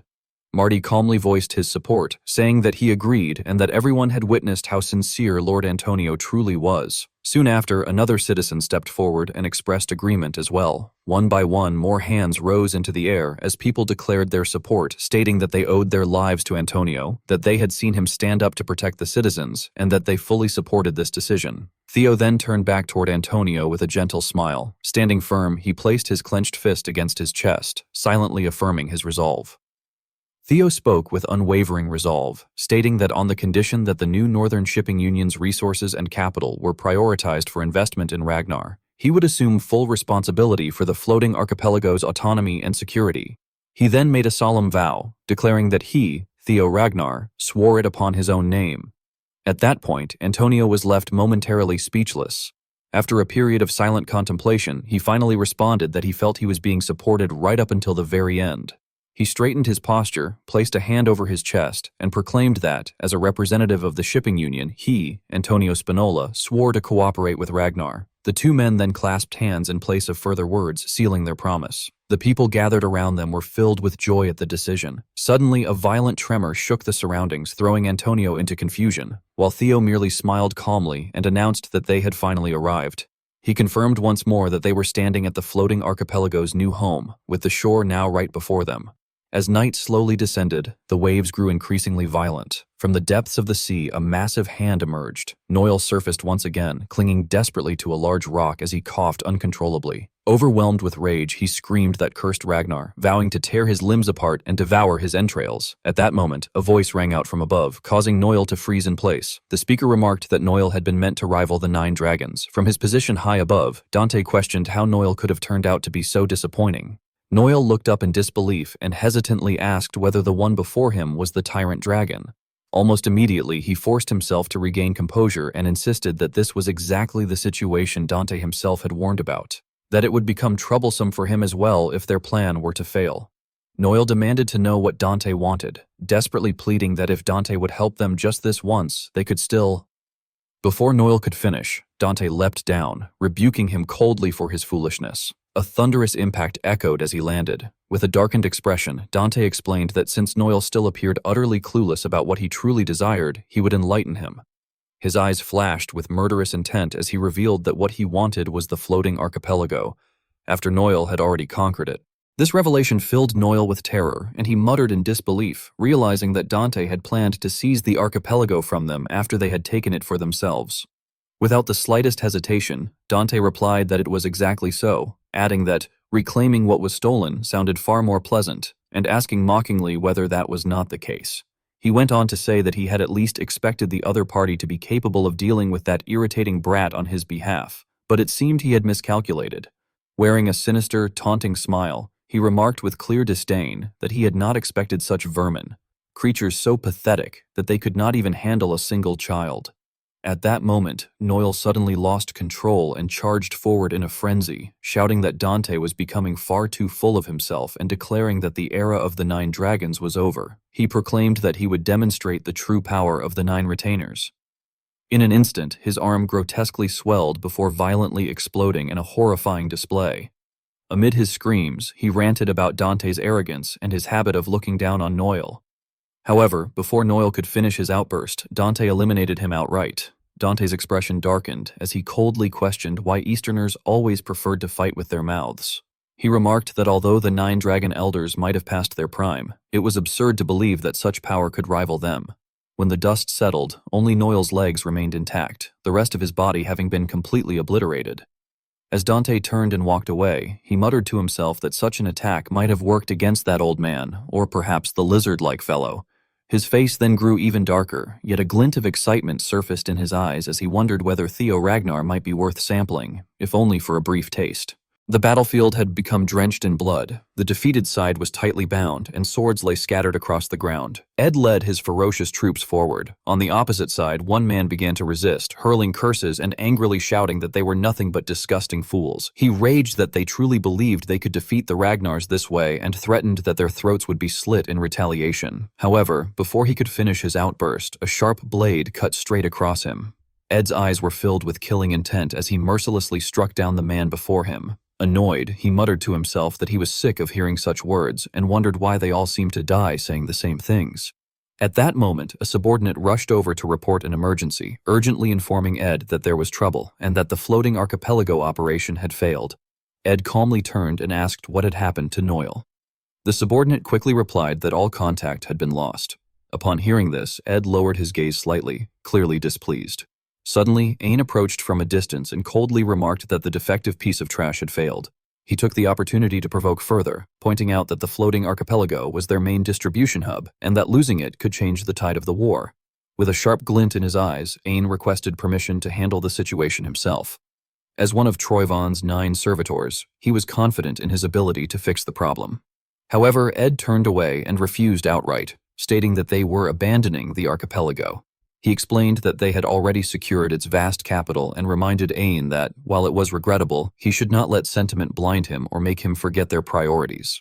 As Ed walked away, he calmly ordered that the remaining forces be concentrated at the center, explaining that the war itself was merely a ploy to distract their enemies. A sharp light flickered in his eyes as he emphasized that they must remember they had only one goal and that everything they were doing was for him alone. Ain was left stunned and speechless.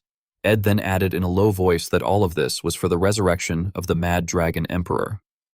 The blood-soaked scene soon shifted to a peaceful village. Inside an office, Antonio sat exhausted, overwhelmed by the problems before him. He spoke to himself about using the Ceres Merchant Guild's railways and questioned whether there was still no news from the Southern Guild. Holding his head and spinning his pen, he focused intensely, yet failed to come up with any good solutions. At that moment, Theo entered from outside and noted that Antonio seemed troubled. Approaching the desk, he asked whether Ragnar's supply distribution was causing him difficulties. Antonio immediately waved his hand in denial, insisting that it was far simpler without the unpredictable variables of the sea. Looking at Theo with tension in his eyes, Antonio decided to be honest. He admitted that he was afraid of Theo and afraid of Ragnar, explaining that although he was grateful for being freed from Troyvon, nothing in this world came without a price. He confessed that with a mere flick of their finger, they could end up in the same position as before, only under a different master. Avoiding Theo's gaze, Antonio added that he should not be saying this directly, but he could not help wondering whether they had been safer when they were still at sea. After listening to everything, Theo simply smiled gently. He said he understood, acknowledging that a leader should always be wary of a takeover. However, he explained that he held the opposite view. According to Theo, the floating archipelago had been at its most vulnerable precisely because it was on water. Antonio listened with a puzzled expression, prompting Theo to continue. He explained that isolation had meant there were no enemies, which led them to grow unaccustomed to battle, leaving them unable to resist even the recent incident. Theo then tossed something toward Antonio and firmly reminded him that national defense could not be solved by relying on others. Even if it carried risks, he emphasized, a nation ultimately had to protect itself. As he stared at the object resting neatly in his palm, Antonio remained momentarily stunned. He tightened his fist and continued listening as Theo pressed him further, remarking that it was a good thing Antonio had been concerned about the matter and asking whether he knew of Ragnar's white-armored dragon cavalry. Antonio promptly affirmed that he did, explaining that they were the famous airborne unit that rode wyverns. Hearing this, Theo burst into laughter and went on to say that the archipelago also possessed creatures similar to wyverns. At that moment, realization struck Antonio. Lowering his voice, he asked whether Theo was referring to sea serpents, then immediately launched into a grim description, saying that they swarmed in groups and smashed everything in their path, and that every time they appeared, it became an emergency situation. Before Theo could even respond, loud alarms erupted outside in rapid succession. Shouts rang out declaring an emergency, announcing that sea serpents had appeared at the docks, ordering civilians to evacuate and combatants to prepare for battle. Antonio leapt to his feet in fury, slamming his hand against the table and cursing that they had appeared the moment he mentioned them. In contrast, Theo calmly turned around and waved his hand in reassurance, telling him there was no need to worry so much. Theo then flung the door open and stepped outside, which immediately threw Antonio into a panic as he hurried after him, calling out an alarm. Standing before the two of them was a massive sea serpent. Theo calmly explained that he himself was the one who had summoned them. Antonio was left nearly speechless and exclaimed in disbelief, questioning whether Theo had truly summoned those sea monsters on his own and asking if he had lost his mind. Theo merely smiled, gently stroking the creature's head as he remarked that he would teach Antonio how to tame them. He then gestured outward toward the many sea serpents waiting beyond and proposed that, just like the white-armored dragon cavalry, they could create the archipelago's very own dragon riders. Witnessing this scene, Antonio broke into a cold sweat and muttered in disbelief that actually riding and fighting alongside such creatures was something that only happened in fairy tales. Theo, unfazed, rested his hands on his hips and teased that fairy tales sounded perfect, adding that Kriemhild had also ridden and fought a sea serpent in a fairy tale, and suggesting that they name the group the Kriemhild Knight Order. No sooner had Theo finished speaking than a sea serpent approached Antonio directly, leaving him frozen in shock. Theo noticed this and remarked with amusement that the creature seemed to like him. Antonio, however, was still too frightened to move and could only stand there stiffly. Nearby, someone stepped forward and called out to Theo, addressing him formally and informing him that a guest was waiting. Theo turned toward the speaker to assess the situation before heading back inside. Inside, Cleve leaned against the table and voiced her disbelief, remarking on how absurd it all was and asking whether Theo had truly accomplished everything alone in just a few days. Theo scratched his chin awkwardly and explained that things had somehow turned out that way. Hearing this only made Cleve more flustered, and she clutched her head while accusing him of having no idea what he had done, adding that only those with a null snow rank within Black Snow were aware of the matter and that it was top secret, which was why he naturally would not have known. Theo, now confused, asked what she meant by it being top secret.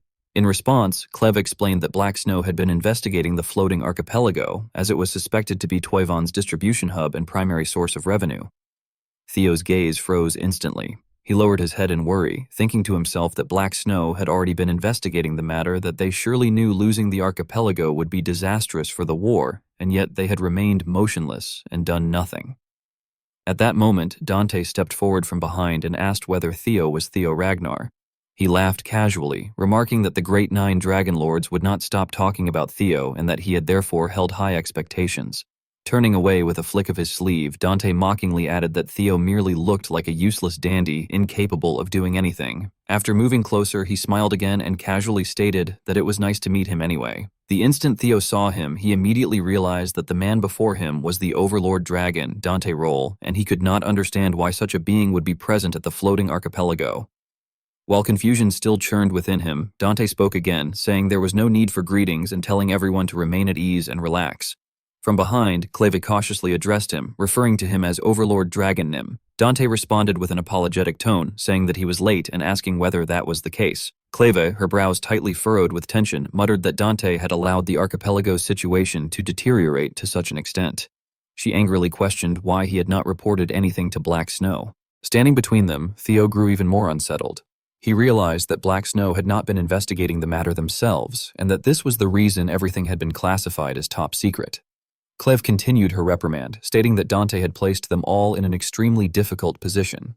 That accusation caused Dante to interrupt her with visible irritation, saying that he was sorry, but that he would speak frankly. The pressure emanating from him shook Cleve to her core, and even Theo, standing nearby, felt fear grip his body. Dante's expression darkened as he aggressively questioned whether she was truly certain she could handle the situation. The aura he released was so overwhelming that cracks spread across the ceiling itself. Gritting his teeth, Theo endured the pressure while cursing inwardly, acknowledging that he had known Dante was strong, but had never imagined anything like this. His eyes locked firmly onto Dante as realization dawned upon him, and he finally understood why Ragnar had failed. At that moment, Dante appeared like a demon driven into madness, determined to stop the floating archipelago from being colonized at any cost. After smashing the room to pieces, Dante finally came to a stop. His surging aura gradually subsided, leaving Theo somewhat astonished. In stark contrast to the grave expression he had worn moments earlier, Dante suddenly burst into hearty laughter, claiming that he had only been joking, that there was no serious reason behind it, and that he had merely missed the right timing to report the matter. Despite the cautious gazes from the two partners, Dante continued casually, explaining that he had, of course, been observing their movements all along. He added confidently that the 9 dragons had no need to bother with trivial matters, stating that he had intended to let the situation grow before wiping it out in one decisive move. Stepping forward, he delivered a forceful slap to Theo's back and remarked that everything had changed because someone else had appeared and resolved the matter first. Judging from Dante's rough behavior, Theo silently evaluated him, concluding that although Dante appeared calm on the surface, he must be deeply irritated at that very moment. Dante was widely known by countless grand titles of praise, such as the Overlord Dragon, a man considered powerful even among the 9 dragons, yet one who constantly yearned for greater strength. It was precisely for that ambition that he had joined Ragnar, seeking to exploit its authority to obtain even more power. Growing increasingly vigilant, Theo reassessed the situation and recalled how, in his past life, he had always been suspicious of Dante's overwhelming financial resources, now realizing that they clearly originated from the floating archipelago. Faced with Dante's immense influence, Theo understood that compromise was unavoidable. He concluded that while he now grasped the general situation, Dante was one of the most cunning opponents among the 9 dragons, making it wisest to play along with him for the time being. Theo then took the initiative to lower his head and directly express goodwill, apologizing for daring to act against Dante's will. Dante was visibly pleased and laughed loudly, saying that he had never even told Theo about it in the first place and questioning how Theo could have known, reassuring him not to worry. Theo's prudent response clearly earned Dante's approval, as Dante acknowledged him as the 6th heir candidate, Theo Ragnar, praising his outstanding personality in person. Dante then extended his hand openly, expressing his desire to cooperate and remarking that it was no wonder Theo deserved his position, proposing that they get along well from then on.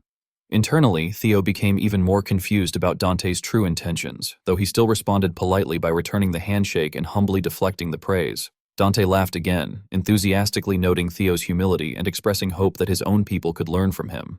At that moment, Cleve approached while holding a parchment scroll, apologizing for the interruption and asking whether these were new orders. She swiftly read the contents aloud, announcing that with the archipelago mission concluded and deployment no longer required, all deployed forces were ordered to immediately join the central front line. While Theo was still taken aback by the sudden directive, Dante nodded in agreement and commented that it made sense, remarking that they now needed to return and protect their base. He then continued seriously, stating that there was something that needed to be settled first. Curling his lips, Dante slowly and deliberately brought up the orders to interrogate him regarding the archipelago scouting mission, asking whether they had come from the Black Dragon. In an instant, an overwhelming killing intent erupted from him as he clarified that he meant Robert Ragnar. Clave immediately trembled in fear and struggled to confirm the order. Before she could finish speaking, Dante angrily declared that if that black bastard wanted to interrogate him, he should come in person. The scene then shifted to a brutal, decisive battle unfolding atop a frozen mountain. This was the central main battleground of Ragnar versus Troyvon, the central plateau of the Blade Mountain Range. A valiant warrior swiftly guided a flying dragon and descended directly onto a critical point of the front line. With a light push of his feet to gather momentum, he leapt high into the air. The enemy was utterly terrified. Before they could even see clearly what was happening, they were unable to react. A group of elite warriors led by Hulkus moved with extreme efficiency, rapidly wiping out an entire enemy squad. Reinforcements soon appeared from the sky as well. Evelyn raised her voice and issued a clear command to the knights, declaring that the effects of the Great Fear had worn off. Acting as the vanguard, she decisively charged into battle and ordered the white-armored dragon cavalry to descend, commanding all units to engage. Before the chaotic clash fully unfolded, two familiar figures had already arrived at the scene. Thorkel humorously remarked that Evelyn's flying unit actually looked impressive after all. Aya immediately reprimanded him for his loose tongue, warning that he would hurt their soldiers' feelings if he kept talking like that. Thorkel only burst into hearty laughter and apologized casually, explaining that he simply found it too amusing to tease them. After putting on his helmet, he spoke with sudden seriousness, reassuring Aya that she did not need to worry so much because their soldiers understood better than anyone else. As he swung his spear in a magnificent arc, he added confidently that their troops were far superior to those so-called flying sparrows. Standing before the entirety of the Black Iron Cavalry, Thorkel issued a forceful order to commence the assault. He commanded everyone to crush anything that stood in their way and declared that they would destroy their enemies today in order to step into tomorrow. Spurring his horse forward, he charged like an arrow into the heart of the battlefield, leading the Black Iron Cavalry in a full assault. The enemy knights were only able to remain stunned for a few seconds before meeting their deaths on the blood-soaked battlefield. Thorkel tore through the enemy ranks with extraordinarily precise spear strikes. As the battle gradually came to an end, silence slowly settled over the land. At Theo's temporary military camp, everyone was busy treating the wounded from the battle. Laughter echoed from inside Theo's tent as someone exclaimed that it was a tremendous victory for their side. Thorkel strode in cheerfully and grasped Theo's hand, laughing loudly as he praised Theo for the remarkable achievement on the battlefield and called him his little brother. Theo responded with humility, insisting that it was not his own achievement but the collective accomplishment of the entire white-armored dragon cavalry. Thorkel laughed again and teased him for always being so modest. As he opened the tent flap to leave, Thorkel reminded Theo once more to simply call him Hyung, then praised his hard work and suggested they share drinks together next time. Theo bowed respectfully to his close senior and replied that he would look forward to it, addressing him politely as Hyung Nim. Behind Theo, Selpert and Aaron remained standing in silence. After the tent flap closed, Selpert finally broke into laughter. Slipping an arm around Theo's shoulders, he endlessly teased him, joking that Theo was acting all brotherly with the commander of the Black Iron Cavalry and boasting that Theo had truly made it. Theo coldly corrected him, stating that they were not that close. Distracted by his chatter, Selpert failed to notice Aaron approaching from behind. He continued speaking, asking what Theo had done on the archipelago and mentioning that he had heard rumors about it. Before he could finish, Aaron struck him hard enough to leave him reeling and shouted for him to stop. Aaron sternly scolded Selpert, pointing out that Theo had only just joined them on the battlefield and questioning whether Selpert was serious, telling him to let Theo take a moment to breathe. The blow was so forceful that Theo had to step in to stop her, hurriedly assuring her that he was fine and respectfully addressing her as Aaron Sunbaenim. Selpert was the only one left teary-eyed, complaining that they had finally reunited after so long and questioning why he was not even allowed to ask a simple question, lamenting that Aaron was being far too harsh. Theo returned his attention to the critical matter of governance, asking about the current state of the war and admitting that he did not know much because he had joined so suddenly. Aaron quickly reported to him that the overall flow of the war was stable and could even be considered favorable, though she added that something continued to trouble her. As she studied the deployment map, she summarized that their forces were already close to Troyvon's base, yet the enemy showed no signs of movement, behaving as if they were waiting for something. Theo's eyes sharpened with his usual vigilance as he acknowledged her assessment. Silently, he began calculating countermeasures. At the time, everyone had shared the same conclusion as Aaron. With enemy camps surrounding the plateau and relying solely on consistent counterattacks, the general consensus was that Troyvon had set a trap and was waiting for them to fall into it. However, drawing from the experience of his previous life, Theo quickly identified the true strategic pivot. He knew, based on information from that past life, that Troyvon's real objective was the White Tower ruins, where the primordial dragon lay dormant. Somewhere else on this blood-soaked battlefield, an unknown figure mercilessly executed his target, completely ignoring the victim's desperate pleas for mercy. Afterward, the mysterious man tilted his head back toward the sky and muttered with amusement, wondering aloud about the so-called 9 servitors and questioning where they had gone, while complaining that fighting insignificant foes for so many days had become unbearably dull. He and his companion had already wiped out the remaining stragglers. These two were none other than Ragnar heir candidates number 3 and number 4, Anshio Ragnar and Gishar Ragnar. Gishar coldly called Anshio out, stating that he should not lie and that he had clearly enjoyed the slaughter. Anshio responded with a deceitful laugh, openly admitting that this was indeed the case. From afar, a sharp and authoritative voice rang out, remarking that Gishar's way of speaking had not changed and reminding him that he had been warned to think carefully before wielding his sword. Dante followed this by sternly questioning whether Gishar still had not rid himself of his reckless habits. Anshio then spoke up, greeting Dante respectfully and remarking that it had been quite some time. He mentioned that he had heard about the archipelago incident and mockingly noted that someone else had taken all the credit for Dante's work. Dante replied with a contemptuous smirk, telling him to consider it the admission price for an entertaining spectacle. He added that now was not the time for Anshio to act arrogant either, because someone from below would soon rise.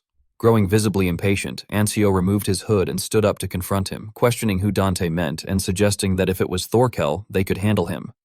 Gishar calmly corrected him, stating that Dante was referring to heir candidate number 6 instead. A feral grin spread across Anshio's face as he exclaimed in excitement about the new heir candidate, scoffing that, as Dante's disciples, there was no way such a brat could ever surpass them. Dante cut him off firmly and posed a chilling possibility, that if the brat were the chosen one, then everything would change. The words of the great Dragon Lord left both Anshio and Gishar frozen in shock. It was then made clear that Dante was the one manipulating everything from behind the scenes. He ordered them to be prepared, declaring that when the opportunity came, they would have to crush that individual completely. A few hours before Theo arrived at the battlefield, he was carefully examining a map and questioned whether the White Tower was also a relic of the primordial dragon. The fairy dragon immediately confirmed that it was. Theo then recalled that in his previous life, the first region Troyvon had occupied was also the White Tower area. The fairy dragon added that guardians were able to roughly sense one another's locations and revealed that the guardian of the White Tower was the one who had received the greatest share of the primordial dragon's power. Theo could not hide his surprise at this revelation. Umbra manifested and quickly voiced agreement, explaining that not all relics were the same, even among relics themselves. Each was granted different power and roles, and some were entrusted with far greater authority and responsibility. The Guardian of the White Tower was one such exceptional existence.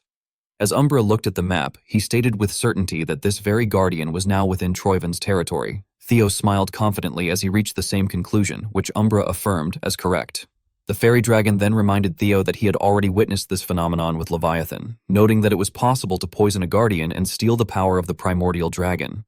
It emphasized this point with caution, warning that regardless of the circumstances, the relic must be secured. Theo's gaze gradually hardened with unwavering resolve as he concluded that they had to seize it before it fell into the enemy's hands. The narration then returned to the present, inside the camp of the magic dragon in the Central Highlands. After listening to Theo's explanation, Julius showed clear skepticism and questioned whether they truly had to head to that rocky mountain. Theo lowered his head and firmly confirmed that they did, adding that, strangely enough, it was precisely where Troyvon's troops were most heavily concentrated. He tried to persuade Julius further, reasoning that the enemy would never deploy forces there without a reason, and that there had to be something hidden behind it. However, Julius cut him off sharply, stating that there was no need to hear any more. Julius then angrily criticized Theo, accusing him of wanting to leave the front line to carry out an independent operation. He remarked that becoming a successor had clearly made Theo arrogant and questioned whether Theo truly thought he would be allowed to go without facing any protest.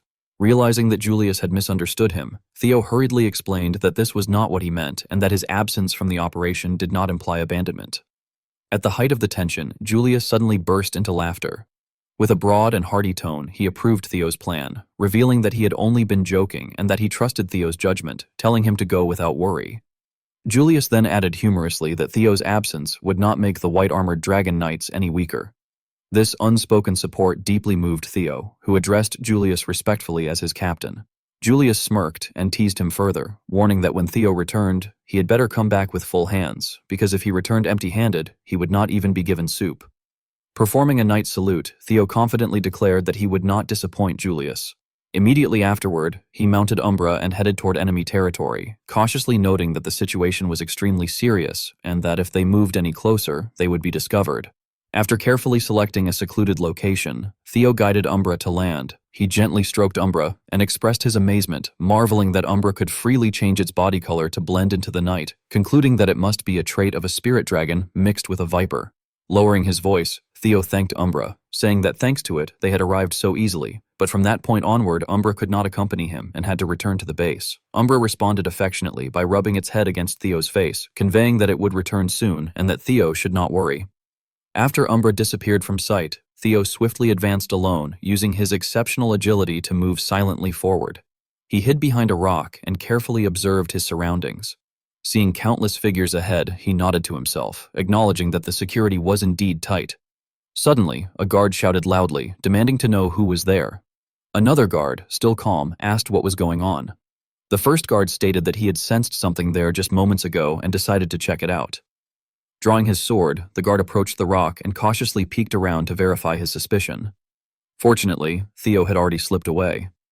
Finding nothing, the guard sheathed his sword and apologized, assuming it had merely been his imagination. Before he could finish speaking, however, he noticed that his companion had been taken down. He let out a startled sound and shouted about an intruder, only to fall silent immediately afterward, presumably dealt with by Theo. At that moment, the mysterious figure stood before a grotesque mass of crimson flesh. Suddenly, a bishop of the demon cult appeared, praising the scene with amusement. He approached Ed and arrogantly remarked that he had never expected Troyvin to oppose Ragnar to such an extent, even going so far as to join forces with the Holy Demon Church in pursuit of the revival of the deposed Dragon Emperor. Within the dark red sphere of flesh was the silhouette of a human form. However, it was still incomplete, its body continuing to be nurtured by blood and flesh.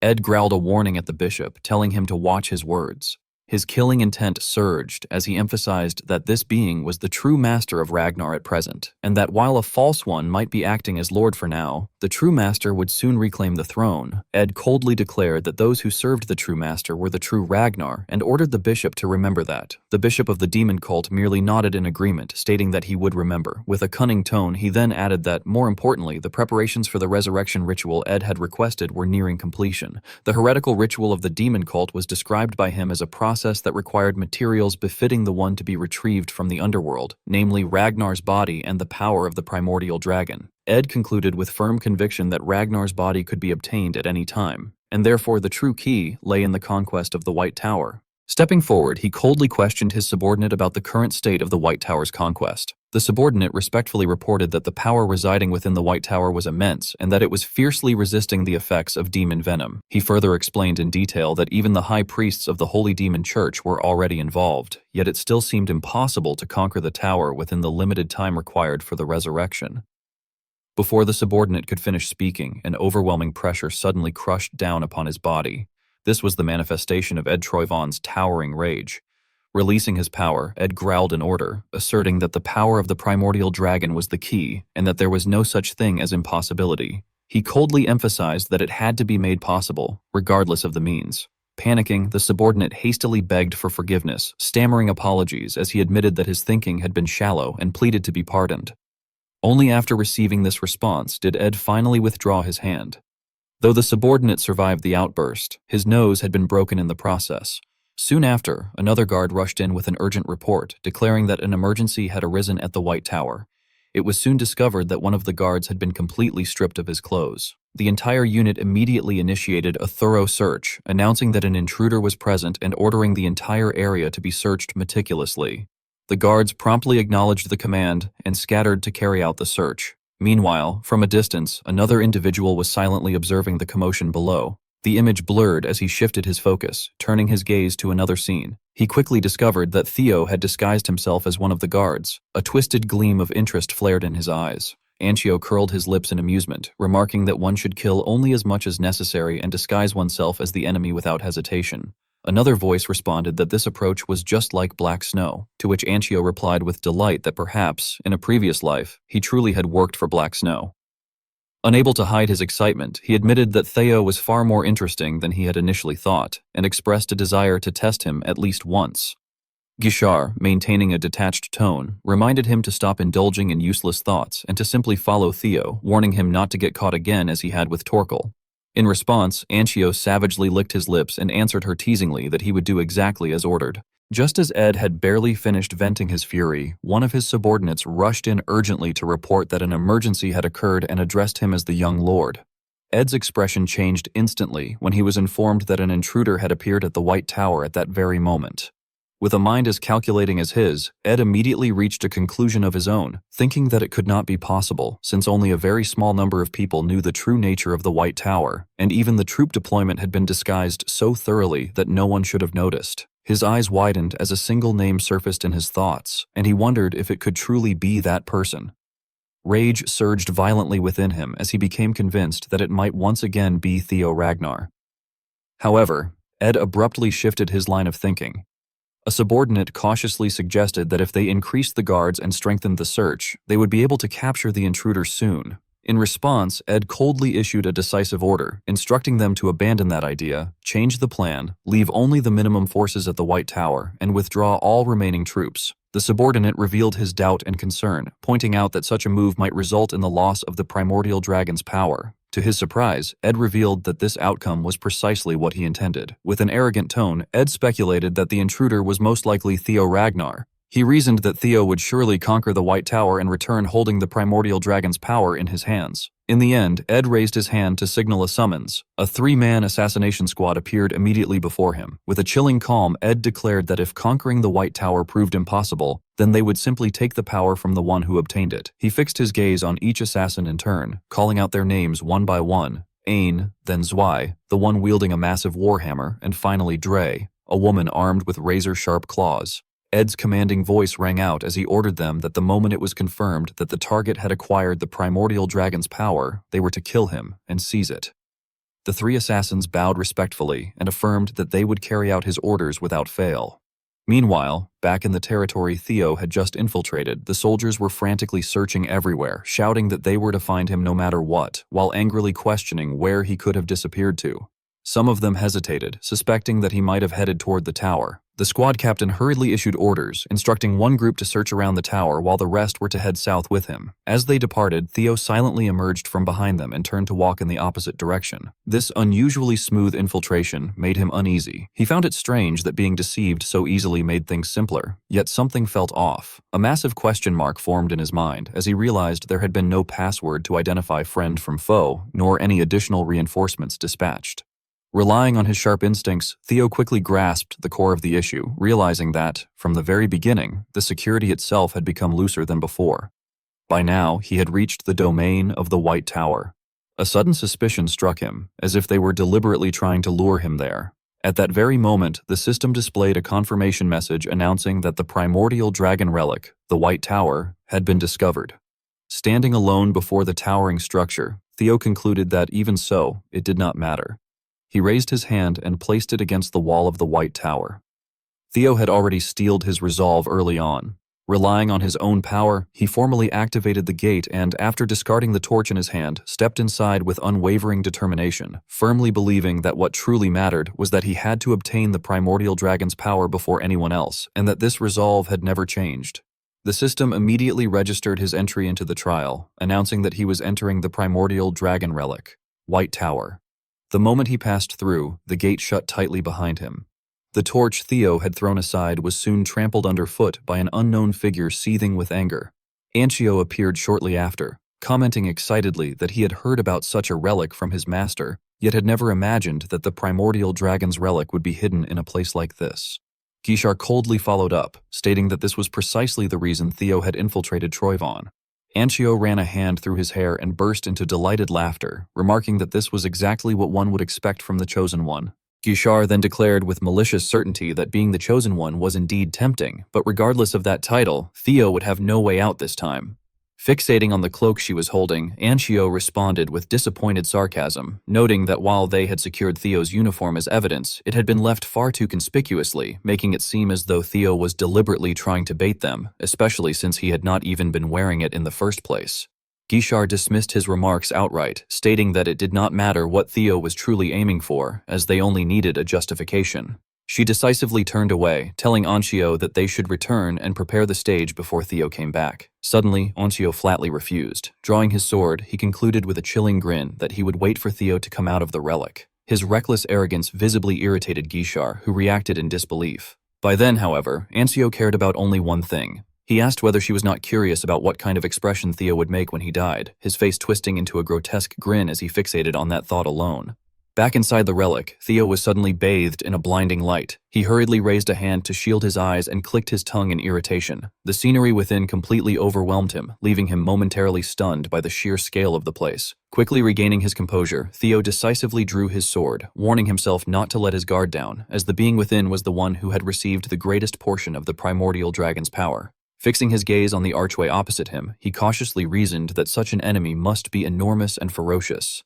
At that moment, a pair of blazing eyes appeared from within. Bracing himself for combat, Theo tightened his grip on his sword in extreme tension. To his shock, however, what emerged was a small dragon, which enthusiastically greeted him, declaring that the chosen one had finally arrived.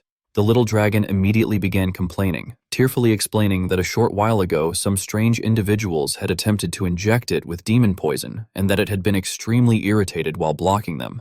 Its whining left Theo momentarily dumbfounded. He began to seriously question the creature's identity, wondering whether this small being could truly be the guardian with the greatest power. Ignoring the incredulous look on Theo's face, the little dragon continued chattering non-stop. In a state of confusion, Theo even summoned the fairy dragon and Umbra to confirm his doubts, asking whether this was really the being they had been referring to, as it looked far too underwhelming. The sea serpent immediately snapped at him, warning him not to judge by appearances and addressing him as the chosen one. Although the sea serpent itself was trembling, it still stubbornly talked back, mockingly pointing out that Theo looked like a pretty boy himself while constantly bragging about being a successor. Finding this unbearable, Theo directly shut the sea serpent up and pointed out that it had previously claimed that all guardians feared this being. The little dragon, meanwhile, excitedly wagged its tail and suddenly realized that it had forgotten to introduce itself. It proudly proclaimed to Theo's group that it was Keratosikus, the most loyal subordinate of the great primordial dragon, the one who had inherited the greatest power, and the guardian protecting the gate of the pantheon that connected different worlds, casually instructing them to call it Karato. Theo immediately latched onto a particular term and questioned the mention of the pantheon. Karato cheerfully confirmed that it was indeed the pantheon, explaining that it was the place where the gods resided.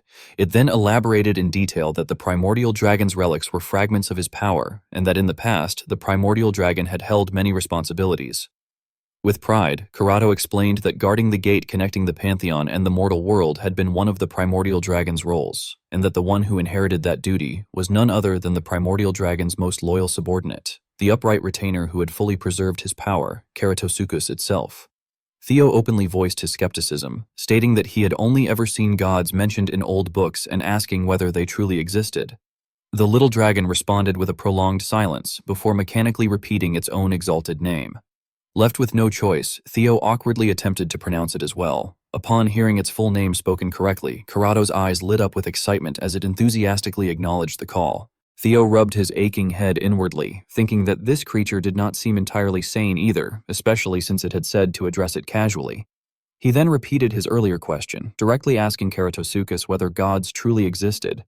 Karato affirmed this without hesitation, asserting that of course they did, and asked whether Theo did not find it familiar as well. It then prompted him to recall something specific, asking whether the mention of messages that only Theo could see did not bring something to mind. Karato's expression shifted drastically as it emphasized what it meant. Through the events he had experienced in his life, Theo gradually realized that Karato's words were entirely true. It was referring to a message that had been sent to him by a god.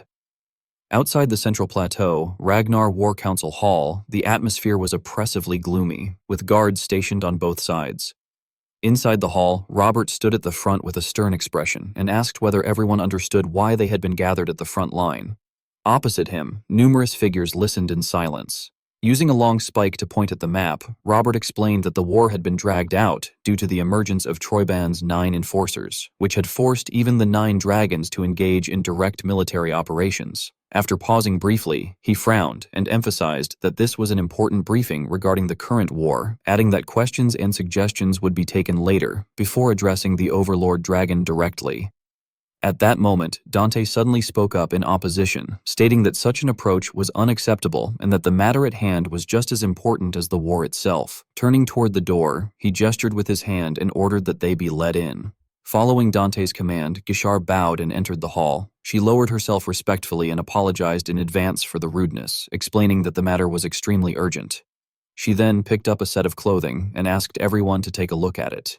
Her expression darkened as she reported that they had witnessed Theo Ragnar's defection and that what the 9 dragons were seeing now was the proof. With that, she placed the cloak on the table. After hearing this, Wolfgang slammed his hand on the table, stood up in fury, and shouted that during wartime, a Ragnar soldier discarding his uniform was the clearest possible proof of betrayal. His outburst caused the entire hall to fall into silence. Julius swept his gaze across the room and silently cursed Theo, calling him a bastard. Deep down, he felt uneasy and wondered what Theo had been doing all this time. Meanwhile, on Theo's side, he was utterly confused, his eyes wide open. He raised his head and questioned Corrado, asking whether the blue message window that only he could see was truly a message sent by a god. Corrado casually shrugged and confirmed that it was, adding that he could not explain it in detail since Theo was the only one who could see it. Still bewildered, Theo asked whether all chosen ones could see that window. Corrado quickly replied that they could not, stating that among all the chosen ones, Theo was the only exception. Shocked by this revelation, Theo asked why it had to be him of all people. Corrado's face darkened, and with a mysterious expression, he began to answer that it was because Theo was something specific, only for the rest of the answer to be cut off. A piercing noise suddenly rang out, causing Theo to clutch his head in pain. Corrado scratched his head awkwardly and remarked that it seemed the information had been filtered. Even more confused, Theo asked what filtered meant and how much Corrado truly knew. Corrado's gaze turned dangerous as he smiled and said that he had been waiting for Theo to ask that very question. Suddenly, a massive wall rose directly in front of Theo, leaving him stunned. Corrado appeared sitting atop the wall and asked in a probing tone whether Theo wanted to know the truth. He then declared that he would grant Theo, as the chosen one, the trial of the Pantheon. Theo, growing increasingly unsettled, repeated the name of the trial aloud in disbelief. At that exact moment, a system notification appeared stating that Guardian Keratosuchus was proposing the trial of the Pantheon to him. Fixing Theo with a dangerous stare, Corrado affirmed that it was a trial meant to explore one's own soul and discover one's true self. He explained that Theo would trace his past lives within his subconscious, warning him not to take the subconscious lightly, as it was another world within him that he did not yet know. Corrado further cautioned that if Theo failed the trial or sank too deeply into the subconscious, he could become shut in and be trapped there forever. However, if he succeeded, he would gain the right to face the truth, that is, the chance to stand before the gods. These words left Theo utterly shaken, his eyes widening in shock. Corrado then grasped a glowing object and held it out toward him, explaining that the tower consisted of a total of 12 floors, before asking whether Theo would accept the challenge. Immediately afterward, a system selection window appeared before Theo, asking whether he would enter the trial of the Pantheon, Floor 1, with the options presented as yes or no. He tightened his grip around the sword in his hand, his gaze unwavering as Theo stared straight ahead. Raising his hand toward the system screen, he selected yes on the prompt, asking whether he wished to enter the trial Floor 1 of the Pantheon. With firm resolve, he turned around and left. Theo pressed his sword against the wall as if questioning it, recalling that it had claimed everything it said was the truth. Summoning his courage, he forcefully opened the gate, allowing blinding light to pour over his body. He declared that he was burdened with countless questions about what the nameless monarch truly was, whether the Great War would occur once more this time, and above all, why he himself had been chosen. Even as these thoughts surged through him, Theo charged aggressively forward into the light. The radiance was so intense that it nearly blinded him. A system notification appeared, announcing that he was entering the trial of the Pantheon, Floor 1. The surrounding space was a vast crimson expanse covered in massive rocks, with only a single spectator platform standing at its center. The main objective was revealed as uncovering the contents of the Floor 1 trial. Theo scanned the area in confusion, muttering to himself in disbelief as he wondered whether this place was truly the inside of the tower.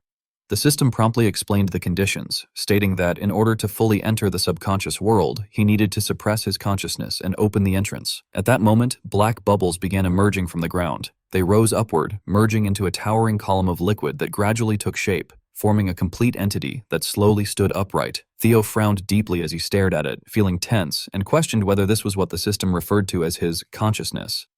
He noted that despite all the intimidation tactics Corrado had used, the being did not seem particularly impressive. Before he could think further, a sharp blade suddenly shot toward him. Reacting swiftly, Theo tilted his head and narrowly avoided the surprise attack. Regaining his composure, he fixed his gaze forward and assessed the situation, remarking inwardly that the enemy had opened with a throwing knife right from the start.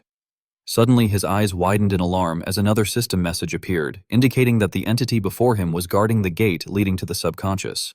At that very moment, a sword fully manifested. What truly shocked Theo was the realization that the figure standing before him was another version of himself. The system then issued a command ordering him to eliminate himself. Theo stood frozen in disbelief. Staring at his duplicate, he felt deeply conflicted and questioned whether facing an opponent who was himself was actually a good thing. His eyes soon hardened with determination as he reassured himself that, rather than fighting an unknown enemy with no prior information, battling someone he knew intimately, himself, might be preferable. A powerful surge of energy suddenly erupted around him, leaving him shaken. The duplicate Theo swung his arm, gathering energy before unleashing a barrage of lightning bolts toward him. Theo was caught off guard and recognized the technique as the Thunder Dragon Inner Art. Nevertheless, he quickly regained control, continuously evading the attacks and countering them in rapid succession. The instant Theo landed, he sensed imminent danger from behind. Numerous sharp blades came flying toward him once again. He leaped high into the air, his eyes sharp and focused, as 5 swords before him shot forward simultaneously. He unleashed Dragon's 5 claws, an attack of immense destructive power that tore the ground apart. A massive crater formed as dust and smoke billowed in all directions. Planting his sword into the ground, Theo panted heavily, releasing a breath of relief. His pupils suddenly contracted once more. Then, unexpectedly, Theo broke into a smile, raised his sword into a guard stance, and murmured with amusement. At that moment, the duplicate Theo swung his sword through the air and charged straight at him. Meeting the murderous intent in his opponent's eyes, Theo calmly assessed the situation and concluded that he truly had become much stronger than before. A pillar of energy erupted and tore through the ground. Theo stood amid the ruined battlefield, sweat dripping as he regained his breath. His gaze suddenly tensed as he sensed his opponent. He bared a grim smile, lowered his voice, and remarked that it seemed things were getting interesting. From the opposite side, the white-haired clone of Theo silently observed him with a calm yet intrigued expression. Theo smirked and stated that it looked like he had truly become much stronger. The clone then turned, preparing to launch the next attack. It swung its arm and readied a downward sword strike, the weapon in its hand dragging along a dazzling stream of blue light. The air was torn apart along the blade's path as it unleashed what it called Dragon's 5 claws, Dragon Flash. The enormous wave of sword energy slammed into the ground, violently shaking the surrounding space. Theo looked ahead and saw the path torn apart by the lingering shockwaves, smoke still rising, and the trace of the attack stretching onward, but the target had vanished. Startled, he exclaimed that it had disappeared. Suddenly, a figure dropped from above into a vortex of pressure. Theo snapped his head back and stiffened in immediate alert, shouting in surprise that it was coming from above. The clone flipped in midair, its blade flashing as it struck down with overwhelming force, again executing Dragon's 5 claws. A burst of blue energy exploded in the sky as it unleashed Rampage Strike. The surging blue power clashed violently, and the ground exploded in blinding light. Theo charged through the smoke, lowering his body while locking his gaze onto his opponent. The two closed in, their swords colliding repeatedly, sparks scattering at an extremely close distance. Their exchange of blows continued in the blink of an eye, their figures intertwining, each strike carrying devastating weight. The ground cracked into a spiderweb pattern as both were forced downward into the epicenter of the shock. Their blades clashed again, sparks and flashes bursting during the tense close-quarters combat. Pressing in on his opponent, Theo observed every minute movement with icy precision. He reflected that they had said this was a fight against himself, yet from the sword paths to even the smallest habits, the resemblance was terrifyingly identical. The clone twisted its body to defend at the last possible moment, its movements and breathing nearly perfectly synchronized with his own. Theo observed that it dodged most attacks effortlessly, and even nullified major techniques with the same techniques. He retreated into the rubble, breathing heavily, but keeping his eyes locked onto his opponent. He thought that, unlike himself, that figure did not appear to tire, and he wondered how he was supposed to deal with something like that. Theo suddenly froze, his eyes flashing as though he had realized something.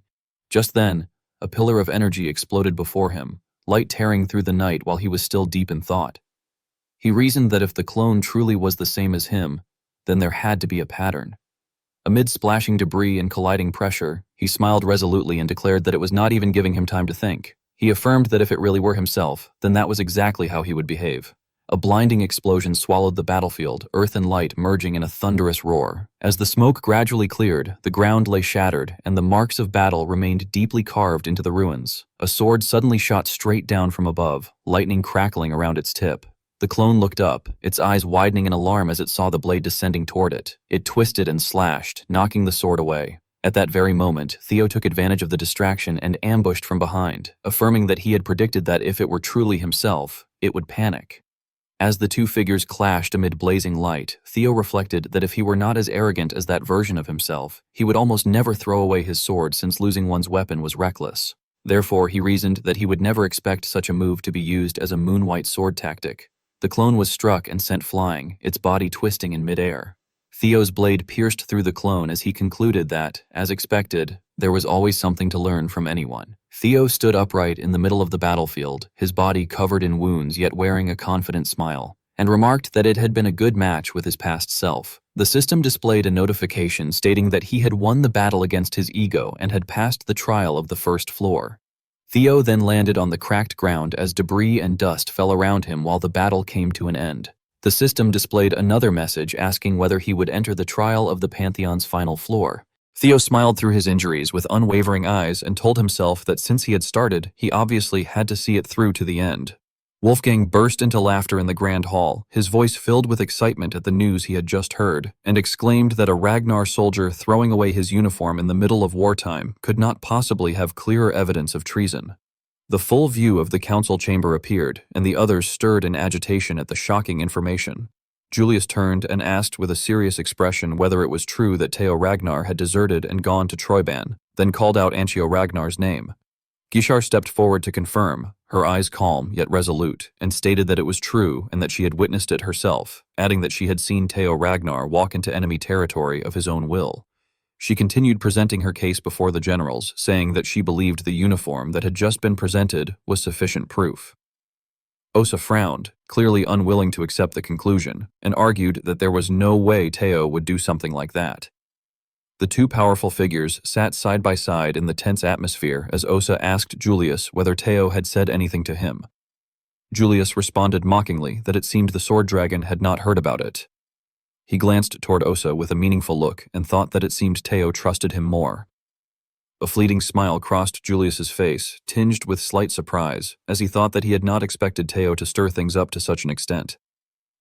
Julius then spoke sternly, issuing a warning that when Theo returned, he had better come back with his hands full, and that if he returned empty-handed, he would receive nothing. Theo smiled confidently with cold, sharp eyes and stated that he would not disappoint him. Theo then secretly transmitted his voice to Julius and said that before that, there was something he needed to tell him in advance.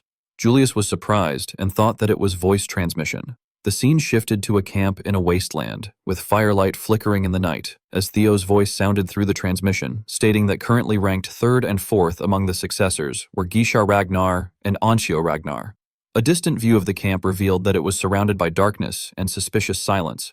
Two figures wearing white cloaks stood on higher ground observing the entire area below, as Theo explained that those two were tailing him. Julius's face turned cold as he thought with hostility about those twin bastards. Theo spoke in a low, sharper tone, confirming that they had been sticking to him ever since he had returned from the archipelago and that their aim was probably to make him fall from power. Theo stared straight ahead with calculating eyes and explained that he planned to use that against them. Julius paused in surprise at Theo's intention, as Theo further explained that he would create an opening in the twins through this operation and instructed Julius to do exactly what they wanted him to do.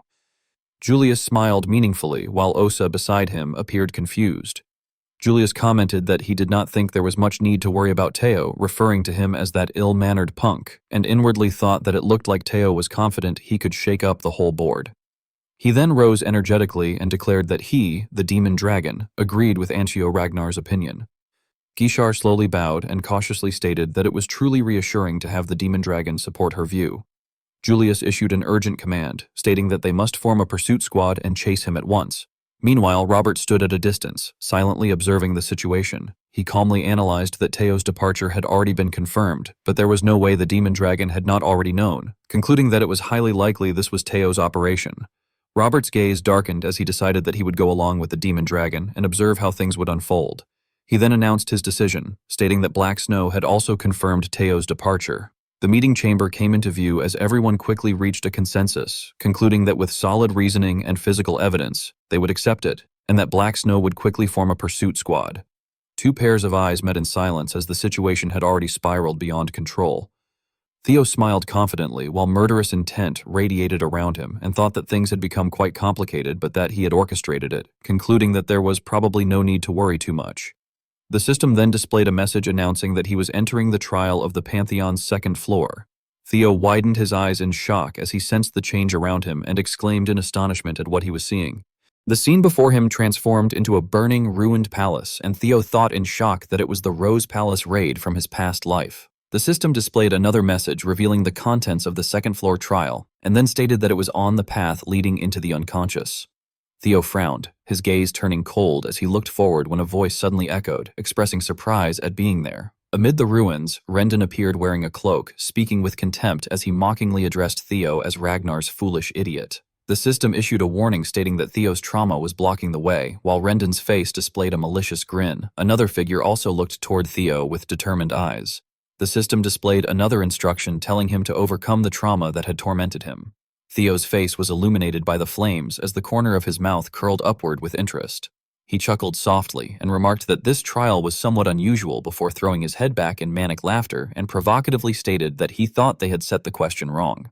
Theo stood opposite two familiar figures amid the sea of flames, his gaze cold and mocking, as he sarcastically remarked that it was a joke and that he remembered them as his trauma from the past.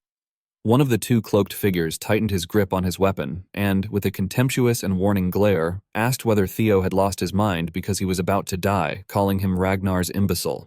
In response, Theo instantly lunged forward and slashed without hesitation, expressing his thanks as he struck. The violent strike sent his opponent flying through the air in shock. As the enemy reeled in pain, covered in blood and ash, Theo covered his face with his hand and revealed a twisted smile of pleasure, his eyes glowing red as he admitted that he had truly wanted to kill him while he wore that exact expression. A cold notification then announced that he had triumphed in the second tier's fight with his trauma and was proceeding to the next tier. The battle scene blurred as though it were being observed through the eye of a colossal being. Meanwhile, Corrado stood in a magnificent hall, his eyes gleaming with interest as he remarked that it was highly intriguing and that Theo might actually reach the Pantheon. Folding his arms and looking upward, Corrado teasingly and expectantly asked whether someone must be looking forward to it. A burst of white light erupted, resembling the descent of a supreme entity, as the title of the god of causality echoed throughout space. System panels then appeared in succession, declaring the next trials. The trial of the third tier required victory over the persona. The trial of the fourth tier required victory over the shadow self, and the trial of the fifth tier required victory over the collective unconscious. A monstrous body was violently thrown to the ground amid a raging storm of energy, followed by another notification announcing that the trial of the 10th tier required victory over the ID. Standing above and looking down at the system panel, Theo calmly declared that he was already past the 10th tier. From afar, he continued advancing across the devastated battlefield, coldly yet confidently stating that it was taking less time each time and that it somehow felt easier after the first tier. As he placed his hand on a stone door, he growled suspiciously, telling Keratosicus not to say that it would end like that. A blue interface then appeared, informing him that he was entering the 11th tier of the Pantheon's trial. Corrado bared his teeth in a grin and reassured him in a tone mixed with threat and encouragement, saying there was no need to worry because the real challenge was about to begin. The system then explained that the space was the cave of origin, which imitated the process of the birth of life, instructing him to ascend against the flow through the cave. A long stone tunnel stretched ahead, with water flowing backward toward a distant light. Standing within the current, Theo observed his surroundings and wondered internally whether he simply needed to follow the passage, noting that the atmosphere felt different from the previous tiers. A fissure opened ahead, splitting the water, and Theo walked upstream as water splashed around his feet. The system interfaces appeared densely, stating that to reach the source, he had to return to the void before birth, and that as he retraced his birth, the senses he gained at birth would vanish one by one. Frowning at the notification panel, Theo muttered in confusion, questioning what it meant. The system then announced that he was losing his sense of smell and could no longer perceive the sense of the world. Reflexively touching his nose, Theo tried to reason through it, repeating that he could no longer perceive the scent of the world while wondering what that implied. As he prepared to step forward, he suddenly widened his eyes upon realizing something. He froze in the cave, momentarily panicked as he realized a familiar sensation had vanished, internally recognizing that the fishy smell of the cave water from moments before had disappeared. The space then sank into absolute silence, with droplets of water falling without sound, as the system displayed that he was losing his sense of hearing and could no longer perceive the sounds of the world. The system continued by stating that he was losing his sense of touch and could no longer perceive the feel of the world. Sweat slid down his tense face as he realized he had lost almost everything, thinking in alarm that 4 of his 5 senses were gone and fearing what would come next. The world before him then shattered into darkness as his vision was completely stripped away, with the system announcing that he was losing his sense of sight and could no longer perceive the appearance of the world. The system further declared that with all 5 senses blocked, mana usage was restricted. Floating in the endless void, Theo was shaken internally by the desperate situation as he admitted that he had not expected even his mana to be cut off and that there was no way he could make it through the cave like that. Clenching his fist in the darkness, he refused to collapse and resolved that overcoming this must be the trial of the 11th tier.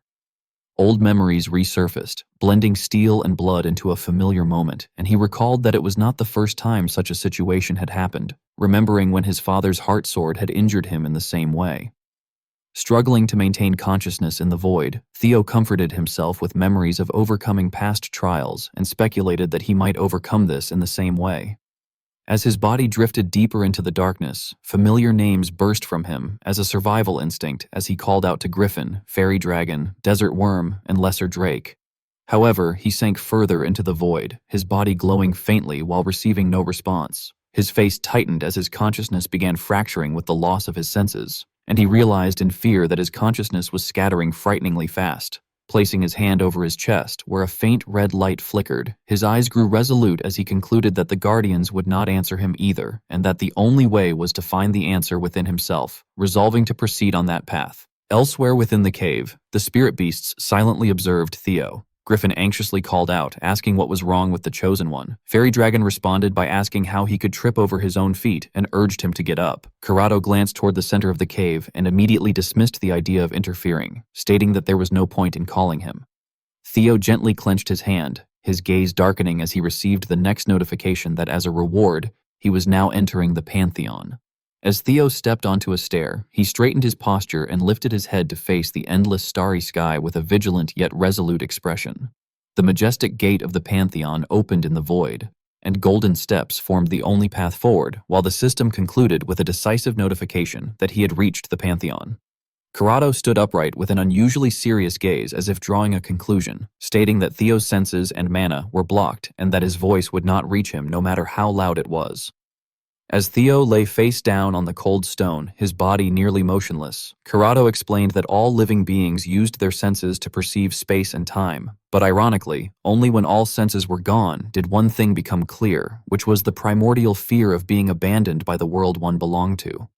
Inside the primordial cave, as Theo's body remained still and the cold emptiness engulfed the surroundings, Corrado continued by saying that for humans in the Cave of Origin, the self and the world were the same, and at that rate, Theo's self would scatter apart, leaving him in a state no different from death. Standing before the dark cave entrance, Corrado glanced back inside as if mocking his own choice, and remarked that he had thought the Chosen One would be different, but guessed that disappointment grew greater when expectations were too high. Suddenly, a twisted smile appeared within the surging crimson light as a voice muttered to kill, while Theo's body convulsed violently, blood and pressure erupting around him as he declared that he would kill all of them. Theo then sprang to his feet amidst the raging red energy. Griffin panicked and questioned what had suddenly gotten into him, while the fairy dragon exclaimed that he was suffering from madness. The fairy dragon then calmed itself and observed carefully, realizing that it was the remaining ego of the mad dragon emperor inside Theo that had always clawed toward Berserk, and with the Chosen One gone and no longer controlling it, the outcome had become inevitable. At that moment, Corrado seemed to discover something and stared toward a distant light source in astonishment, wondering if Theo was using madness to gather his scattered consciousness. Theo floated within the shattered space as his body reformed in crimson radiance, with the name Theo Ragnar engraved like a declaration of identity. The entity before Theo proposed a deal in a confident tone, saying it would accept his terms and grant him the power to overcome the situation. As the space cracked violently, the persuasion turned into a coercive command, ordering him to steal, violate, and destroy everything for it, and finally demanded that he offer the world up to it. Theo suddenly reached out and grabbed the offered hand with a decisive motion, as though cutting off the binding, firmly refusing and stating that he wanted to cancel their deal. The entity immediately protested angrily, claiming that it was nonsense because it had already given him its power. Theo responded with a cold smile and unwavering eyes, asserting control and demanding that the entity go through with their deal immediately. The entity within the red crystal trembled and exclaimed in shock upon realizing that all the power it had given Theo had been returned. Theo calmly confirmed with confidence that he had already given it all back, every last bit. The entity shouted furiously that Theo had tricked it, while Theo stood calmly amid the shattered light and explained that it should be considered a kindness to its grandson. The red entity chuckled and mocked Theo's defiance, stating that it would remember him. The system then illuminated around Theo and notified him that his self-awareness was expanding, all senses had been restored, and he could use mana again. As Theo walked through the red energy stream, the system displayed another notification that he had overcome the 11th tier's trial. Theo lifted his head and inhaled deeply, reflecting that he was unsure whether inventing the Mad Dragon Emperor had been a good idea, but he supposed it was acceptable since everything had worked out fine. Suddenly, a voice called out to the Chosen One, interrupting Theo's thoughts. Startled, Theo turned back in confusion as he saw everyone gathered unexpectedly. When he collapsed to the ground, he anxiously demanded to know why they were all acting that way.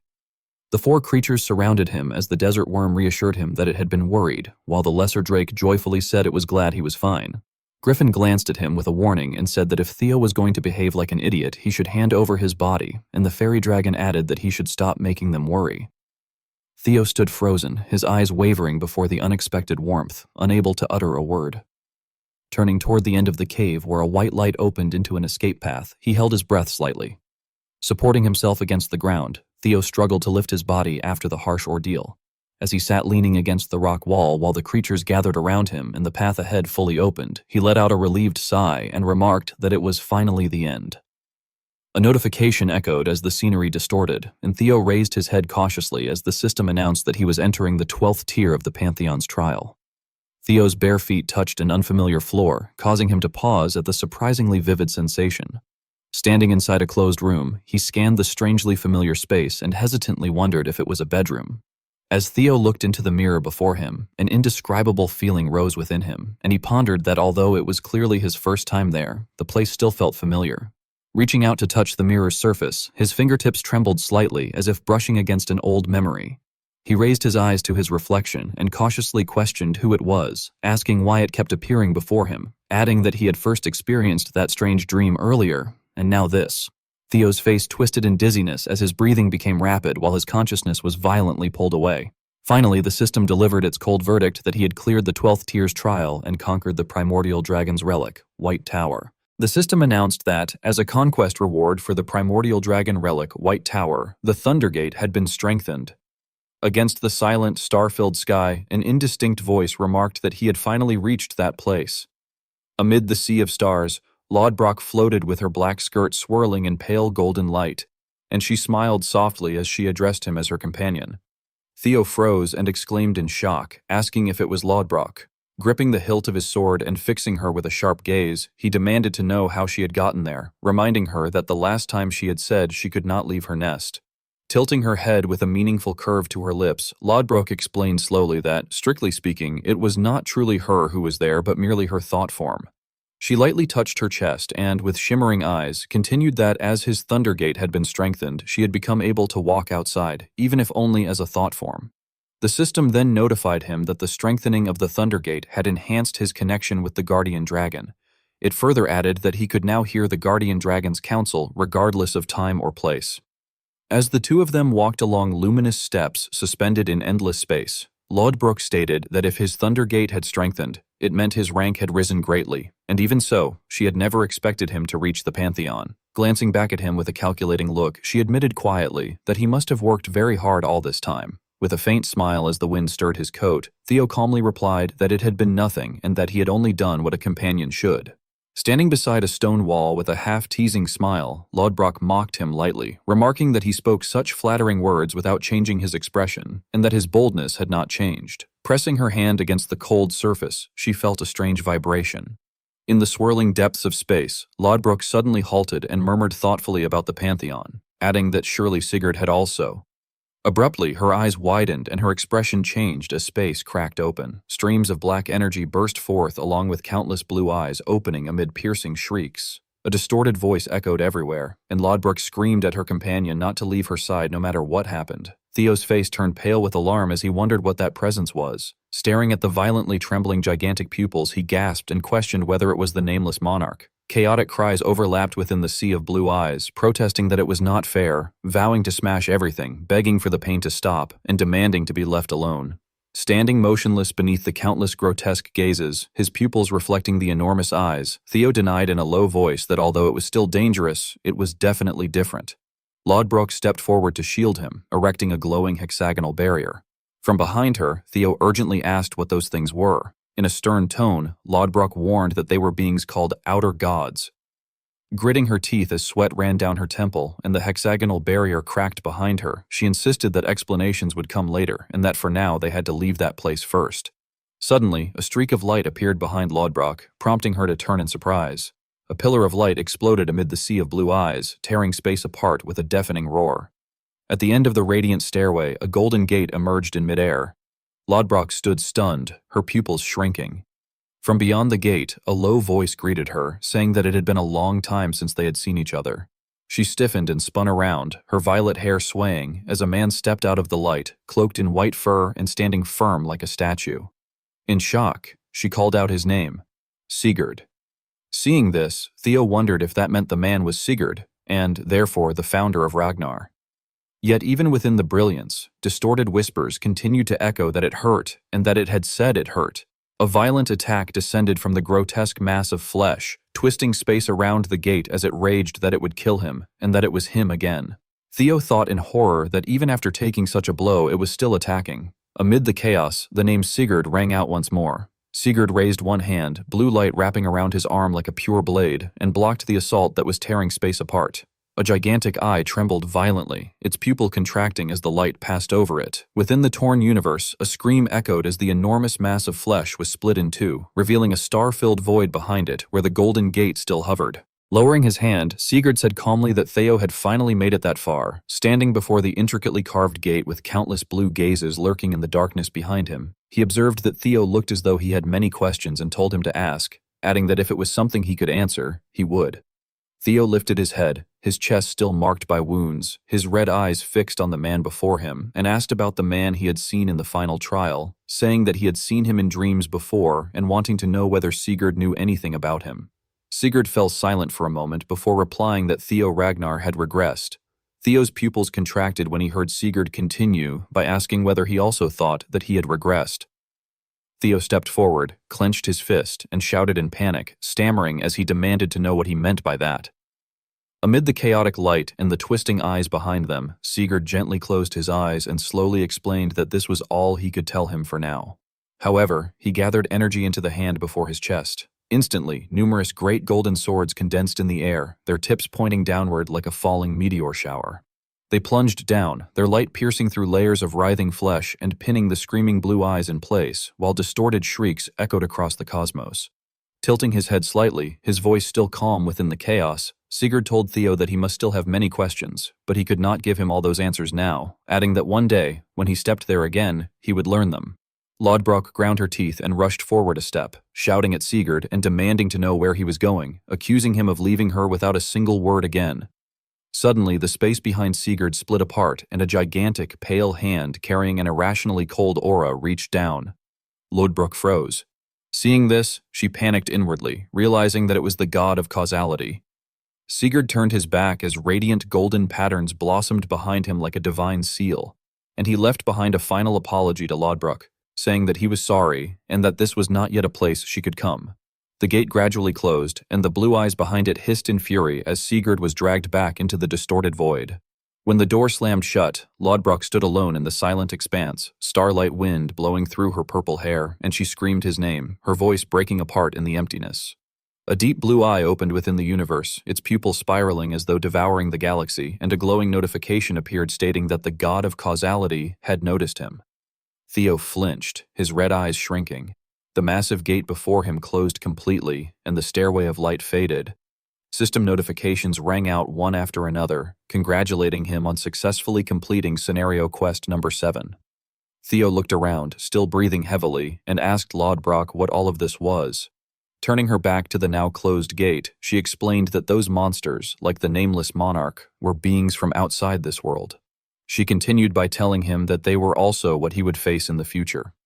The scene shifted to a small image of Earth in space, surrounded by distorted entities and countless blue eyes, and it was explained that they were beings to whom this world's rules did not apply and who constantly sought to destroy it. Theo clenched his hand over his aching heart as Lodbrok approached him, her gaze softening. She gently told him to go and become stronger, then smiled faintly and added that he must do so to protect the world he loved. New notifications appeared, blue light flickering among the stars, announcing that additional rewards were granted for witnessing the Pantheon. Theo's pupils suddenly shimmered with an unusual blue hue as the system continued, informing him that as a reward he could now freely wield Nirvana, that he had obtained ownership of the primordial dragon relic, the White Tower, and that dragonization had been activated. The colossal gate towered before Theo, its dark patterns resembling the veins of an ancient living being, and a blue notification appeared in midair, wishing him a wonderful journey ahead. Another message followed, addressing him as the one blessed by causality. The scene shifted once more to a vast circular hall with a soaring ceiling and white pillars stretching upward to the roof, gentle light shining down at the center. A familiar voice welcomed him back, addressing him as the Chosen One. Corrado, small and round, floated in the air with sparkling eyes as he remarked that it seemed Theo was pleased with his new abilities. Theo frowned slightly and asked what he meant. He then raised his hand to his chest and realized that his skin was no longer the same as before. Glossy black armor fragments like dragon scales covered his shoulders and arms, and his fingernails had lengthened into sharp metallic claws gleaming with a cold sheen. Theo stared intently at his hand, which had transformed with black scales, and muttered that then it meant so. He expressed astonishment at the change in his appearance under the influence of the new skill, wondering if he had changed like that because of dragonization. At that moment, Corrado hovered beside him and excitedly explained that it was indeed so, adding that thanks to all the primordial dragon relics he had steadily collected, his dragon blood talent had suddenly powered up. Theo clenched his fist, feeling the surging strength within him, and confidently stated that his stamina and physical strength had definitely increased after transforming, adding that it felt as if he had been reborn. Closing his eyes to sense the flow of energy within his body, he further observed that his magical power had increased as well, and that controlling mana had become as natural as breathing. To verify his control, he gently adjusted his dragonized state and affirmed that he could adjust it freely too. After grasping the extent of his physical power, he decided to test the next skill, saying that the next thing to check was Nirvana, which he had obtained along with it. As soon as he activated it, a system notification appeared before his eyes asking whether he would like to use Nirvana. Theo did not hesitate and declared that he was using Nirvana, upon which the mental domain expanded. Within the expanded state of consciousness, Theo observed all things from above and marveled that the expansion of the mental domain was something else entirely, remarking that it felt as though the entire area was sitting in the palm of his hand. Nevertheless, he remained calm and reminded himself that he would need more practice to use it properly, though he should at least think about how to utilize it. In a stream of recollection, Theo was stunned as he witnessed the radiance of his forefather and exclaimed in amazement that the legend that the founder Sigurd had reached the realm of the gods and ascended had always been well known, but he had never thought it was actually true. Standing within the sacred space, Sigurd calmly told him that he must still have many questions, but he could not give him all those answers now, and that one day, when he stepped there again, he would learn them. Theo pondered the trials ahead in order to uncover the truth, wondering whether solving those mysteries ultimately meant that he himself had to ascend as a god of the Pantheon. He ran a hand through his hair in confusion at the tangled connections and questioned why the god of causality had been there with his ancestors. Returning to the present, Theo reasoned about the nature of this world and concluded that Ragnar was not merely the ruler of the north, but something like a great force protecting the world. Corrado circled around him and nodded in confirmation, saying that he had noticed, and that fighting to protect the world was Ragnar's duty, describing it as a noble sacrifice. Theo narrowed his eyes in suspicion, trying to connect the fragments of information, and wondered whether the reason a chosen one was born in Ragnar was to ascend and fight the outer gods alongside the god of causality. He then turned his gaze toward Corrado to question further about what he had seen, asking whether the world where that mysterious man existed was also related, clarifying that he meant the trial of the 12th layer. Corrado closed his eyes and replied vaguely that it had certainly been a strange sight, but he was not sure, though he did know that the world was connected to Theo's trial. Theo gave a faint, meaningful smile, as if he had found a direction, and remarked that it made sense. He then awkwardly noted to himself that even the Guardian did not know anything about it. Recalling the moment when he had stared pensively at his own reflection in the water, he wondered what on earth that place had been. Corrado released a dark blue spiritual aura and declared firmly that he had given Theo everything he could for now, that it was time for him to leave, as he needed to clock out as well. However, he then lowered his voice to warn that there was an uninvited guest outside the tower. Theo's eyes widened in surprise, but he curled his lips in a knowing smile and admitted that, as expected, they had followed him. Cracking his knuckles, he calmly suggested that since it was rude to keep guests waiting, they should go greet them. Stepping out from the ancient tower into the snow-covered night, Theo, his body covered in scars and a black sword in hand, came into the sight of the stranger. Ancio, who had long been waiting, mocked that he had finally crawled his way out. Theo remained silent and observed his opponent.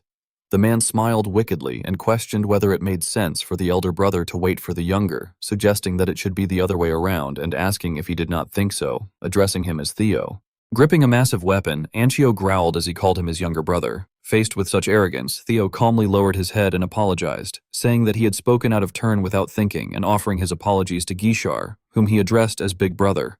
The man looked briefly surprised yet pleased and remarked that Theo knew him, adding that not many people were still alive who could recognize his face. Theo's gaze dimmed as he reflected that, of course, he knew him. Once, in his previous life, he had seen him at a friendly sparring match between top successors. Recalling the past, Theo remembered someone stepping forward with a mocking voice, saying that the opponent was not even worth being faced. Another person beside him had nodded in agreement, saying that it was exactly so. The figure standing above the arena had swept a sharp gaze across the battleground, clenched his fist, and declared that even among successors, there were bound to be ranks.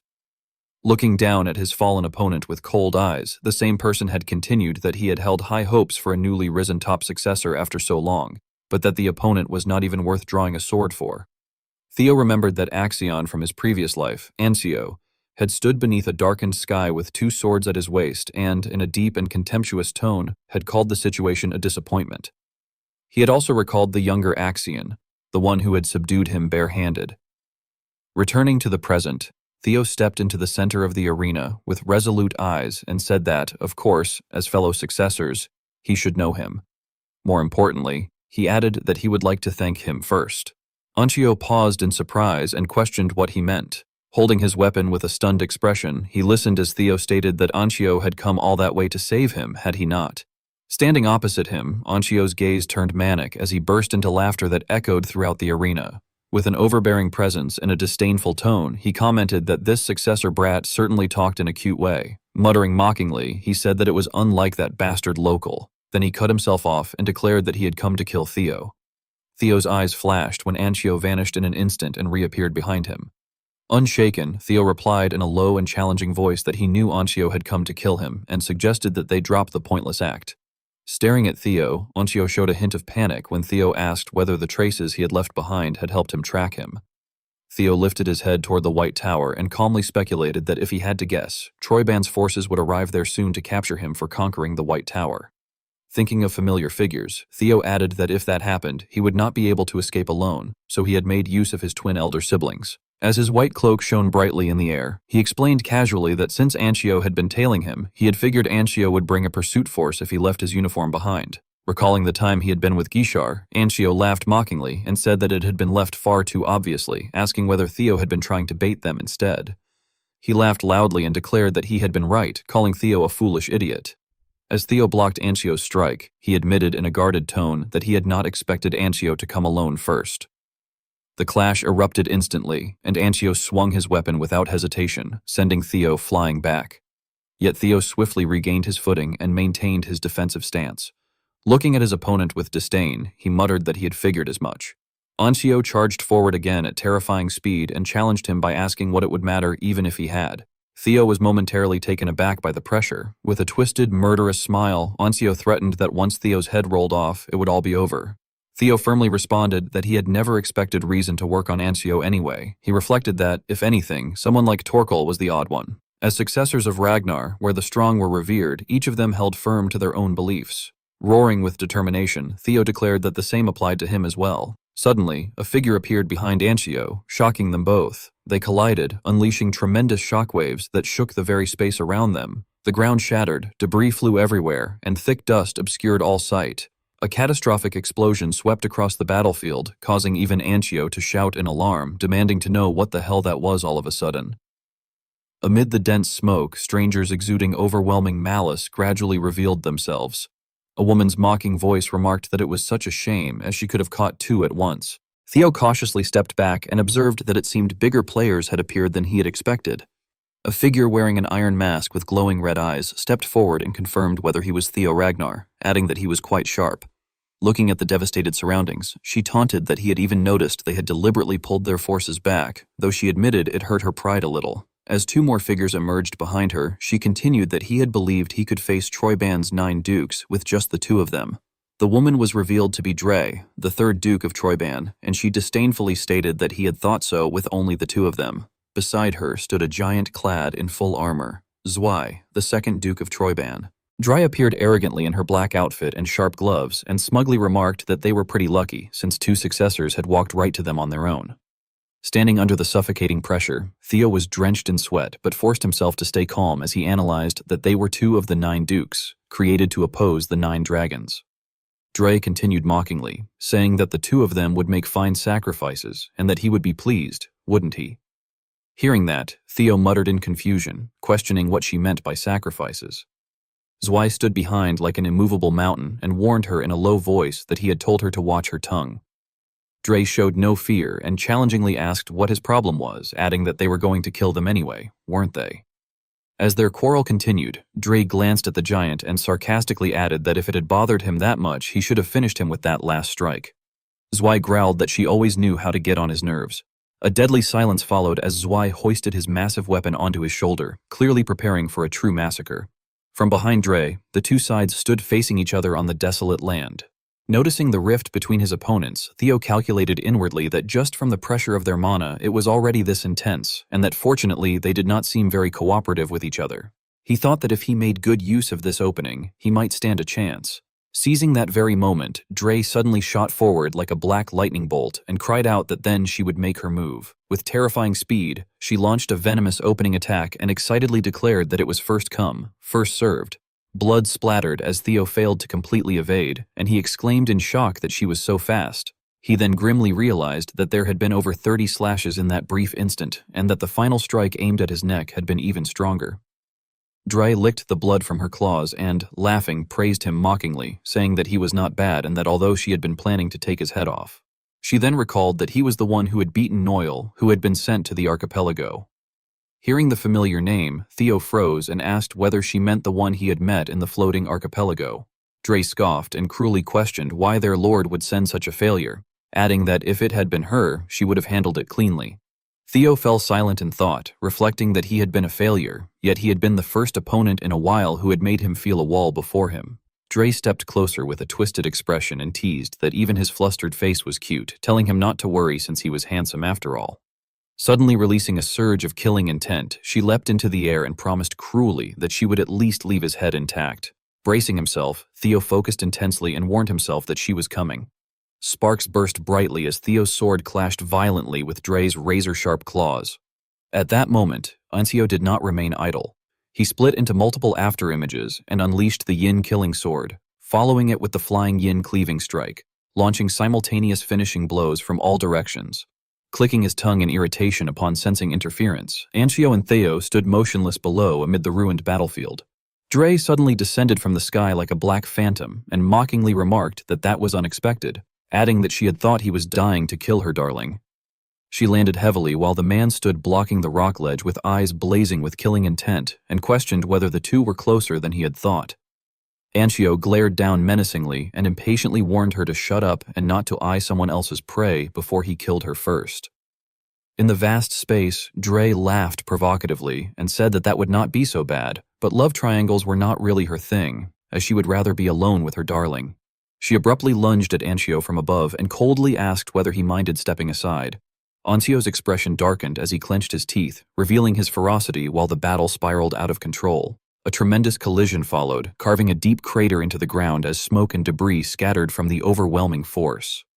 Zwei stood amid the Genhan scene, grinding his armored teeth while Dry landed lightly behind him. Furious at having her prey snatched away, she slashed her sharp claws toward the one who had interfered, none other than Zwei. Maintaining a calm yet murderous expression, she coldly called him a brainless brute and reminded him that she had been attacking first, asking whether she should kill him first instead. Zwei gritted his teeth and challenged her back, reminding her that she had said it was first come, first served, and warning that if she did not want to die, she should step aside like she had earlier. Dre's expression hardened as she cursed under her breath, calling him a bastard. Watching the enemies turn on each other, Theo coldly remarked that infighting in that situation made them unpredictable, then cast a doubtful glance at his teammates behind him and admitted that he doubted they were much different. Anchio tilted his head, revealing a crazed and bloodthirsty expression before beginning the massacre. As a surge of dark power erupted, he unleashed his devastating technique, Yin-killing sword, Black Thousand Daggers. Charging straight ahead through the rain of blades, he declared that he would take the big one. Dre covered her mouth with feigned delicacy and mockingly observed that he looked truly angry, then coldly told her ally that he was now dead to him, while Zwei below could only sigh in resignation. Anchio descended like an arrow from above, slashing through space toward his opponent. At the same time, Dre leapt into the air with a delighted laugh, looked down at Theo in triumph, and teasingly asked if it was just the two of them again, leaving him momentarily speechless. Drawing close with dangerously gleaming eyes, she flirtatiously suggested that they continue what they had been doing, calling him darling. Theo began analyzing her abilities, noting that she was quite confident in her speed. As he braced himself against her direct downward thrust, which shattered the surrounding ground, he struggled to evade and admitted to himself that she was certainly more troublesome than a brute force fighter. Observing the sharp claw marks aimed at him, he judged that high speed was tricky to deal with. He further assessed that she was even faster than Nabon and precise enough to target only vital points, but then considered another perspective. Deliberately exposing an opening at his neck, he calculated that if he left a vital point unguarded, her body would react first. Dre immediately took the bait, pouring killing intent into her blazing eyes, only to recoil in shock as Theo gambled on her reflexes and unleashed a powerful technique, Dragon Claw.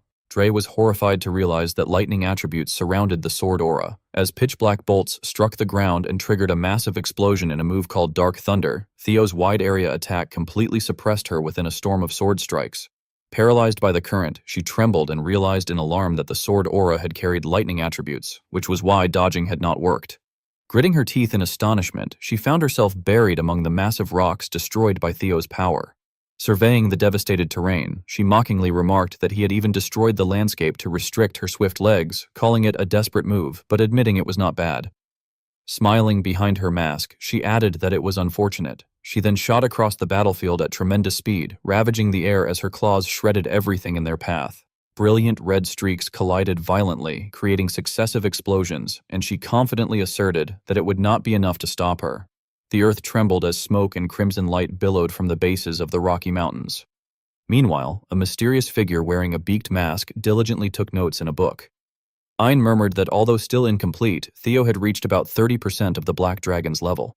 Pausing his pen, his red eyes revealed surprise as he commented that not only had Theo blocked Dre's strike, but he had countered it, which he found interesting. Realizing something unusual, he exclaimed in astonishment before his eyes gleamed with excitement, and he remarked that the show should be quite entertaining. Amid drifting white smoke, Dre glanced over the battlefield and taunted that even when she openly left an opening, he did not take it, suggesting that he was wary of stepping into the smoke. Flipping arrogantly in midair, she impatiently questioned how long he intended to hide like that, adding that what she hated most was a man who made a woman wait. Suddenly, an enormous surge of energy in the shape of a blazing blue dragon's head lunged at her, catching her off guard and hurling her high into the air under the overwhelming pressure of the roaring dragon spirit. Staring down at the manifested entity in shock, she muttered that the form was the one their lord had mentioned. Theo then appeared clad in majestic dragon armor, wearing a proud smile as he mockingly remarked that it was a shame, since he had thought she would not be able to dodge in midair.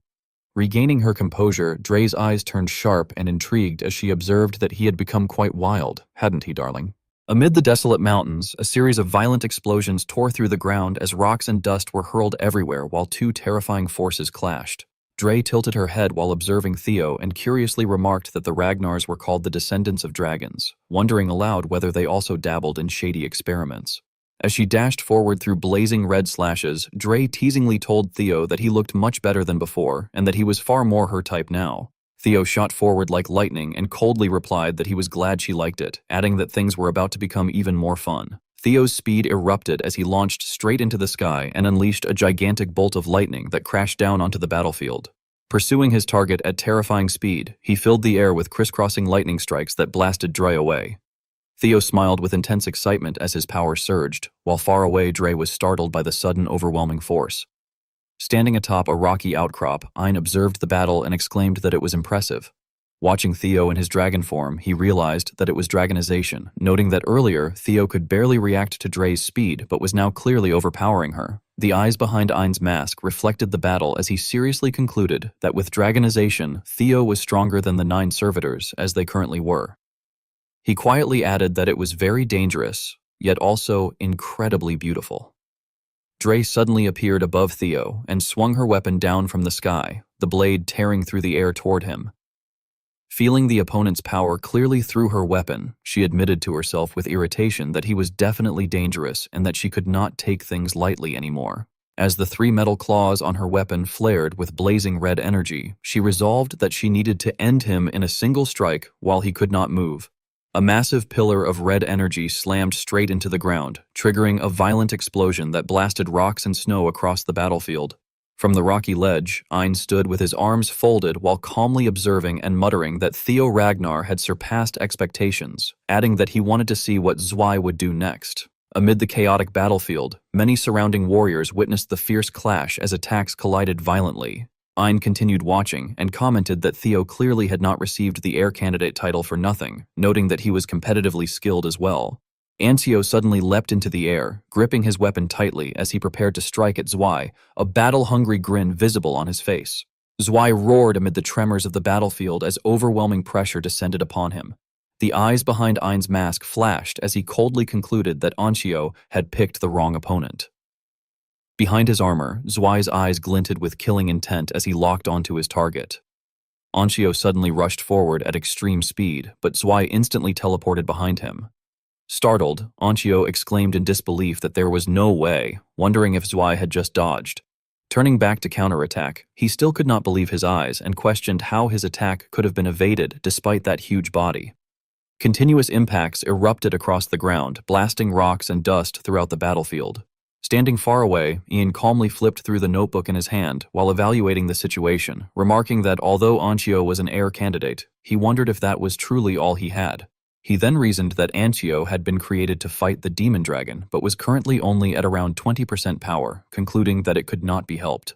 Closing the notebook, Ein revealed a strangely excited expression and said that he was delighted to discover so many ways they could improve things.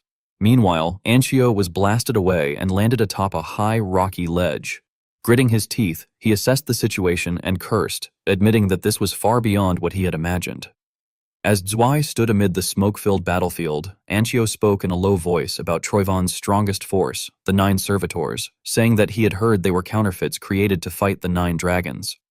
Tightening his grip on his weapon, his eyes turned cold as he reacted to those evaluations, asking bitterly whether that meant he was not even good enough to be considered a counterfeit. Spinning the scythe in his hand, the blade whistled through the air as he prepared to attack. Lowering his stance, his gaze became fierce as he forced himself forward, swearing that if his power was not enough, then so be it. Laughing madly as his strength surged, Ancio shouted that he would have to use every card he had. He then shot upward into the sky as enormous black sword trails spiraled across the heavens. Unleashing his ultimate technique, he declared Shadow Sword Slay, Ink Orchid, sending countless shadow blades crashing down towards Zwei and triggering a barrage of violent explosions across the battlefield. Amid the storm of attacks, Zwei remained standing firmly within the smoke and dust, gripping his weapon tightly while a savage smile appeared beneath his armor. Tilting his head in contempt, he mockingly remarked that it was pathetic and asked whether that was all his opponent had. Ancio immediately reacted. As countless shadow chains erupted throughout the space, he shouted that there was no way and declared that the real attack was only starting now. The chains tightened around the battlefield, binding Zwei from every direction as Ancio controlled them to lock onto their target. The dark chains interwove across the sky like a gigantic net surrounding Zwei as Ancio unleashed his technique, announcing it as Shadow Sword Slay, Cosmic Web. Even while restrained within the web of black chains, Zwei still bared his fangs ferociously behind his helmet, his crimson eyes blazing with hostility. He laughed in disdain at the trap tightening around him and ridiculed his opponent, saying it was ridiculous and asking whether Ancio truly thought such a tiny toy web could stop him. In the distance, Ancio licked the blood from his face and smiled with calculation, explaining that he knew it could not stop Zwei, but that Zwei was not his actual target. Startled, Zwei exclaimed in confusion, asking what he meant. Immediately afterward, the ground trembled violently as enormous boulders were dragged upward by the chains. Realizing that he had been used as bait, Zwei roared in anger and lunged forward amid the chaos, beginning to curse Ancio's petty tricks. At that moment, the massive stones and the pressure from above crashed down onto the battlefield, creating a terrifying explosion that shattered the ground. Within the swirling dust, Theo appeared in a semi-draconic form, silently observing the battlefield with a calm expression. Standing opposite Dry amid the ruins while electricity still coursed across her body, Theo coldly declared that he would let her live for now, explaining that he had promised to return with full hands. Although her body was wrapped in electric chains, Dre gazed at Theo with fascination and teasingly admitted that he was both strong and sweet, playfully wondering whether she should fall for him. Theo glanced toward the distant battlefield and coldly wondered whether Gishar was still not finished. Suddenly, an armored arm thrust upward from the rubble, revealing that Zwei had not been defeated. Rising from the broken stones, his enormous figure stood firmly in the middle of the battlefield. From above, Anchio suddenly descended like lightning, aiming directly at the standing Zwei. Zwei tilted his head and observed him with a cold gaze behind his helmet as a savage smile slowly formed. Anchio unleashed a relentless barrage of fierce slashes, sword trails tearing through the air as he pressured Zwei. However, the strike still failed to injure him due to the protection of his armor. Grinding his teeth, Anchio assessed the situation and muttered that he needed an attack capable of breaking that armor. Leaping high into the air, Anchio then came crashing down with a devastating strike aimed directly at Zwei. A violent explosion erupted across the battlefield, and clouds of dust surged everywhere. Amid the shockwave, Theo stood firm with his sword in hand and calmly stated that he had come to help. Anchio bent forward slightly and looked toward him with irritation, gruffly replying by calling him a cocky rascal and asking whether he had requested any help. Inwardly, however, he evaluated Theo, realizing that the dragonization meant he truly was the chosen one after all, and cursed under his breath. Anchio then challenged him openly, saying that Theo would be next after Zwei was finished. Theo responded with eager eyes that he would look forward to it. Standing side by side on the battlefield, covered in snow and shattered stone, Theo looked toward their enemies and suggested that they should deal with those traitors first. Anchio immediately showed annoyance and curtly replied that Theo should not order him around. Turning his back as he began to walk away, Anchio spoke in a cold voice that sounded like a warning, stating that Theo's complacency would get him killed and emphasizing that Zwei was on a completely different level from the opponent Theo had faced before. The final scene captured Anchio's tense gaze, the savage grin of Zwei behind his helmet at the center, and Theo's cold stare below as all three prepared themselves for the next battle.